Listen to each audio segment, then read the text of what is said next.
The following programs were originally aired live, long before the advent of high fidelity, and they were recorded using a variety of means, from direct recording onto early audio tape and glass records, to simply placing the microphone of a wire recorder in front of the speakers of a radio playing the program. I hope, however, that any variance in audio quality will not take away from your pleasure in listening to these, some of the all-time favorite shows.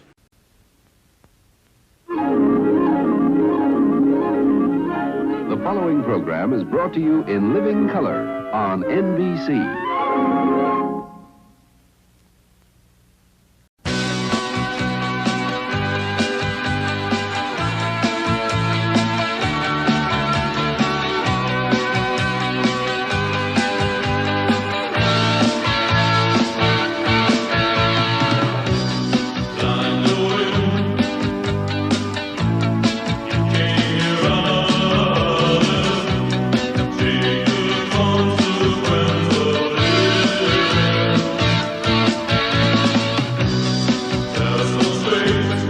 Good evening. Welcome to Nightly Old Time Radio Shows. I am your host, Matt from the past.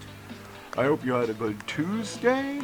And I would just like to mention that I finished off Lights Out last night. So tonight, Philo Vance is going on in that time slot. Before we get to that, it is April the 15th, 2025, and here is what happened on this day in history. In 1755, Samuel Johnson's A Dictionary of the English Language is published in London, and it lacks the words sausage and aardvark. In 1861, Federal Army of 75,000 volunteers is mobilized by President Abraham Lincoln at the start of the American Civil War.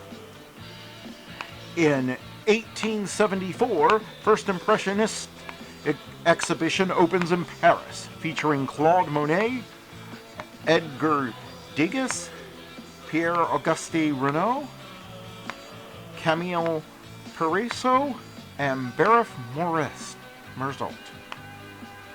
In 1877, world's first home telephone is installed in Somerville, Massachusetts, at the home of Charles William Jr.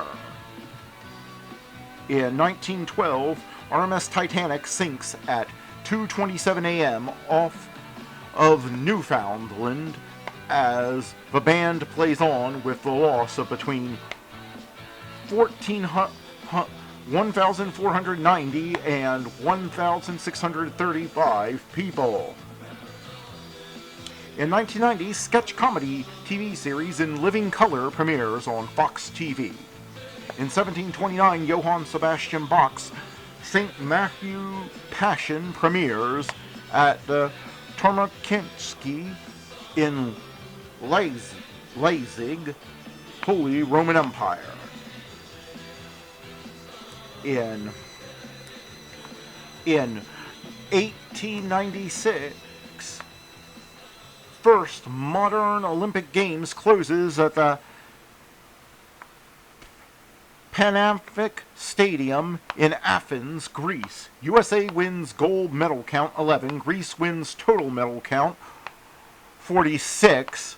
IOC has retroactively assigned gold, silver, and bronze medals to the three best-placed athletes in each event. In 1947, Jackie Robinson becomes the first African-American to play in U.S. Major League Baseball for the Brooklyn Dodgers. In 1989, Hillsborough disaster, 96 are crushed to death and 766 injured in Hillsborough Football Stadium in Sheffield, England, during an FA semi-final between Liverpool and Nottingham Forest. Born on this day, Leonardo da Vinci, Guru Nanak, Leonhard Eru, Nikita Khrushchev, Kim Il-sung, Philip of Belgium, Letta Gray, Elizabeth Montgomery, Emma Thompson, Seth Rogen, Emma Watson, Maurice Williams,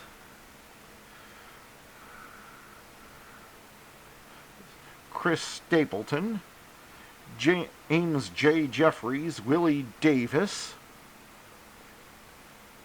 Dying on this day, Abraham Lincoln, Captain Edward Smith, Miel Rolex, John Paul Sartre, Greta Garbo, and Pol Pot. And that was this day in history. Now, let's get on with the shows. Calling all cars, be on the lookout for excitement with our next show.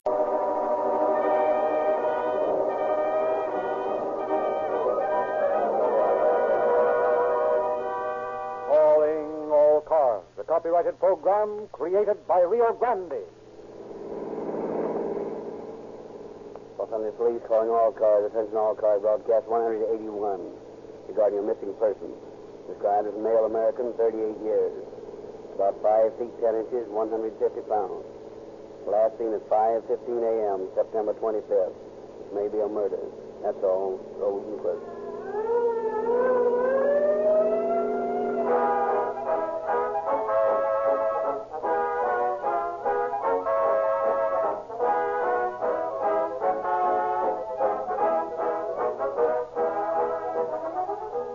Here's headline news for every motorist. For the fourth consecutive year, the city of Los Angeles elects Rio Grande cracked gasoline to power all police cars, fire engines, ambulances, and other emergency equipment. Again, Oakland, the great, fast-growing metropolitan city of the Bay region, has specified Rio Grande cracked gasoline exclusively to supply all city requirements. Now, Glendale and Buckeye, bustling Arizona communities, choose Rio Grande cracked gasoline in preference to all other gasoline for power, speed, economy, and police car performance. Here is the imposing roll call of cities and counties who specify Rio Grande cracked gasoline for all emergency equipment. Los Angeles, Oakland, Berkeley, Marysville, Fresno, Santa Barbara, Pasadena, Monterey Park, Glendora, Linwood, Colton, San Diego, Phoenix, Glendale, Buckeye, Las Vegas, Orange County, San Diego County, Santa Barbara County, Maricopa County, Coconina County, and many, many other cities and counties. We believe you will agree that this is the strongest testimony, the most valuable endorsement, the most conclusive proof of gasoline superiority that has ever been presented to you. Rio Grande delivers the superior type of performance because it alone, of all gasoline sold in the West, can be refined by the patented and internationally famous Sinclair refining process. Get police car performance in your car tomorrow from your Rio Grande dealer.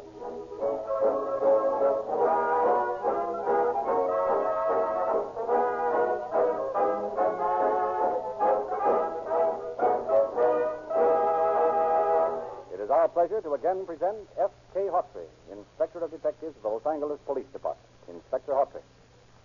It is the purpose of this program to bring home to every prospective wrongdoer the fact that crime in any form doesn't pay.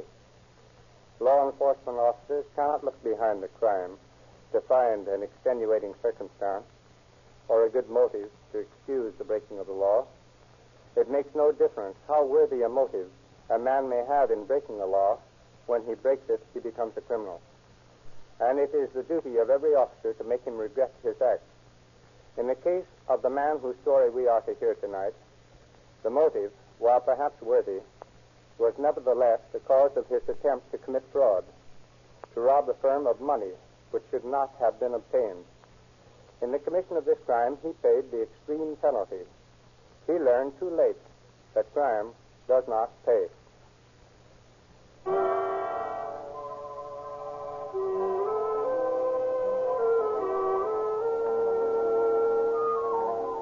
Early in the afternoon of a beautiful spring day in the little town of Santa Maria, California, two young people are leaving the administration building of the Hancock Foundation School of Aeronautics.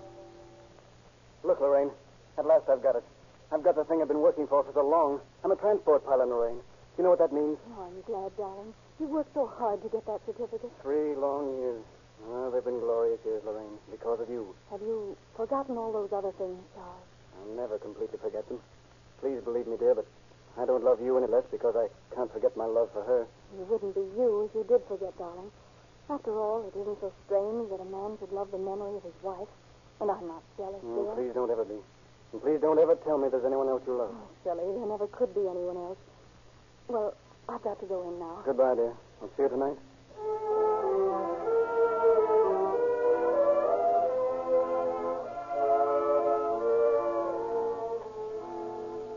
You see, dear, the family likes you, but they feel... Well, Mother and Dad feel that you should try to do something besides just stay around here and stunt in your plane. But, Lorraine, I don't have to work. I've got enough for us to get by on, and I'll pick up a transport job before you know it. Charles, Delma, you're not trying to tell me that you're content to live off your brother all your life. Of course not. I'll pay it all back when I get my transport job. Look, Lorraine, I have a good education. I can fly. I'm not afraid to do anything that needs doing. But why should I try to tie myself down to just dollar jobs? I've got to be active. I've got to be doing things that call for something else than just routine. I know, darling.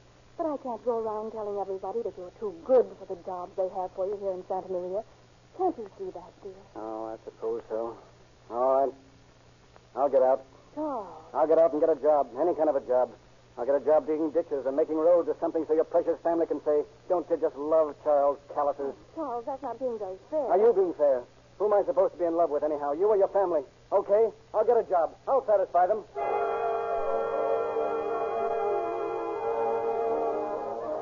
And Charles Selmack, transport pilot, got a job digging ditches and building roads, a job that paid a mere $100 a month.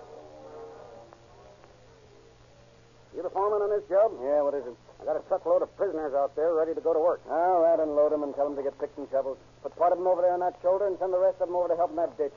Maybe they'll get calluses. Calluses. I got them all right, and what good's it doing me? Ah, nuts. I'm quitting this cockeyed job right now. Lorraine can tell her family to take a long-running jump into... Hey, Shorty, come here. Yes, Mr. Selmack. Look, I'm leaving here. Now, see? I'm quitting. You're in charge from now on. Where are you going? What are you going to do? What about Kit Kat? Tell old man Ketz to take it and shove it down his throat.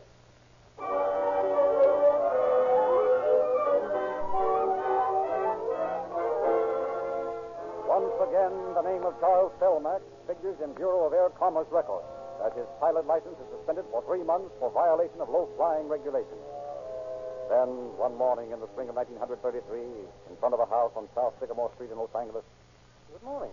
I'm Dr. Hunter. I live next door. I saw your picture in the paper this morning. Flying pretty low yesterday, weren't you? Oh, I don't know. Just trying to have a little fun. Gets rather tiresome just flying around, looking at the scenery. Did you see me? Yes, I was just bringing my boat down from Santa Barbara. Happened to be opposite the pier when you set your ship down on the sand. That was a dumb stunt. Well, I won't be doing that for 3 months anyway. Is that why you're thinking of buying Mrs. Smith's car? Yeah, I want something to get down to the beach with. I like to swim. Well, why don't you come down with us Sunday? We're going to take a little sail down to the island and back. You'll like it. Do you mean it? Why, of course. We'd be glad to have you come. And out of that meeting grew a friendship that ripened and grew as the weeks grew into months. Say, Doc, how about lending me that Browning you have? It's a neat little gun, and I'm getting awfully rusty in my sharpshooting. I'd like to take it with me when I drive down to the beach and do a little target practice. Sure, it's target practice you want to do? Sure, what else? You don't think I want to shoot myself, do you?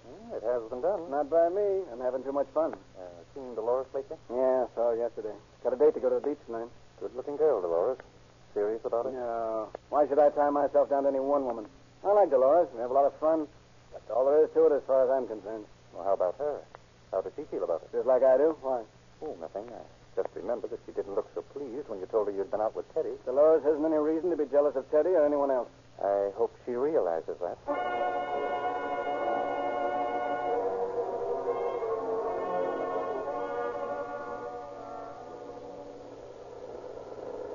Why so downhearted tonight, Charlie? Me? Oh, I'm not downhearted. Never felt better in my life. Well, why don't you act that way, then? Just thinking, that's all. What about? I'm worried about something that happened last night. What was it? They like to talk about it. Didn't amount to anything. Some guy stuck a knife in my shoulder. Charlie, you mean someone stabbed you? Did you report it to the police? No, I'll take care of it myself. I don't want any help from anybody. Do you think it was one of Teddy's boyfriends? I don't know, but I'll find out. And when I do, there'll be trouble around here.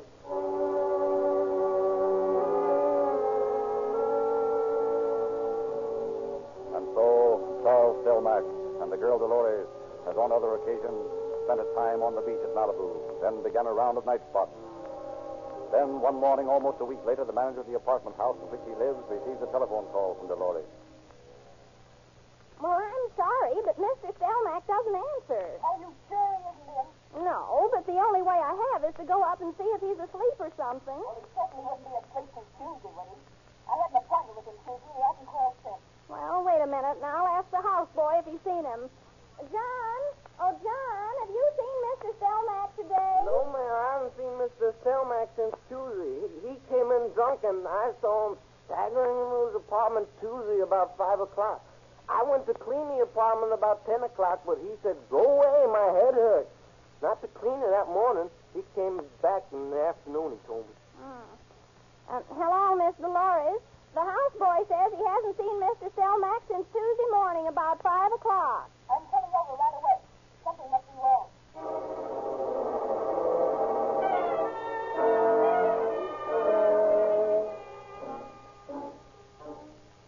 His apartment is right down the hall here, Miss Dolores. 408's the number. Now, where is that key? I always have trouble finding the right key. No, that's not the one. Let me see. No, that's the key to the basement. What's this key to?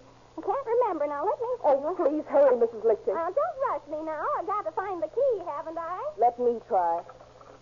Why, the door's not locked.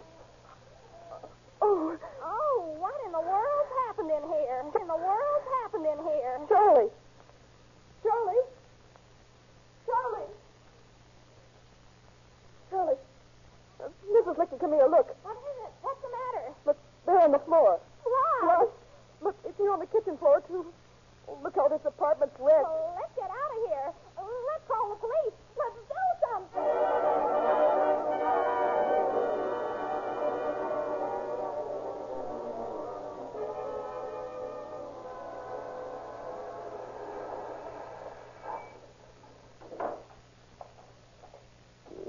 Nice-looking place.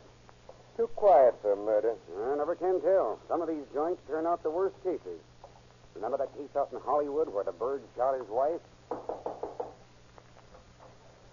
you the manager? Did you phone for the police? Yes? We're from police headquarters. What's the excitement here? Oh, I was never so excited in my life. Mr. Stelmack was such a nice man. Why, he never gave me any trouble at all. He never... Where's the apartment? Well, it's on the 4th floor. As I was going to We'd say... like to look at the apartment, if you don't mind. Oh, of course. The elevator's right down the hall here. This door is a little hard to open this time. There. Now, the 4th floor. Button. As I was saying, Mr. Stelmack never gave us a bit of trouble. He just came in and went out, and the only time we saw him was when he paid his rent. Oh, here we are. This door sticks a little, too. What's the number of this apartment? It's apartment 408. Anyone in there now? Well, only the young man from the newspaper. What? Well, I thought it'd be all right to let him. He wanted to get some pictures. He said it'd be awfully hard to get them after the police came. Never mind. Let's go in. Well, the gentleman of the place. Hi, Geezy. Hello, Sandy. Nice, juicy murder. Gang killing, maybe, huh? Maybe. Bothered anything? Now you know me better than that. That's why I asked you. Well, did you? No, just as you see it when I walked in, except for the lady. She couldn't wait. What lady? Oh, he means Miss Dolores. She was the one who came up with me this morning. She had a date with Mr. Stelmack to go to Pomona. Pomona. For the fair, Sandy. You know. Quiet. Who's this Dolores person? Well, she's one of Mr. Stelmack's girlfriends. She's been here before, but she never came in. You said girlfriends. How many did he have? Well, there's Miss Dolores and Teddy and Lorraine and, oh, yes, Doris. You know where they live? No, but they've all left their phone numbers from time to time when they called up Mr. Stelmack. Well, that's going to help. Now, look, Hurst, how about checking those phone numbers with the lady here and finding out what these women know about the late Mr. Stelmack? Assuming that he is the late Mr. Stelmack. Funny he didn't have any pictures lying around. Funny? Devlin's here, isn't he? I resent that, Sandy. Go ahead, see if I care. Where are those pictures? Out in the kitchen where we set him up to make copies of them. Why all the consideration? Why didn't you take the originals? Thought you might like to have them to trace the murderer. Oh. If there is a murderer. What do you mean, if? Oh, just if. Why, this is the sweetest murder job you ever saw in your life. What are you talking about? What makes you so sure of that, Tommy? Look, here's an apartment all ransacked. Furniture knocked all over the place, enough blood to make a stage show, bullet holes in the wall. Where? Right over there on the west wall by the door. Well, nice little fella, isn't it? About a 32, isn't it? Been through something, too. Sure, a body. Nuts.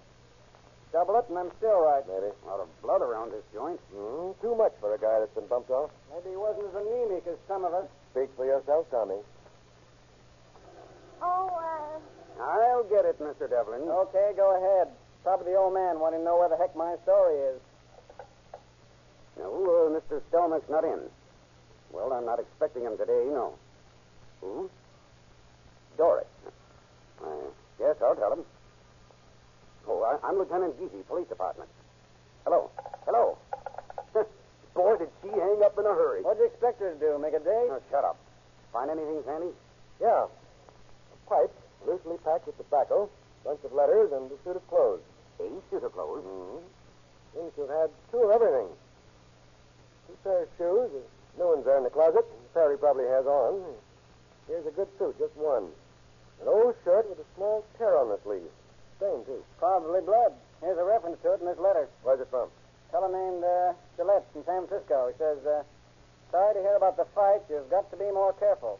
Hope the cut in your shoulder gets all right soon. Guess that explains the tear in the shirt. Funny he didn't have it sewed up. Yeah, awfully funny. Oh, what do you think, Sandy? Suicide. What? Hey, what's the matter with you guys? Are you nuts? Is the place a murder a guy ever saw, and you walk in and say suicide? Where's the body? I'll bite, where is it? What does that prove? Are you trying to tell us that some bird walked in here and wrecked this joint, shot Stelmack, and carted his body away without anybody seeing him? Stranger things have happened. No, not in Los Angeles, they haven't. Ye God, Sandy, you're going to stand there and let this bird call this a suicide? I call it a suicide, Tommy. Oh, then you're both nuts. Look, here's the way this thing happened. I've been reading these letters, and don't forget, I talked to this Dolores dame. Here's the way this thing took place. Some bird walks up and rings this guy's bell. He goes to the door, opens it, and there's Teddy's boyfriend, or some mug who's after Stelmack. This guy slams his foot in the door, and they fight for it. Finally, this bird gets in. And there's a fight in the apartment. The table goes over. Then that lamp. This bird yanks out a gun and lets Stelmack have one. That doesn't do the job. This fellow Stelmack is a tough baby. Is a tough baby? Was a tough baby. Shut up and listen. Then they fight some more. All over the place, slugging and going at it hammer and tongs. Out in the kitchen, bumping into the stove. Back across the bed. Here in the bathroom. Finally, this bird slugs Stelmack and knocks him out. Stands there a minute or two. And he heaves this guy Stelmack up, carries him out, dumps him in a car, covers him up with a blanket, gets in, and gives him a gun.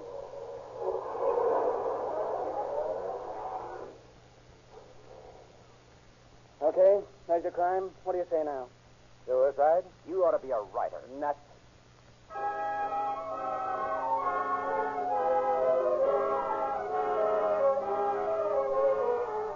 5 days later, in the Malibu substation of the sheriff's office, Captain Ryan received a report. Okay, Cap. There's your report on the dead body Dr. Dussel found on the beach.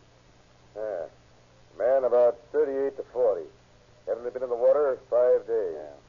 Shot through body just below chest, hole in left arm near wrist, cut on arm, upper tricep, blue trousers, no shirt. Find any gun? No, there's a sedan parked up on the road about half a mile from where the body was found. Has some bloodstains on it. We found his briefcase in the road. I see. Goggles, helmet and scarf. Any marks on him? Where? Here. Yes, here's a name. Charles Stelmack. 119 East Morrison Avenue, Santa Maria, California. Stelmack. Say, you don't suppose that could be the man reported missing by the Los Angeles police, do you? It could be. Well, I think I'll give him a ring.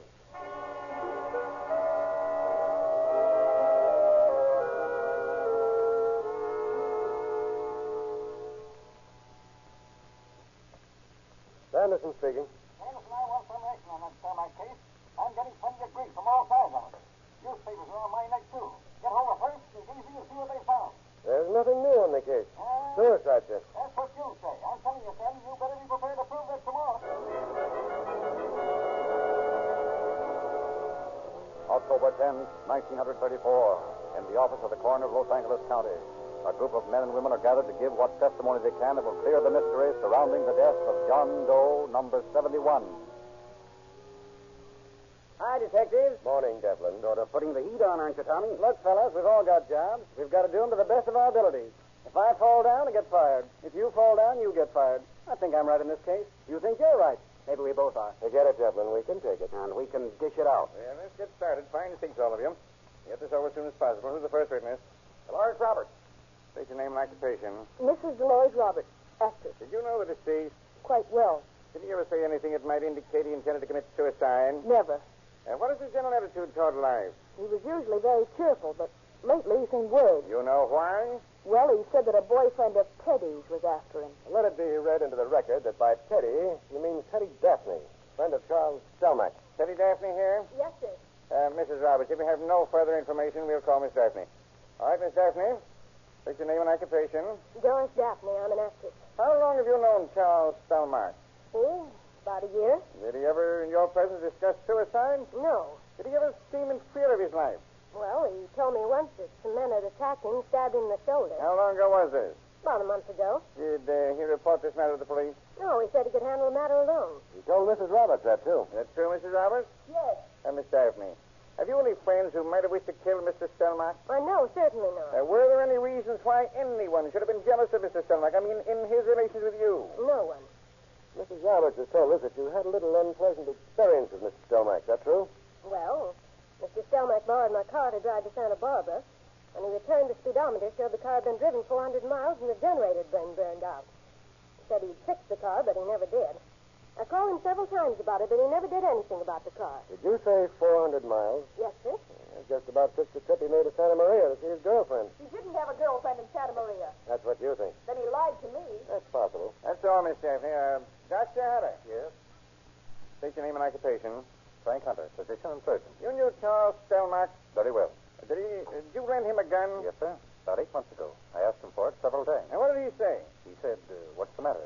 You don't think I'm going to shoot myself, do you? What sort of a gun was it? A Browning make, 32 caliber automatic. Did Charles Stelmach ever discuss suicide with you? Only to say that he thought it took a lot of nerve, and that he thought narcotics might help. You know if he used narcotics? I would say that he did not. Did he tell you of a stab wound? Yes. About a month ago, he told me he'd been attacked by 2 men and stabbed. You dressed the wound? I did not. Did you offer to do so? No. I told him he should have it attended to, but he seemed reticent about discussing it. Is there anything you'd like to add to your testimony? No, sir. Call Wilson Gillette. Mr. Gillette, take your name and occupation. Wilson Gillette, writer and journalist. You knew Charles Stelmach? Very well. He was my best friend. You know the reason why he should commit suicide? There was no reason in the world. Do you know of anyone who might want to take his life? He wrote me once he was being troubled by a man who was following him at night.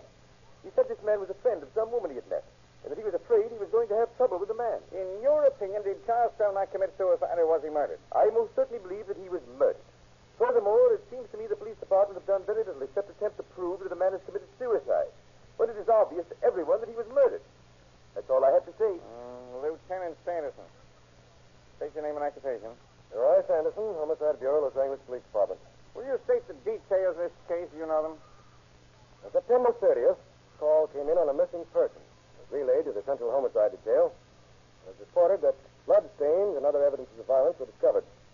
I was detailed to the case along with Detectives Hurst and Geezy. Now, why did you conclude that Charles Stelmach committed suicide? Well, in the first place, when we got to the apartment, we found evidences of a disturbance.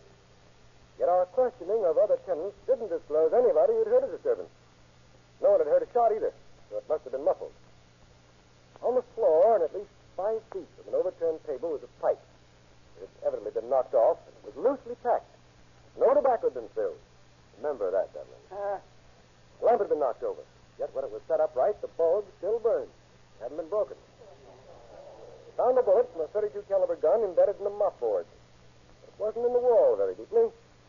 Tests showed that it hadn't struck with much force. Dr. Hutter stated that the gun he lent Stelmach would have acted in just such a manner had the bullet passed through any substance, say an arm or hand. Did you find any blood stains? Yes. Here are some photographs of the apartment showing the blood stains on the floor and the walls. This X marks the spot where the largest stain appears. This X marks the spot where the bullet was found. You'll see by this white line here, the shot came from about waist high and followed this course to the mopboard here. How do you explain this large blood stain? Someone stood there while blood dripped straight down from an injury and did something with his other hand. What might that action have been? Might have been wrapping a towel around the gun. Was there any injury on the body of Charles Stelmach that would indicate that he had been shot or injured in any manner as the cause of these stains? Yes. Yes, he had a small cut on his left wrist. Also an injury that may have been a gunshot wound. And with what was this cut on the wrist made? With this razor blade. Where did you find that? The back of the top dresser drawer, Tommy. You missed it. When the automobile of Charles Stelmack was found near the beach in Malibu Road, did it bear any blood stains? Yes, on the left side of the seat cushion and on the left side of the steering wheel. Could Stelmack have shot himself while in the apartment and then have driven to the beach? Yes, it could have. In this photograph of the floor and part of the wall of the apartment, you see that the splotches of blood indicate that they were made by a man swinging his arm from front to rear like this. Whereas, had they been the result of blows being dealt by another man, or any normal movement, he would have struck from this angle. It would have indicated a forward movement. After driving his car to the beach, what action is indicated by the condition of the body? Well, I'd say that the man waded into the water a distance sufficient to assure his body sinking, and he shot himself just below the heart. Can you ascribe any motive for such an act? In June of this year, Charles Stelmack took out an insurance policy in the amount of $3,000 payable to his brother Paul living in New York. He had a previous policy for $1,000, but the new policy was not payable in case of suicide. Was this policy payable in case of death from any other cause? Yes. Besides, he had recently been making an effort to establish a double indemnity clause in the policy, payable in case of accidental death. Would his murder have been construed as accidental death? I believe the courts have so ruled. I believe I can add much more. Why didn't you tell me about that policy? Where'd you find it? Stuck in behind one of those pictures you so carefully copied. Okay, you win. John Doe, number 71, murdered himself.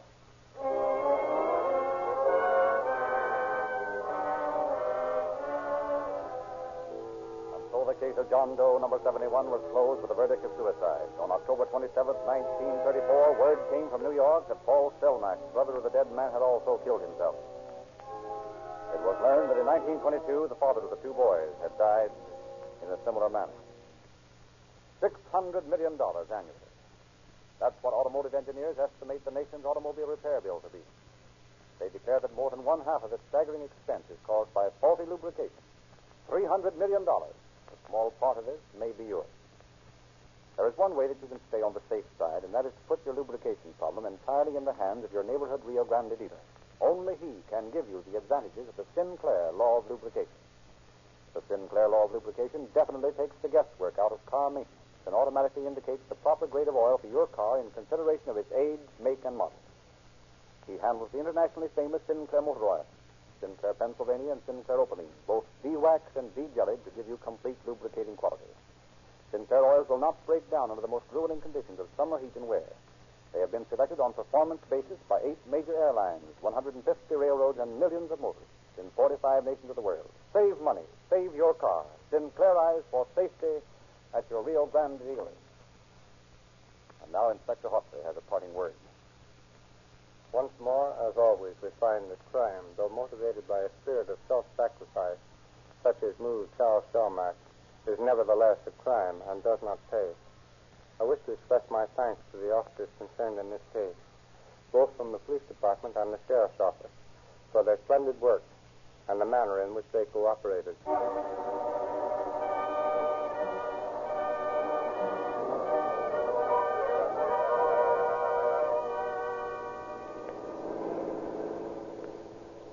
Los Angeles Police calling all cars. Attention all cars. The cancellation broadcast 181 regarding a missing person.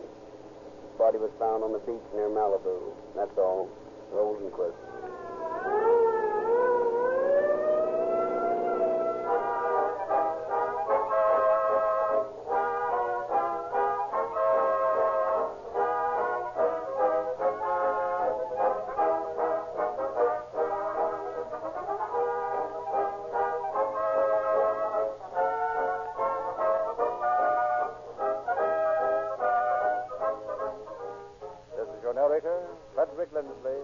Bidding you good night for Rio Grande.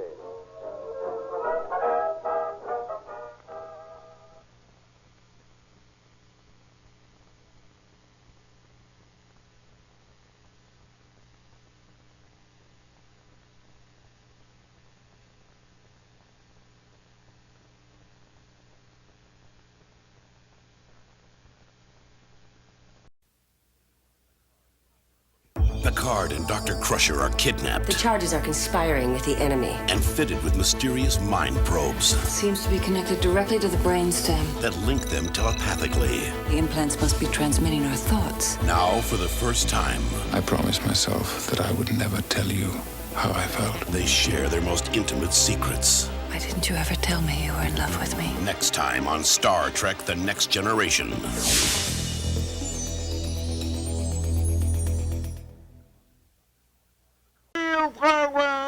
From the sound of music, and Bing Crosby is up next. Chesterfield always takes first place.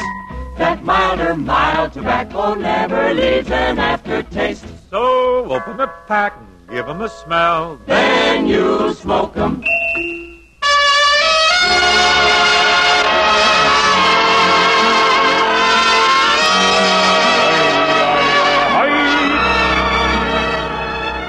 Someone waits for me.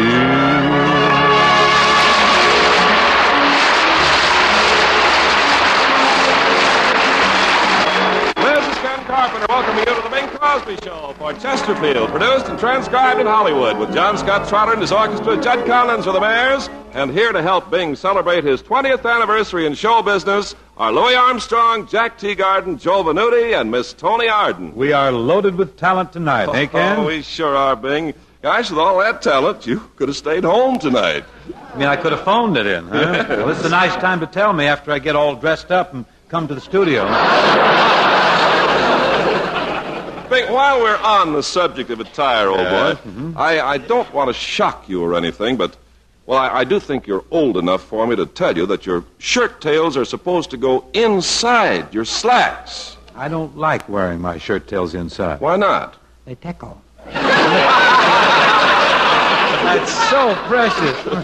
Now, Ken, unless my baby blues deceive me, my old pal and prominent violinist Joe Venuti is approaching. Is this the place?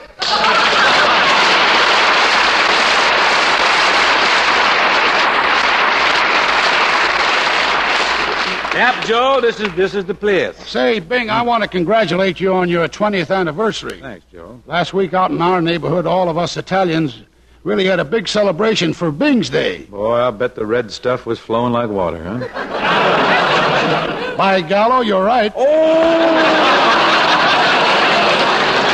Say, tell me about your celebration, Joe. Was it really big? Well, Bing, it was gigantic. We took a Gallup poll of it and found out that it was bigger than the National Macaroni Week. That's the greatest tribute that's ever been paid to me. Wait, there's more. There's more. I have here a scroll wishing you a happy anniversary, and it's signed by 500 prominent Italians. Say, this is impressive. Look at that. I really appreciate this scroll, Joe. Oh, and look at this seal down in the left-hand corner. That's a meatball. A meatball? It was put there with a pile driver. Boy, you sure got a nice scatter on it. But I'm grateful to you, Joe, to you and all your friends for being so thoughtful and for presenting me with this testimonial. I turn now, in semi-confusion, to song, which in this case is a seasonal little item, and I'm supported by the Rhythmaires, John Scott, and the orchestra.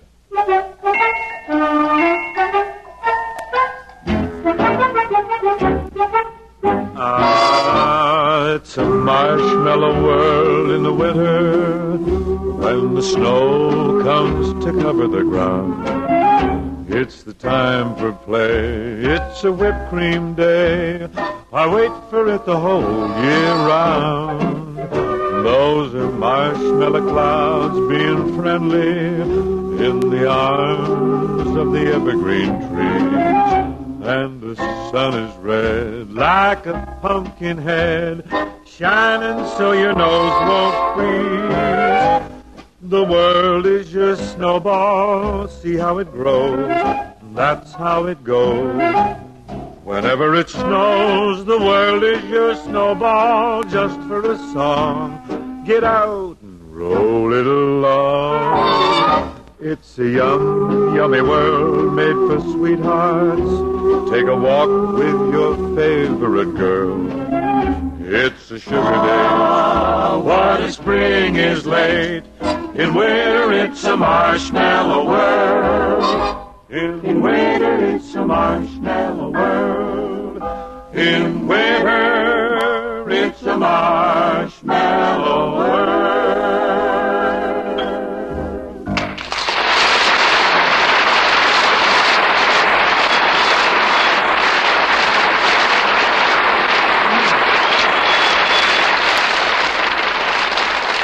Very nice, Bing and boys and girls. Well, it was bubbly, Ken, but tell me, what's troubling you? You look worried. I am worried, Bing. I'm afraid I'm developing a split personality. Well, that's not good. What's the cause of this split? Well, Bing, every time I think of the millions of Chesterfield smokers and how much more smoking pleasure they get every time they light up, I feel happy as a lark. Which is as it should be, Ken. Yes, but then I remember the folks who haven't discovered milder Chesterfields yet, and I feel flatter than that meatball on your scroll. Ken, I see only one way to make the two of you one. That's to get everybody to change to Chesterfield, the only cigarette that combines mildness with no unpleasant aftertaste. Yes, friends, if you aren't smoking Chesterfields, get a pack and prove to yourself how much milder they are. Just open them and enjoy that delicate, milder tobacco aroma. Compare Chesterfield's aroma with the brand you've been smoking, and you'll find Chesterfields are milder. And tobaccos that smell milder smoke milder. You light a Chesterfield and see how true that is. Chesterfields smoke milder. You'll also notice that they leave no unpleasant aftertaste. That fact has been confirmed by the country's first and only cigarette taste panel. So always buy Chesterfields. Take it from me, friends, they really do satisfy. We now present Miss Tony Arden.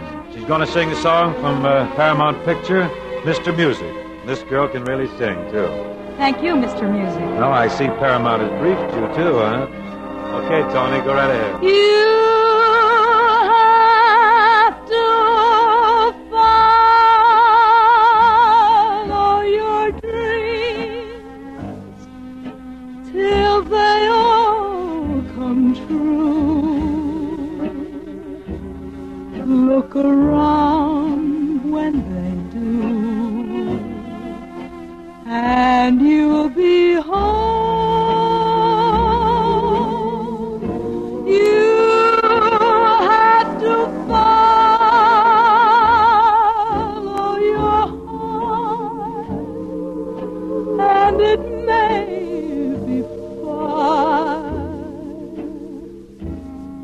Just ask where you are, and you'll be home. There'll always be meadows yonder with greener clover than those you'll wander right over that shining castle you see on a distant shore. Go and knock on the door.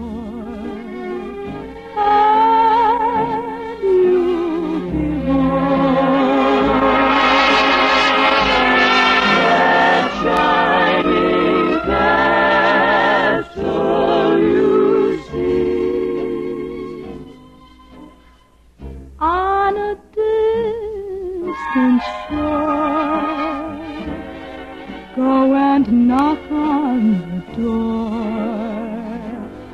and you'll be home.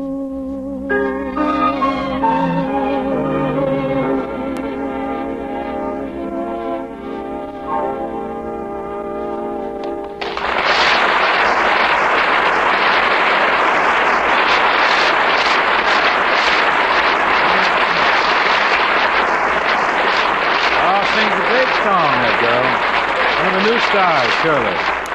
That was delightful, Tony, even as your Columbia record. It's now available to the cognoscenti. Now I want to bring on our next guest. Folks, this fellow was on our show 3 weeks ago. I want to say right here now that we'd like to have him every week, but we just can't get him. He's a tough man to snare.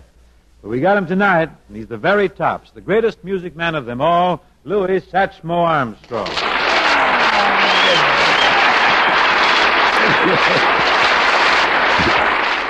Thank you, Daddy. Thank you. Over in our neighborhood, we had a big celebration last Wednesday, and on a Bing's Day, too. We had a big party last Wednesday, huh? Yeah.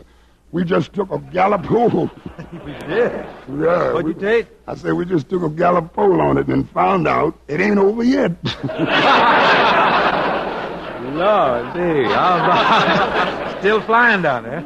Yeah, and all indications it might run through Washington's birthday. Well, when you get a good party rolling, there's no use pulling up too fast. You know, somebody might pull a stifle or pop a tendon or something. Broken arm. You gotta be careful. And, Mr. Music, I want to tell you something else. What's that? In your honor, all through this month, we are keeping a perpetual flame burning on Central Avenue, day and night. Well, what do you know? Of course, over that flame, we've got some ribs simmering, you know.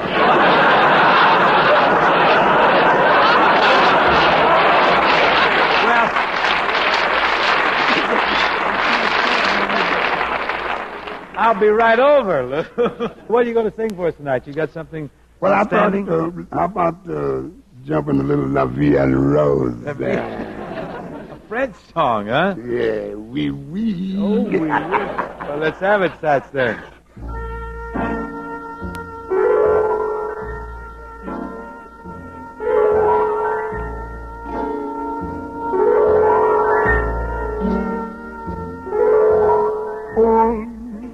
Close and hold me fast. The magic that you cast. This is the and rose. When you kiss me, every sighs.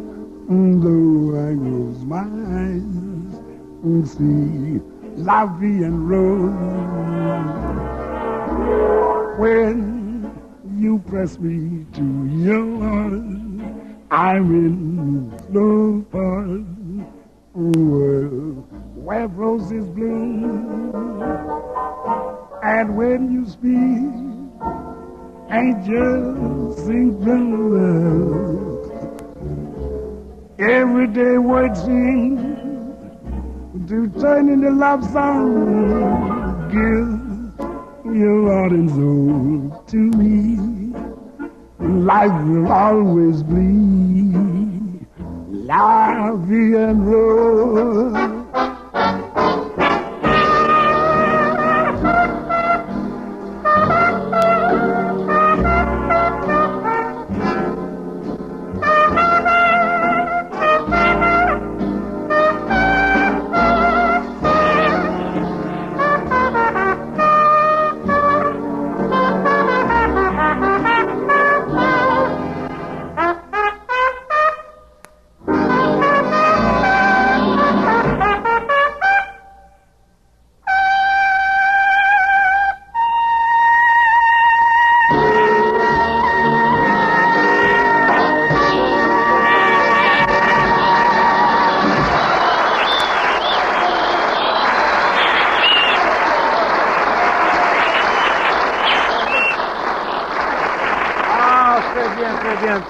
Très bien. Vous êtes vraiment le premier chanteur dans tout le monde. Merci beaucoup, monsieur. Hey, you mind if I muscle in on a song with you tonight, Louis? Well, let's see now. What do we do, Daddy? Well, the one I'd like to do is Lazy Bone. Guess that's all right. Okay, if Mr. Jackson T will start this thing off, I'll commence the lecture, and you just kind of mug along lightly. Well, look here. How about all of us taking a window there? Everybody take a window, huh? Okay.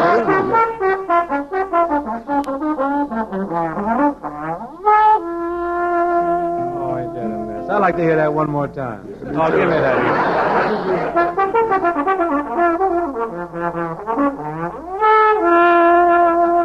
Ah, lazy bone. Yes. Sleeping in the sun.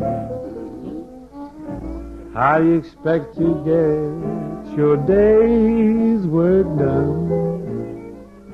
I never expect to get my day's work done, Baba Babe. No. I just knocks myself out, laying in the noonday sun.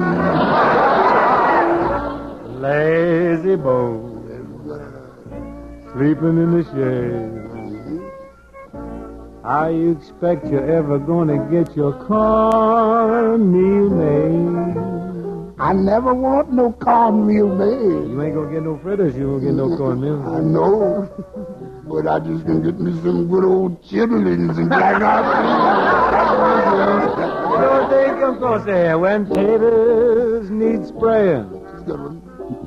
I'll bet you keep praying.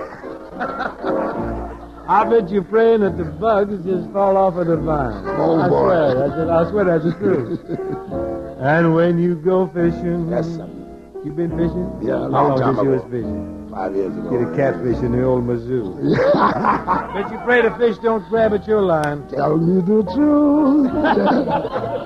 Lazy bones loafing through the day. Mm-hmm. I expect you ever gonna make a dime that way. I don't never expect to make a dime that way. All I do is for the people. Come on in here, Daddy. Come on in here, Daddy. Well, he never heard a word I say. Oh, yeah.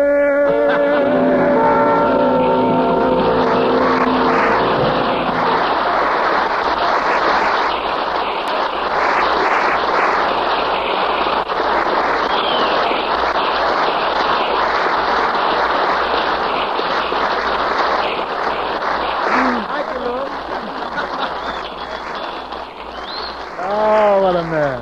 I love him. Thanks, Louis. Folks, the mellow trombone that took us off into this thing was naturally played by that big fella from Texas, Jack Teagarden.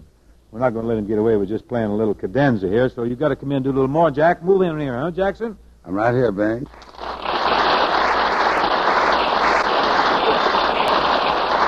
Great to have you here again with us, Jack. Bing, I want to tell you that things are really popping right now down in Texas during the Bing Crosby month. Oh, things are always popping in Texas. Yeah, but this month tops them all. Yeah? Why, last Wednesday in downtown Dallas, there was practically a riot while people were stampeding. On account of me? No, there's a big sale at Neiman Marcus. Well, I'm glad they had a big sale. I mean, but where do I come in? Why, your records were selling like mink coats. I don't know. In Texas, that's good. Well, that's wonderful, Jack. And they're really paying you a big tribute down in San Antonio. What's happening in San Antonio? Well, in your honor, every hot tamale sold there during this month will be served with its shirt tail out. Well, that really touches my heart. Or makes it burn, anyhow. Jack, you got a little song for the folks that features your particular beat? Well, I could do Baby, Won't You Please Come Home. Oh, fast or slow? Rapid? Up to time. Oh, here we go, up to town. Everybody take a window.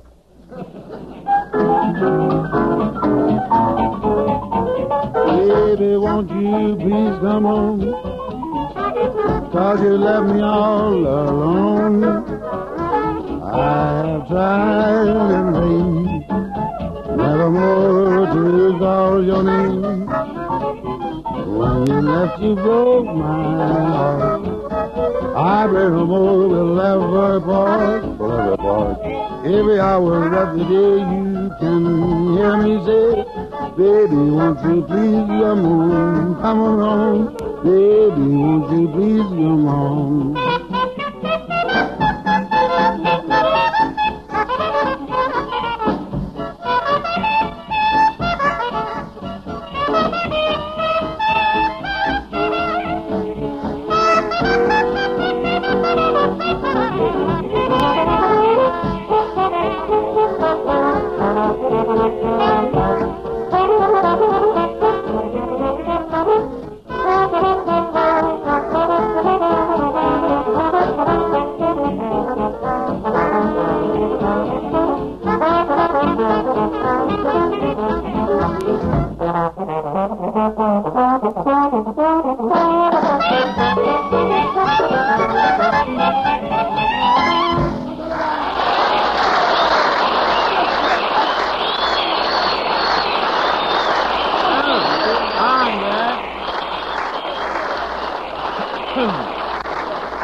Wonderful, Jack. Wonderful.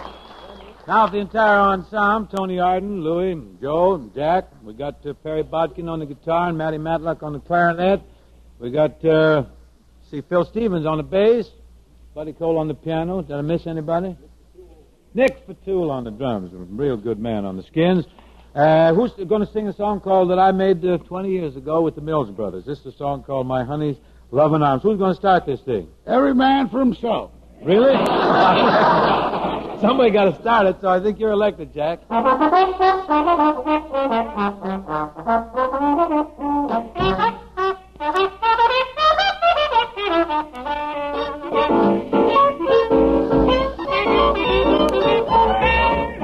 honey's loving arms, they hold a world of charms, a place to nestle when I'm lonely.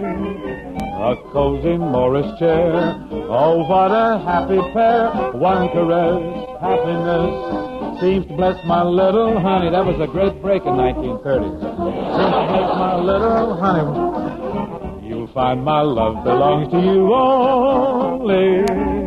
And when the world seems wrong, I know that I belong right in my honey's loving arms.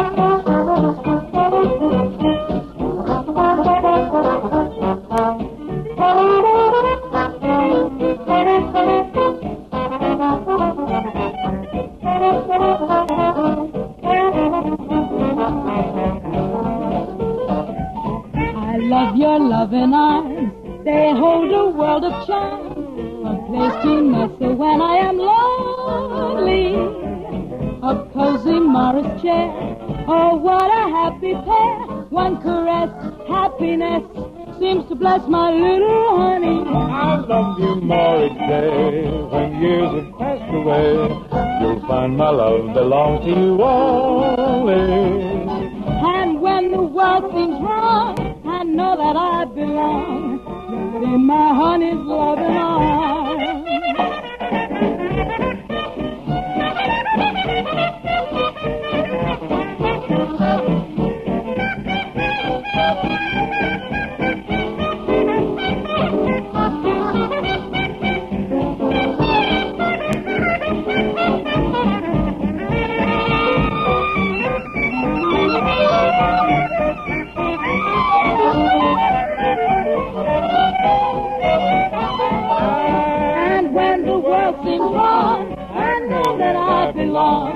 Right in my honey's loving arms. Right in my honey's loving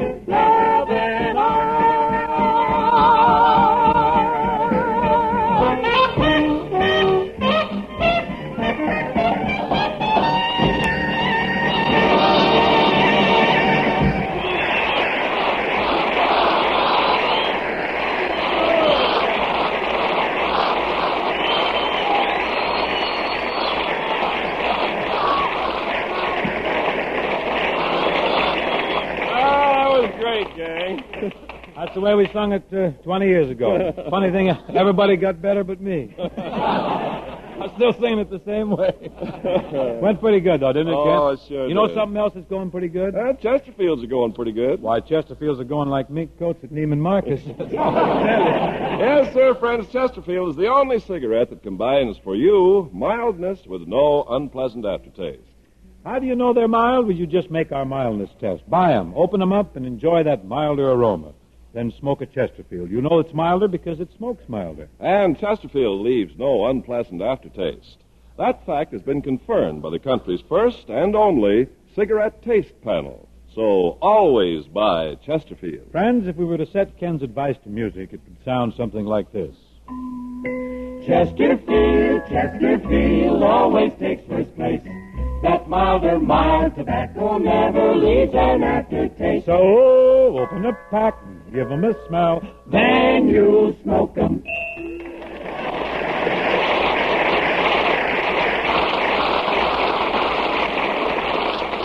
Say it, Papa Bing. What doing, Lou? Well, with your anniversary and everything, I think it would be nice if you would sing one of your real old songs. The folks would like to hear one of them good old good ones, you know? Which one, Lou? Well, how about that I Surrender, Dear? Okay, you want to surrender with me? No, Daddy. Surrender, huh? I'm not ready to give up yet, man. Well, I give up. I'll try it, then I'll go it alone. Take it on. Okay. Now.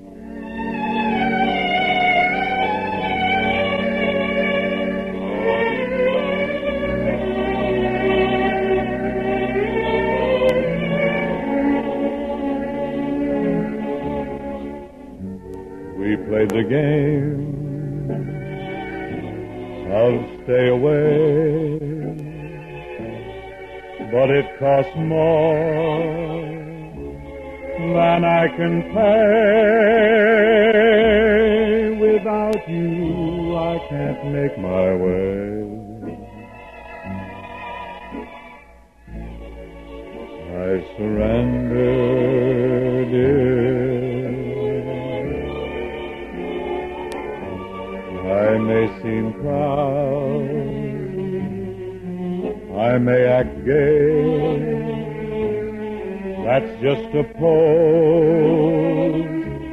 I'm not that way, 'cause deep down in my heart I say, I surrender, dear. Those little mean things we were doing must have been part of the game, lending a spice to the wooing. But I don't care who's to blame. When stars appear and shadows fall, when you'll hear my poor heart call to you, my love, my life, my all, I surrender, dear.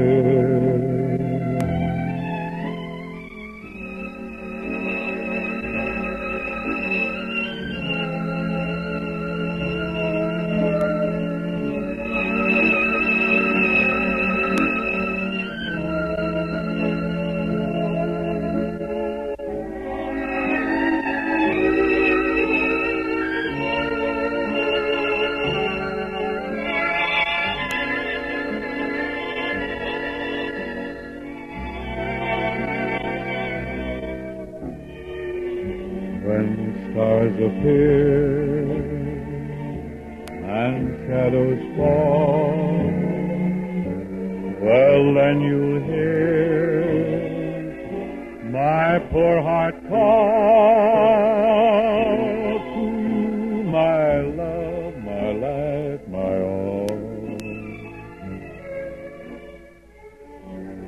I surrender, dear.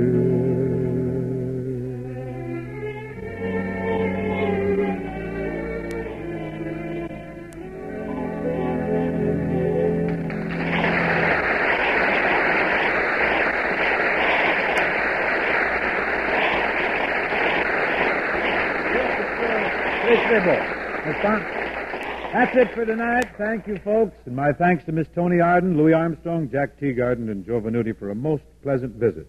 Who's going to pat you on the back next week, Bing? I think the building's buttering me up too much. Joe, next week our guest will be Mr. Jimmy Stewart. Well, if he doesn't show up, you can always reach me at the beautiful, newly decorated Fibber room at the townhouse. Oh, downtown across from the Ambassador, run by Ed Crowley. What time are you on there? 9:30 and 12:30. I'm bringing a large party down, Joe. Thank you, folks. But before I say goodnight, I have one little thought I'd like to pour it into your ear. You know, along about this time, Dad has probably grown tired of Junior's toys, and Mother's tired picking them up and keeping them out of the way. Now, here's a solution, what you can do with those toys. A real good solution. Why don't you give the extra ones to your American Legion or your Scout representatives? And they'll send them to kids in Europe who have no toys. Why don't you give a toy to the Tide of Toys? Do that, huh? I know they'll be very grateful over there for anything you have in the way of toys that you can give them. Thank you very much for your attention this evening here, folks. And remember, the best cigarette for you to smoke is Chesterfield. Good night and thank you. The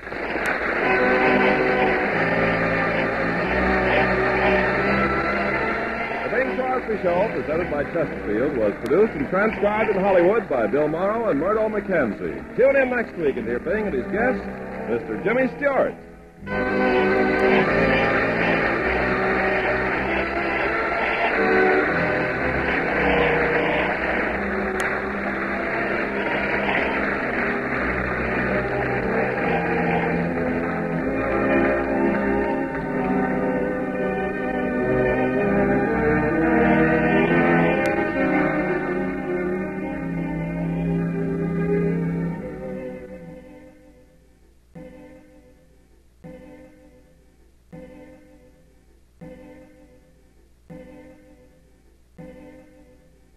One of old-time radio's longest-running and most popular programs, CBS Mystery Theater, is up next. So now I'm a member of Dallas International Bank's bonus checking plan? That's right. This $3 monthly charge is all you ever pay. And there's never a monthly service charge on my checking account? Never. No matter what my balance is? No minimum balance. Well, thank you so much. Well, don't forget your free personalized checks. Oh, well, thank you. Oh, and miss, you forgot your insurance policy. A $10,000 accidental death policy? How much? It's included free in Dallas International Bank's bonus checking plan. Oh, well, I appreciate No, don't get away now without your hospitalization benefits. I'm getting all this for $3 a month? All part of bonus checking. You've been very kind. Don't forget your discounts on car rentals, and There's no end to the things you get with Dallas International's bonus checking, is there? No, ma'am, it's big and getting bigger. Well, it's been a pleasure. Miss? Yes? You forgot your purse. See Dallas International Bank. Commerce at Field for bonus checking. Member FDIC. The CBS Radio Mystery Theater presents...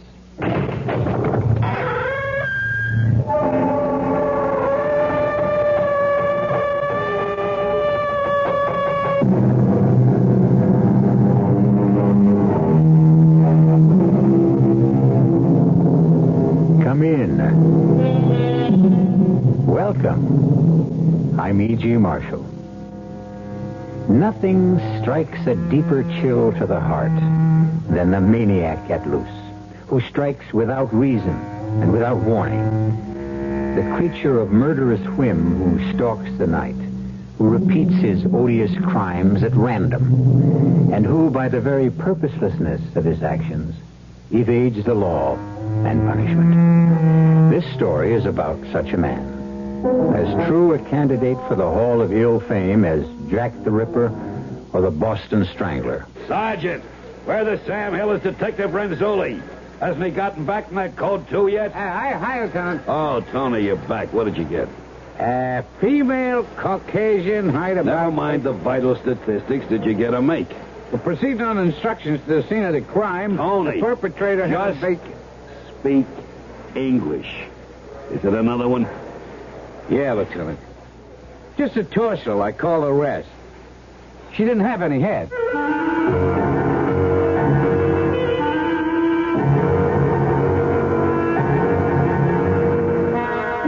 Our mystery drama, The Trouble with Murder, was written especially for the Mystery Theater by Ian Martin and stars Robert Morse. It is sponsored in part by Anheuser-Busch Incorporated, Brewers of Budweiser, and Buick Motor Division. I'll be back shortly with Act One. Ever see a beer drinker pour his beer real easy down the side of the glass? Maybe you do it yourself. If so, the Budweiser Brewmaster thinks you're missing something, especially if you're a Budweiser drinker. You see, Bud is brewed so it will kick up a healthy head of foam. Exclusive beechwood aging and natural carbonation make it a lively brew. Well, anyway, pouring Bud plunk down the middle of the glass helps bring out the best in that clean white Budweiser foam and real beer aroma. It also helps you get the full benefit of a taste, smoothness, and drinkability you'll find in no other beer at any price. Remember, brewing beer right does make a difference. Next time, pour that Budweiser right down the middle and see for yourself. Anheuser-Busch, St. Louis. Calling all juniors, get ready for action at Margie's with the greatest looking famous name fashion pants, just $9. And complete the look with the newest shirts and all kinds of sweaters, cardigans, vests, pullovers, and more. Just $5 to $9. So hurry, get into the action. Shirts and sweaters just $5 to $9 and fashion pants just $9. Starting this Friday at all Margie's. Shop Margie's, Margie's today. The football season really arrives in the Metroplex this weekend. Hear 5 games on KRLD in 3 days. The high school game of the week Friday night, Texas A&M Clemson Saturday afternoon, SMU North Texas State Saturday night, the Cowboys in Atlanta on Sunday, and cap it off with Oakland and Buffalo on Monday Night Football. Hear it all on KRLD, sports voice of the great Southwest.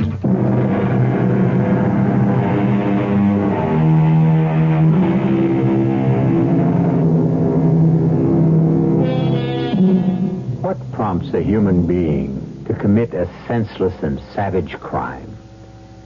The reasons are as many and varied as the human brain is capable of conceiving. In the case of the Brooklyn headhunter, as he came to be known, at least 2 motives were ruled out. The girls had not been assaulted, and robbery appeared unlikely, since although the torsos were nude, all of them wore either rings or earrings of some considerable value. And by all odds, the most tantalizing question of all was, since the bodies kept being recovered, where were the heads? This ding-a-ling has got to be a surgeon or at least a medical student, the way the heads are. Well, whoever he is, we've got to find him. Excuse me, Lieutenant. What? My name is Hugo Mintner, a citizen. I want to make a complaint. Would you mind seeing the sergeant sitting at the desk, citizen? I'm talking police business to the detective. I want to talk police business, too. Look, Mr. Hugo Mintner. All right, now, Mr. Minter. No, with an N. What? Mintner, not Minter. She was an actress in the silent films. Mary Miles. Oh, some days it don't pay to get up. But whatever your name is, why don't you take your complaint to the sergeant? Because in my experience, Sergeant Danielson never listens to or takes any actions on my complaints. Nor does Sergeant Brader or Sergeant Fryhouse or the one with ulcers who never gives out his name. You've been here before. Naturally. A chronic complainer, a repeater. Well, what is it you complain about, Mr. Mintner? Citizen? Well, various things. Tonight it happens to be acid rock. You don't like rock? Not when it's loud enough to split the eardrum. Your neighbors are playing music too loud. Knock on the wall. The reaction is only to turn it up further. Where do you live, mister? Well, Columbia Heights. Now, what do you do for a living? I'm an artist. Unemployed, huh? On the contrary. I work for Sawyer Studios as a draftsman on graphics and cartoon figures. And for a living, too. Okay. I'll tell you what I'll do. You go to the desk, swear out your complaint, and I promise you, once I'm through with the detective here... I suppose it's really hopeless to get the police to pay proper attention to me. I know the moment I'm out of sight, I'll be out of mind. You ain't kidding, Ding-a-ling. Okay, Tony, now we've got him out of here. Let's get down to the real problem. I've got to get the boys upstairs off my back about this headhunter. Let's hope this time we can get a lead that at least might start us on the way to finding out who he is.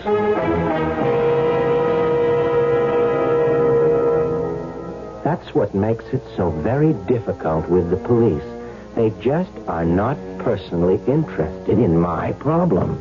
It's really what started it all in the beginning. And of course, by now, it's all gotten quite out of hand. If I'd only gone to them a year ago. But you see, they never pay any attention to me. They never have. And that's what stopped me from going to the police. Not from what has just happened again. So here I am, having to make an extra visit, besides my regular weekly one, to Aunt Minerva in Flatbush. Oh, hush up, Rosebud. Well, Mrs. Suppleman, I'm afraid I'm giving you a card you want. That will be the day. Away with over half the pack gone, I should load up with a king. Here. That's very generous of you, Mrs. Koppelman. Gin. What is the card you turned over? I knew it. That was my gin card. Oh, who could that be? Let me just peek who it is. Oh, sakes alive, it's Hugo. On a Thursday. That's not his day. Well, while you let your nephew in, I'll say goodnight. Oh, you don't have to run, Bernie. Oh, I would not intrude on family. Hello, Aunt Minerva. Oh, Hugo. Dear boy, this is a nice surprise. How are you, Mrs. Koppelman? It's my age. Why complain? You brought Minnie a new pet? Oh, not exactly. Excuse me. I did not mean to pry. But I see you carrying the box. See you tomorrow, Minnie. Of course, Benny. Well, come in, Hugo. Thank you, Auntie.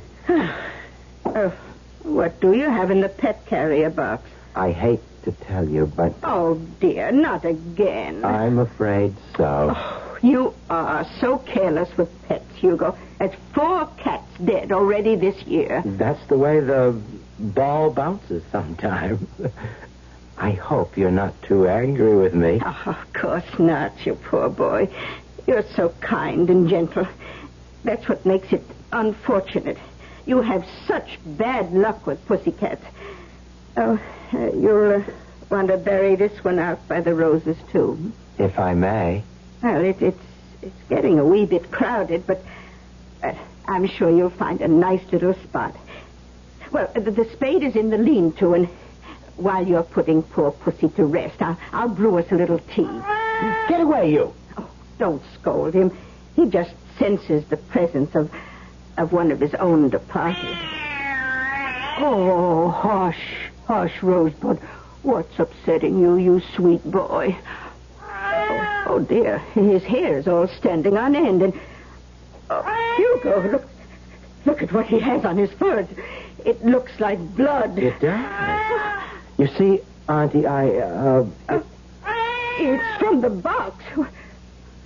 What happened to that pussycat of yours, Hugo? She had an accident. Oh, what sort of accident? To tell you the truth, she sort of lost her head. Oh, you leave your door open and your poor little cat rushes out into traffic, particularly on that busy street you live on. What do you expect? Well, dear, you'd better hurry. It's getting dark. Yes, that's what I was waiting for.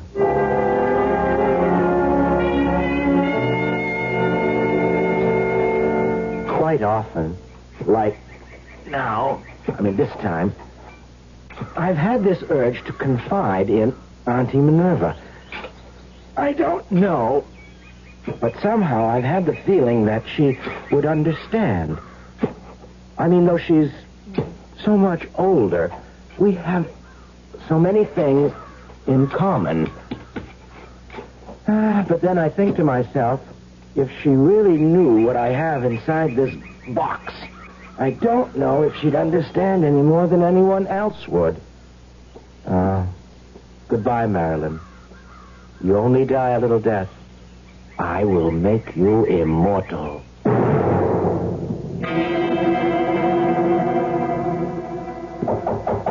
Come in. What do you got, Tony? This report of processing of fingerprints taken from the deceased in the torso. Are the prints clear? Oh, sure. Like I said, this one hadn't been in the water long enough for So decomposition her prints to set. aren't on file anywhere. Yeah, that's right. What about identifying marks?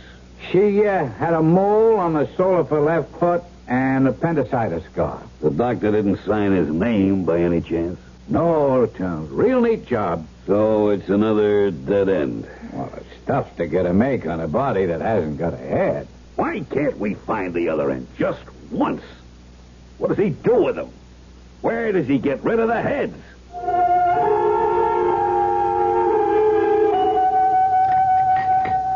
Well, did you get our little friend put away all right? Oh, yes, Auntie.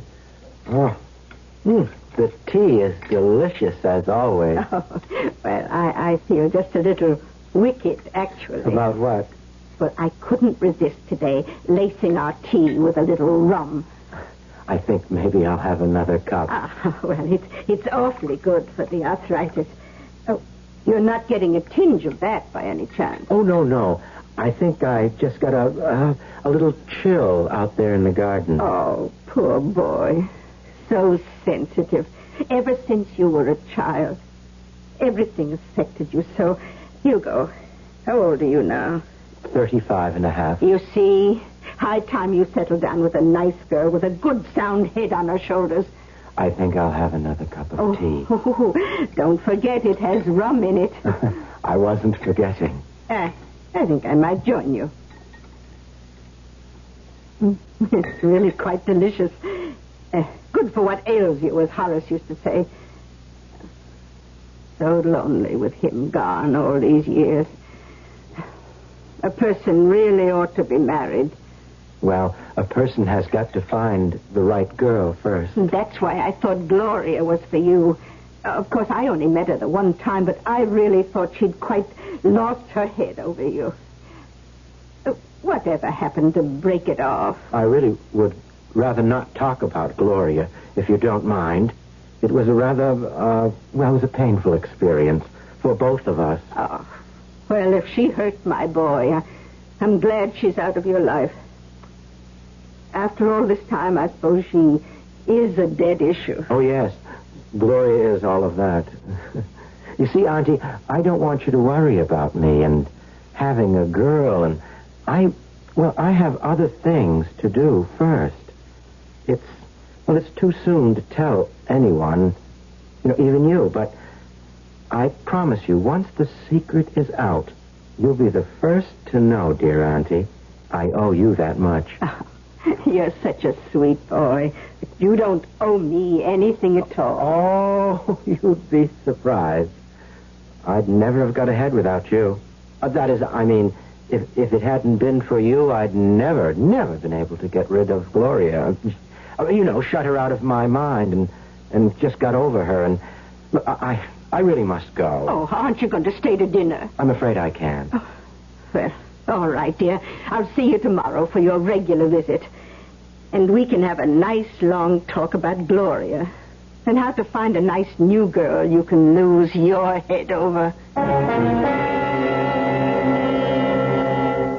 A person really feels terrible not to be totally honest with someone like Aunt Minnie. But there is the difference between the sexes and the generations, and then the very special circumstances that I'm involved in. It takes someone of very large vision to understand what it's all about, and how it all began with Gloria. I wonder if anyone would really understand it. I mean, if I explained it right out.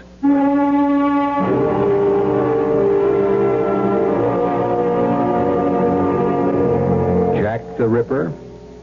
The Boston Strangler? Could someone as inoffensive and humorless as Hugo Mintner join their august company? Are we faced with another Dr. Jekyll who can retrogress diabolically into Mr. Hyde? And is perhaps the single most important key in our private investigation the word humorless? I'll return very shortly with Act Two. Excuse me, sir. Yeah? I would like to ask a deceptively simple question. Okay. I say deceptive because few people seem to know the answer. Oh, do I, huh? Are you ready? Yeah, ready as rain. Okay. No, wait. I think that should be right as rain. Oh, well. No, you wait. Make that ready as I'll ever be, okay? Ready as I'll ever be. Whatever. Yeah. Anyway, the question is this. Yeah, go ahead. What happens this time of year? Huh? That's it. Huh? That's the question. That's the $64,000 question. That's the one for all the marbles, right? That's the one that's on everybody's lips. Huh? Yes. That's the question. Well, as everyone should know, what happens this time of year is that Buick dealers are giving great deals on 1974 Buicks, which of course means that this time of year may very well be the best chance you'll ever have to buy a Buick. From the thrifty but surprisingly elegant Apollo to the dashing full-size LeSabre to the Electra, which surprisingly enough is the second largest selling luxury car in America. Know-it-all. The gardener's work is never done. Putting your plants to bed in the fall is as much work as waking them up in the spring. Hi, Frank Lieber here to tell you True Value Hardware stores stand ready to help. With a True Test 3-horsepower, 20-inch mower, for instance. It comes complete with a mulcher plate for just $79.99. True Value Hardware stores have fall cleanup supplies, too, for your lawn or your flower bed. For instance, an 18-inch bamboo rake. It's lightweight and it's springy, so it does part of the work for you, just $233. And you can get a specialty garden cart. Its adjustable height rim holds plastic bags open for filling. Or remove the rim and use it as a hand truck for hauling heavy bushel baskets, just $844. You'll find those plastic bags, too, 7-bushel cordite leaf bags. Get a package of 10 for just $1.49. These lawn and garden supplies help gardeners get their work done before winter comes. They're just a few of the values at participating True Value Hardware stores.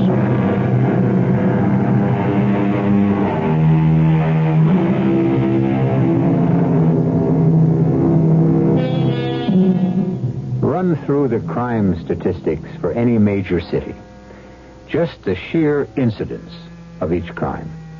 And you can wonder how any of them at all can be solved. The appalling weight of figures drowns the police departments, almost paralyzes them. Countrywide, some 6 million offenses. In any one of our main urban centers, an average of 40,000 for auto theft, 20,000 for robbery, over 500 for manslaughter or murder, and those are the ones reported. There are the others, like Hugo. Riding back from Flatbush in the subway, the empty pet carrier box balanced on my lap because it was crowded. The rum in the tea I'd had kept me nodding. I had to fight against falling asleep, and so I had no defense left against other memories of the past year that filled my consciousness. Most of all, Gloria. I remembered how I first met her. Oh, excuse me. I didn't mean to jostle you. Oh, that's okay, John. Any port in the storm? Sure is raining. Oh, my name isn't John. It's Hugo. Okay, Hugo. Right on boat counts. I'll try to get a taxi. But, could I drop you somewhere? That's the best you have in mind? Well... Maybe you're for real. Okay, honey, you get the cab. You could drop me by my hotel.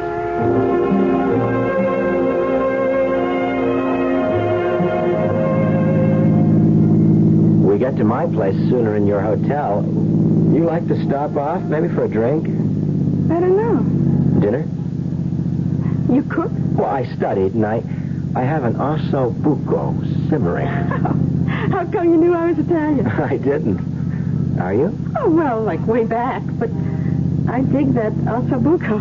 So, you want to stop at my place? This weather, what can I lose? Make it your pad.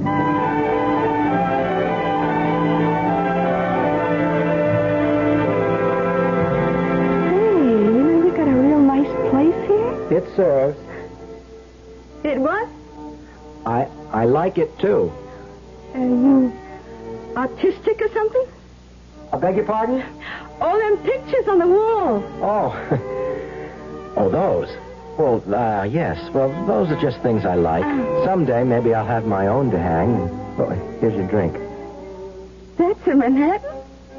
Rye and sweet vermouth. Yeah. But rye first and then a touch of the other. Let me fix it, huh? Oh, sure. I'm not very good with drinks. That's okay. What are you good at, Hugo? Well, I don't know. I never thought about it. Whatever you do, you make money? Oh, an adequate amount, I suppose. Like, for example? Well, before take-home, taxes and all that, depending on overtime, about $24,000-$30,000 a year. Oh, that's very adequate. Here, honey, try this. That's very strong. Oh, only the first sip. You'd be surprised how smooth it gets the next couple of times around. It doesn't seem quite as strong now. Well, keep at it. You'll like it. I already do. That's the first step. Now, how do you feel about me? Well, I liked you from the very beginning. No other ideas occurred to you? Well, I'd like to kiss you.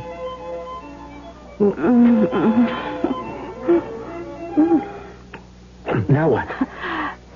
Oh, do I have to tell you? She was the most marvelous thing that ever happened to me. All I could think of was the Song of Solomon. Behold, thou art fair, my love.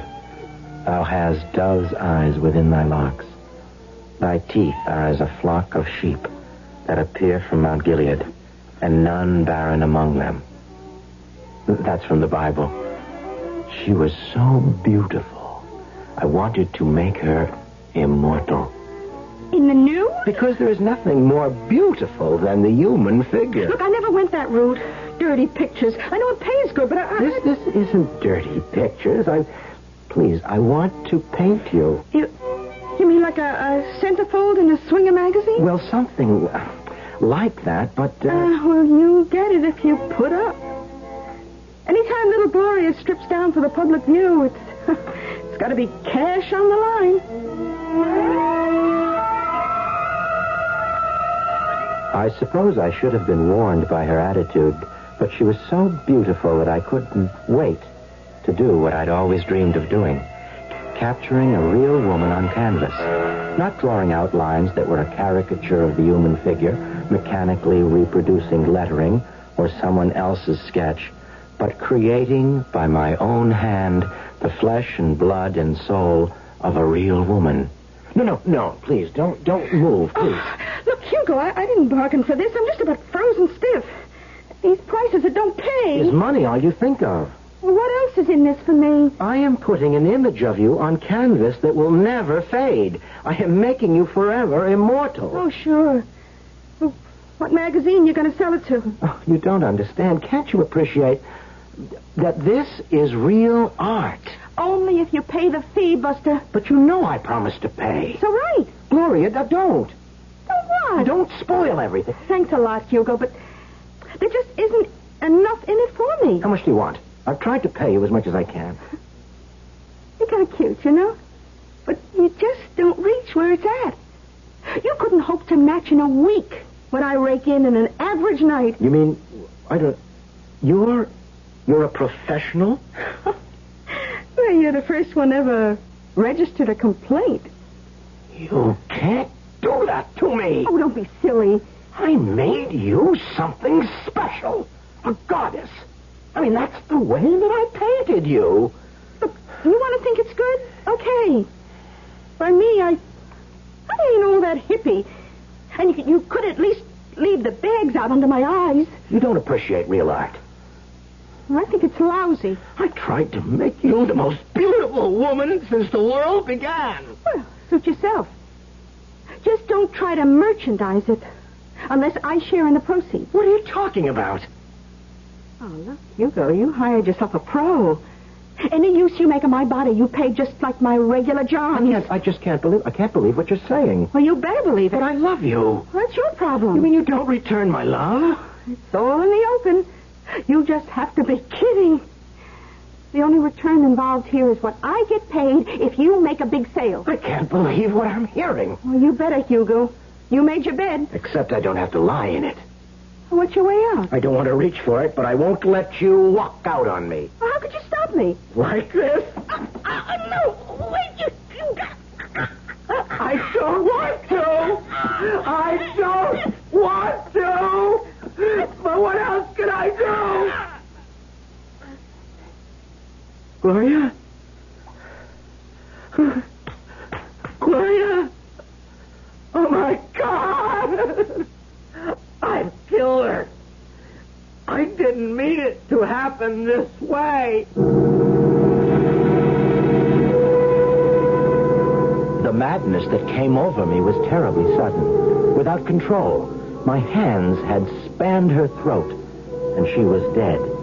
In that moment, the incredible was born. It had its own inexorable logic. The body was unclothed, and even if discovered, would be hard to identify. But the head was the problem. I was grateful for all my anatomy classes. A relatively simple problem. Over the bathtub. A complex circumferential cut, then a simple excision between the cervical and thoracic vertebrae. The body out my overhanging window in the dark before midnight into the Hudson's receding tide. The severed head into the cat carrier box, the first foreign corpse to grace my Aunt Minerva's private pet cemetery. Even after the rest of Gloria was gone for good, and I filled up the hole, I was shaking like a leaf. I could scarcely finish up and smooth the earth as I gave it the last little pat. I found myself saying a little eulogy. Forgive me, Gloria. I didn't mean to do it. But at least I saved you from a life of sin. Poor Aunt Minerva. She was so concerned about me that she had something very special waiting for me when I got back to the house. A nice glass of dandelion wine. Sip it slowly, Hugo. Yes, Auntie. Oh, you mustn't take on so. Poor gentle boy. All pussycats have to die sooner or later. Oh, what did you say she died of? She had some throat trouble. What did the veterinarian say it was? Oh, she died before I could get her to the vet. I'll bet it was a hairball. Yes. It can happen, you know, when you're not around. Awful thing is, probably the poor little darling just got strangled to death. I guess you might say that's exactly what happened. During the 3 or 4 days I convalesced at my apartment, trying to shake the shakes, I'd sit long hours looking at my portrait of Gloria. It was the first oil I'd ever painted. More and more I became obsessed with incredible truth. I had lifted this girl from the filth and squalor of her professional life and given her an eternal life on canvas in which she would be forever beautiful and good. I had actually done her a favor.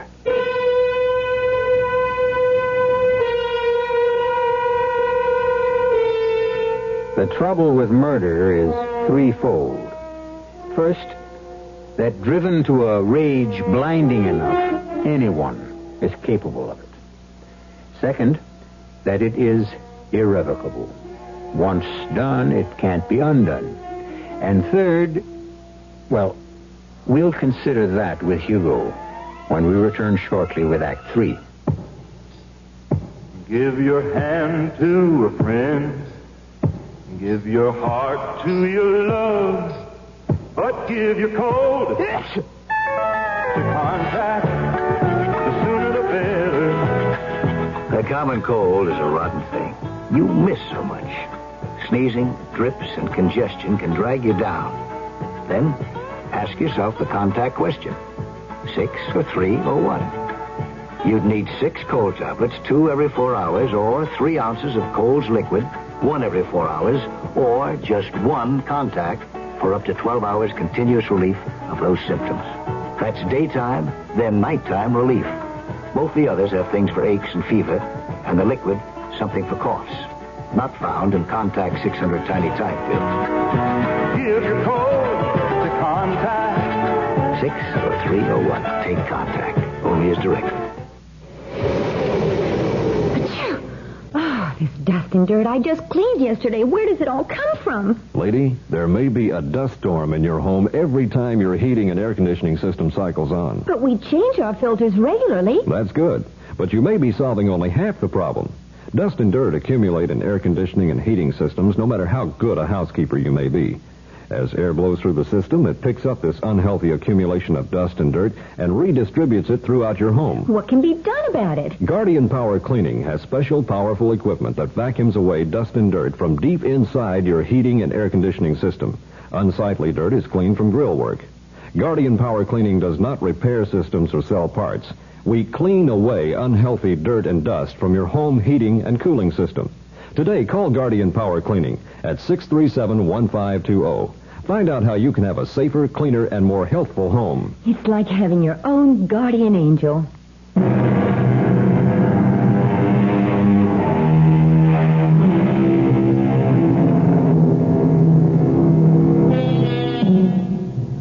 Where were we?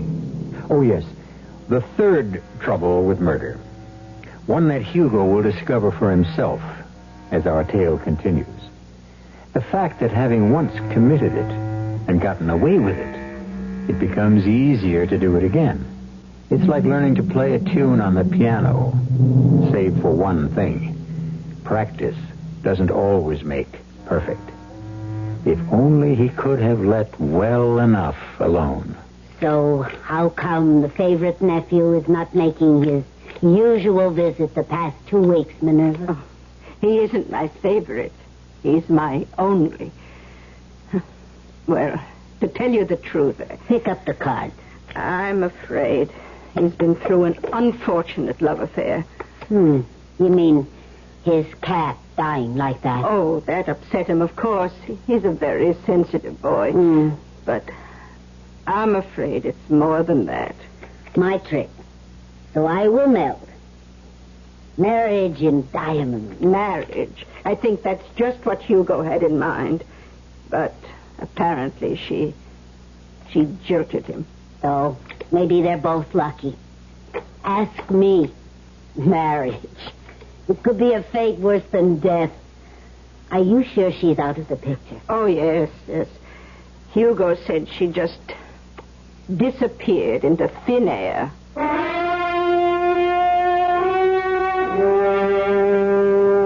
A head just can't disappear into thin air, Tony. Get as many men as you need, start fanning out from there inland and up and downstream, and look for that head. We gotta find it. Lieutenant, the body is in the river maybe 2 weeks. It's too late. Have a heart. What I got running a precinct is an ulcer.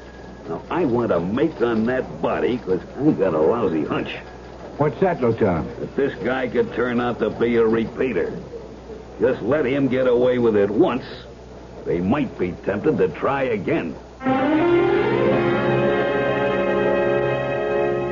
After Gloria, at first I was so sick at what I'd done that I had to take a few days off from the studio. My hands would shake so much at work. I couldn't control them. But then lying in my room, looking up at my portrait of Gloria, looking so pure and chaste, and like the Song of Solomon, I began to realize that I had a call.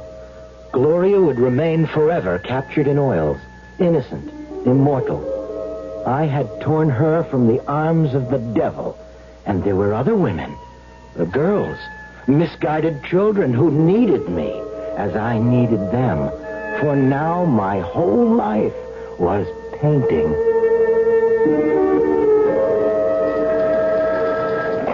Lieutenant Flagg. What? Another one? Oh, I knew it. I could feel it in my bones. Huh? No identification. Figures. This guy's a regular Bluebeard. I was a saver of souls, an instrument of immortality, and so my gallery grew to 4, and my fear was all gone. It was all for their sakes.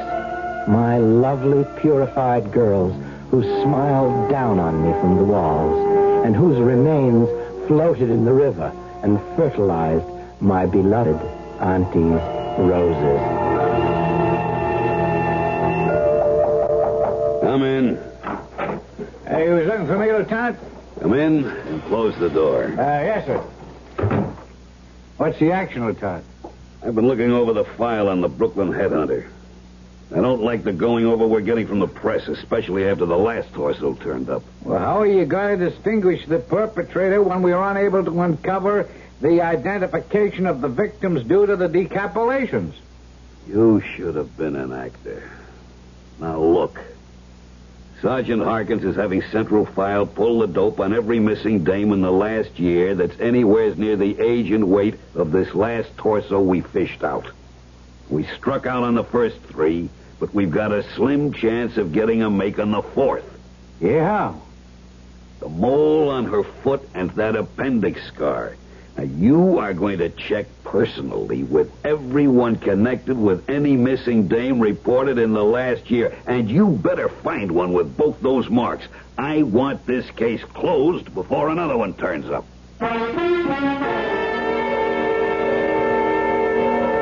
It had been a year since it all began. I felt I had done my work. And besides, Auntie was getting more and more upset about the overcrowding in her pet cemetery. Perhaps, I thought, as I started to fall asleep, enough was enough. And yet, there was that one empty wall. As I drifted away, I could feel the tug of the call again. Hey, mister. Don't move, please. I'm getting stiff.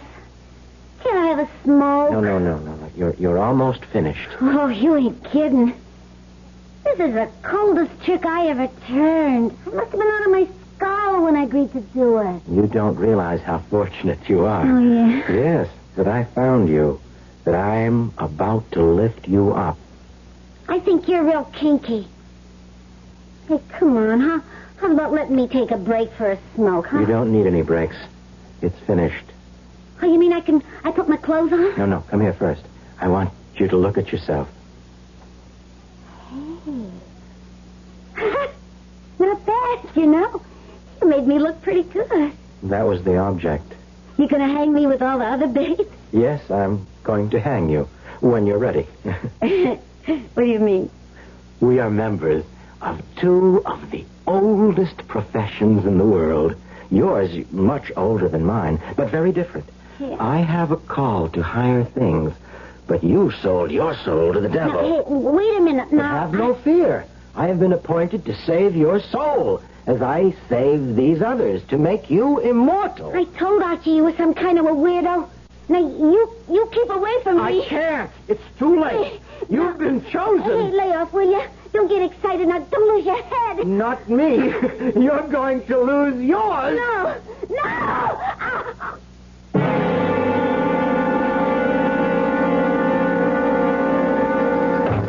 Hey, this time, Lieutenant, we got him. Got who? The perpetrator, the headhunter, the guy... Okay, I know who you're talking about. Now, what do you mean? Well, the body we pulled out this morning, we got a fingerprint match, eh?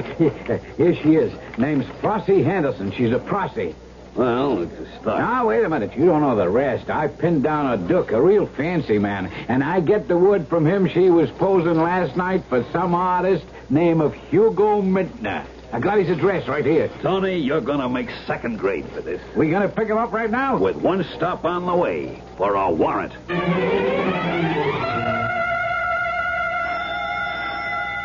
Just a minute. I'm coming. Oh, who is it? It's Hugo, Auntie. Oh, goodness me. So early in the week. Just a minute, dear. Well, I'm sorry to keep you waiting, dear, but one can't be too careful these days about opening... Oh, dear me, not another one, Hugo. I'm afraid so, Auntie. But you just buried the... Oh, look out for Rosebud. Close the door before he gets... Oh, my, he's gone. Hugo, you'll just have to go after him and catch him. But, Auntie, I can't... If you expect me to help take care of your pet, you'll have to help me with mine. Now, I'll just take the carrier and you go bring back Rosebud. Well, he isn't anywhere in the apartment. He's taking a powder for sure. Oh, no. We can't be this close and let him get away. And you learn anything more from the super? No, but this is our man, all right. Look. Hey, yeah. How about those chicks, huh? Concentrate on the faces. The one where the paint's still wet, that's Flossie, all right. Yeah. And I recognize at least two of the others from photos in the file. Real lifelike, ain't they? On the canvas, maybe. They were dead enough when we hauled them out of the river. Hello, headquarters, Lieutenant Flagg, 43rd Precinct. I want an APB on the wire immediately for a Hugo Mintner. Male, Caucasian, height 5'6", slight build, mouse brown hair, blue eyes, weight 150.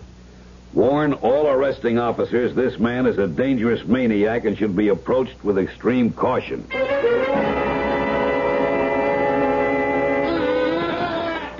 You ought to get rid of that cat. He's dangerous, Auntie. He bit me. I'm not surprised under the circumstances. What circumstances? I am very displeased with you, Hugo. I might even say shocked. While you were gone, I looked into this. Oh. You shouldn't have done that. Nonsense. It's my cat carrier that I lent you. But certainly not for transporting foreign objects.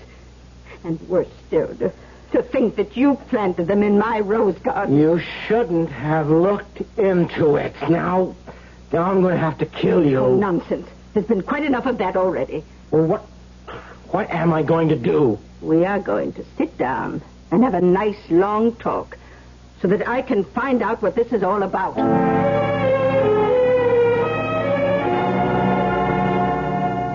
And I really didn't mean any harm, Auntie. It just came over me in waves, and I felt I had a mission.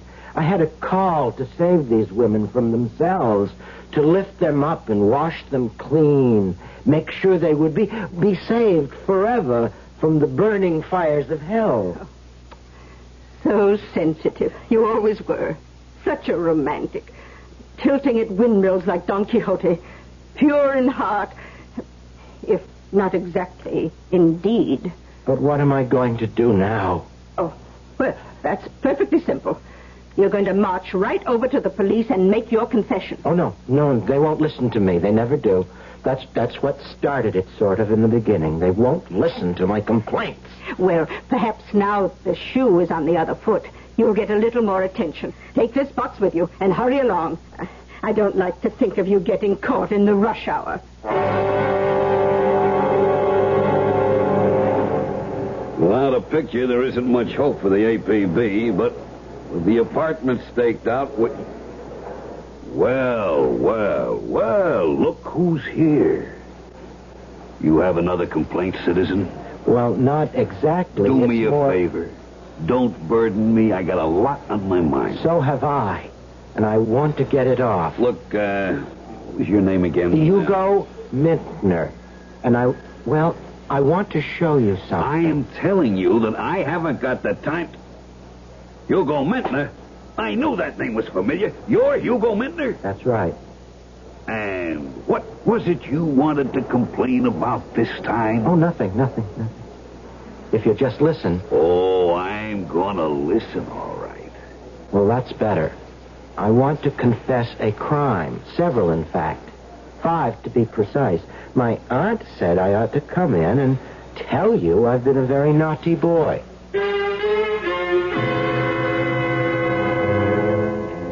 I'm really quite happy here.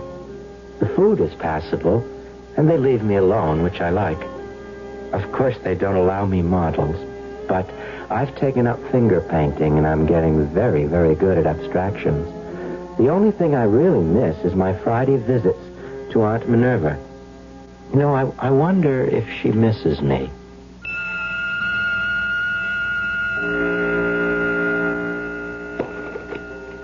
I got the cards, Minerva.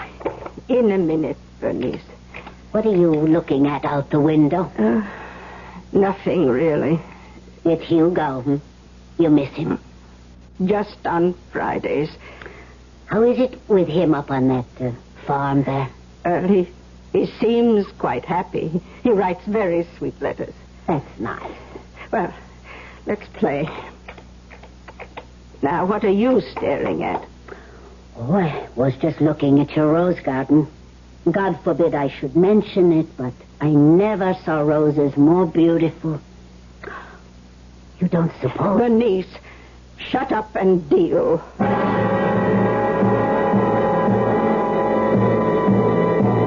Of course, Hugo was stark, staring mad. But, as he said, he meant well. It just seems a pity that he wasn't the only one to lose his head. I'll be back shortly. Hi, this is Debbie Reynolds asking you to do something about guarding your life. If you were to ask me to name all 7 of cancer's warning signals, I'd probably leave out 1 or 2. But if one were to happen to me, like an obvious change in a wart or mole, I'd be sure to see the doctor. Let me suggest that you learn how to recognize these warning signals, too. Or better still, why don't you get in touch with your American Cancer Society for a free pamphlet that lists the signals, and then keep it on hand for reference. Remember, today there's often a lot we can do if cancer should strike. In fact, in most instances, the disease can be cured if it's detected and treated in time. I'd like it much better if I could say it could always be cured or prevented. That day will come, perhaps in our lifetime. It's up to all of us to help make it happen. Help by supporting your American Cancer Society. Give generously when your volunteer calls on you. We want to wipe out cancer in your lifetime, so be sure your American Cancer Society gift is a generous one.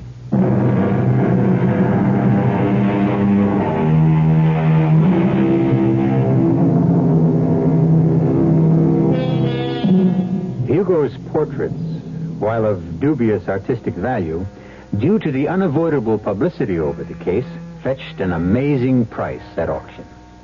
Aunt Minerva's first notion was to divide the money 5 ways and make some restitution to the girl's nearest relatives. But since the only claimants were some rather fancy gentlemen who all drove lilac or champagne luxury cars, she changed her mind and endowed a shelter for homeless cats. The animal variety, that is. Our cast included Robert Morse, Bryna Rayburn, Evie Juster, Jackson Beck, and Ian Martin. The entire production was under the direction of Hyman Brown. Now, a preview of our next tale. Hey, what the? Keep your voice down, Ron. Ran, you're soaked to the skin, drenched. I pretended I wanted to heat up the coffee, but I really wanted to get to you. I went out the kitchen door and came around to this window. Ronnie, what's the trouble? He's holding me for ransom. Ransom? He wants $100,000. $100,000? My father is Garrett Prentice, the millionaire. Oh, I've heard of him, yes. Hill Carrington, if that's his name, phoned my father yesterday. The money is on the way, but what worries me is I'm sure Carrington's going to kill me once he gets it. But if he gets the ransom money... I don't think it'll make any difference. He knows I can identify him, so he hasn't much choice. He has to kill me. You and your husband, too. Yes.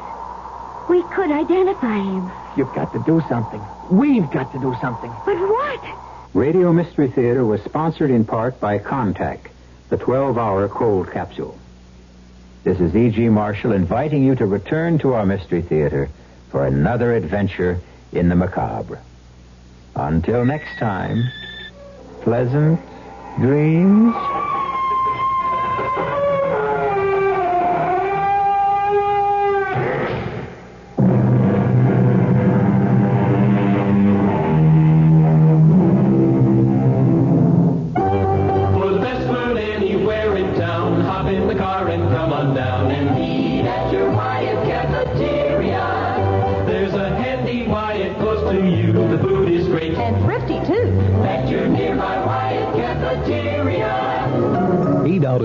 Cafeterias tonight. There's one in your neighborhood. It's the goodest. It's cheaper than eating at home. Eat at your nearby Wyatt Cafeteria. You're listening to KRLD Dallas, 1080 on the dial. Up next in our prolific parade of programming, it is Eddie Cantor.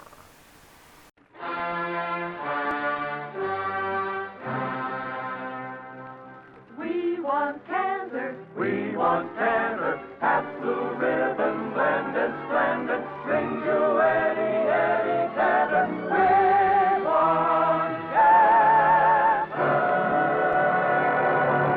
new singing star, Margaret Whiting, Edgar Fairchild's orchestra, Hubert Updike of the Alan Young Show, our guests, George Burns and Gracie Allen, and yours truly, Harry Von Zell, bring you... The Eddie Cantor Pat's Blue Ribbon Song.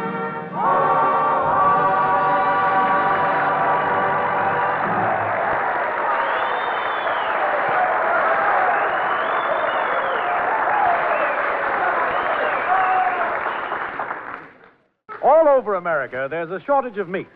But in Eddie Cantor's kitchen, there's 200 pounds of beef. Harry Von Zell.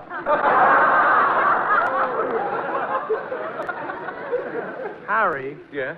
Would you care for another slice of toast, kid? Yeah, thanks. Hey, Eddie, where did you get that beautiful new automatic toaster? I had mine on the list. Oh? That's using the head, you know what I mean? Yeah. Here, I'll show you how it works.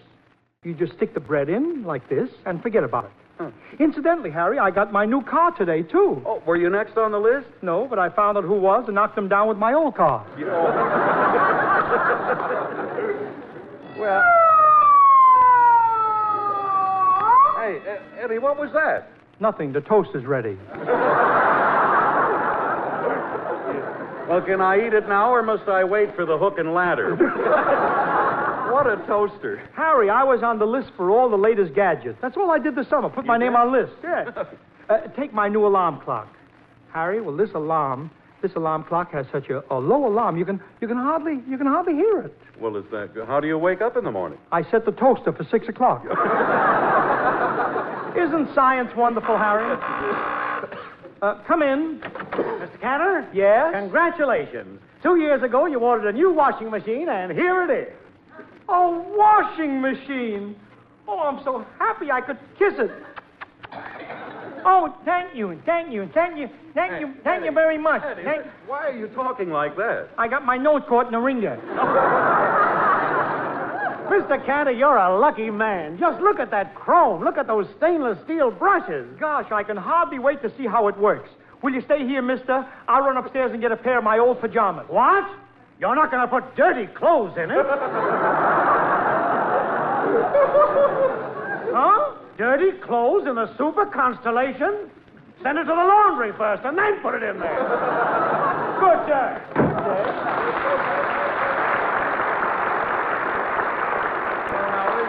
Something. Eddie, listen, how did you ever get a washing machine? I used my head, Harry. Again? I left my name in over 200 appliance stores, and one of them came through. Oh. Look at that mechanical marvel, Wonderful. Harry. What science has done for the housewife. Yeah. Washing machines, vacuum cleaners, automatic cookers. Why, pretty soon there'll be nothing left for a married woman to do. What are you giggling at? Yeah, I was just thinking, Eddie, with all these electrical appliances, you won't be able to marry a woman till you find out if she's AC or DC. Harry. What? Look who's coming up the walk. Who? My landlord, Hubert Updike. Oh? He gives me more trouble than he does Alan Young. He's the richest man in town and so fussy about the beauty of Beverly Hills, he hung lampshades on all the traffic lights. Yeah, here he comes. Miss Cantor, I'm here. Come gaze at me, for it is fall, and I'm a riot of color. Mr. Updike, what brings you here anyway? Well, I'm here to complain about the bird bath on your lawn. It's a disgrace to Booberly Holes. Booberly Holes? What's the matter with the bird bath on my lawn? No towels.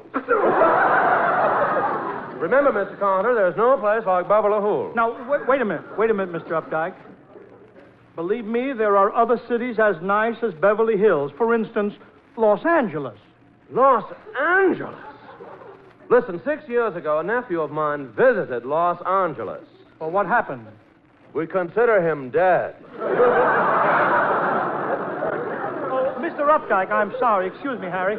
I want you to shake hands with my announcer, Harry Von Zell. He lives in Hollywood. No! I refuse to shake hands. Would you like to rub noses or what? Oh, 3 tittles and a wink to you. Mr. Cantor, I came here to have you sign this petition. You see, we want to change the color of the stoplights in Beverly Hills from red to heliotrope.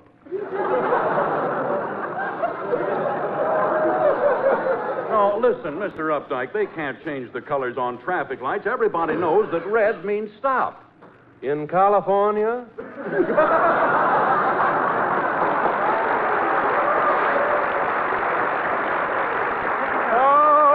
Oh, that was a witty one. Yeah, howdy. Mr. Cantor, we must maintain the individuality of Beverly Hills. Why, the first thing you know, they'll be collecting garbage in broad daylight. Well, how do they collect garbage in Beverly Hills? Here we wait for a total eclipse. Au revoir, Mr. Cantor and Mr. Von Zuhl. Just a minute, Mr. Updike. There's something I've always wondered about. What do they do with the garbage from Beverly Hills? It's made into gardenias for Cucamonga.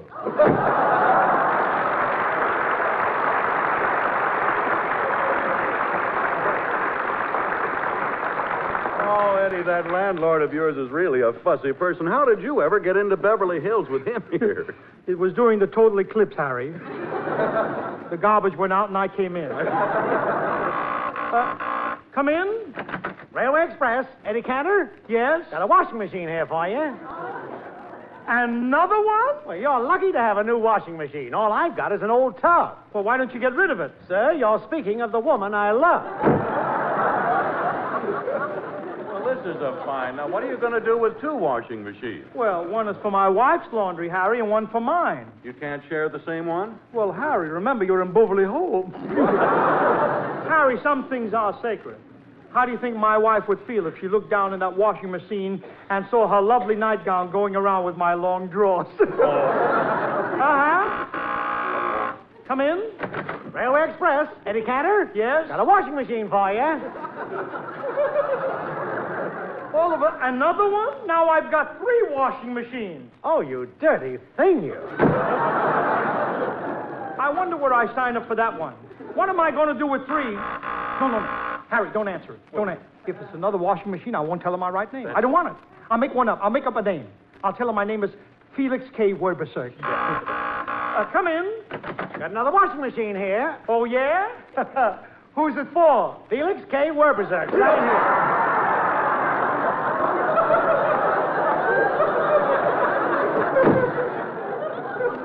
4 washing machines. What am I going to do with 4 washing machines? 5. 5 washing machines? Stuck with 5 washing machines? Where am I going to keep... No. Go away. Let me in. There's been a mistake. That last washing machine wasn't for you. Oh, you say that last washing machine wasn't for me? No. But these 2 are. No.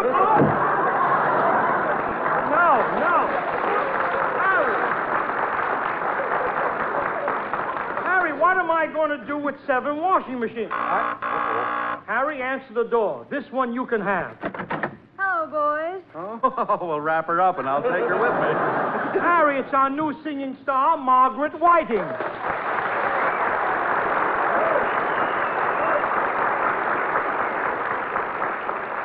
Oh, Margaret, I'm so happy to have you with us this season.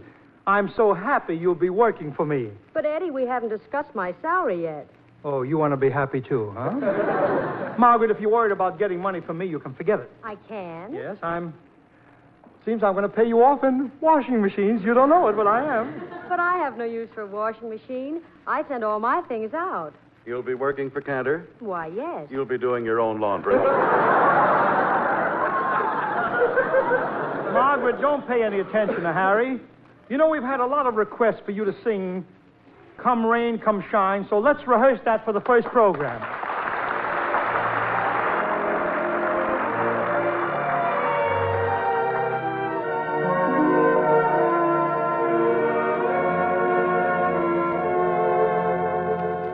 I'm gonna love you like nobody's loved you, come rain or come shine. High as a mountain and deep as a river, come rain or come shine. I guess when you met me, it was just one of those things. But don't ever bet me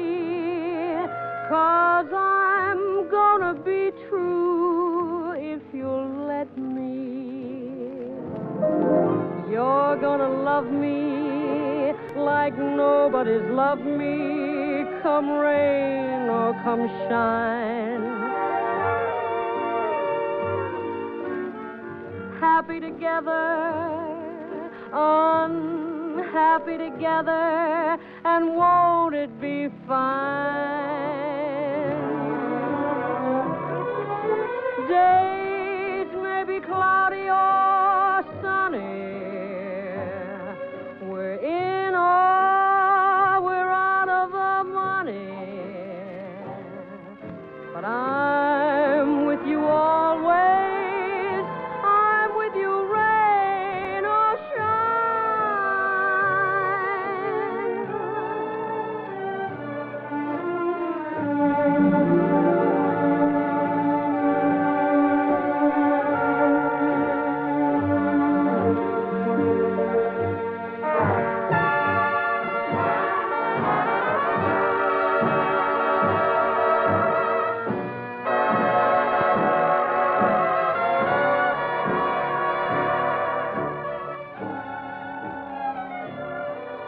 days may be cloudy or sunny. We're in or we're out of the money. But I'm with you always. I'm with you rain or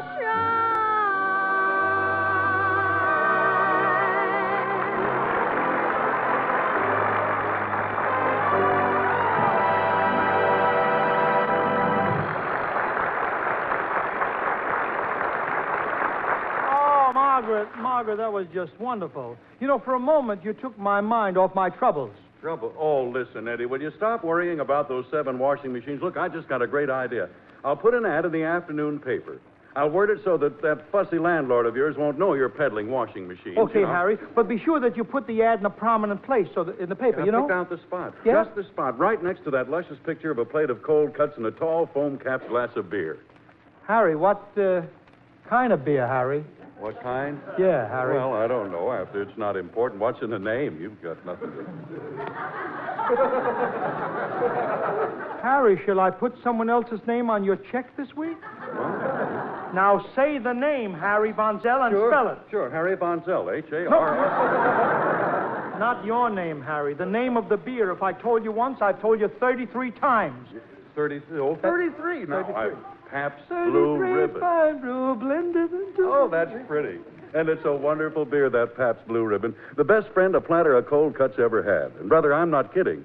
I can just see it now. Nice thin slices of turkey, tongue, corned beef, liverwurst, and a cold, frosty bottle where you take a bite. Then you swallow a Pabst Blue Ribbon. Another bite, another swallow of Pabst Blue Ribbon, and then another bite. Harry, don't eat so fast. Can't help it. But you try that. Wash it down with that stuff. Go ahead, Harry.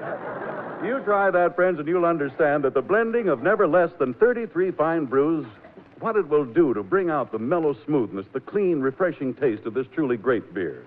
All over America, people order it with confidence, serve it with pride. For folks everywhere know there's just one and only one blended, splendid Pabst Blue Ribbon.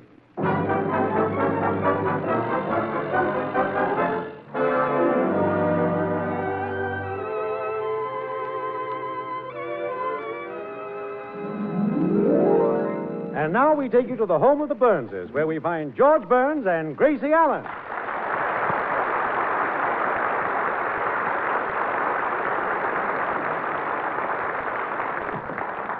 George, aren't you through shaving yet? Yeah, but I cut my face to pieces. Gracie, this is the last time I shave with a straight razor. I'm going to buy one of those new Remingtons. Oh, don't be silly, George. How will you ever get your face in a typewriter? I just feed it through the ribbon. Oh. Would you move a little, dear? I want to get the laundry out of the hamper. The man's coming for it this afternoon. Now, let's see. 1 girdle, 4 pairs of blue panties, 2 pink pairs. George, is that all you have this week?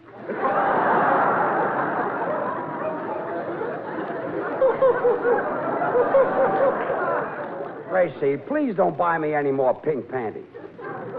You know what happened last summer when they rushed me to the hospital? I had one heck of a time getting out of the maternity ward. Well, dear, they would have found out sooner or later. Oh, that's the laundryman. Oh, you don't have to hide, George. He doesn't suspect they're yours. Oh, hello, driver. Oh, hello, Mrs. Burns. Hello, Amber. Amber, look here, fella. Maybe I do wear bright-colored shorts. But look at this bill. Doesn't that prove something? Yeah, at the end of each pot, there's a rainbow. Oh, well, wise guy, how would you like a punch in the nose? Yeah, how would you like a punch in the nose? I never fight in the presence of the weaker sex. George, leave the room. If I want to wear pink panties, I'll wear them. This is a free country. If George wants to wear pink panties, he can wear them. If he wants to wear a girdle, he can wear it. It's just like it says in the Constitution. To each his own. Hey, look, folks, do me a favor and keep the bundle. I don't have to do this for a living anyway. I got people living over my garage. So long.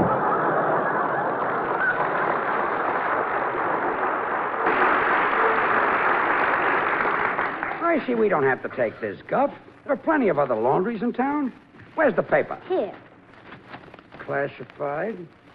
Automobiles. Wild Man Pritchard. Madman Muntz. Psychoneurotic Sam. Laundries. Oh, here we are.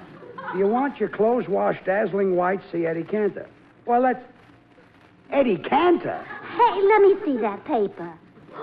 Why, it doesn't seem possible. Cantor forced to take in laundry. Eddie Cantor? Why, for 35 years he starred in vaudeville, the theater, radio, pictures. And now Cantor in a laundry? Well, George, it takes time to find out what you can do best.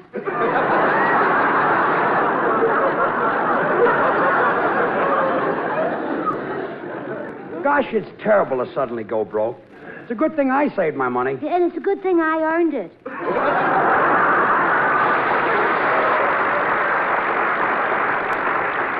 But, darling, what's Cantor going to do now? I don't know. I'm afraid he's too old to start again. How old is Eddie anyway?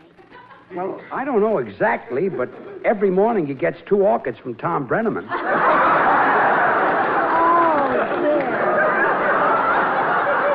Look, we've got to help Cantor at a time like this. You're right, Gracie. Eddie's got 5 daughters on his hands, and until he gets into the laundry business, the least we can do is offer to take a few of them into our house for a while. Well, that's a wonderful idea, George.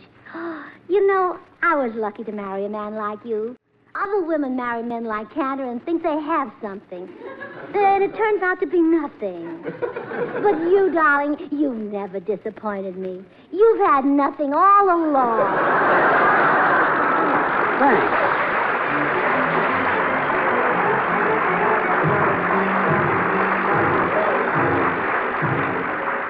While George and Gracie are off on their errand of mercy for Eddie Cantor, we take you back to Eddie's house, where Harry Von Zell is practicing on the washing machine. Now, look, Eddie, take off your shirt. We've got to use it to demonstrate these washing machines. Oh, I don't know whether I should... Take it off now. All right, I'll take it. Harry, will you please turn around? Oh, all right. There. Okay, you can look now, Harry. Oh, no. What's the matter? I never saw anything like that before. Say, what are those strings hanging from your shoulders? Those are my arms.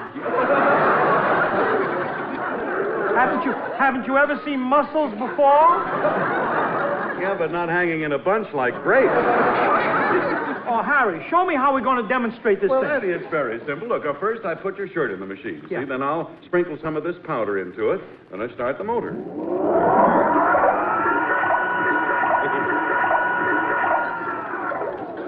Now it's done. We remove the cover and... Oh. Harry, where's my shirt? Where's my shirt, Harry? It's in... You saw me put it in My shirt, Harry. Harry, what's with the shirt, Harry? I put it in the... You saw me. Harry, that shirt was from Mullen and Blewett. Yeah, well, right now it's Flotsam and Jetsam. Why, What did you do? What did you put into that machine? I don't remember. It was something with an O on it. Was it Chipso? No. No, was it Sutso? No. Was it Rinso? No, I remember. Drano. Fine, Harry. People are coming here to buy my washing machines, and I haven't got a shirt on my back. Don't get excited. I'll run upstairs and find you one. All right, go ahead. Oh, that must be the customers.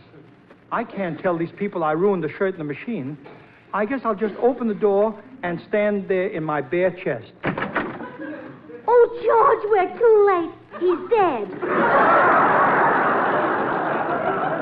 Gracie, George, how are you? Well, go ahead, George. Speak to him about taking some of the children off his hands, but be diplomatic. Say, Eddie, we know the fix you're in, and we'd like to take a few of them off your hands. Oh, fine, George. You can have all 7 if you want. 7? We thought you only had 5. 2 just came this afternoon. Oh, dear, it always happens at a time like this. I'll bet they're darling. They certainly are. They arrived with those new plastic bottoms. And what's more, they hold 33 quarts each. 33 quarts of milk? Who uses milk? Hot water is good enough for them. That dope Harry even put Drano in one of them. How does Ida feel about having 7 of them? She wasn't home when the last 2 got here. Wait a second. Something is wrong here. Ida had to be here. What doctor delivered them? Who needed a doctor? Railway Express handled the whole thing. What are you talking about? Washing machine. Washing machine? Yeah, I've got 7 of them. Hey, Eddie, I can't find a single shirt up here. Oh, I must have 1 shirt left. I'll be right up, Harry. Excuse me, folks. George Gracie, I'm going to go upstairs to Harry Potter. See that, Gracie? He hasn't even got a shirt. I'd give him some money, but all I got is cash. George, the only way we're going to help Eddie is to get him bundles of wash for his laundry. Plenty of bundles. And I know just how to do it. Where's that phone? Well, Gracie, who are you going to phone? Well, you'll see. Now, wait a minute. Hope you know what you're doing. Hello? Hello, Luella? Gracie. Luella, there's an old broken-down actor who is... Oh, no, George is all right. I mean, Eddie Cantor. He's taking in laundry for a living, and we've got to get him some bundles. Plenty of bundles. Oh, thank you, Luella.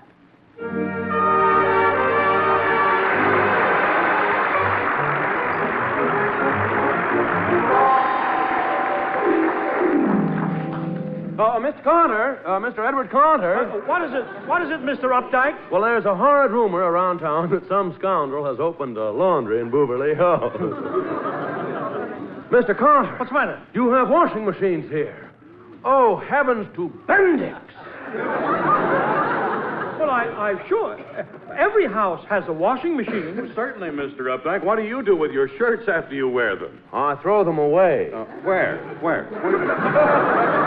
Mr. Updike, let's be sensible about the whole thing. If I were running a laundry, wouldn't there be bundles in the house? Just look around. Do you see any bundles? Is this Cantor's wet wash laundry? Wet wash? What are you talking about? Who sent you here? Luella Parsons. Starch this stuff and have it by Thursday. Oh, yes, there's also a small bundle here from Jack Benny. When you get through washing it, comb it and pot it on the left side. Edward Cantor, you are running a laundry. You are. I'm not.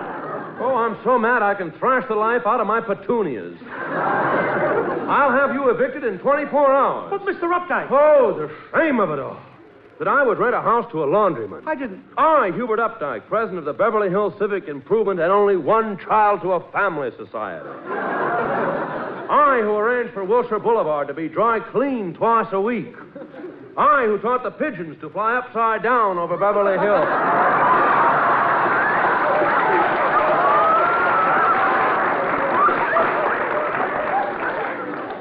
So they could get an even tan. Mr. Updike! No, out! No! Out! Don't put me out! Oh, don't put me out! Don't put me out!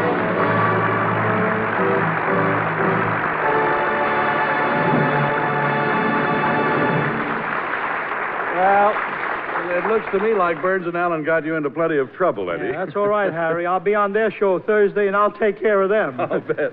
Well, I hope you learned a lesson anyway. You'll never put your name on a list again for an electrical appliance. Harry, there's one more appliance every home should have. That's the new 1946 refrigerator with the special added feature. Special added feature? Oh, has it got those chromium shelves inside? No.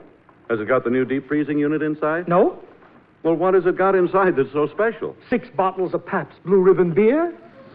That's no good. Harry. It's no good. Harry, what are you saying? You heard me. I said it's no good. What? You can't... They ought to redesign it so it holds at least a dozen. Oh, him I can kiss. Yes, folks, when your friends drop around this weekend to listen to the opening of the football season, all I say is you'd better have plenty of blended, splendid Pabst Blue Ribbon in the refrigerator. You know, armchair football and Pabst Blue Ribbon just naturally blend together. Yes, just the way those never less than 33 fine brews blend together to give you that famous Pabst Blue Ribbon flavor. Not too heavy, not too light, but fresh, clean, sparkling, with the real beer taste coming through the way you like it. So when you fill up that icebox of yours, remember, there's just one and only one blended, splendid Pabst Blue Ribbon.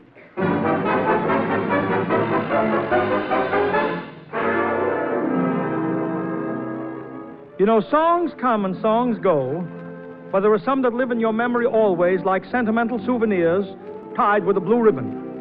So let's tonight take an old favorite of yours and relive those mellow moments with Our Blue Ribbon Memory.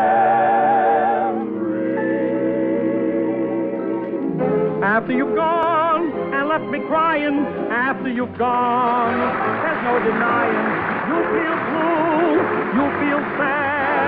You'll miss the dearest pal you've ever had. There'll come a time, now don't forget it, there'll come a time when you'll regret it. Someday, when you grow lonely, your heart will break like mine and you'll want me only after you've gone away. Just because you're gone away, you seem to think you'll forget. But deep in your heart, you know, you learn to regret. Oh.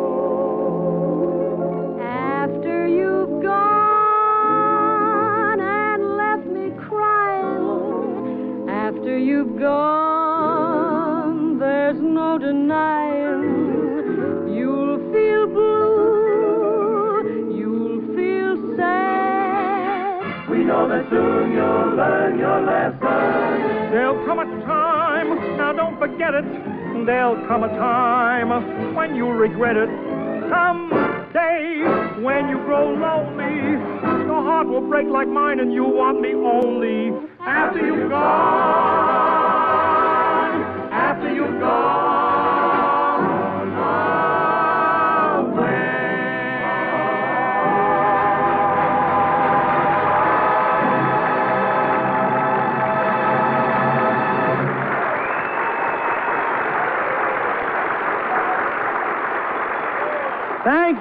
Thank you for listening to our Pabst Blue Ribbon Show, ladies and gentlemen. And remember, daylight saving time ends next week. So if your area has been on standard time, we'll be heard 1 hour later. Consult your local newspaper to be sure you have the right time and the right station, because our guest star next Thursday night will be Walter Pigeon. In the meantime, remember, I love to spend each Thursday with you. As friend to friend, I'm sorry it's true. I'm telling you just how I feel. Good night, everybody. This is NBC, the National Broadcasting Company.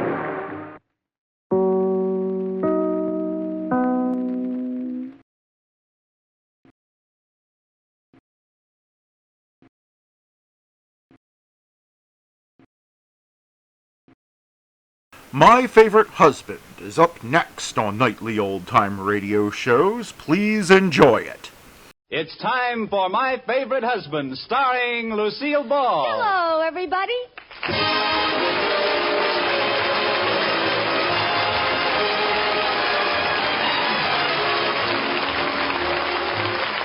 Yes, it's the Gay Family series starring Lucille Ball with Richard Denning. Transcribed and brought to you by the Jell-O family of red letter desserts. Oh, the big red letters stand for the Jell-O family. Oh, the big red letters stand for the Jell-O family. That's Jell-O, yum, yum, yum. Jell-O puddings, yum, yum, yum. Jell-O tapioca puddings, yes, sirree. And now Lucille Ball with Richard Denning as Liz and George Cooper. Two people who live together and like it.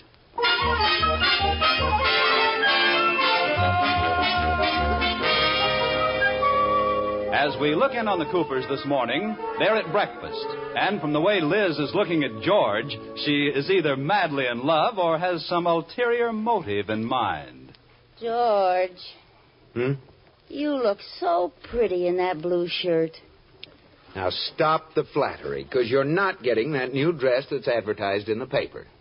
Oh, did you see the ad? Yes. Someone had cleverly pasted it on the bathroom mirror. Oh, those stores will do anything to sell merchandise. They're shameless. Yeah, well, George, now that fate has stepped in and brought the dress to your attention, may I buy it to wear to the club dance Saturday? It's only $89.50. Please, Liz, not while I'm drinking coffee. $89.50 for one dress? Well, maybe I could do without the stole. Then it would only be $69.50. $20 for that roller towel with fringe?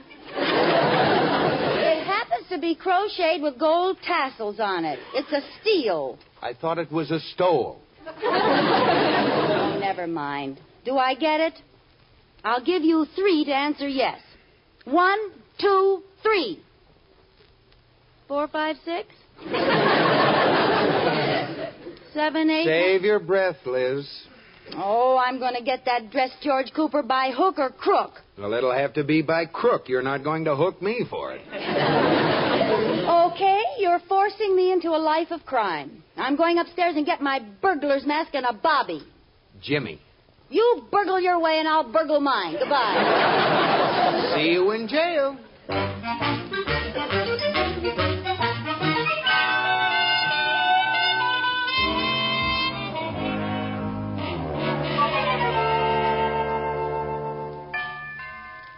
I'll get it, Katie.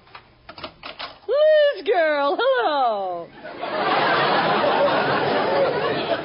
Oh, hi, Iris. Come on in. Sit down. Well, apparently I've stumbled into the nest of the bluebird of happiness. What's eating you? Oh, George won't let me have the new dress for the dance Saturday. I'll have to go in my old green dress.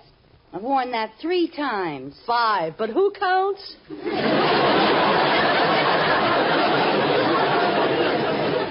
Go on, make jokes. Look, you come along with me, Liz, and you'll forget all about your troubles. Where are you going? To a radio broadcast. Everybody wins with Happy Hal Brubaker. Oh, that sounds ginger peachy. Come on, maybe you'll win enough money to buy a new dress. Well, who knows? Maybe you'll even be chosen Queen for the morning. Queen for the morning? Uh-huh. It's only a local show. They can't afford to make you queen for the whole day. Oh.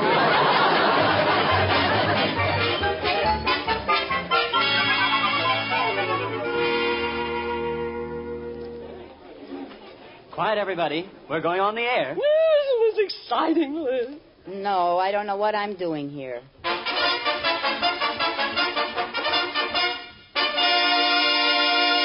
Once again, it's time for Everybody Wins. And here's your MC, Happy Hal Brubaker. Hello! Welcome to Everybody Wins. We're going to have a lot of fun and give away some wonderful prizes. In fact, we have twice as many prizes as usual today because on last week's Everybody Wins, nobody won.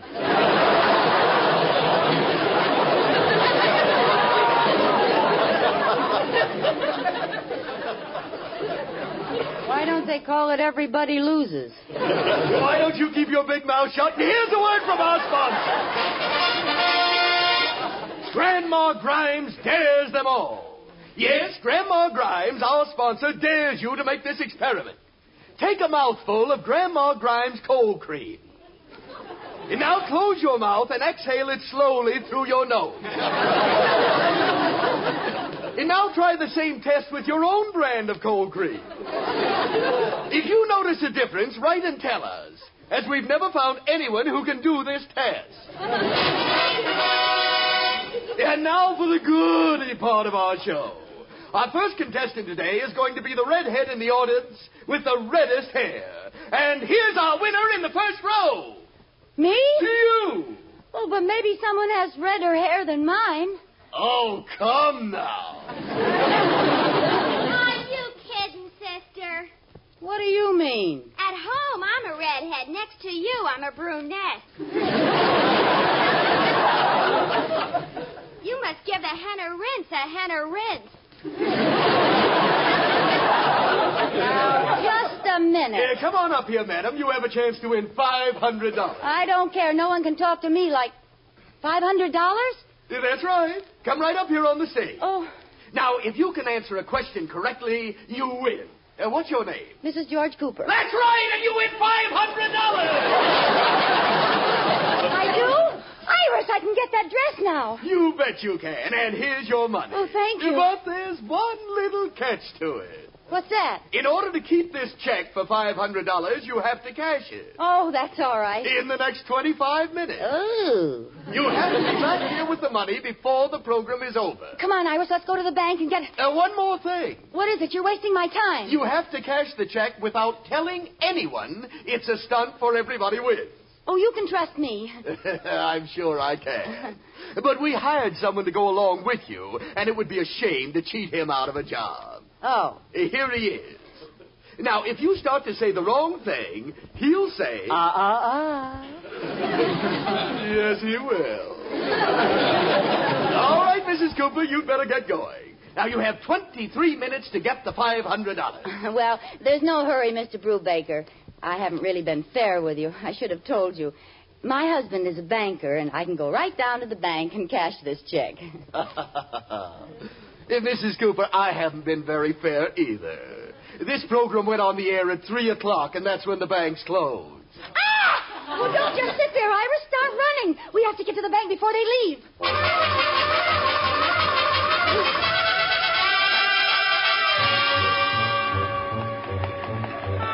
I hope they haven't gone. So do I. Oh, good. There's a guard inside the door, see? I've never seen that one before. No. Open the door, please.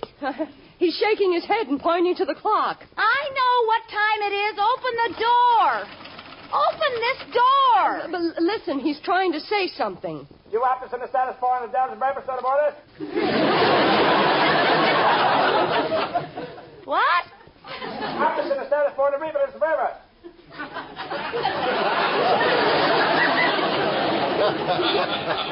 What did he say? Either I'm not a good lip reader or he's using some pretty strong language. Oh, I see George in there. You, George! George! We've got to get in. We've got a check.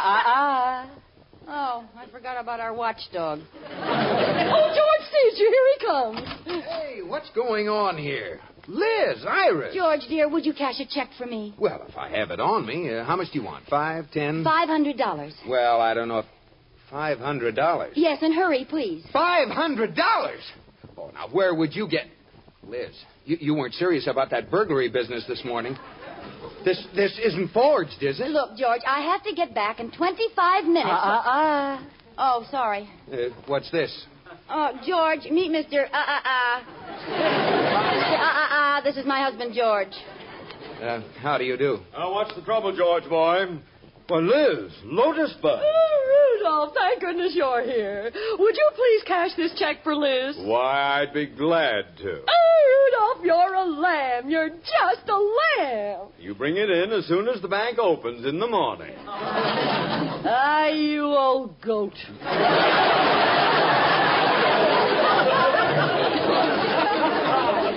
Old? Look, both of you, this is terribly important. And why, pray? Well, you see, Iris and I went down to the... Oh, I'm sorry. What's this all about, Liz? If I can just cash this check in the next...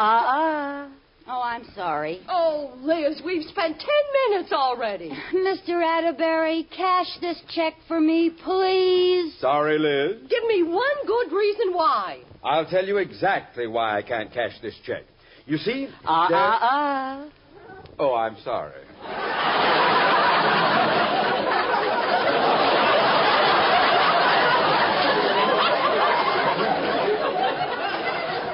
What do you mean? I got carried away.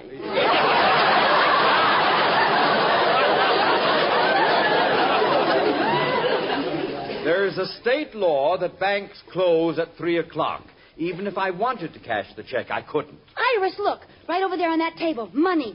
Stacks and stacks of beautiful green money. I see it. I'm going to take one of those $500 bills. Oh, no, you're not. Oh, yes, I am. All right, everybody. This is a stick-up. Raise your hands and line up against the wall. Liz. I'll shoot the first one that tries to stop me. Liz. Put your hands up. All right. Now may I finish? Yes. You haven't got a gun. Oh, I thought it was too easy. We're wasting time, Liz. How much time have we got left? 12 minutes. Come on, there's plenty of places to cash checks besides banks. Okay, let's go. Thanks a lot, you big misers.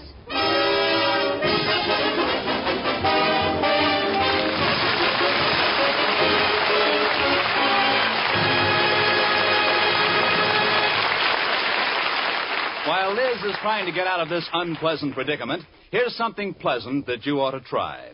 It's a new quick-setting trick for Jell-O. Gives you beautiful finished Jell-O desserts in just about 1 hour. Dissolve your Jell-O in 1 cup of hot water. Then add 1 cup of ice cubes or crushed ice, filling the cup to the brim with water. Stir until ice is completely melted. Then place in the refrigerator to chill, and in just about 1 fleeting hour, you take out a delicious, sparkling Jell-O dessert. It's the greatest little time saver since they invented the horseless carriage. And it'll be an extra help during this busy holiday season. All 6 delicious Jell-O flavors are brimful of rich, fruit-like, locked-in goodness.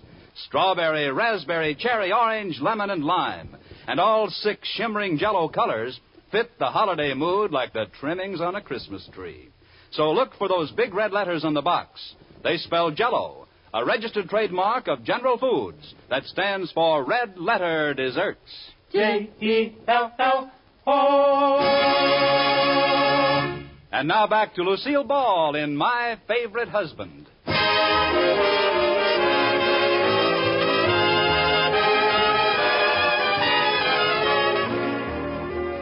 As we look in on the Coopers again, Liz and Iris have just left the bank to try to find another place to cash the $500 check from Everybody Wins, which Liz can keep if she can cash it in the next 15 minutes. George and Mr. Atterbury prepare to return to their work. George, boy, have the other employees gone home? Yes. Good. We can turn on the radio. I wouldn't want anyone to know we go over the books with Arthur Godfrey. Thank you, Mrs. Malone, for being such a good sport and jumping off the high ladder with an umbrella.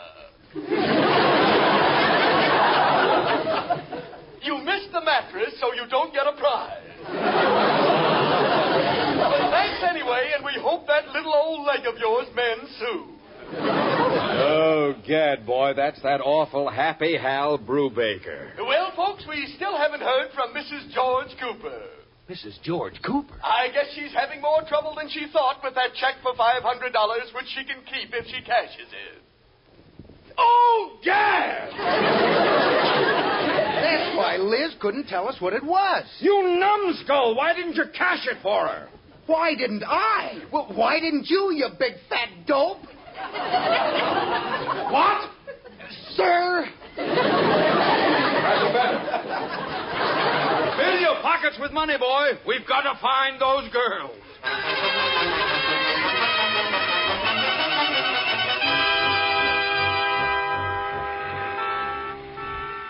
Where'll we go, Iris? Where'll we go? There, right down the street. See that sign? Where? Do you need money? Oh, yes. That's the first time I ever saw in neon. Let's go in. I'll borrow $500 and cash your check for you. Okay. Good afternoon. Do you need money? Yes. I'd like to borrow $500, please. Of course. Just put your signature here. Oh, there. Fine. And now we count out 1, 2, 3, 4, 5 $100 bills. Is that all? That's all. My goodness. I certainly was mistaken about places like this. Of course you were. Now I deduct the interest and the carrying charges, and here's your money. $14.32. What? And you pay us back at the rate of $50 a week for 36 weeks. $14? She has to give me $500. Oh, why didn't you say so? If you want $500, you have to borrow $13,000. Skip it. We don't need money that bad. Come on, Iris. Well, how much time do we have left? 6 minutes. We're dead. No, we have one more chance. Old Mr. Trimble at the grocery. He'll cash it for me if he's got it. Good. Look out. What? Step back in the doorway, Liz. Oh, well, what's the matter? Look, running down the street, George and Rudolph. Oh, that's all we need. If they find us, they'll make us tell them where we got the check, and that'll kill the rest of our time. Quick, into the taxi at the curb. Okay. Trimble's grocery store driver. As fast as you can go.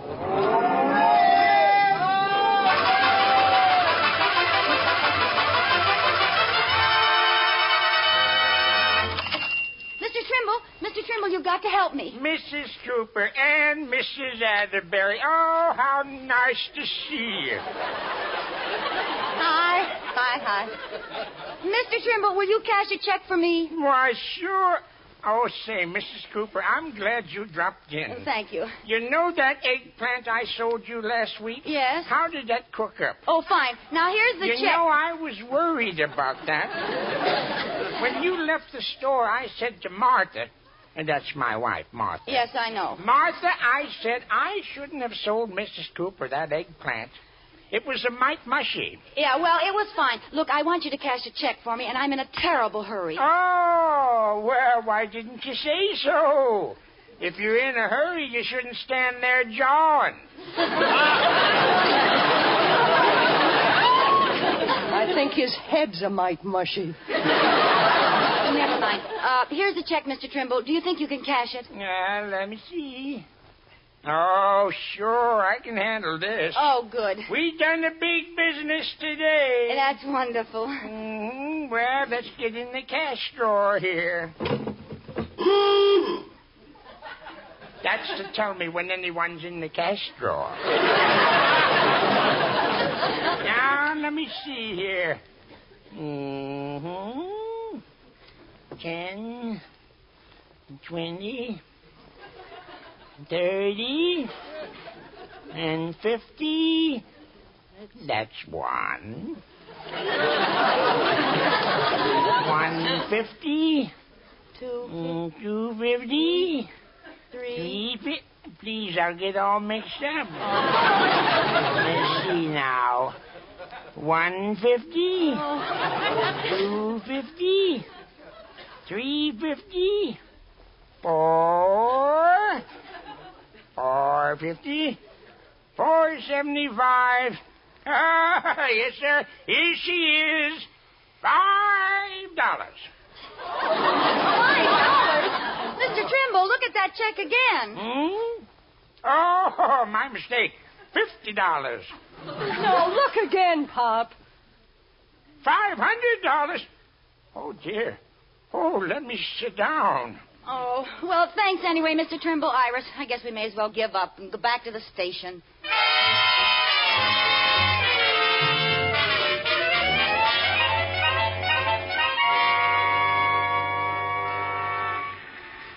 Well, we lost them, Mr. Atterbury. They got into that cab all right. Oh, those idiots. Oh, what'll we do now? What time is it? 27 minutes past 3. We still have 3 minutes. Let's go down to the radio station and see if they're there.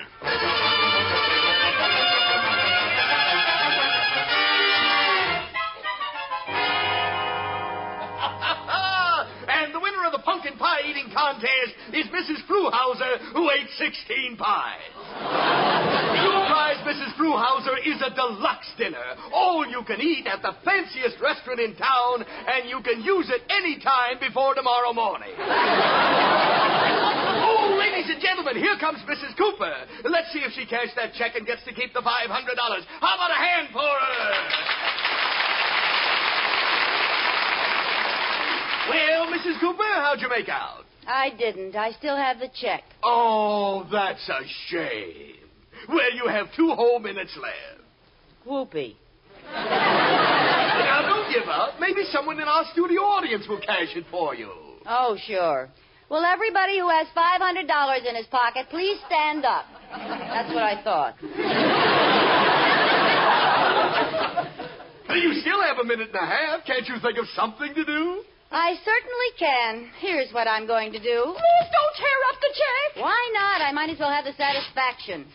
There. I will now throw $500 worth of confetti into the orchestra. Here you are, boys. Spend it wisely. 1 minute to go. To go where? Liz! Oh, there you are. Thank goodness. We're in time. We've got the money. Here, $500. Oh, no! Well, where's the check? Check? Yes, where is it? There. Sprinkled among the band members. You tore up the check? I didn't think I could cash it anywhere. 45 seconds to go. Oh. Don't stand there sniveling. Pick up the pieces. We'll glue it back together. 40 seconds. Iris, George, Liz, get busy. Into the band. Get the band. Get it. Hey, I've got some. I found some. In 30 seconds. Give them to me and I'll fit them together. Here. In 25 seconds. Well, here's one corner. 500, no cents. Al Baker. The brew is missing. We have it all but one piece, part of the signature. Oh, look around, everybody. In 10 seconds. I'm looking. In 9 seconds. 8 seconds. 7 seconds. Down on your knees, everyone. 6 seconds. 5 seconds. 3, 2, 1. I found it. Oh, I'm so sorry. Oh, almost, Liz, almost. I was going to buy my new dress with the money. Mrs. Cooper, now that it's over, old meanie Brubaker has something to ask you. What? Why didn't you ask the man who went along with you if he could cash the check? What do you mean? He had $500 with him all the time, with instructions to cash the check if you asked him. Why, you dirty...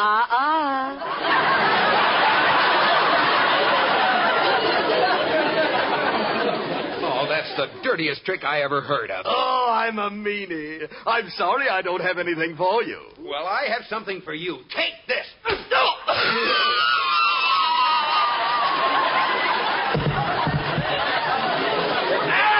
George, boy! Thank you, George. That was worth $500. It was worth $589.50. You mean I... Yes, go ahead and buy yourself that new dress. Oh, George, you're my very favorite husband.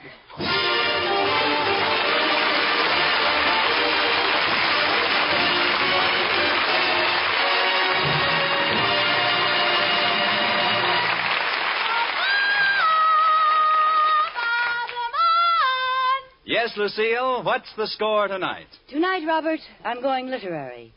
I am a famous and cultured lady novelist, and you are interviewing me on the socio-political implications of my latest manuscript. A little implication music, Wilbur.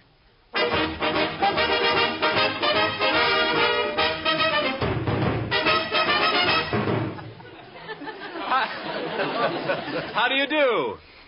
Hello there. I'm looking for the famous novelist Elizabeth Doppelfinger Hoppenschmeiss. Elizabeth Doppelfinger Hoffenschmeiss. Yes. Speaking. You? Yes, I am she.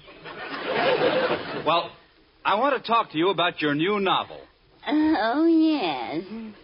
And what was the name of that?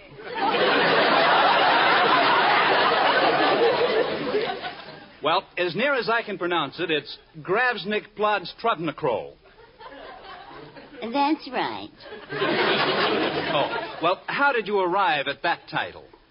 Well, are we alone?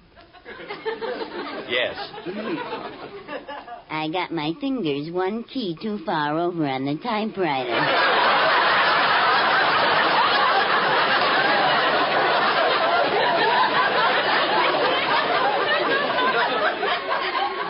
No. Yes. It was supposed to be Jell-O wins again. Well, tell me, how do you get the ideas for your novels? Well, it isn't easy. I think of a good picture for the book cover, and then I write a story around it. Oh? Yes.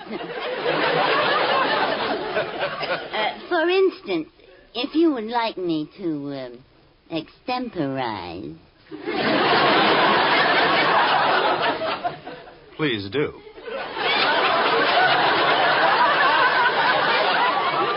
Oh, thank you. Well, now, take you. Ooh, that's a good idea. Come here. Now, just strictly business, huh? Well, what would you like to see more than anything else on a book cover? A bowl of Jell-O. You would? Yes, Jell-O with its 6 delicious flavors: strawberry, raspberry, cherry, orange, lemon, and lime. Yes. Jell-O that makes you think of the real ripe fruit itself. You don't have a feel for the romantic novel. Kiss me. Now, what would you like to see? Jell-O, because the flavor is locked in and can't get out with your first delectable spoonful. Jell-O with the big red letters on the box. Oh, he's a stubborn one, isn't he? Kiss me again. Now, look, you can kiss me from now until doomsday, and you won't be able to change my mind. Who cares? Think of the fun I'll have trying.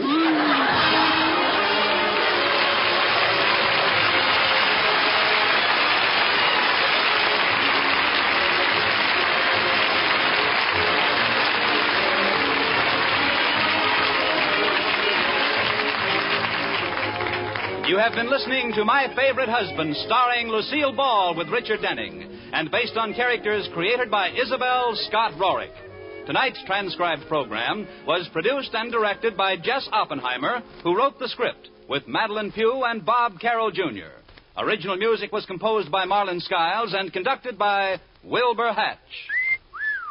Henry, and on our honeymoon, too. But gosh, honey, the new improved instant Sanka's really different. Sure thing. Just look at the new richer coffee color.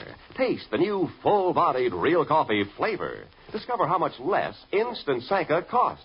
And did you know the makers of Instant Sanka make the only caffeine-free coffee? The kind that can't affect anybody's nerves or sleep. Try the new Instant Sanka. It's wonderful. Be sure to listen to Lucille Ball in My Favorite Husband again next week, presented by... Oh, the big red letters stand for the Jell-O family. Oh, the big red letters stand for the Jell-O family. That's Jell-O. Yum, yum, yum. Jell-O puddings. Yum, yum, yum. Jell-O tapioca puddings. Yes, sirree. Bob Lamont speaking.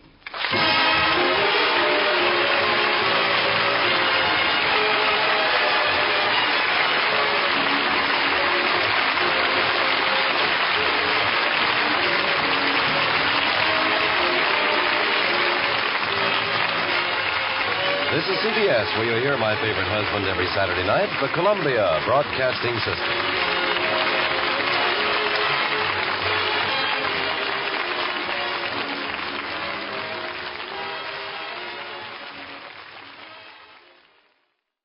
The Mysterious Traveler is up next on Nightly Old Time Radio Shows.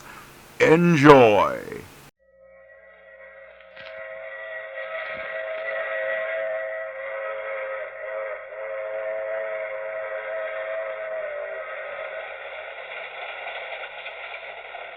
The Mutual Broadcasting System presents The Mysterious Traveler, written, produced, and directed by Robert A. Arthur and David Cogan, and starring two of radio's foremost actresses, Gladys Thornton and Abby Lewis. in The Knives of Death.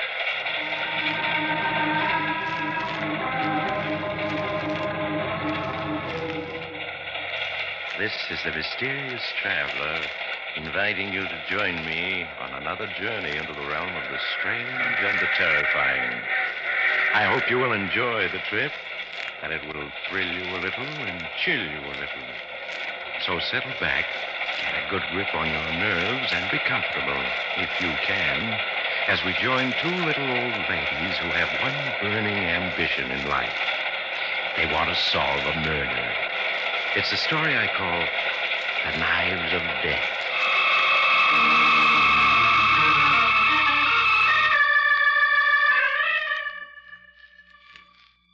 Perhaps you remember two sweet old ladies named Grace and Florence Murdoch. Grace is 72, and Florence is younger. She's only 70. After a lifetime in a small town, they've set out to see the world. Well, up to now, their only recreation has been reading mystery stories. Now they're determined to find real adventure and not just read about it. In their hotel room high above New York, Grace Murdoch is looking out at the great city below them with eager anticipation.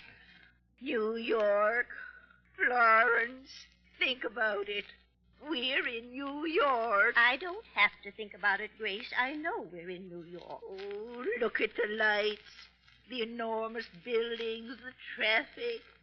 Florence, think of the adventures waiting for us down there. The people we'll meet. The mysteries we may encounter. I don't want to encounter any mysteries. At my age, I'm perfectly content to have a nice, quiet time sightseeing. Oh, sightseeing. Really, Florence, you sound just like a retired school teacher. Well, I am a retired school teacher, and so are you. That doesn't mean I have to act like one. Oh. As soon as we've changed our clothes, we're going down to Chinatown to have dinner. Grace, you're forgetting. Forgetting what? We promised to go out to New Jersey to see Matilda Smith tonight. We did. I don't remember doing any such thing. Why, I don't even remember any Matilda Smith. That's her married name. She used to be Matilda Johnson. She was a pupil of mine the first year I taught school. A thin, unattractive Southern girl with just lots of money. She sounds simply dismal. Why do you want to look her up? Because of her husband. He used to be a professor. He made several trips to Africa, wrote some very interesting articles about the strange tribal customs he encountered. Now, I'll phone her and tell her we'll be out later. Hello? Operator, I want to make a person-to-person call to Mrs. Matilda Smith in Dobbs Corners, New Jersey. That's it. Yes, I'll wait.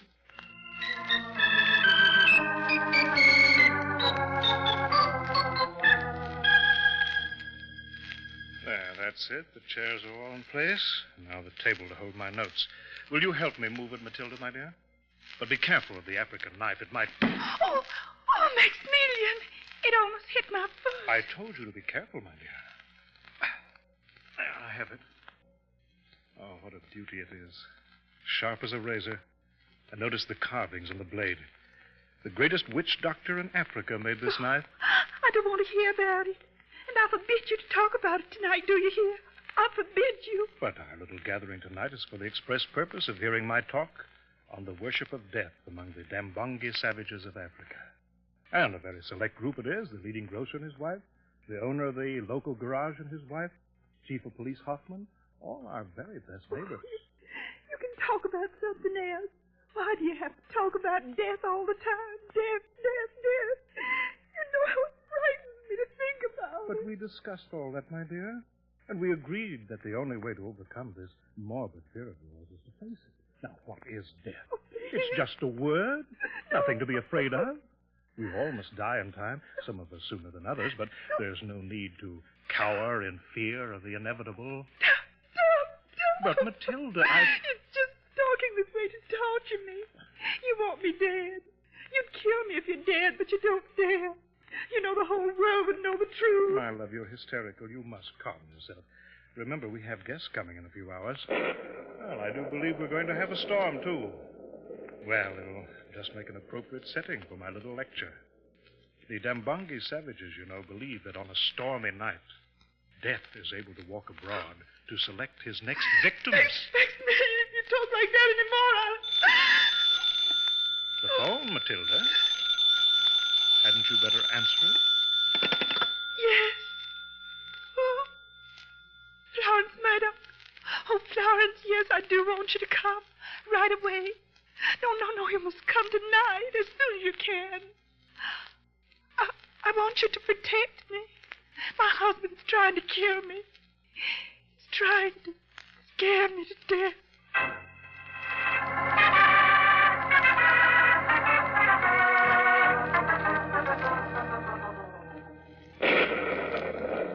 Oh, goodness, what a night.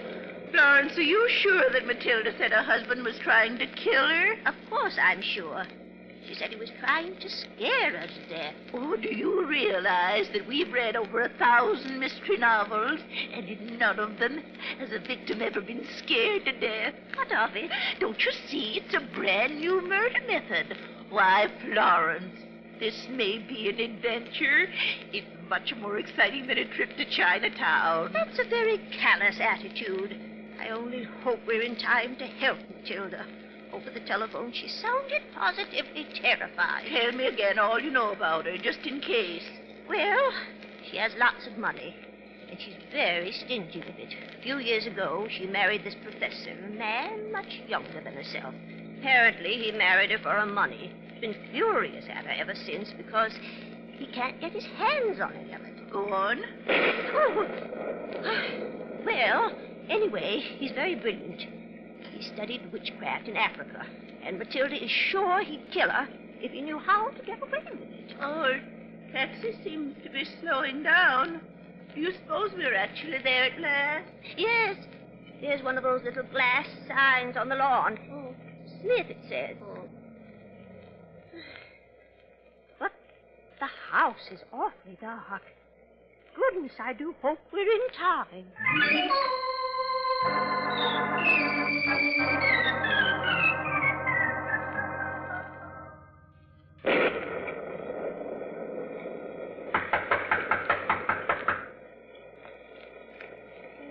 Is anyone home? They're an awful long time answering. Matilda said the professor was giving a talk tonight to some friends. Maybe they don't hear us.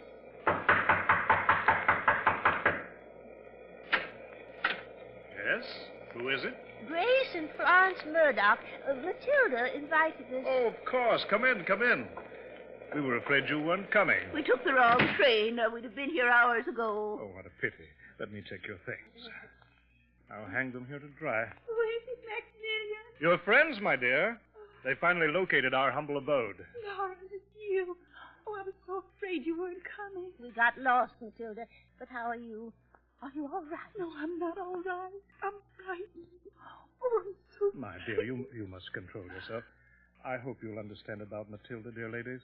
She hasn't been herself of recent months. She's obsessed with the notion she's going to die. Don't say it. I forbid you to speak that word. You see, she has a death phobia. The very word upsets her. And most unfortunately, this evening I was asked to lecture on the worship of death among the Dambongi savages. A fascinating topic. Death to the Dambongis is a living creature. The thunder is the echo of his footsteps. No, Ted. Make him stop, Florence. Make him stop. He's trying to kill me. He's trying to frighten me into dying. Matilda. There, now, it's all right. Really it is. Professor Smith. Matilda should be in bed. She needs a sedative. Just what I told her. Oh. But she insisted on staying up to greet you. Her room is right here. If you could persuade her... I will. Matilda, come with me. I'm going to put you to bed, do you hear? Then you'll be all right. Oh, such a pity, my wife's affliction. But I'm sure her old friend will be good for her, Miss Grace. Now, we were in the midst of my little talk. If you care to come into the living room and join us, I'll continue.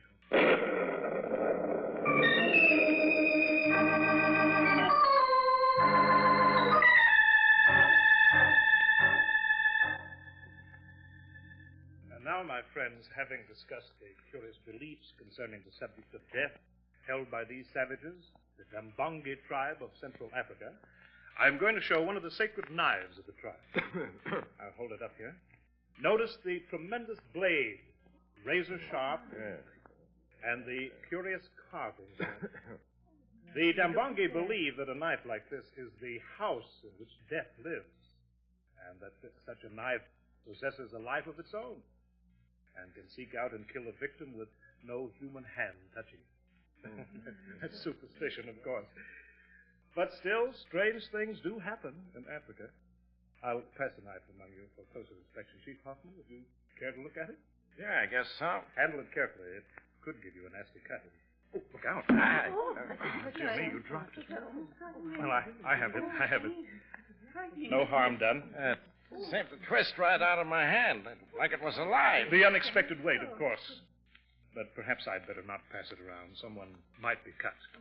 Instead, I'll start the projector and show you the exotic tribal dance in which this knife was dedicated to death.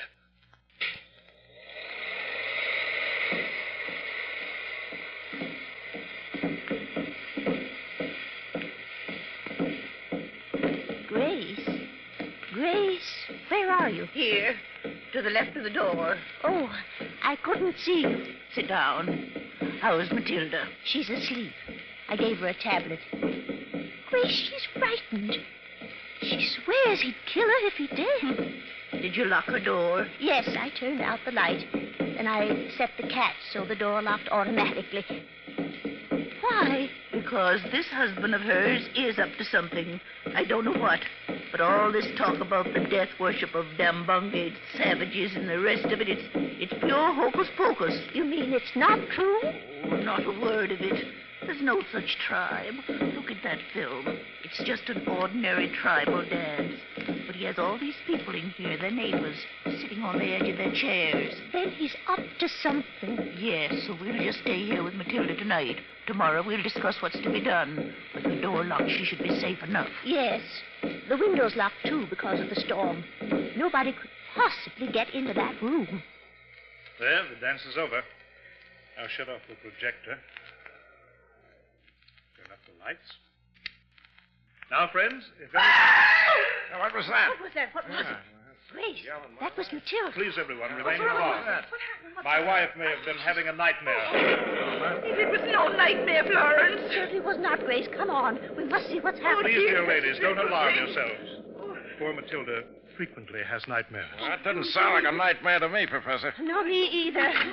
Oh, I forgot I locked her door just now. I'm sure she's all right. But just to make certain, Matilda, my love. She doesn't answer. Then perhaps we had better break the door down. Chief Hoffman, if you'll help me. Yeah, sure. Then come on. Once. Twice. All right, now once more. That does it. Now let me find the light switch here. Oh, she's dead. She's lying right in the middle of the bed where I left her. Only now she's dead. With one of those African knives straight through her heart.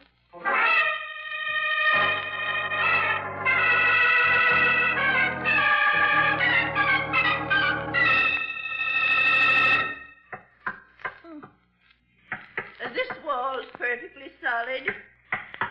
Yeah, this one is, too. Well, it beats me. The walls are solid, the windows are locked, and we know the door was locked because we had to break it down. And still somebody got in and killed poor Matilda. But how? It's extremely puzzling. More than puzzling, my dear Miss Murdoch. Impossible.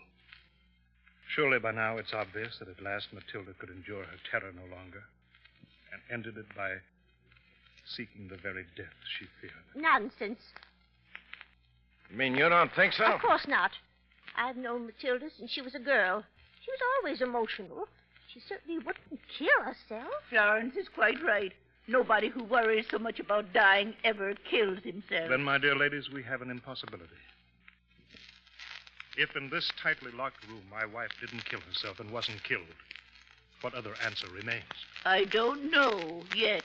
If we rule out those two possibilities, we're left with a picture of a huge African knife, dedicated to death by the mystic spell of an African witch doctor, rising in the darkness, floating through the air, and plunging itself into its victim's heart. Nah, she killed herself. That's what I say. I stick to it. Just how did that knife that killed Matilda get in this room?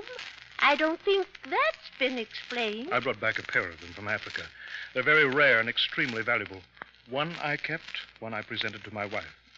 She kept it in here, on her dresser. I would hardly expect you to keep something she dreaded so much in her room. Because of the value of the knife. Matilda, for all her wealth, was extremely close-fisted. Anything valuable she liked to keep close to her. There's one thing you men are overlooking. Yeah, Miss Murdoch? I helped Matilda to bed. I saw her take a sleeping potion just before I turned out the light. Then she couldn't have killed herself. The medicine would have put her to sleep too quickly. Just what I was trying to point out. Well, Professor, what do you say to that? What can I say, dear lady? Only what I've said before. Here in this locked room was a knife, animated by the very spirit of death himself. The storm is raging outside. The sleeping spirit in the knife stirs. The knife moves. Now, this is Dobbs Corners, New Jersey, not Africa. That kind of stuff don't happen here. I say she killed herself. It's the only way it could have happened. And I'm going home. I decided there ain't no case here for the police, and that's that. Yes, of course, you're right. It couldn't have happened any other way. I'll see you to the door and tell my other guests that they're at liberty to go home. You will all understand that I want to be alone with my grief. Well, Grace, you wanted adventure tonight. I guess you've gotten it. Poor Matilda. That monster murdered her. The least we can do is avenge her by proving it. If he murdered her, I'm sure I don't know how. He was out in the other room talking to us when she died. Yes, he was just turning up the lights when she screamed.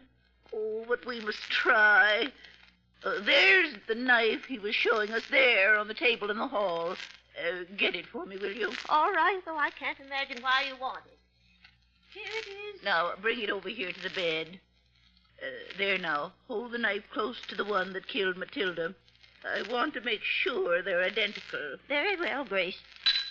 Grace! What, Florence? This knife in my hand. It moved all by itself. Look, I'll show you. I'll hold it close to the first knife like this and... See? It practically jumped to touch the other knife. That's very strange. Let me try it. You're right. There's a strong and definite attraction between these two knives. As if there was something living in them. Just like Professor Smith said. Yes, and I think I know what it is. Oh, the lights almost went out then. Yes, lightning struck the wires. But, Florence... Yes, Grace? I need 10 minutes. Go out and somehow try to keep the professor from interrupting me for that long. But how? Oh, how do I know? Use your feminine wiles on him. I never learned any. That's why I'm an old maid. Then faint or do something, anything. But I need 10 minutes to discover the kind of black magic Professor Smith used to kill Matilda without ever coming near her.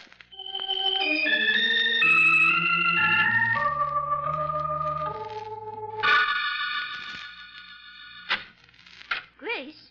Yes? Chief Hoffman is just driving away. The others have already left. Professor Smith will be coming back any minute. Let him come. I'm all ready for him. Help me put this stepladder in the closet. All right.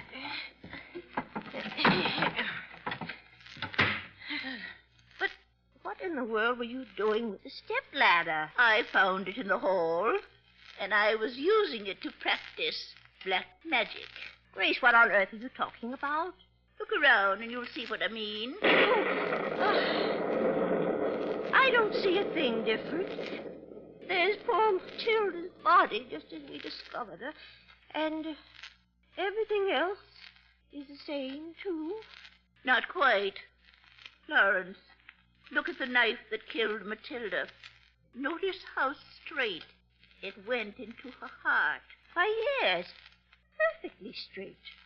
And from reading more than 1,000 mystery novels, we know that when anyone strikes a fatal blow, it usually enters at an angle. Of course it does.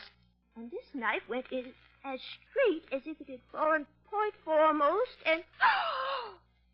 That's it, Florence. Now you're looking in the right place. The ceiling! Directly over Matilda's bed. There's a huge knife lying back against the ceiling? I just finished putting it there. But what makes it stay there? Black magic, Florence. Black magic, Professor Smith. Magic? Oh, My dear Miss Murdoch? oh, What were you saying about me and black magic? Professor Smith. I was asking what were you saying about me and black magic? Have you two been disturbing poor Matilda's body? Grace, I think it's time we were going. Yes, Florence. It's very late and we must be getting back. Stand still, you two. Gracie, he's pointing a gun at us. And it's loaded. Furthermore, I'm an excellent shot. You'd never shoot two defenseless women. Since he's just murdered one defenseless woman, Florence, I wouldn't be too sure of that. I'm tired of this little comedy and of you two busybodies. You stand there until I can see what you've done to Matilda's body. Well, why are you rolling Matilda's bed out from the wall? So that I can stand between it and the wall and keep an eye on you two while I examine Matilda, my late but unlamented wife. Now we'll see. Good. Grace, what are we going to do? He may kill us, too. I know. You got us into this. Now get us out. Oh, I wish we'd just gone to Chinatown like I wanted. Never mind wishing. Think of something. Can't. My mind's frozen. That gun looks so big. Florence, I'm scared. Maybe we can distract him by talking. Professor? Yes? You're not looking in the right place. I suggest you look up at the ceiling. I don't need to. I'm prepared to admit that you probably guessed my little scheme to rid myself of Matilda. Oh, it was a clever scheme, but not clever enough. I think it was. My little talk about witchcraft and black magic and knives that move by themselves confused everyone else so thoroughly none of them will ever seek for a more rational explanation. But we know. At least, I think we do. And you, my dear ladies, are going to be silent as the grave. Oh. A nice turn of phrase, isn't it? Silent as the grave? You're going to kill us? As soon as the next clap of thunder comes to drown out the noise of the shots. Oh, no. Why, we have tickets for a round-the-world voyage, and we haven't even started. You'll not need them, I assure you. You'll be caught. I never read a mystery yet where the killer wasn't caught. How different life is from books. You see, there's a pool of quicksand a mile from here in the swamps. Your bodies will go into that pool, and you'll never be found again. Particularly as no one is likely to come looking for you. Oh, dear. We won't even have a headstone. And I always hated swamps so. Florence, duck. The lights have gone out.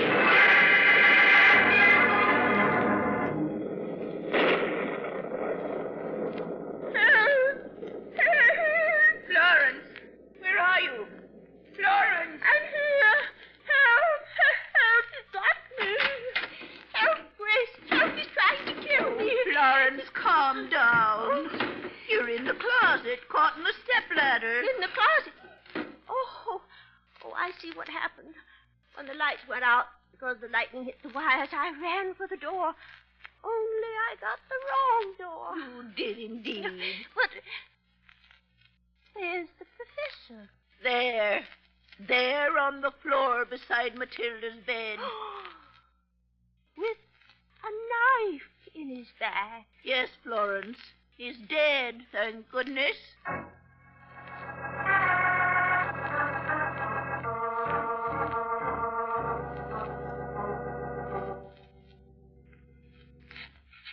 Dear Diary, tonight we actually solved a murder, and in a locked room, too. The manner in which we solved this dastardly crime. Grace? Yes, Florence? I'm writing up our diary. Yes? And I want to put down how we solved Matilda's murder. How did we solve it? I'm still a little confused. Oh, well, in the end, it was quite simple. You see, Florence, for 50 years, you taught history, but I taught physics. What has that to do with it? When we were examining those two knives and some strange force drew the two blades together... Yes, I remember. I recognized it at once that one of the blades must be magnetized. Magnetized, of course. Now, hard steel becomes magnetized when in the field of an electromagnet. So I reasoned there was a magnet somewhere in the ceiling. And when we got Chief Huffman to come back, he found it under the floor of the room above, directly over Matilda's bed. So all Professor Smith had to do was to switch on the electromagnet, then place the knife against the ceiling, and it stuck there? Exactly. You helped Matilda to bed. Neither of you noticed the knife because the room was lighted only by a small bedside lamp. Then 10 minutes later, in the living room, the professor pretended to switch on the lights.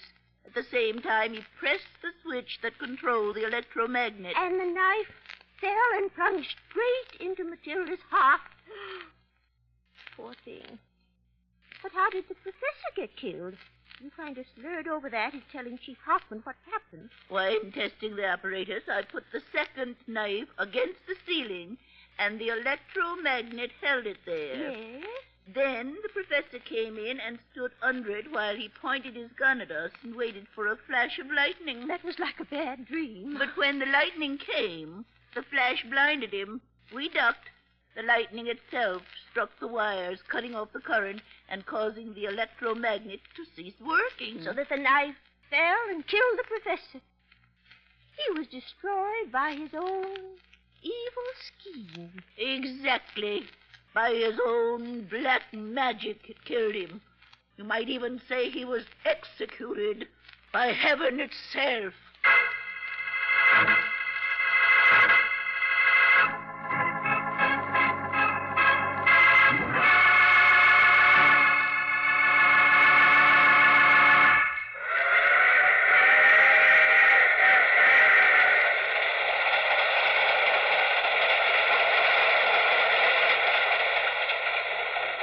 This is the mysterious traveler again. Well, that was hard luck for the professor, wasn't it? It's really too bad when a murderer has a perfect scheme and kills him, too. And just because the lights went out.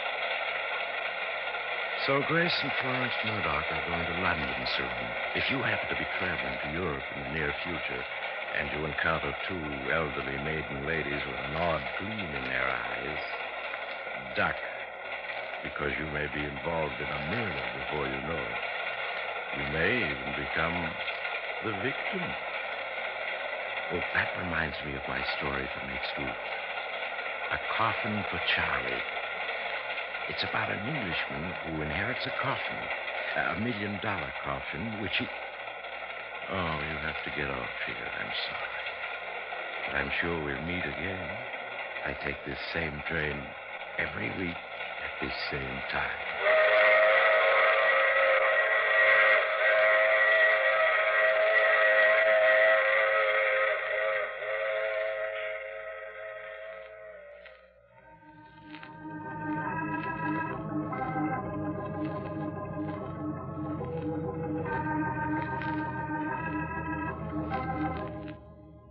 You have just heard The Mysterious Traveler, with the title role played by Maurice Tarplin.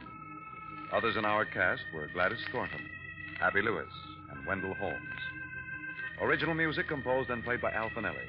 All characters in our story were fictitious. Any resemblance to actual persons was purely coincidental. Phil Tompkins speaking. This program came to you from New York.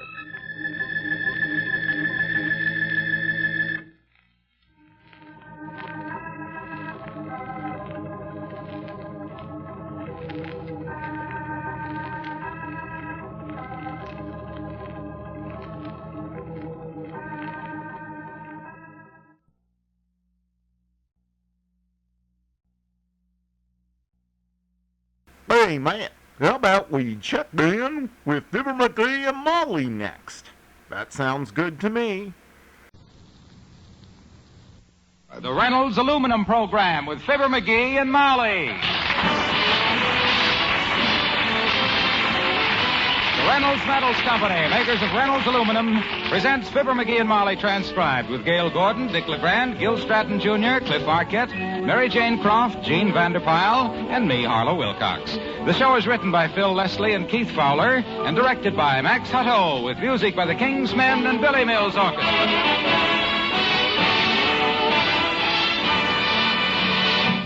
Look around your town, and you can see it's going to be an aluminum foil Christmas.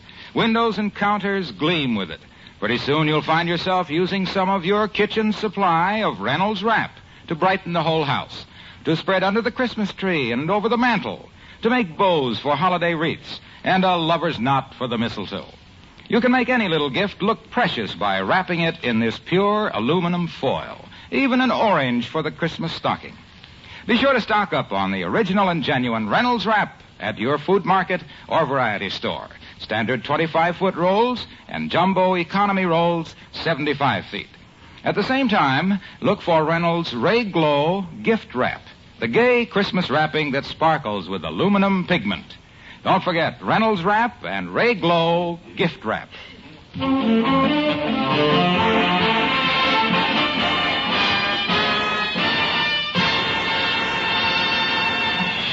In Wistful Vista is Madame Bertha's millinery shop. And in the window of the shop is a hat. And in the heart of Madame Bertha, when she looks at the hat, is dark despair. Reduced from $45 to $9.98. And I'll never get rid of that horrible-looking thing. Why did I ever go to that wholesale house without my glasses? But there's a silver lining to the dark cloud. A happy, carefree, knuckle-headed silver lining. In the person of Mr. Magee, of Fibber, Magee, and Molly.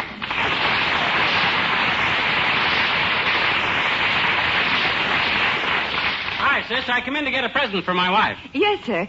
Something for her birthday or anniversary? Oh, not any special occasion. Now and then a fellow likes to buy something for his wife just for the pure heck of it. Well, let me show you some of our hats. We have some very I lovely... already picked out the hat I want. It's the one in the window. The one in... the window? Yeah, I saw it. Oh, I'll get it for you. Here you are, sir. Well, that's what I call service, sis. This hat is quite a bargain for $9.98. Yeah, that's what I thought when I saw it. How many of them little fur tassels has it got around the brim there? I haven't counted, but there must be at least a dozen. Yeah, that's swell. And this purple velvet bow here, that's a nice touch, too. Yeah, so's them ostrich tail feathers. Sort of shaggy, like the ostrich sat down a lot, but... expensive looking. Well, wrap it up, sis. Yes, sir. Oh, I can't wait to see the look on my wife's face when she opens up that box. I'll bet you she'll just be speechless. I wouldn't be a bit surprised.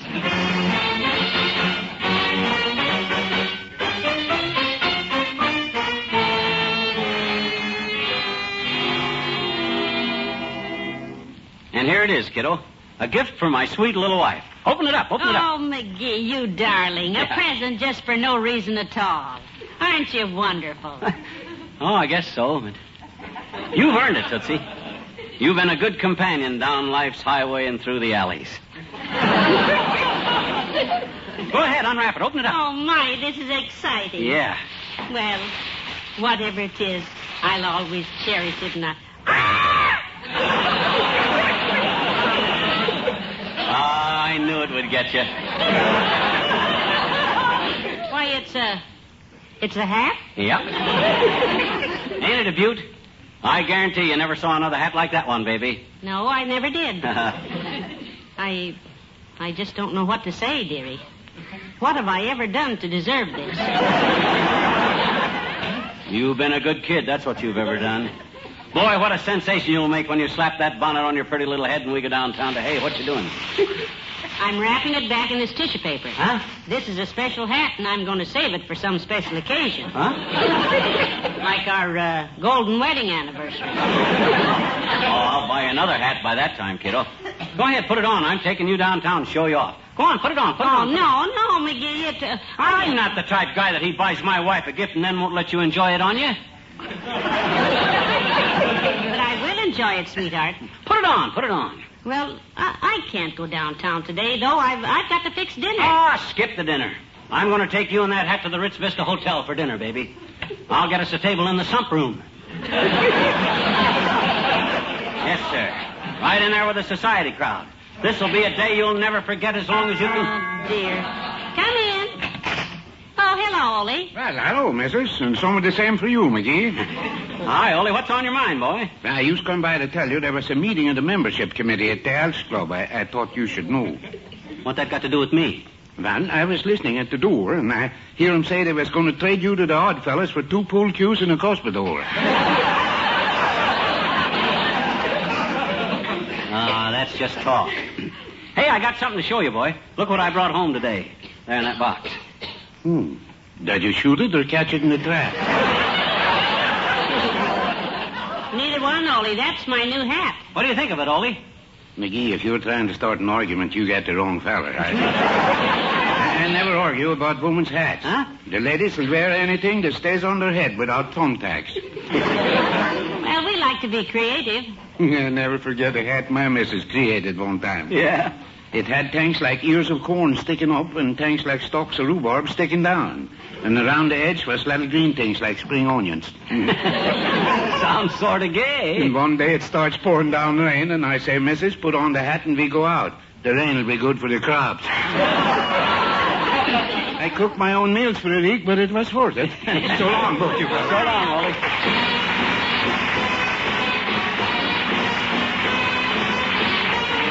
Billy Mills in the orchestra and takes 2 to tango.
Well, kiddo, we're giving the town an eyeful this afternoon.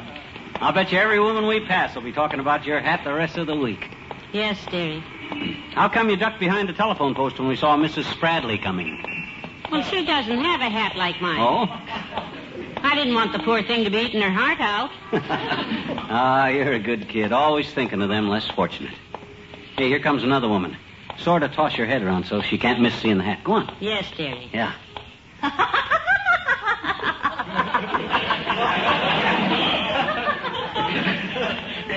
Good-humored type, wasn't she? Very. Come on, let's drop into Kramer's drugstore for a minute. I'm fresh out of cigars, and besides, I want Kramer to see... Hello, Molly. Why, Mabel Toops, how are you, dear? Hi, Mabe. Hi, Fib. Magee, you run on in the drugstore while I chat with Mabel. Okay, come on in when you're through. New hat, Molly? Yes. Magee bought it. Go ahead, say it. Molly, it's just murder. Isn't that the truth? The poor lad means well, but honestly, all Magee's taste is in his mouth. Well, that's the way husbands are. Mort bought a dress for me once that looked exactly like a potato sack with fringe. Did you wear it? Not me. I cut out the fringe and used it for a potato sack.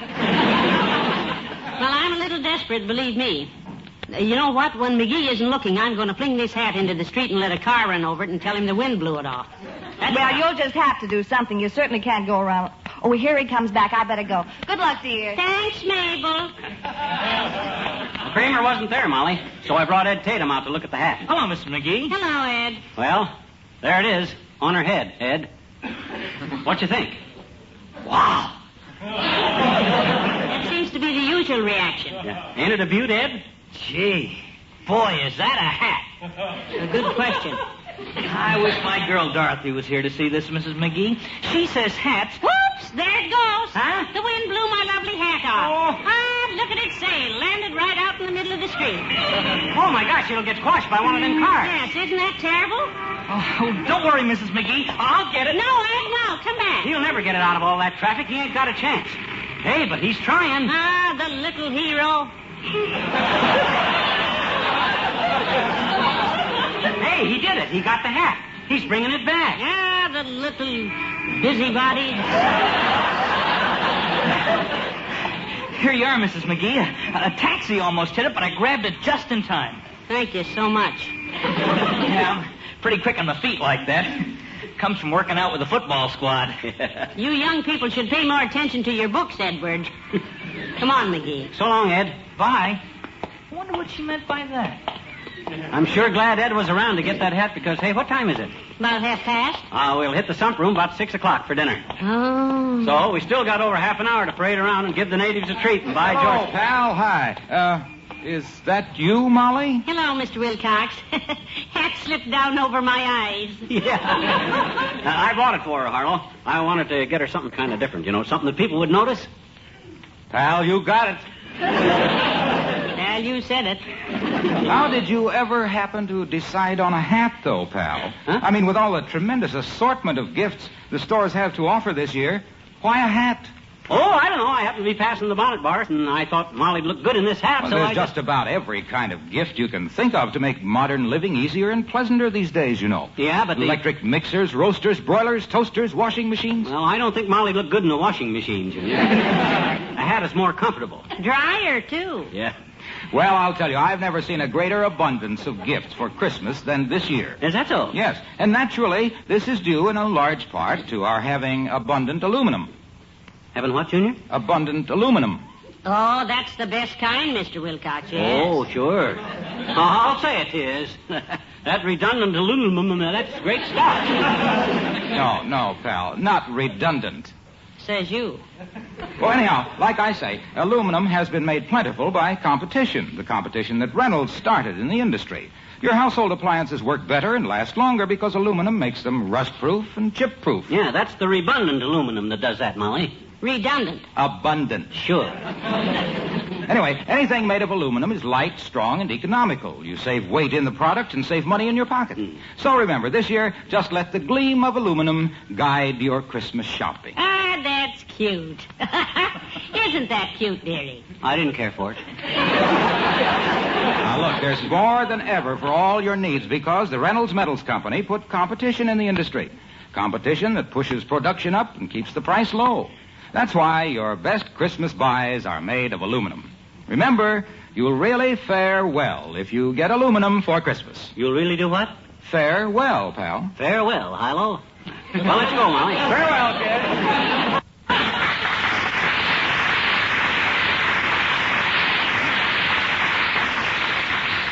I'm just scared to death something is going to happen to this hat. Huh? What do you mean? The sun might melt these lovely plastic cherries. Don't you worry about that. It'll get dark pretty soon, anyhow. Not soon enough. And not dark enough either. Oh. Whoops, there it goes again. What? The wind blew my hat off. It's back in the street. And don't you dare try to go out there. Oh, my gosh, that black car is going to hit it, Molly. He stopped in time. Him and his big fat brakes. Come on, Molly, let's go. Oh, hey, that's Latrivia in that car. Hi, Latrivia. Oh, hello, Magee. Molly. Hello, Mr. Mayor. Did you see what just happened? A possum ran right in front of my car.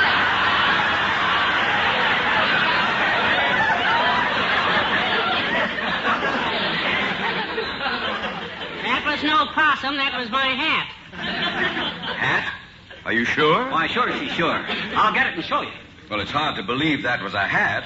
Of course, I only got a quick look, but I'd have sworn it had legs. They look more like fur-trimmed flippers to me. But I suppose that depends Here on... you are, Latrivia. My wife's new bonnet. Oh, I'm sorry, Molly. I thought I stopped in time, but I must have run over it.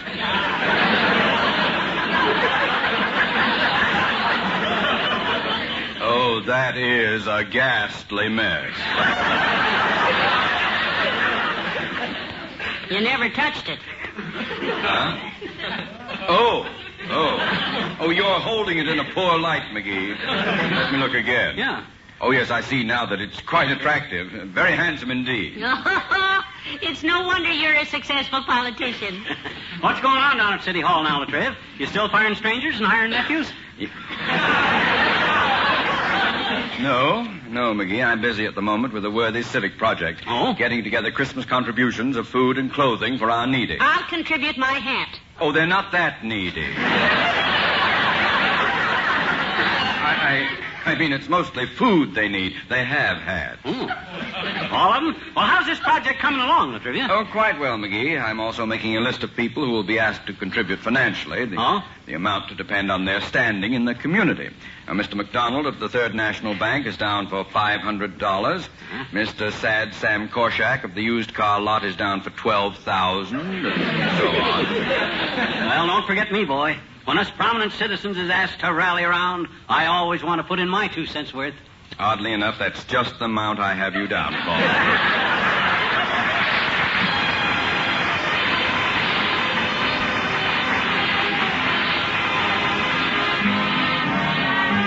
The King's Men, and you don't know what lonesome is. Do me do me Cowboy blues, cowboy blues.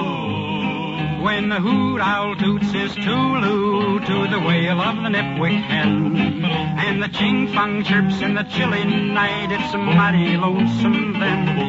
And it's mighty lonesome when the wind howls through the jack pine boughs. But you don't know what lonesome is till you get to herding cows. Do me do me a day. All alone. Oh, the ordinary feller gets off on a Saturday night, and he gets a chance to see his pals, which ain't no more than right. But when the saddle is your life, there's no time to carouse, and you don't know what lonesome is till you get to herding cows. Do me do me a day. By myself.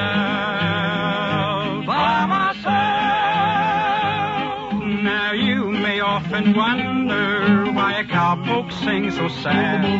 He's a-thinking of the many things in life he's never had. No pal, no gal for company, just the cattle as they browse. Man, you don't know what lonesome is till you get to herding cows. Do me do me a day. All alone by myself, herding cows. That blamed cow.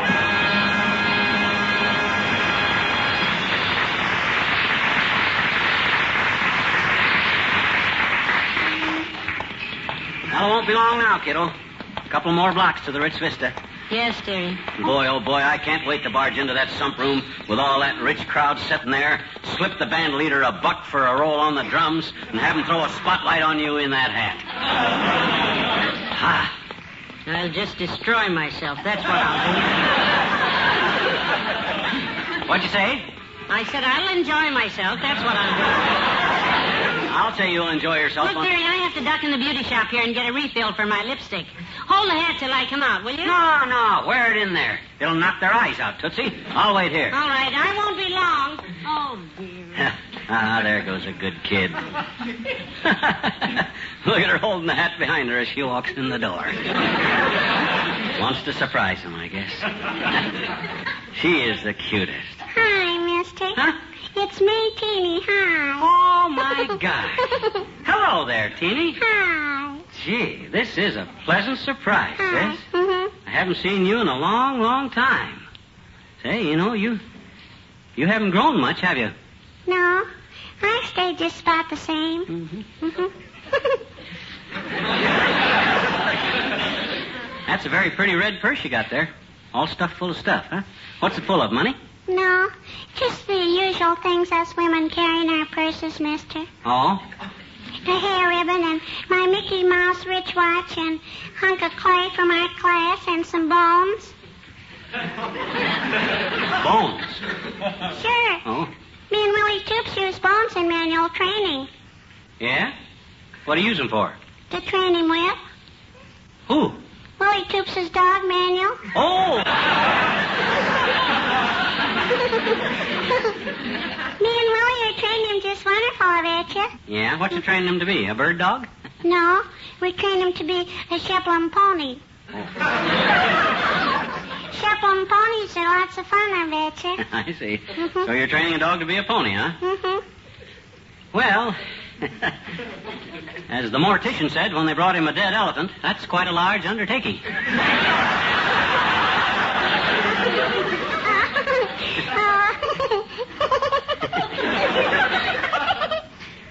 What does that mean, mister? What does that, huh? Well, let's skip it. Okay. Anyhow, after Willie trains his dog to be a Sheplin pony, he's going to sell rags to all the kids. Yeah, he sounds like an eager beaver.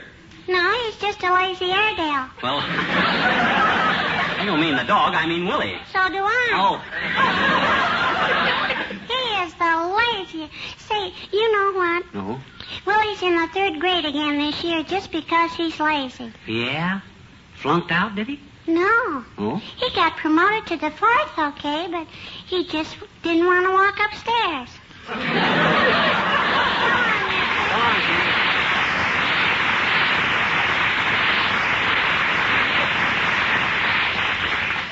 I still think that kid's a midget. He's a cute youngster, though. Some of her friends sound a little dull. Oh, hi, Molly. You ready to go? Well, I'm about as ready as I'll ever be. Well, what did that bunch of retreads in the beauty shop have to say about your hat, kiddo? Well, I'd rather not tell you. Yeah? Jealous, were they? Well, come on, Tootsie, right around the corner and into the sump room. But, McGee, I'm not hungry, and Well, we'll dance a while first. That'll give you an appetite. Dancing makes my feet hurt. Well, we'll eat first. That'll rest your feet. Maybe they haven't any room. Maybe it's too crowded. Oh, Maybe... come on. Look, there's the doorman out in front there now. I'll ask him how crowded it is. Hey, Bud, you the doorman? A remarkable, astute observation, sir. Here I stand on the sump room steps in a scarlet greatcoat with a yellow Sam Brown belt and a fur hat 3 feet tall, wearing white gloves, black oilcloth pirate boots, and kilts. And just like that, you guess it. Are you a detective, sir?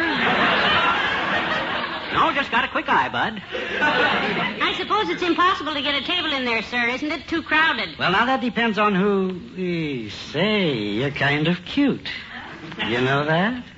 Oh, my goodness. Well, really, Well, look, Bud. Look, Bud, I'd like to get a nice table for dinner. Just a second, Dad. I'm busy. Say, where'd you get those pretty blue eyes, baby? Well, I've always had them, but really... What do you mean, blue eyes? That ain't blue, that's Hazel. And besides... Well, I'm happy to know you, Hazel. Armand is my name. Armand Pierre Hammerschlag. But you can call me baby. What? Cut that out and straighten up, Bud. I want to know if you got any tables in there. Yes, we have, sir. Good. We want to eat dinner in there and then dance a little and... Not me. My feet hurt. Let's go home, dearie. Well, I can't now, honey. I'm not off. She don't mean you. She means me. Now, look, Buster, that's my wife you're talking to. Your wife? Certainly. Why, Hazel, you didn't tell me you were married. She's not married. I mean, she's not Hazel. Of course not. I am Mrs. McGee, Molly McGee. Well, what happened to Hazel? She was here a minute ago, and oh, how silly of me. Hazel was the girl in the large economy-size hat. I see now that you, madam, are bareheaded. You're cuter, too, and I... Hey, Molly, what happened to your hat? It ain't off. Oh, my goodness, it must have blown off while you boys were arguing and sailed out there in the street. Oh, no. Yes, there it was, under that bus. Oh, dear. Oh, this is awful. Oh, look at it, Molly. Your beautiful hat. Just a mess. Don't Don't pick it up, sweetheart. Let me remember it just like that. Flat. Your gorgeous hat that you love so much. I know just how you feel. I doubt that. I'll be brave, though. Come on, let's go in the sump room. I feel like dancing the night away. I thought your feet hurt. You said, hey, wait a minute. What is it? Look, right next door here. Madame Bertha's hat shop. That's where I bought the hat. I know. In the window. Look, they got another hat just like it. What? Oh, no, we can't afford it. Yeah, but look at the price. Marked down to $3.95. No. Yeah, I can buy that hat and still take it to the sump room. Come on, kiddo, this is your night to howl. Oh!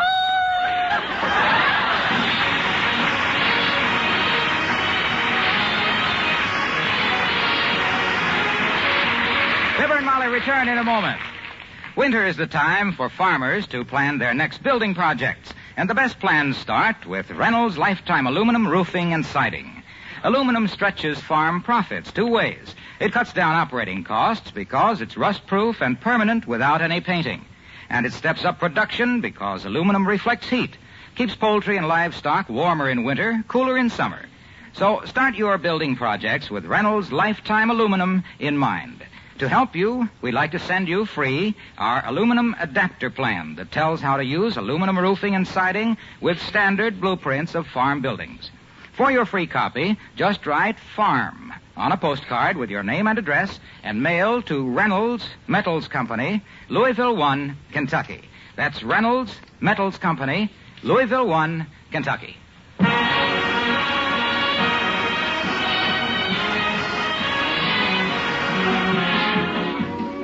Oh, my, this was just a wonderful evening, dearie. I had such fun. Yeah, me too. I'm glad to get home. Imagine me winning a prize with that hat. Yeah. $10 to Mrs. Molly Magee, the check says, for bravery.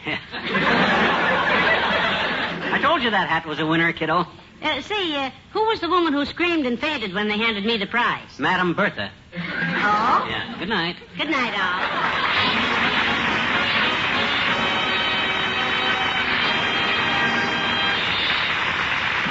The Reynolds Metals Company, pioneers of progress through aluminum, brings you Fibber, McGee, and Molly each week at this time. Reynolds Aluminum also brings you Mr. Peepers, starring Wally Cox on NBC television Sunday nights. See your local paper for time and channel. And don't forget to be with us again next Tuesday night. Good night.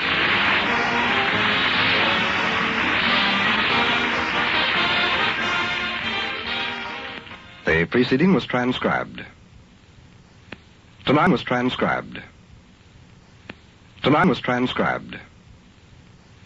Tonight was transcribed.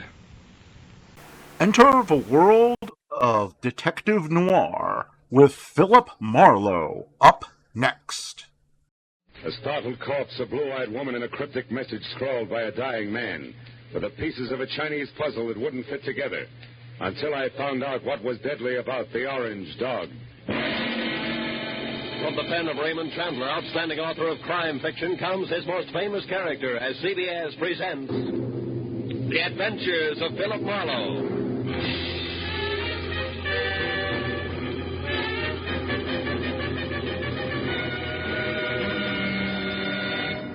And now, with Gerald Moore, starred as Philip Marlowe, we bring you tonight's exciting story, The Orange Dog.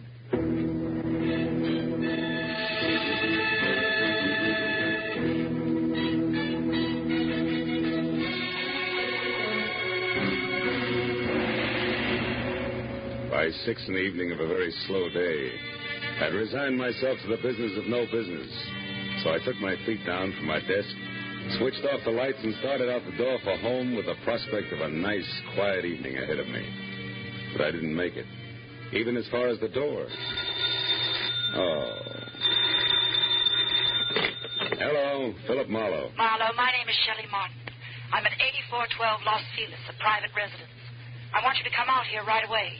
My sister is in a jam, a nasty one. Well, Miss Martin, as a matter of fact, I was just closing up for the night. Look, I need the services of a private detective right now this minute, and I'm prepared to pay for them.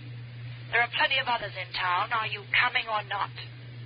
Yeah, okay, and thanks for the reminder. That's me you hear sprinting up your front walk. That's much better.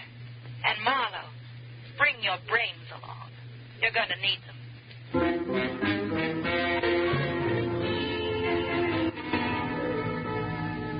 And that was the end of my quiet evening. But I just couldn't resist those government engravings of Mr. Lincoln. So I drove down to Weston, turned off on Los Feliz, and found the number 8412. The yard was an overgrown tangle of perennial plants losing their battle with the weeds. It was like a girl in a strapless evening gown with her hair up in curlers. However, I could see a light through the Venetian blinds, and the doorbell worked with a resonant two-tone chime that caused the door to open just far enough to allow a pair of eyes so blue they were almost purple to peek out at me. Yes, what is it? I'm delivering that private detective you ordered. Oh, Marlowe. Come in. Thanks. Sit down, won't you? Thanks again. All right, what's the next move? It's about my kid sister. Mm-hmm. She's involved with a man named Lou Horner, a San Francisco broker.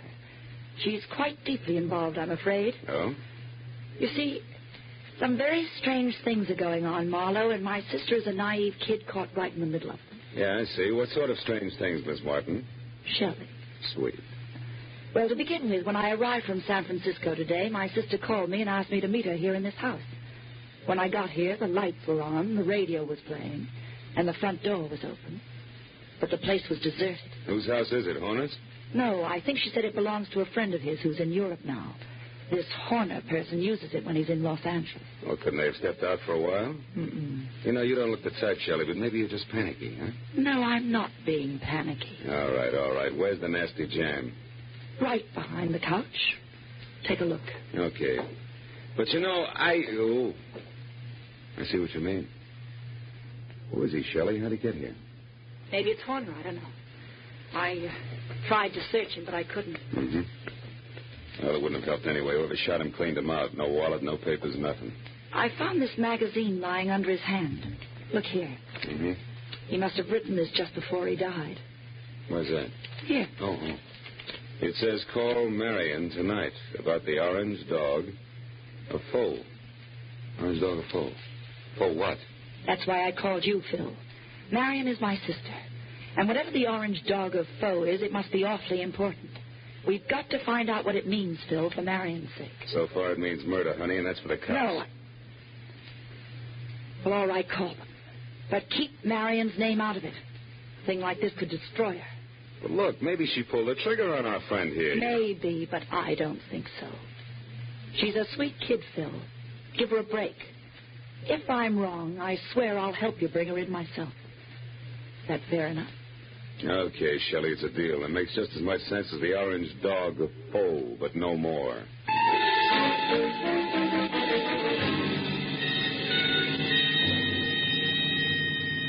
After I checked as far as I could on my client and sent her home, which was to the Villa 12 at the Wilshire Gardens Hotel, I ripped the General Squeegee tire ad with a message scribbled across it out of the magazine, folded it up and stuck it in my pocket.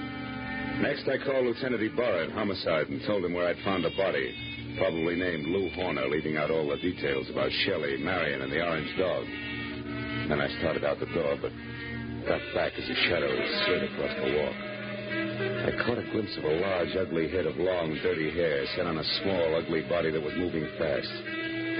By the time I got out on the walk, Longhair was already putting mileage on a green coupe with a broken tail light. It winked mockingly as it went out of sight. So I got in my car and headed for New Chinatown. It was the logical place to get some information regarding a Chinese dog. I saw a light filtering through a dingy window, illuminating the words James Tang, dealer in Oriental curios. Inside the musty shop, a little man, dressed in a black kimono, drifted forward, softly. Yes? I think perhaps you can help me, huh? I am honored. To be able to help will bring fragrance of plum blossoms to my nostrils, carpet of rose petals to my humble floor, and 1,000 blessings upon my head. Ah, that's very pretty. Tell me, what is the dog of foe? The dog of foe? Why, this fantastic creature here is called the dog of foe. His fierce eyes and snarling mouth are to frighten away evil spirits from temples of Buddha. Why do you say called the dog of foe? Amateur collectors and auctioneers have named him that. It sounds exotic to cash customers. Actually, he is a lion. The lion of Korea. I see. Tang, would you happen to have an orange dog or foal? Very strange that you should ask that, my friend. Strange? Why?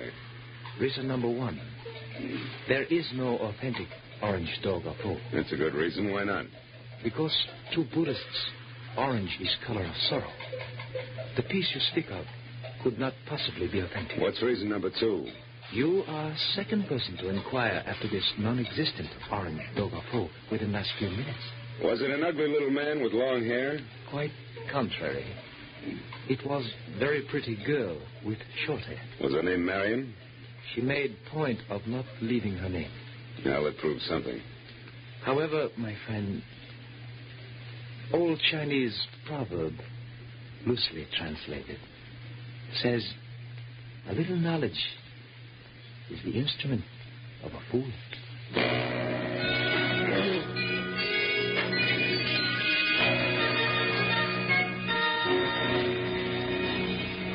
There were 9 other curio shops in the neighborhood, so I started making the rounds for a non-existent orange dog or foal and a girl who was interested in one. From the first 3 shops, I got a fast horse laugh in the fact that the girl was still ahead of me. The next 2 netted an insult apiece and a total blank on the dame. And from the 6th called Saxon's, a glossy, well-ordered place on West 7th Street, the only effect was a coldly curious raised eyebrow. The man in front of me, whom I took to be Mr. Saxon himself, was a gaunt white Russian with a high, naked head the color of warm paraffin. His slender fingers played nervously with each other as we talked. The orange dog of foal. Yes, I have heard of such a piece, I think. It would be porcelain. Probably. This is your business. Who has it, Mr. Saxon? Can you tell me? No, I'm sorry. I believe I heard this orange dog mentioned just once, somewhere down in the village.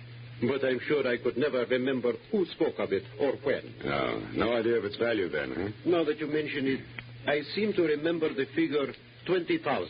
You mean yen? How much in American money? I am speaking of American money. It would be an importation from China, you know. How could it be worth that much? It's not even authentic, Mr. Saxon. Authentic? You seem to know a good deal more than I about this orange dog. Possibly one would have to see it to appreciate its value. Yeah. Tell me, has a girl been in here tonight looking for this orange dog? A girl? I know. Know anybody named Marion? Marion. No, there is no one in my acquaintance by that name. But why do you ask? Because Marion has quite an interest in the orange dog. I have a feeling they'd make a great team if we could get them together. I see. And what is your name, sir? It's not Fu Manchu, Mr. Saxon. Good night.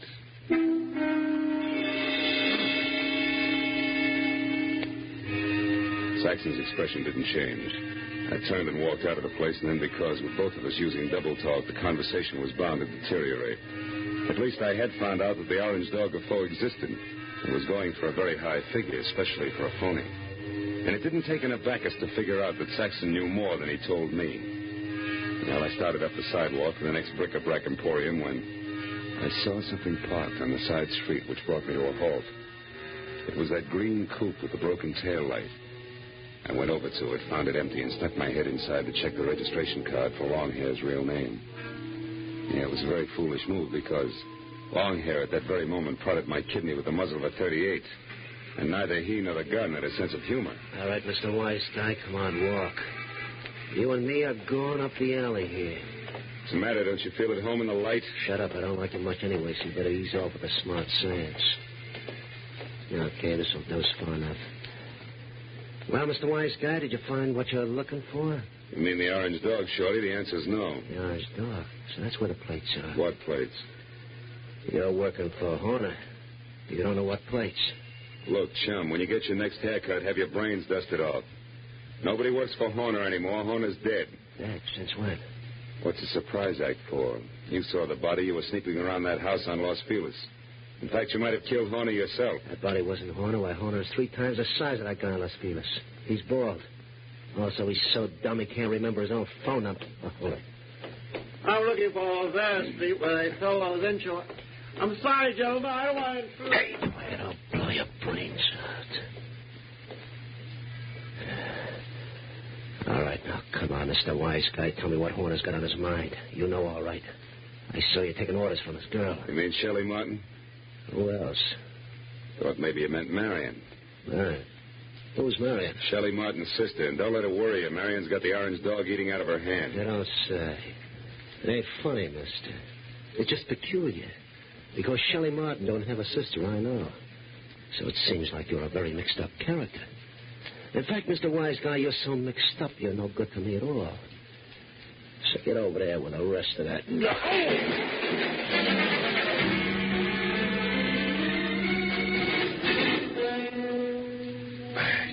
I took my time getting up. The dirty, long-haired little man was gone. My head ached from the rap he'd given me with a pistol barrel. And I was disgusted with myself.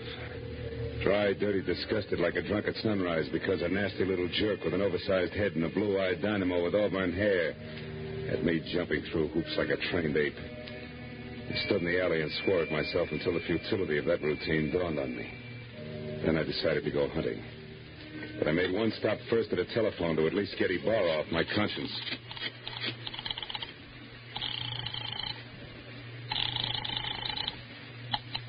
Lieutenant Ibarra.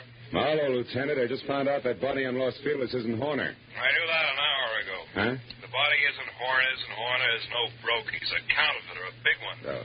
The dead man was a treasury agent named Slade who was closing in on Horner.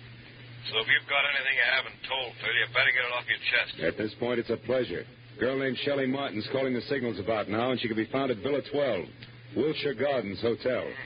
You hurry, you'll just about meet me there, Ibarra. Now, wait. Suppose you go alone and find out what you can first. That's a switch. I'll follow in half an hour. Let's not freeze her up, Marlowe. Let's keep her talking, okay? Okay, Ibarra, that's easy for her. She's got a forked tongue. Only this time it's going to wag strictly on the straight and narrow, I guarantee it.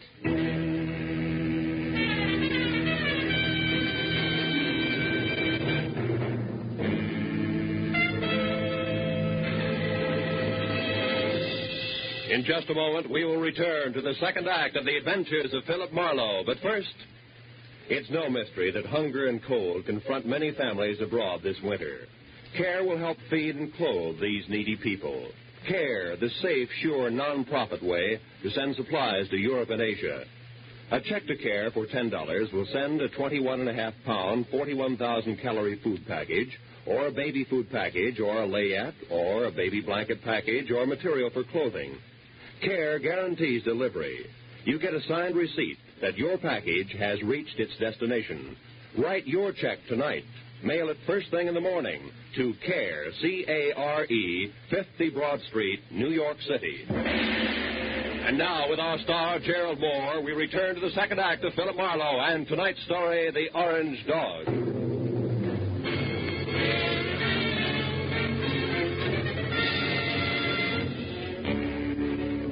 I pointed my car toward the Wilshire Gardens, and a beautiful liar named Shelley Martin. I was sure of two things.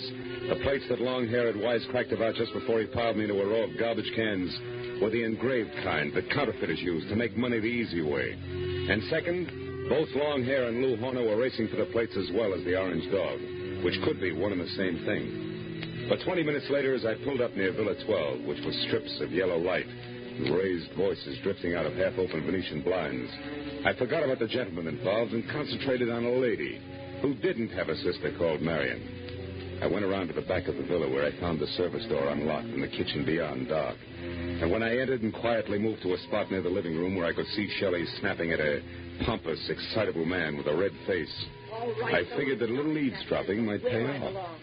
I'm here in Los Angeles. Is there anything wrong with that Mr. Horner? Yes, everything. Why, I wouldn't even have known you were in town if I hadn't gone back to the place in Los Feliz where I saw you and some man having a delightful little chit-chat over the body of that T-man. Treasuryman? Yes. Is that who he was? A meddlesome fool I caught snooping through my papers. Then you killed him, Lou. Of course I killed him. I had to. Now stop asking questions and get out of here. Because this is business, not pleasure, Shelley. And that leaves no room for you. Or Marion? What do you know about Marion? Not enough. But what I do know, I don't like. Look, Lou, who is Marion, and what does she mean to you? Marion means money to me, Shelley. Nothing more. So just leave me alone here so that I can make a call according to schedule. A call about... Lou. What's the matter, Shelley? Behind you, Lou. They're in the garden. The bullet crashed through a closed window, didn't stop until it got to Horner, who grabbed at his chest and dropped to the floor even before the glass quit flying. And by the time I got outside to where the shot had come from, I found nothing but a little wind. When I got back to Shelley and the blood of a tweed on the carpet, Horner was already dead. Marlowe, the man out there was Henry Peel. Peel? Something in long hair and dirty clothes? Yes, I met him in Horner's office once. Lou said he was a broker from Chicago. Come on, both Peel and Horner are counterfeiters. What? Lou, a counterfeit? That's right. Never mind the carefully arched eyebrows, honey. They mean nothing. But, Marlowe, I swear I never knew that Horner was anything but a broker. A broker maltreating poor Sister Marion? You're a liar, Shelley. About Marion, yes.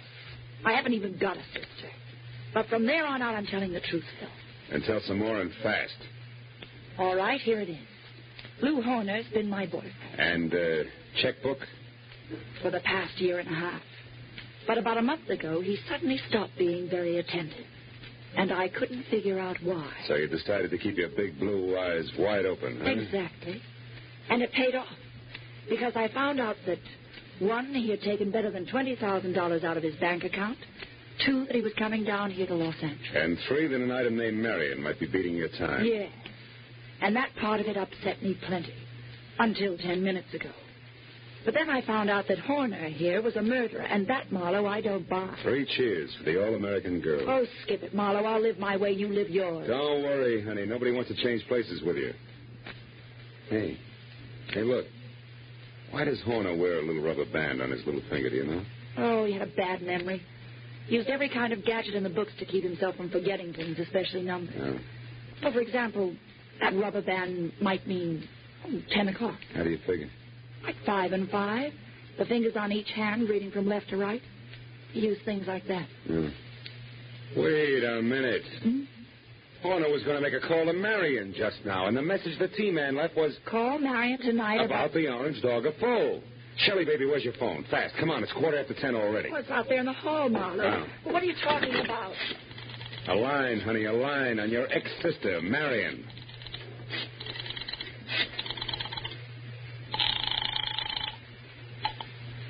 This is Mr. Saxon. Ah. Lou Horner, Mr. Saxon. I know I'm some 15 minutes late with this call, but I'd still like to see you about the orange dog of foe. Certainly, Mr. Horner. The orange dog is here, waiting for you. Good. I'll be right over. Marlowe, who is Mr. Saxon? A man very close to a lot of trouble, Shelley.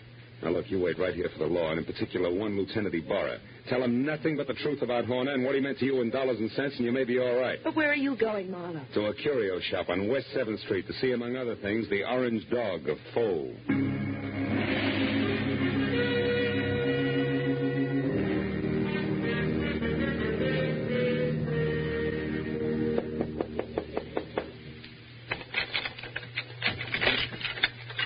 You are the Mr. Horner who called? Yeah. Also the one who was here this afternoon, you remember? Oh, yeah. Yeah, well, I'm sorry I didn't call you at 10, Mr. Saxon, according to schedule. I hope it hasn't inconvenienced you. No, that's quite all right, Mr. Horner. One moment, sir. What's the matter? Is anything wrong tonight? Seem on edge, Mr. Saxon. I am. So please, Mr. Horner, don't make a single stupid move. What? Wait a minute. Why the gun, Mr. Saxon? I promise not to bite the orange dog. You won't even touch the orange dog. Now, who are you? Oh, we've been all through that. I'm Horner, Saxon, Lou Horner of San Francisco. No, you're not.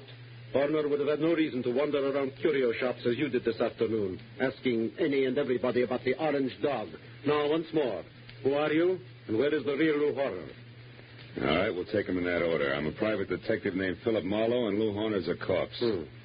But also, I'm a good friend of yours, Saxon, because I'm going to give you a little bit of advice for free. Call it quits, Buster. You're licked.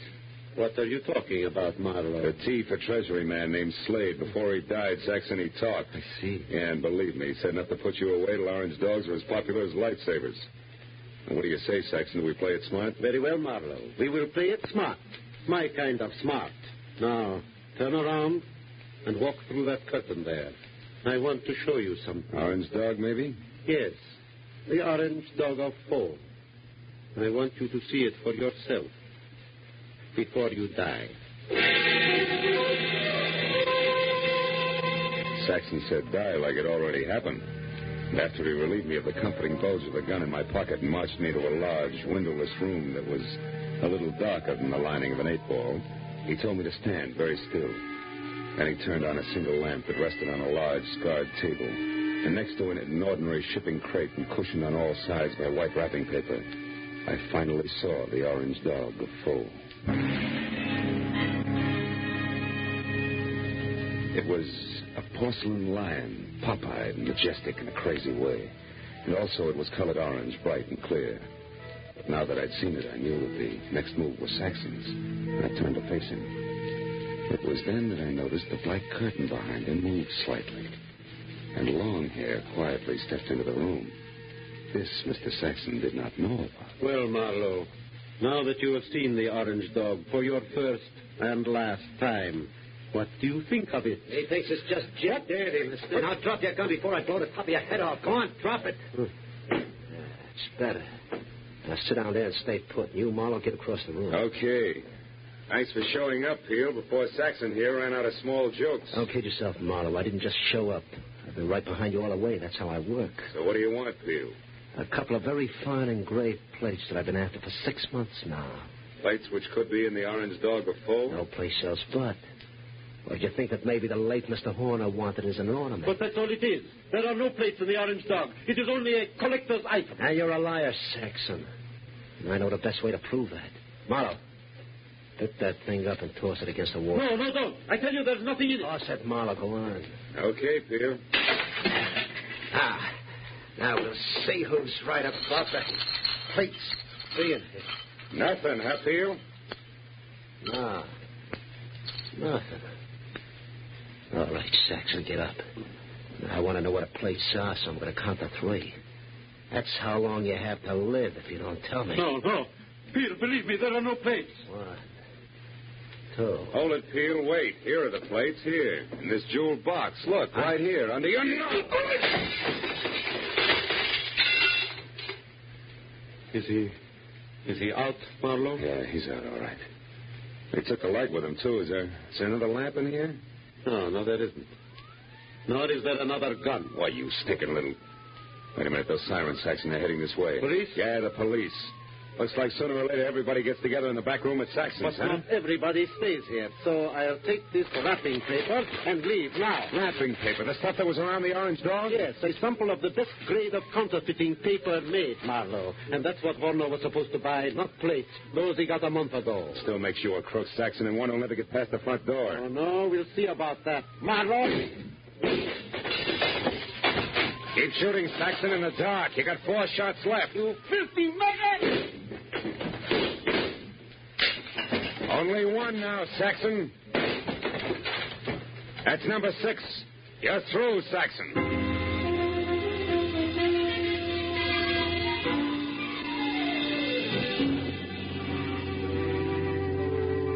By the time Ibarra and his boys, plus a half a dozen very anxious T-men, got into the room, Saxon was already coming apart at the seams.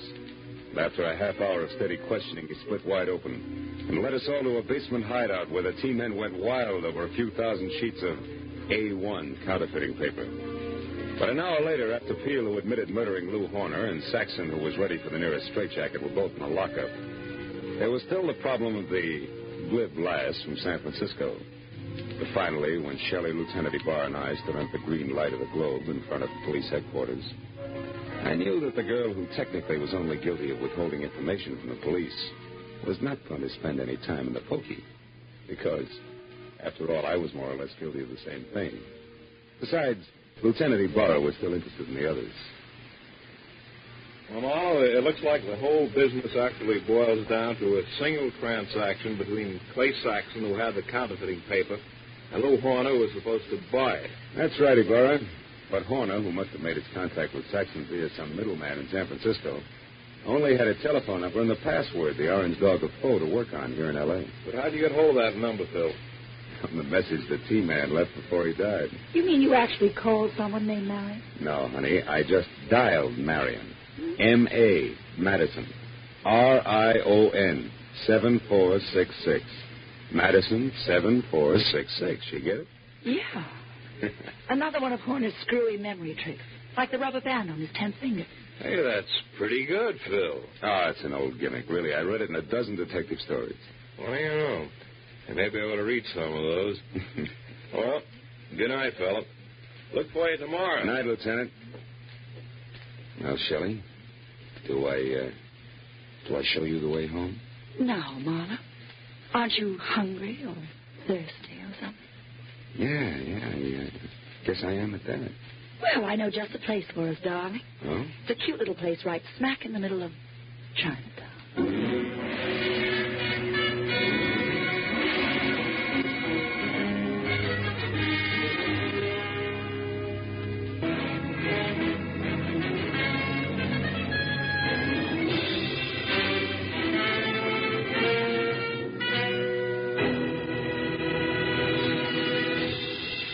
The Adventures of Philip Marlowe, created by Raymond Chandler, stars Gerald Moore, and is produced and directed by Norman MacDonald.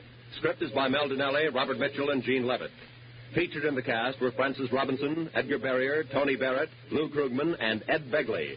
Lieutenant Detective Ibarra is played by Jeff Corey. The special music was by Richard Orant. Be sure and be with us again next week when Philip Marlowe says... I was hired to find a blackmailer, and I did. But first I found a badly beaten Adonis, a Jezebel with an accent, and a man who had been an easy mark for murder.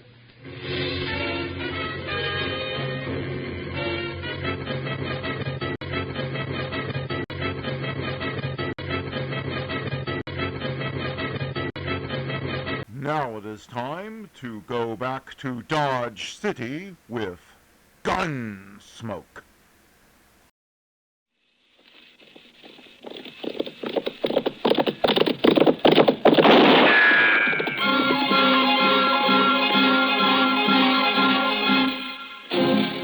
Around Dodge City and in the territory on West, there's just one way to handle the killers and the spoilers, and that's with a U.S. Marshal and the smell of Gunsmoke.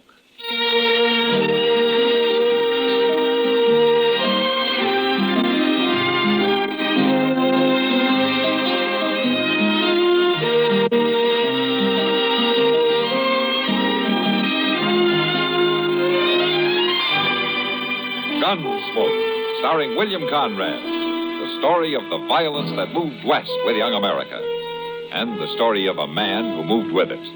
I'm that man, Matt Dillon, United States Marshal. The first man they look for and the last they want to meet.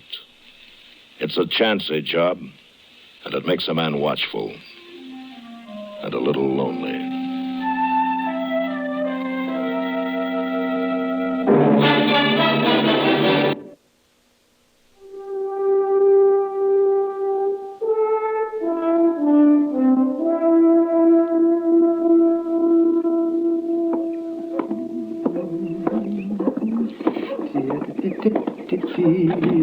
Oh, Matt. Oh, Matt. Anybody here this morning? I'll be right in, Doc. All right, man. As the girls grow tall in Kansas. Let's see. Poor man is so busy. The girls grow tall in Kansas. That's a poor way to start the day, Doc. And what's a poor way to start the day, man? Getting up in the morning. Well, I'm not going to talk to you. Where's Chester? I'd rather talk to him. Well, he's due back any time now. He's due back? He took a prisoner over to Wichita a couple of days ago. Oh, doggone it. If I'd have known that, I'd have gone with him. No, what for? Oh, just to get out of Dodge for a while. Well, you've been out of Dodge for the last 2 days. Oh, yes. Delivering a baby in a mud dugout isn't exactly what I was thinking about, man. I know what you were thinking about. Morning, Mr. You're back, Chester. Well, how was Wichita, Chester? A big town, Doc. Real big. But I wasn't there long. Oh. The Santa Fe going east got there at noon, and the next one coming back here left at 2 o'clock. Well, you could have stayed another day, you know. Heavens, yes. Why didn't you? Oh, how often does a man get a chance to have a little fun? Well, I would have, but the sheriff there had some news he wanted me to tell to Mr. Dillon. Oh, some news? Yeah, it's about the Carp brothers. And the sheriff said he heard they was headed this way. I didn't even know the Carp brothers were in Kansas. I thought they worked the Dakota territory. Bank robbers, aren't they, man? So I've heard, Doc, but nobody's caught them at it yet. Well, we'll catch them if they come to Dodge. Yeah, maybe. They could be here right now. How come the sheriff didn't send me a telegram, Chester? It'd been a little faster. Well, I don't know. Well, by jing, I didn't think to ask him. I'm going to go down to the bank. I'll be back directly. Good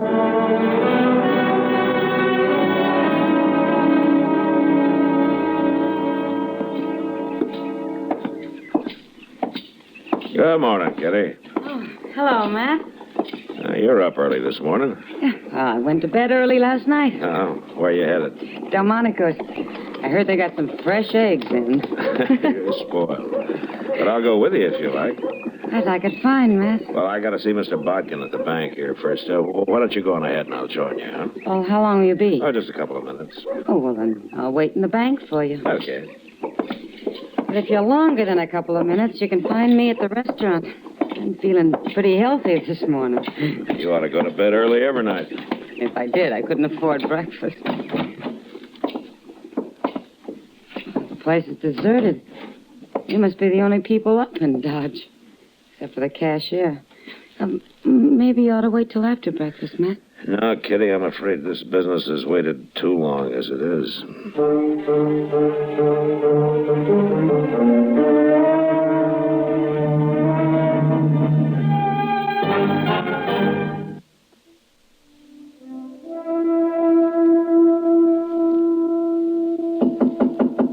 Come in.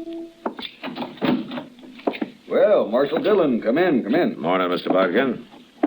You come to deposit money, Marshal, or to borrow some? Neither. I came to protect it. What? Mr. Bodkin, did you ever hear of the Karp brothers? Oh, no, Marshal, I don't believe I have. Well, they've never been around Dodge. All I know is that they're brothers, and the older one's name is Joe.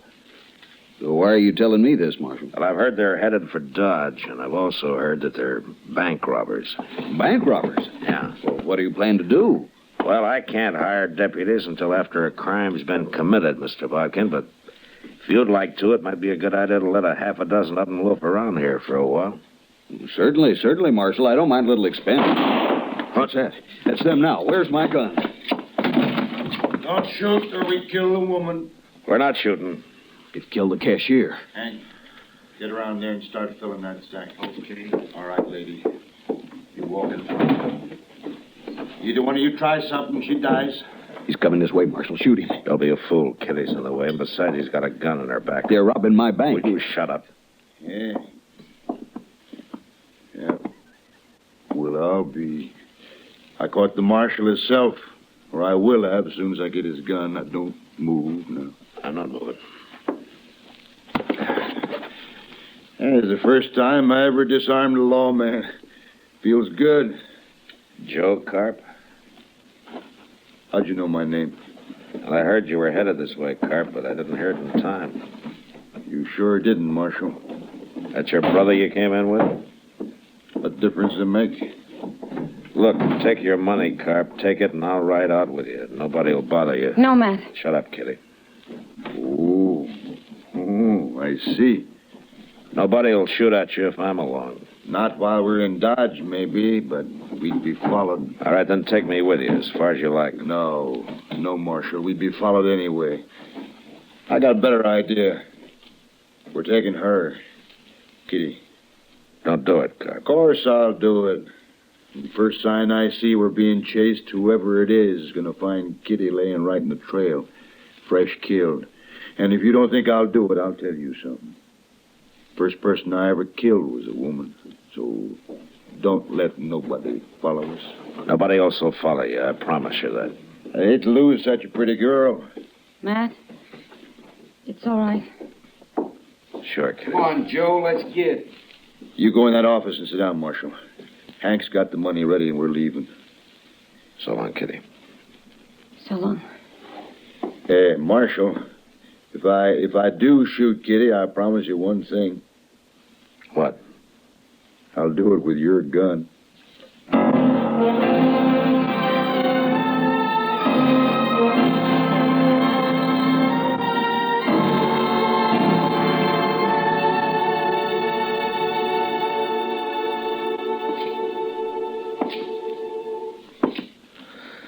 Mr. Dillon? Yeah, what, Chester? You reckon they'll give her any breakfast? I don't know, Chester. Oh, dear. People don't need much food, Chester. They can go for days without any at all. I know that, Doc, but, well, Miss Kitty just ain't used to it. It's water people need. And they'll have water. They will if they took any with them. It's mighty dry out on the prairie this time of year. Oh, it's not that dry. Any fool can find water sooner or later. Sure he can if he followers a buffalo herd long enough. A week, maybe. There's other ways, Chester. Like what? Did you ever hear of a divining rod? Oh, what's outlaws doing with divining I wasn't rods? talking about outlaws, Well, Chester. what was I you was just talking talking, about? can a man talk? Chester. Yes, sir. I guess we've waited long enough. They must have covered 3 or 4 miles by now, huh? Yes, sir.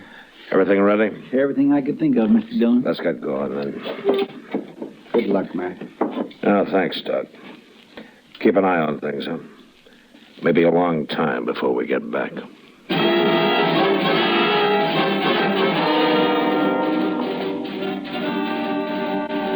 From the bank window, I'd watched the Carp brothers ride north out of Dodge. So Chester and I started in the same direction. And on the other side of the Arkansas, we picked up their trail and followed it easily all morning.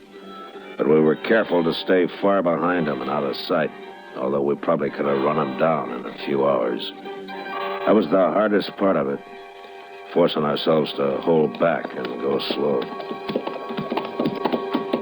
Mr. Dillon, you think Carp would really do it? Do what, Chester? You know. Do you? Yeah. Oh, my God. Chester? Yeah? Look up ahead there, on the ground. Mr. Dillon. Let's go see who it is.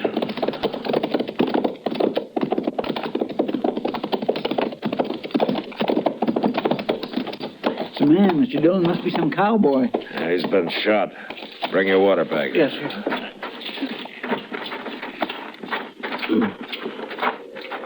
Yeah, he's still breathing. Yeah. Here, let me have that. You want a drink? You thirsty? Drink. Some water. Here.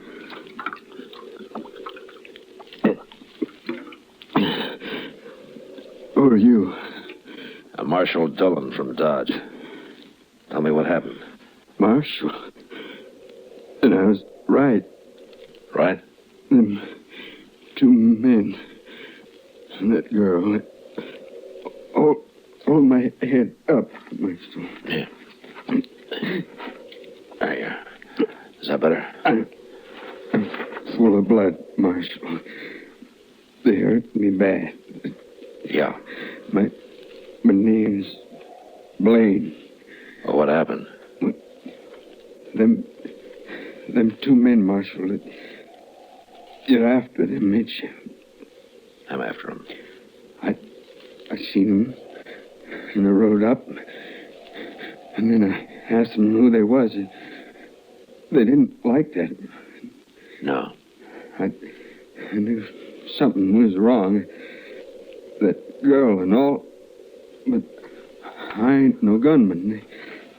They shot me right out of my saddle, both of them at once. We'll get them, Blaine. If that's any help to you. It don't matter now, but that girl shouldn't be with him. Could you hear them? Did they say anything? Something about a cabin. A cabin? Look, Blaine, my partner here, Chester, he'll stay with you. Sure, I will. I'll take care of you, Blaine. Thanks. Won't do no good. You better go help catch him, fellas. I'll handle him. Take whatever you want off my saddle, Chester, and get a fire going here, huh? Yes, sir. You're going to be fine, Blaine. So long.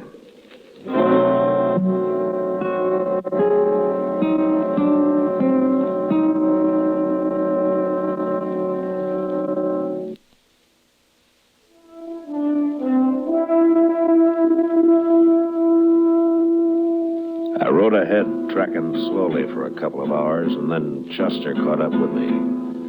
He looked at me for a moment, and then without saying a word, we continued on the trail across the prairie.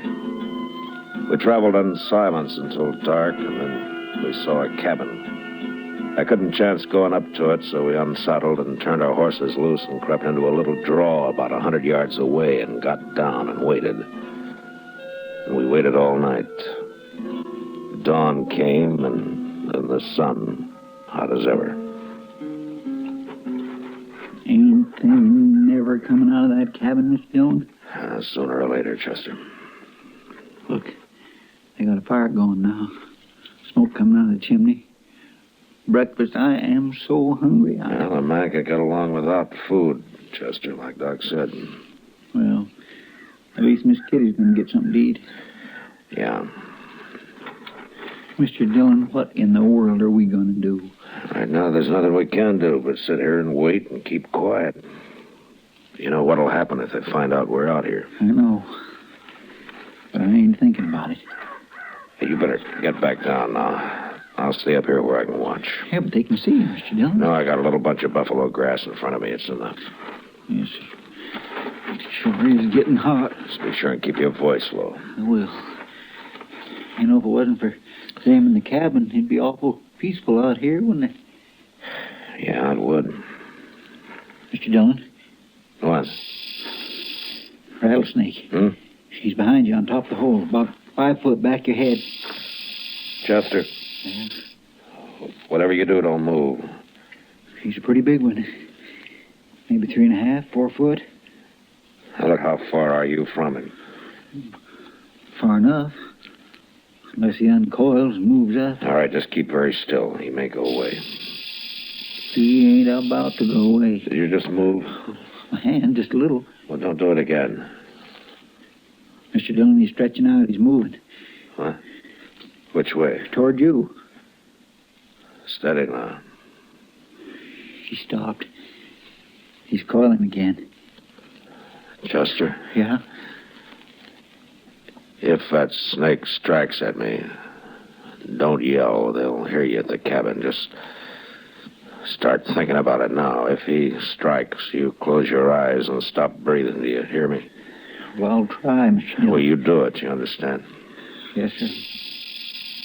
He's looking at me again. You moved, Chester. You must have. I got my rifle aimed at him. Would you stop it? Would you get your finger off that trigger right now? Well, I can't sit here and just watch that rattler If you strike. shoot Kitty, you'll die. Don't you know that? I didn't move, Mr. Dillon. Honest, I didn't.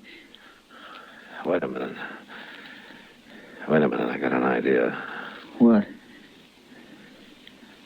Chester, you chewing? What? Chewing. Chewing? Oh, tobacco? Yeah. No, sir, but I got a fairly fresh quid in my shirt pocket. Okay, we'll chance it. Get that quid into your mouth, but do it slow and as steady as you can manage it. Once you start moving your hand, don't stop. You understand? All right, go ahead. Okay. I already got my fingers in my pocket. There it is. Slow and steady now. I'm trying. Here. It's in my mouth now. All right. Now, juice it up, huh? Get a big mouthful. I am. All right, Chester, I've heard you brag about how good you can spit. Can you hit that rattler from there? Mm-hmm. Maybe. Okay, do it. But I only got one shot. I can't make it. I just can't do Wait a minute, Chester. You got a mouthful? Yes, sir. All right. Take your time now. Move and make him look at you, and then you sputter him right in the eyes. Okay. Go ahead. Snake? Hey, Snake. Look. I got him, Mr. Dillon. I got him. He's leaving. There he goes. He's gone. It worked.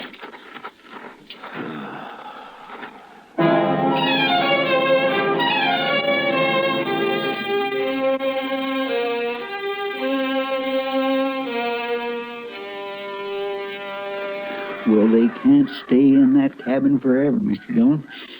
They'll die of the heat cooped up in there. It's only about 10 o'clock, Chester. Oh, my. I hope they gave Miss Kitty some breakfast. Chester? Mm-hmm. Look, the door's open. Are they coming out? Get your rifle. Take it easy now. It's Miss Kitty. Yeah. Joe Carp's behind her, and there's his brother. They're all outside now. What are we going to do? We're going to have to kill him, Chester. You mean just shoot him down from here, cold-blooded? Well, how would you want to do it? I'm ready, Mr. Dillon. All right, then take the one on your side. I'll take Joe. Miss Kitty's standing awful close to him. Yeah, I know she is. When I say hold your breath, you do it. Then you count to yourself 1, 2, 3, and then fire. I'm set. All right.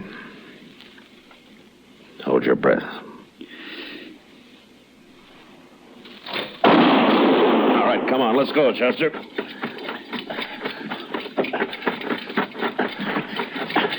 Kitty! Get back inside! Joe Carp's still alive, Mr. Dillon. He's reaching for his gun. Come on.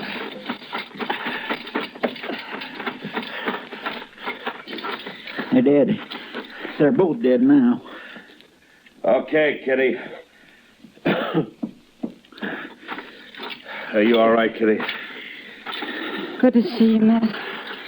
You too, Chester. I said, are you all right? Shot them down like dogs, didn't you? Yeah, you bet we did. Thank you, Matt. Matt. Here. She made it, Mr. Dillon. It's a good thing you caught her. Yeah. I'll carry her inside, Chester. Come on, we'll get some breakfast going. They probably didn't feed her after all.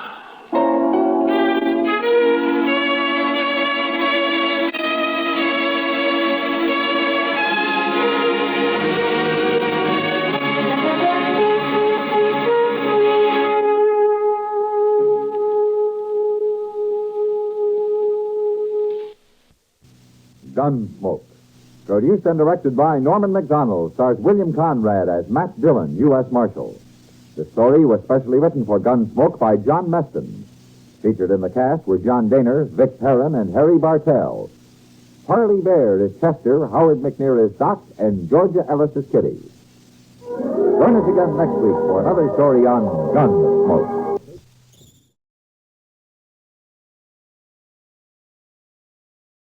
Our next guest will give you the laughs, just don't ask him to lend you money. It's Jack Benny coming up next. The Jack Benny Program, presented by Lucky Strike. Quality of product is essential to continuing success. In a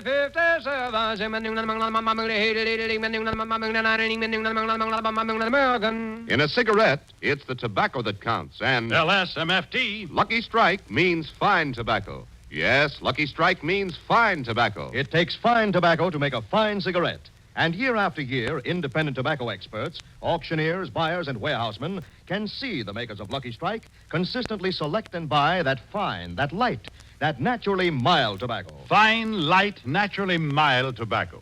Yes, Lucky Strike means fine tobacco. And fine tobacco means real deep-down smoking enjoyment for you. So smoke that smoke of fine tobacco, Lucky Strike. So round, so firm, so fully packed, so free and easy on the draw. At 59, American.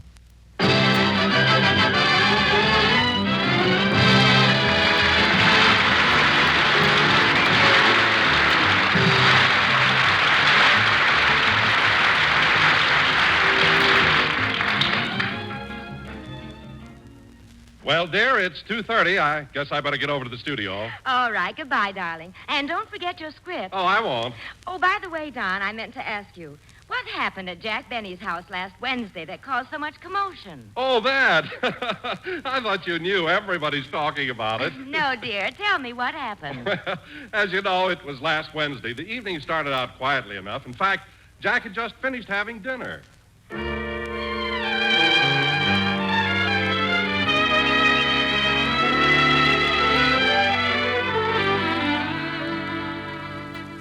Ah, Rochester, that certainly was a good dinner. Thanks, boss. And that first dish you brought in, that was good. Did you make it yourself? Oh, no, boss. Those were popovers from the bakery. Oh. What was on the other dish? Leftovers from Tuesday. Wait a minute. I happen to know that last night we had lamb stew and spare ribs. And what I had tonight looked like a lamb chop. I know, boss. I took the meat out of the stew, dried it in the sun, glued it to a rib, and put a patty on it. Gee, you sure fooled me. And Rochester, what happened to the rest of the stew? You didn't throw it out, did you? No, sir. You know those olives you had for lunch? Yes. Those were the green peas. I pumped them up. Well, what do you know? And Rochester, that other dish, it tasted like squash. What was it yesterday? Squash. I couldn't do a thing with it. Oh. Well, Rochester, don't buy squash anymore. It's so inflexible. Well, I think I'll go in the library and relax a while. Hand me my slippers, will you, Rochester? Here you are. Thanks. What are you laughing at? Yesterday, those were hip boots. I cut them down. What are you going to do with the tops? I'll think of something. Yeah. Good. Now, Rochester, you better do the dishes, will you, please? I'm going to the library. On the boardwalk at Atlantic City, dum-dum-da-dum-dum. Gee, I wish they'd have bathing beauty contests for men. Nah, it's enough that I'm the star of stage, screen, and radio. Dum-dum-dum-dum-dum. I'll get it. Hiya, Jackson. Hello, Mr. Benny. Oh, hello, fellas. I've been expecting you. Come on in. Gee, rubber bedroom slippers. Yeah. Hey, we'd have been here earlier, Jackson, but we missed the first bus. Oh, well, come on in. Say, Phil, did you come all the way over here on a bus like that? Like what? Look. Well, how do you like that? I put on a glove that was holding a scotch and soda.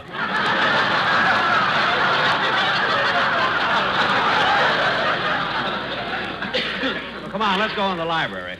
Oh, say, Dennis, I'm surprised to see you here tonight. I know your mother hates me. Yeah. I can't understand why your mother dislikes me so much. How can your family be so divided? Your father likes me, doesn't he? No.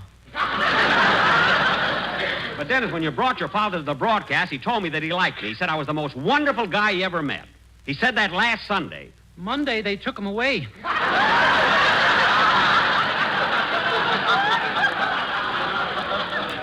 Gee, that's a shame. I need him, too. Oh, hello, Polly. How do you like the way Daddy polished up your cage?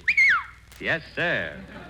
Hiya, Polly. Why don't you get somebody to send you a cracker with a file in it so you can break out of that thing? Phil, don't give her any ideas. Just say hello to her. Hello, Polly. Polly, Mr. Harris said hello to you. Say hello to Mr. Harris. Polly, say hello to Mr. Harris. Hello.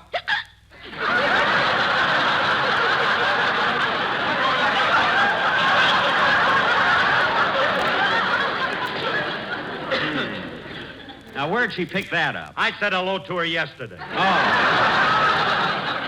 Now, Polly, say hello to Dennis. No, come on, Polly. Say hello, Dennis. Hello, Dennis. Hello, Polly. Dennis!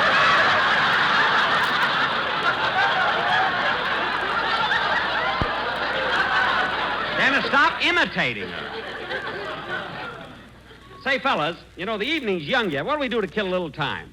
How about a game of bridge? Bridge? Yeah, we'll get out the card table. Oh, gee, fellas, we can't play. Why not? Well, to play bridge, you have to have 4 hands. I've only got 2 of them. Dennis. I mean 4 people. Oh. Anyway, fellas, we'll think of I'll get it, Rochester. On the boardwalk at Atlantic City. Dum-dum-da-dum-dum. Well. Pardon my intrusion, Mr. Benny. Well, Mr. Kitzel, what are you doing here? Yesterday, when you had lunch at the drugstore, you left your hat on the counter. Oh, yes, I did forget. How did you know it was my hat? Well, when I looked on the band, I saw the initials J.B. Oh. But he said it wasn't his. Who? George Boynes. No, Mr. Kitzel. George starts with a G. He told me when he found out the hat was too small. Oh. Well, it was nice of you to return it. Thank you. Oh, by the way, Mr. Kitzel. Oh, say, we need a 4th hand for bridge. I was wondering if you play the game. Do I play bridge? Good. What system do you use? The best. Claudette Culbertson. Well, then come on in. All right. Rochester, will you please bring in a card table and some cards? Yes, sir.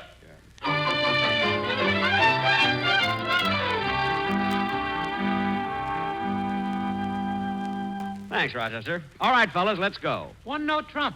Dennis, we haven't dealt the cards yet. He has to be my partner. Go ahead, Phil. You deal. Okay. Rochester, it's getting a little warm in here. Open the window, will you, please? Yes, sir.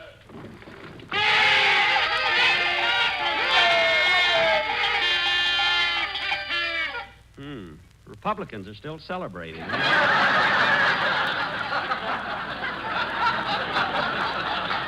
You better close it, Rochester. Okay, Jackson, pick up your cards. All right. Let me see. I bid 2 spades. I pass. Dennis, I bid 2 spades. What do you do? Which ones are spades? The black ones. I've got 2 kinds of black ones. Those are spades and clubs. Now, what do you do? I pass. Dennis, you can't pass. You're my partner. Not I've got my own show. I'm his partner yet. I don't mean that.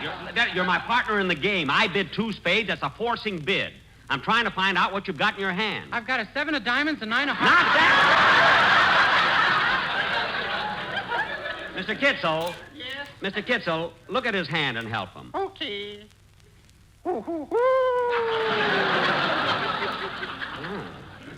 What does he do? He passes.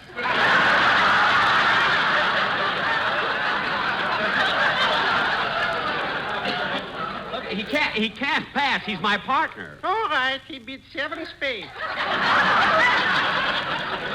7 spades? With a 10 in the middle and the ace on top. Oh, that's different. What do you do, Phil? I open for $2.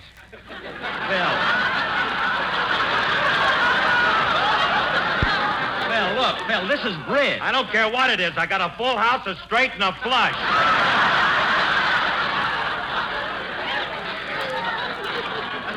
Now, don't be silly, Phil. That doesn't mean anything in bridge. Oh.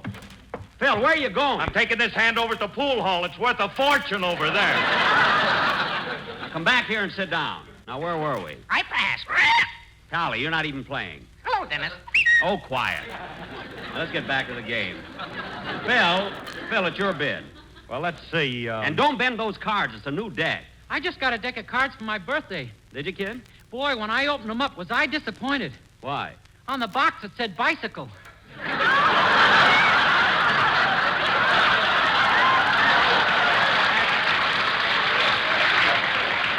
That's the name of the cards, bicycle cards. Now, Phil. I think it's misleading. Phil, it's yours. I ought to sue him. Dennis, you can't sue them. It says bicycle cards. That's what they are, bicycle cards. Now, Phil. It would be hard to shuffle bicycles. Oh, for heaven's sake. Phil, where are you going? I'm going to phone Alice and thank her for not having any boys.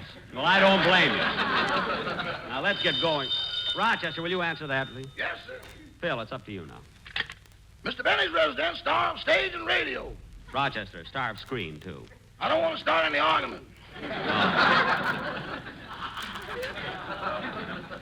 Oh, it's for you, Mr. Benny. Palm Springs calling. For me? Palm Springs. I wonder... Hello? Hello, Mary. Mary, why didn't you tell me you were going to Palm Springs? Where are you staying? At the Mission Inn? But the Mission Inn is in Riverside. It's in Palm Springs? Rained that hard.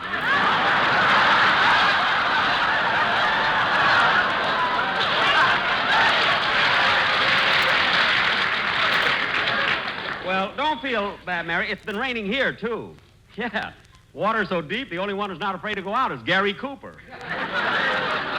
He passed my house and he was alone, I think. What? Oh, certainly, Mary. Sure, I'll be glad to. Have a nice rest. Goodbye, doll.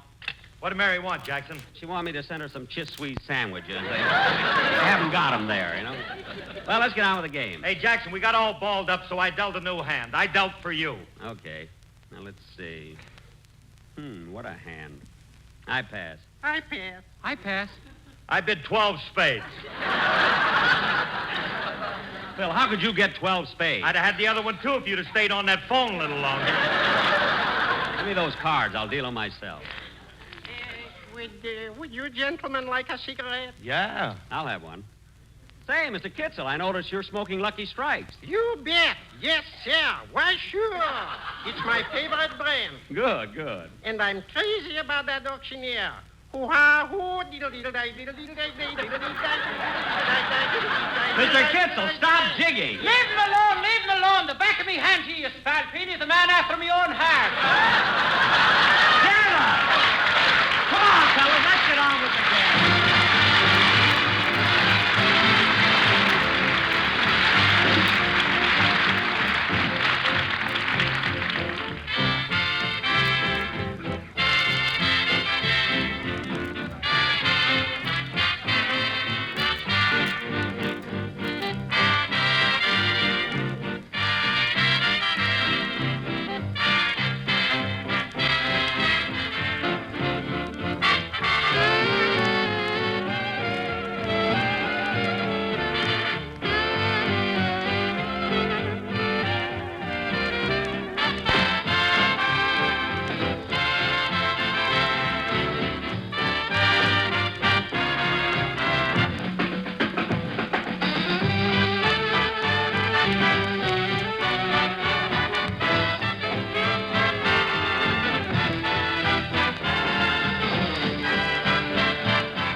I made every trick that time. A grand slam. Boss, a telegram just came for you. For me? Did you give the boy a tip? Yeah, you owe me a quarter. A quarter? You mean to tell me you tipped him a quarter? I knew this would happen, so I made him give me a receipt.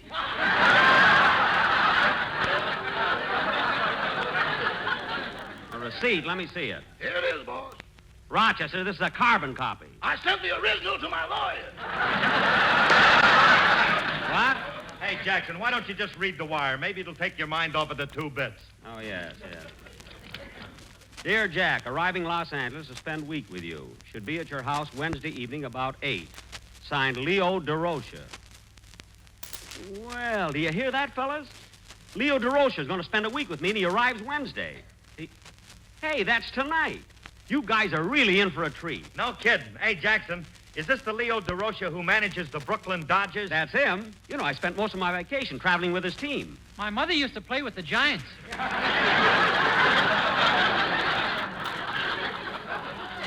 What? She had to quit when I was born.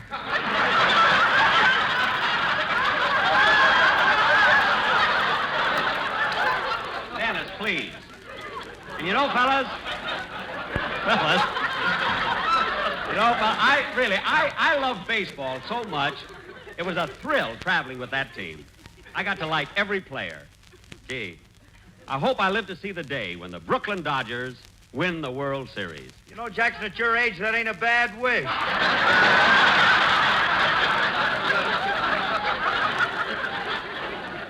Well, I'd still like to. Hey, be... wait a minute. Hey, What? if you're such a good friend of DeRocha, then why were you always rooting for St. Louis? That was the St. Louis Browns in the American League. In the National League, I always rooted for the Dodgers. Oh, Rochester. Yes, boss. When Mr. DeRocha arrives, he'll probably be hungry, so you better pick him something to eat. Okay. What have you got in the refrigerator? White enamel and ice cubes. Rochester, I happen to know there's some hamburger in the freezing compartment. Now get it out and make some fresh coffee, too. Yes, sir. Oh, by the way, we're all out of sugar. No sugar. Well, Rochester, go over to the Ronald Coleman's next door and borrow some. Okay, boss.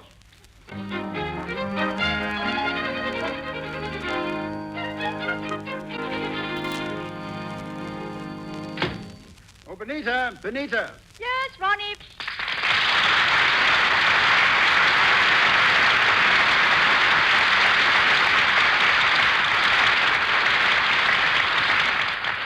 Who was that at the door? It was Mr. Benny's butler, Manchester. Well, what did Benny want this time? Just a cup of sugar. Never have I seen such a man. Borrow, borrow, borrow. Oh, darling, don't let it upset you. He only borrows trivial things. Trivial things. Yes. Like yesterday, he was out working on his lawn, and he came over to borrow some oil for the lawnmower. Did you let him have it? I thought it best to. After all, it's our lawnmower.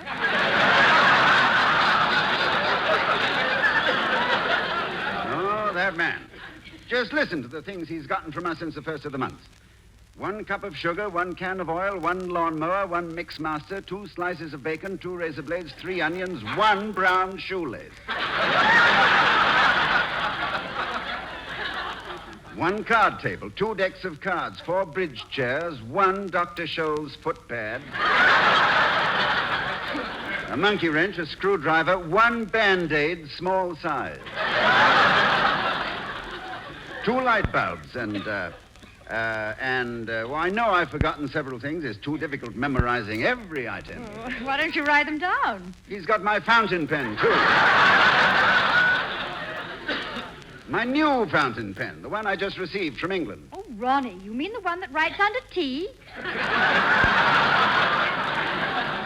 Yes. Yes, that's the one. Now, let me see. What else did he borrow? Well, let it go. It's not important. Oh, yes, it is. I want to remember them.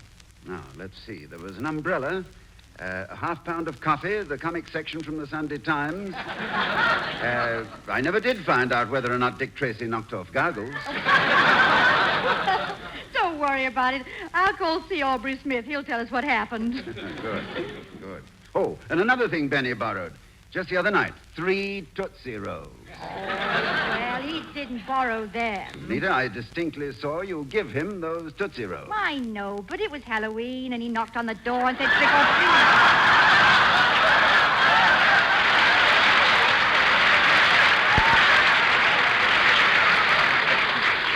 Yes.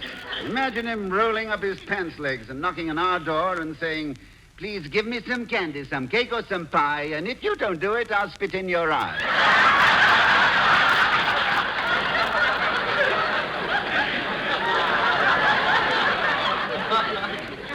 Yes, and then he curtsied and his toupee fell off.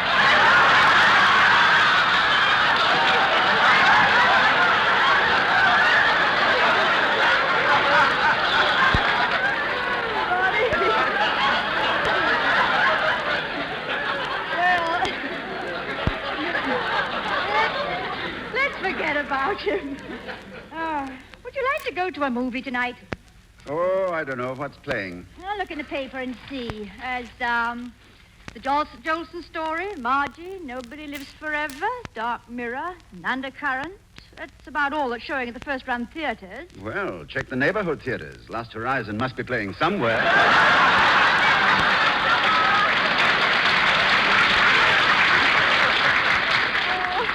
How many more times do we have to sit through it? Oh, I'll get it. Oh, hello. I'm sorry to bother you again, Miss Coleman. That's quite all right. Well, what is it, Manchester? Well, Mr. Benny wants to serve baked potatoes tonight, and he's all out of potatoes. We'll need 4 if you can spare them. All right, I'll get them for you. And Mr. Benny says he'll only need a ½ pound of butter this time. Well, all right, just wait here. I say, Dorchester.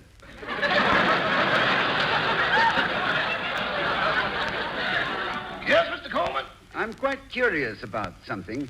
Is ours the only house in the neighborhood that Mr. Benny borrows from? Oh, no, sir. Do you know the people who live in that big house on the corner? The one with the birdhouse in the front lawn? Yes. Well, we owe the birds a ½ dozen eggs. Well, tell me, as you know, Mr. Benny has borrowed so many things. Do you think he ever intends repaying us? Oh, I'm quite sure he does. You're mentioned in his will. Mentioned? In his will? Yeah, you come right after the birds. Ah, that's life for you. One day the star of Last Horizon, the next day second billing to a sparrow. You know, I think that... There you are, Manchester. I've got everything for you. 4 potatoes, ½ pound of butter, and 4 napkins. But I didn't ask for any napkins. I know. I thought I'd save you another trip. Well, thank you very much, Mrs. Coleman. Goodbye. Goodbye. Well, how long is Benny going to keep this up? When is it going to stop? I'm asking you, when is this going to stop? That's all I want to know. That's all I want to know! Well, I'm going to find some way to... Well, I'll get it this time. Yes? Pardon me, does Jack Benny live here? I'm Leo DeRocher.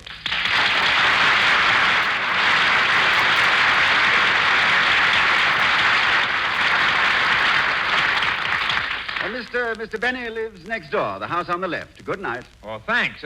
I'll say... Say, haven't I seen you someplace before? I know the movies. You're Ronald Coleman, aren't you? Yes. Mr. Benny's house is that one right over there. Good night. Gosh, you're wonderful in the movies. I loved you in Lost Horizon. Mr. Benny's house... You did? Well... Come in! I want you to meet my wife. Thank you. Oh, Benita, come here. I want you to meet someone who loved me in... I want you to meet a friend of mine. Oh, yes, darling. Who is it? I'd like you to meet Mr. Leo DeRocher. You don't mean Lippy. Lippy? Yes, that's my nickname. Well, then you two have met before. Oh, no. But I've read about him in the papers. I think it was in connection with the last election. He was elected mayor of Brooklyn or something. No, Mrs. Coleman. I manage the Brooklyn Dodgers. Brooklyn Dodgers? Yeah, them bums. You know who them bums are, don't you? Well, we should. We live next door to one.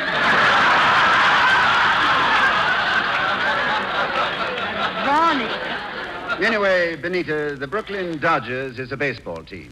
Thanks. Oh, so that explains why you're visiting Mr. Benny. He's an important man in baseball, too. Benny, an important man in baseball? He must be. He kept Greenberg on third for 2 years. Oh, no, that's just a gag. Anyway, my visit to Benny is strictly a social one. He's one of my best friends. Oh, so you're the guest they're expecting for dinner? I sure am. Look, would you do us a favor, please? When they pass the butter, take it easy. It's ours. I'll do my best, Mr. Coleman. You know I haven't seen Benny since the baseball season ended in September, and I was wondering... Excuse me for interrupting, Leo, but I just noticed you belong to the Elks, don't you? The Elks? Yes, those Elks' teeth hanging on your watch chain. No. These are umpires' teeth. Umpires? Oh, are umpires animals? In Brooklyn, yes. Oh, Benita, he's only joking. An umpire is an official in a baseball game. He makes the decisions and even has the power to remove a player from the game and send him to the showers. My, how sanitary. Well, I better be running along. I'm kind of anxious to see Jack again. Before you go, Leo, I want to tell you that I felt badly when your team failed to win the pennant. Oh, well, that's baseball. You just can't figure it. One day you're great, and the next day you stink. Oh, pardon me, Mrs. Coleman. Quite all right. Mr. Coleman's pictures weren't all great either. Well, anyway, I brought my team in second, and it's great to know that we still have thousands and thousands of loyal fans. You certainly have, Leo. Well, I better be running along. I know Benny's waiting for me. You know, it's rather strange. If you and Benny are such great friends, then why was he so anxious for St. Louis to win the pennant? St. Louis? Yes. I remember he used to sit by the radio and cheer every time St. Louis got a hit.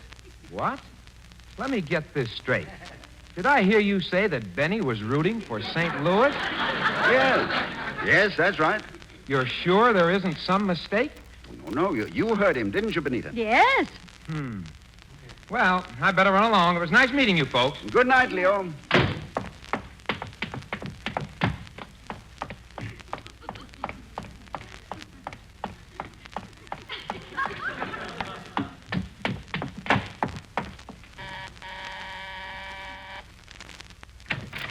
Leo!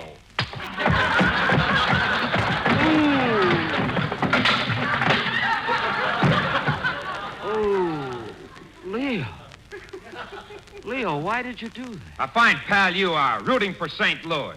St. Louis? But, Leo, that was the St. Louis Browns in the American League. Oh, I'm so sorry, pal. Here, let me help you up. Oh, thanks. Hey, you know what, Leo? You almost had another tooth for your change.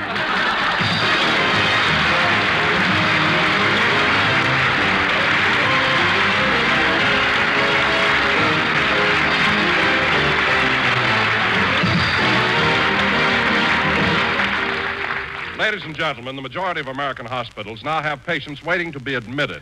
And the situation in many areas is growing steadily worse because of insufficient nursing personnel. All young women between the ages of 17 and 35 who are high school or college graduates are urged to apply for admission in any one of the 1,300 accredited schools of nursing. Apply to the one nearest you. Thank you. Jack will be back in just a minute, but first here is my good friend, Mr. F.E. Boone. At 57, 59, American. Let the chant of the tobacco auctioneer remind you that year in, year out, Lucky Strike means fine tobacco. And in a cigarette, it's the tobacco that counts. Independent tobacco experts, auctioneers, buyers, and warehousemen really know tobacco. Mr. William D. Whitley of Henderson, North Carolina, has been an independent tobacco auctioneer for 18 years, and he said, I speak as an eyewitness when I say that season after season, I've seen the makers of Lucky Strike buy fine, ripe tobacco, that good, fragrant tobacco that makes a fine smoke. I've smoked Luckies myself for 13 years. Quote, I've seen the makers of Lucky Strike buy fine, ripe tobacco. Unquote. Yes, at market after market, independent tobacco experts like Mr. Whitley can see the makers of Lucky Strike consistently select and buy that fine, that light, that naturally mild tobacco. Fine, light, naturally mild tobacco. Yes, Lucky Strike means fine tobacco, and fine tobacco means real deep-down smoking enjoyment for you. Remember, LSMFT. Lucky Strike means fine tobacco. So smoke that smoke of fine tobacco, Lucky Strike. So round, so firm, so fully packed, so free and easy on the draw.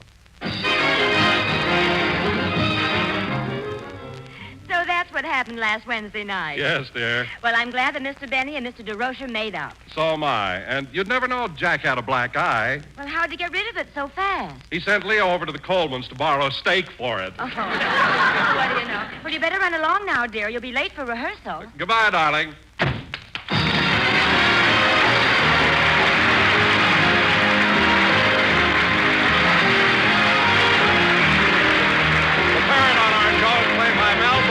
Mr. Kitzel is played by Artie Auerbach. This is NBC, the National Broadcasting Company.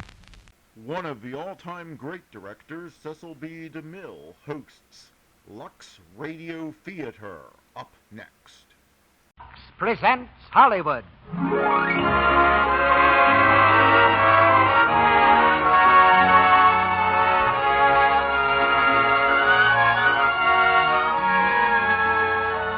The Lux Radio Theater brings you Bob Burns in Alias the Deacon with Helen Wood. Ladies and gentlemen, your producer, Mr. Cecil B. DeMille.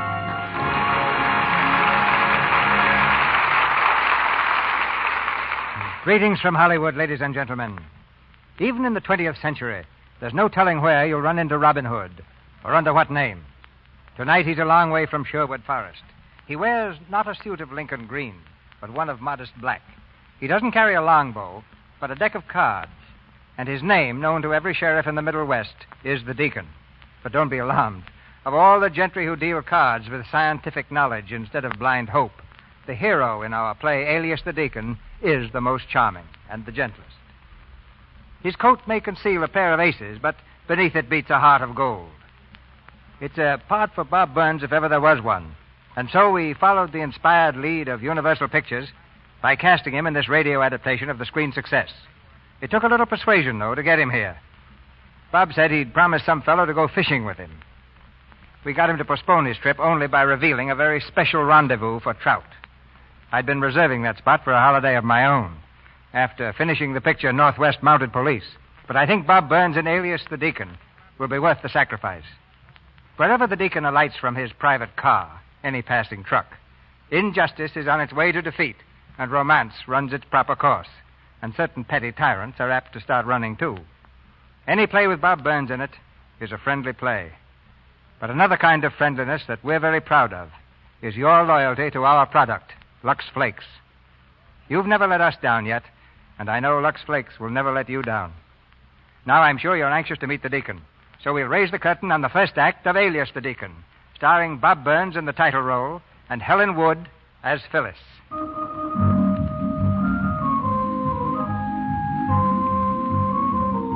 The Truxton County Fair, somewhere in the Middle West. It's Saturday afternoon, and a holiday crowd jams the midway, gazing in awe at the world's greatest collection of freaks, gasping as the high diver plummets into the tank. Meanwhile, clutching tightly to their breasts, their hard-earned baby dolls and canes. In a secluded corner of the grounds, another attraction holds forth, a quieter and more intimate form of entertainment. For here is where Deke Caswell, alias the Deacon, has set up his temporary stand. To collect his crowd, the Deacon plays a mournful tune on a mournful-looking instrument. And as the curious gather around, knowing farmers hold on to their pocketbooks. They've seen men like the Deacon before. All right, dear, we're going. We're going, darling. Wait a minute, lady. You don't have to leave. That baby ain't disturbing me. Oh, he ain't he? Well, you're disturbing him. Don't cry. Well, I guess everybody ain't got the same taste for music, folks, but there's one sound that's music to everybody's ears. That's the music of jingling coins. Of course, you have to have the coins to jingle. Well, that's where I come in. Gentlemen, I'm going to give each and every one of you a chance to win some of these coins right now. I have here in my hand 3 ordinary everyday playing cards, the ace, the deuce, and tray of diamonds. I'm going to shuffle these cards a little and lay them face down here on the stand. Now, all you got to do, gentlemen, is watch where I put the ace. Why, it's so simple, honestly, sometimes I'm right ashamed of myself.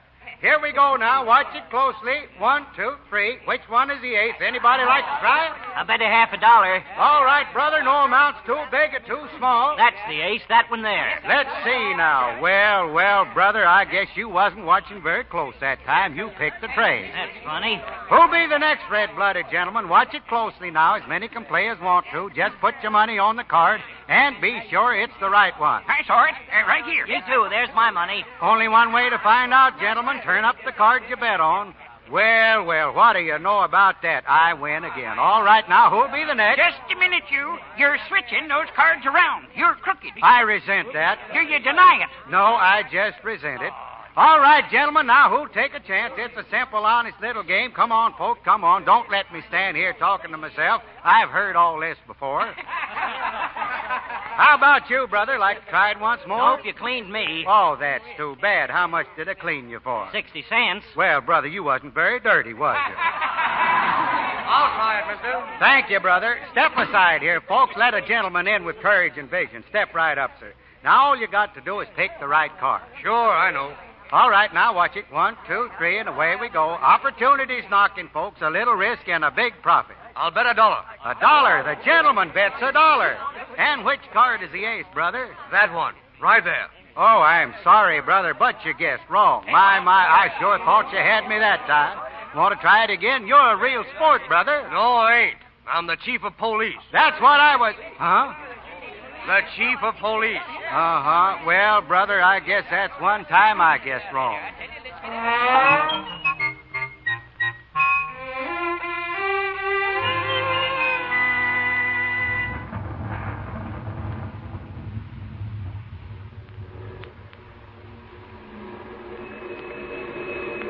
All right, mister. You see that sign over there? Where? Oh, you are now leaving Truxton. That's the sign you mean? Yeah. And the sign means you. Now, go on, beat it. Thanks, Chief. Don't thank me. If the roof of our jail didn't leak, you wouldn't be getting off so easy. There's the bus depot right over there. Now, come on. The bus leaves in 5 minutes. Get on and stay on. Where does this bus go, if it's any of my business? Next town is Shelton, the county seat. Well, does your jurisdiction extend that far? No, it don't. Well, then you wouldn't mind if I stop over there long enough to give one of my, educational lectures? Why, no. I'll even wire my friend the sheriff to reserve a nice room with a southern exposure. Why, Phyllis. Oh. Hello, Chief Davis. What are you doing here? Waiting for the bus. I'm leaving Truxton. A fine night you picked for traveling. What's the idea? My job folded up. There's no reason for my staying here any longer. I guess not. Well, I hope things break better for you wherever you're going. Hey, you folks, you waiting for the bus? Yeah, why? Well, I'm sorry, folks, but the road's washed out at the pike. The bus will be about 6 hours late. You mean I have to spend 6 more hours in this broken-down hillbilly town? Why? What? Why, it'll be a pleasure, Chief. But maybe it's a pleasure I can skip. Where does that delivery truck go? Anybody know? Why, that's Johnny Sloan. They're going into Shelton, probably. Shelton, huh? Well, maybe I ought to have a talk with Mr. Sloan. Evening, young fella. Hello. Kind of bad night all around. I'll say it is. I've been driving through floods for 2.5 hours.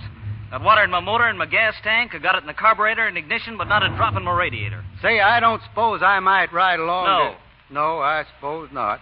Hey, Johnny, you'd like to give someone a lift? I just told him no passengers, company rule. Oh, I don't mean him. There's a young lady here that... Sorry. I guess the age of chivalry is dead. It is with the Crane Trucking Company. Oh, come on, son. You can take a chance just this once. Why... Please don't trouble. I can wait. I'm sorry, lady, but I... Oh, are you the person who wants a lift? Yes, but don't put yourself out for me. Why, no trouble at all. No trouble at all.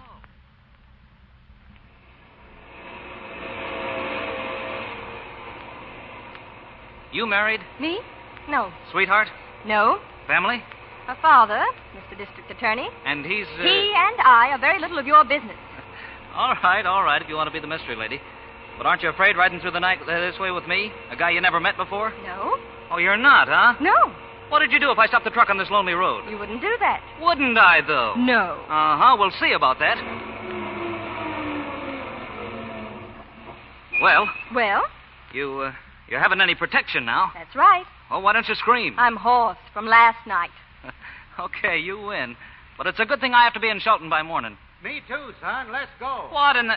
How did you get back there? Oh, I just figured since you changed your mind about taking the little lady, you might change it about me, too. Of course, I ain't as pretty as she is. All right. Keep quiet about it. Thanks, son.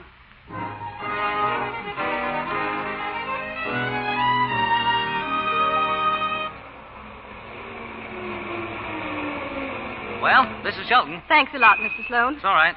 Tell me, you married? Me? No. Sweetheart? No, No, I haven't. And I won't have until in my kick reposes another $250. The same being the rest of the purchase price for the best little business opportunity in all Shelton. I see. Yes'm. In front of you, you see a guy who isn't going to be a truck jockey all his life. Shelton needs a first-class garage. And I got my eye on a place that with a little fixing will make the ones here now hang their grease racks in shame. I'm sure it'll be a success. Well, goodbye. Hey, wait a minute. What are you going to do? Look for a job? Oh, will I see you again? Probably. Well, that's good. You see, there's a lot of things we ought to talk about. Are there? Sure. A lot of questions I'd like to ask you. Questions? Like what? Oh, like, Say, where's the nearest barber shop? Oh, for the love of... Are you still here? Uh-huh. Well, what do you want? Just the nearest barber shop, that's all. Across the street. Thanks, son. And thanks a lot for the ride. How about it, Sheriff? You want a little tonic on the hair, Sheriff? Nope, just water. Sure, you're the boss, Sheriff. You're the boss. Make it fast, Henry. I'm a mighty busy man since oil was discovered in this town. Morning. Good morning. You're next. Thanks. Yes, Sheriff. It'd be nice if we could have an oil boom like this every year. I don't know. There's been an awful lot of riffraff drifting into town. Yeah, I bet you're keeping your good eye on all suspicious characters, Sheriff? I'm keeping a special lookout for a card sharp they run out of Truxton, heading this way. Is that so? Yes, sir. I got a wire this morning. No tin-horn gambler better show himself around here. Hey, mister, where are you going? I'll be back a little later. Yeah, but I'm ready for you now. Just a minute, mister. Don't believe I've seen you around here before. I'm Yates, Sheriff Yates. Well, how do you do, Sheriff? I'm Caswell, Deacon Caswell. Well, how do you do? Deacon, eh? Oh, yes. I heard there was a lot of strange goings-on in this town. I figured I could do some good around here. As a matter of fact, Deacon, I think you could. Now, for instance, I happen to know there's a lot of gambling going on. Gambling? Tell me, Sheriff, where's the game? Well, I ain't sure yet, but I kind of got my eye on the Clark Hotel. You have, huh? Yeah, Elsie Clark's place, just down the street. If my information is correct, there's a bridge game goes on there pretty near every day. Ain't it awful the way some folks get into? The rest of the picks are ours. You're down 3, Elsie. My goodness, but you do get the cards, Mrs. Gregory. I play the ones I get, Elsie. You certainly do, Mother. Yes, and us along with them. Well, ladies, I don't like to break up the game, but I'm expecting Mr. Cunningham. How much do I owe this time? A little less than $35, Mrs. Claus. $35? Oh, well, I'll get it out of the hotel safe. We'll go on with the game as soon as I've seen Mr. Cunningham. Dear me. Elsie's been having awfully bad luck, hasn't she? Of course, I can afford it, but Elsie, well, I don't know. She can afford it, too, with a hotel like this. Well, as a matter of fact, I think trying to hold it is the reason she plays. She mortgaged the place to Mr. Cunningham before the boom came, and he's one of those men who likes to be paid. Yes, I've heard that about Mr. Cunningham. Well, I guess I'll have to step across to the bank for a minute. I'll be back in a few minutes. Don't be too long, dear. I won't. Mother, listen. Shh, now be quiet. I won't. How much longer do we have to keep these bridge games up? I'm getting sick of these women. We're going to play until Mr. Cunningham gets this hotel. I don't see what Mr. Cunningham has to do with it. Well, I do. He happens to hold our mortgage, too. He told me that anything I could do to help him get this place, well, he said he wouldn't forget it. You mean he doesn't want Mrs. Clark to meet her note? Mildred, be careful what you say, dear. It might be misinterpreted. Over there, Deacon. That's our hardware store. Jim Cunningham owns that. Cunningham, huh? That the same Cunningham that runs the real estate office? Same feller. Cunningham's a pretty important man in this town, Deacon. Mm-hmm. You know, this is mighty friendly of you to show me around like this, Sheriff.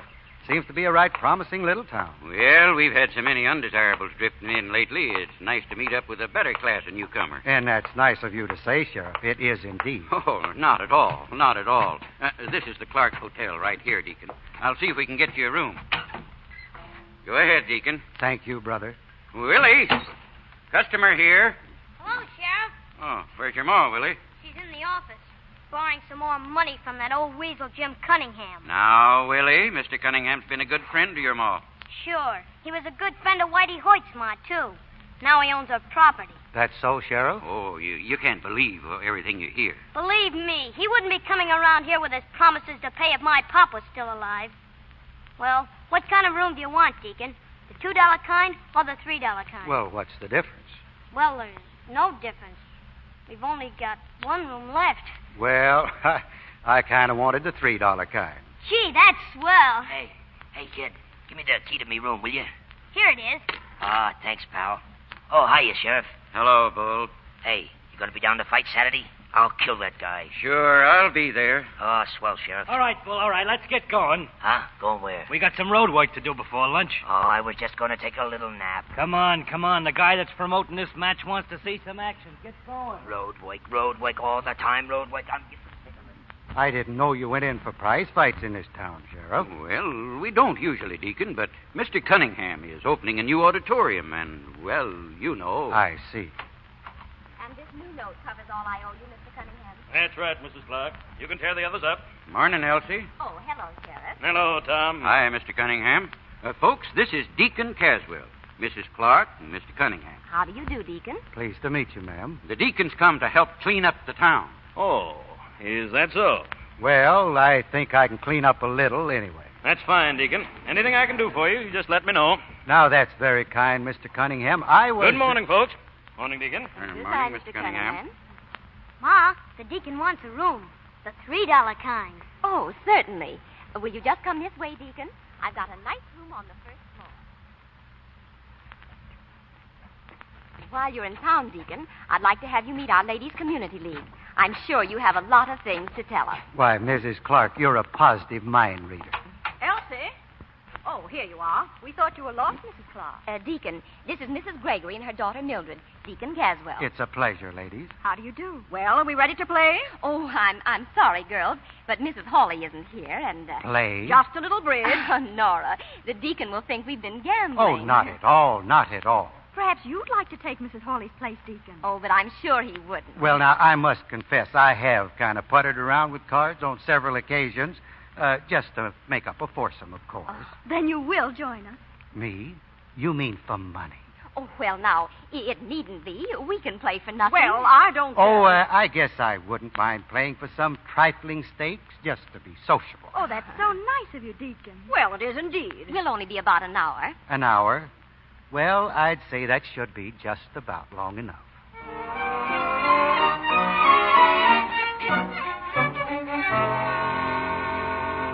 That's our trick, Deacon. Is it, Mrs. Clark? Now, ain't that lucky? Lay your card, please, Deacon. Oh, certainly.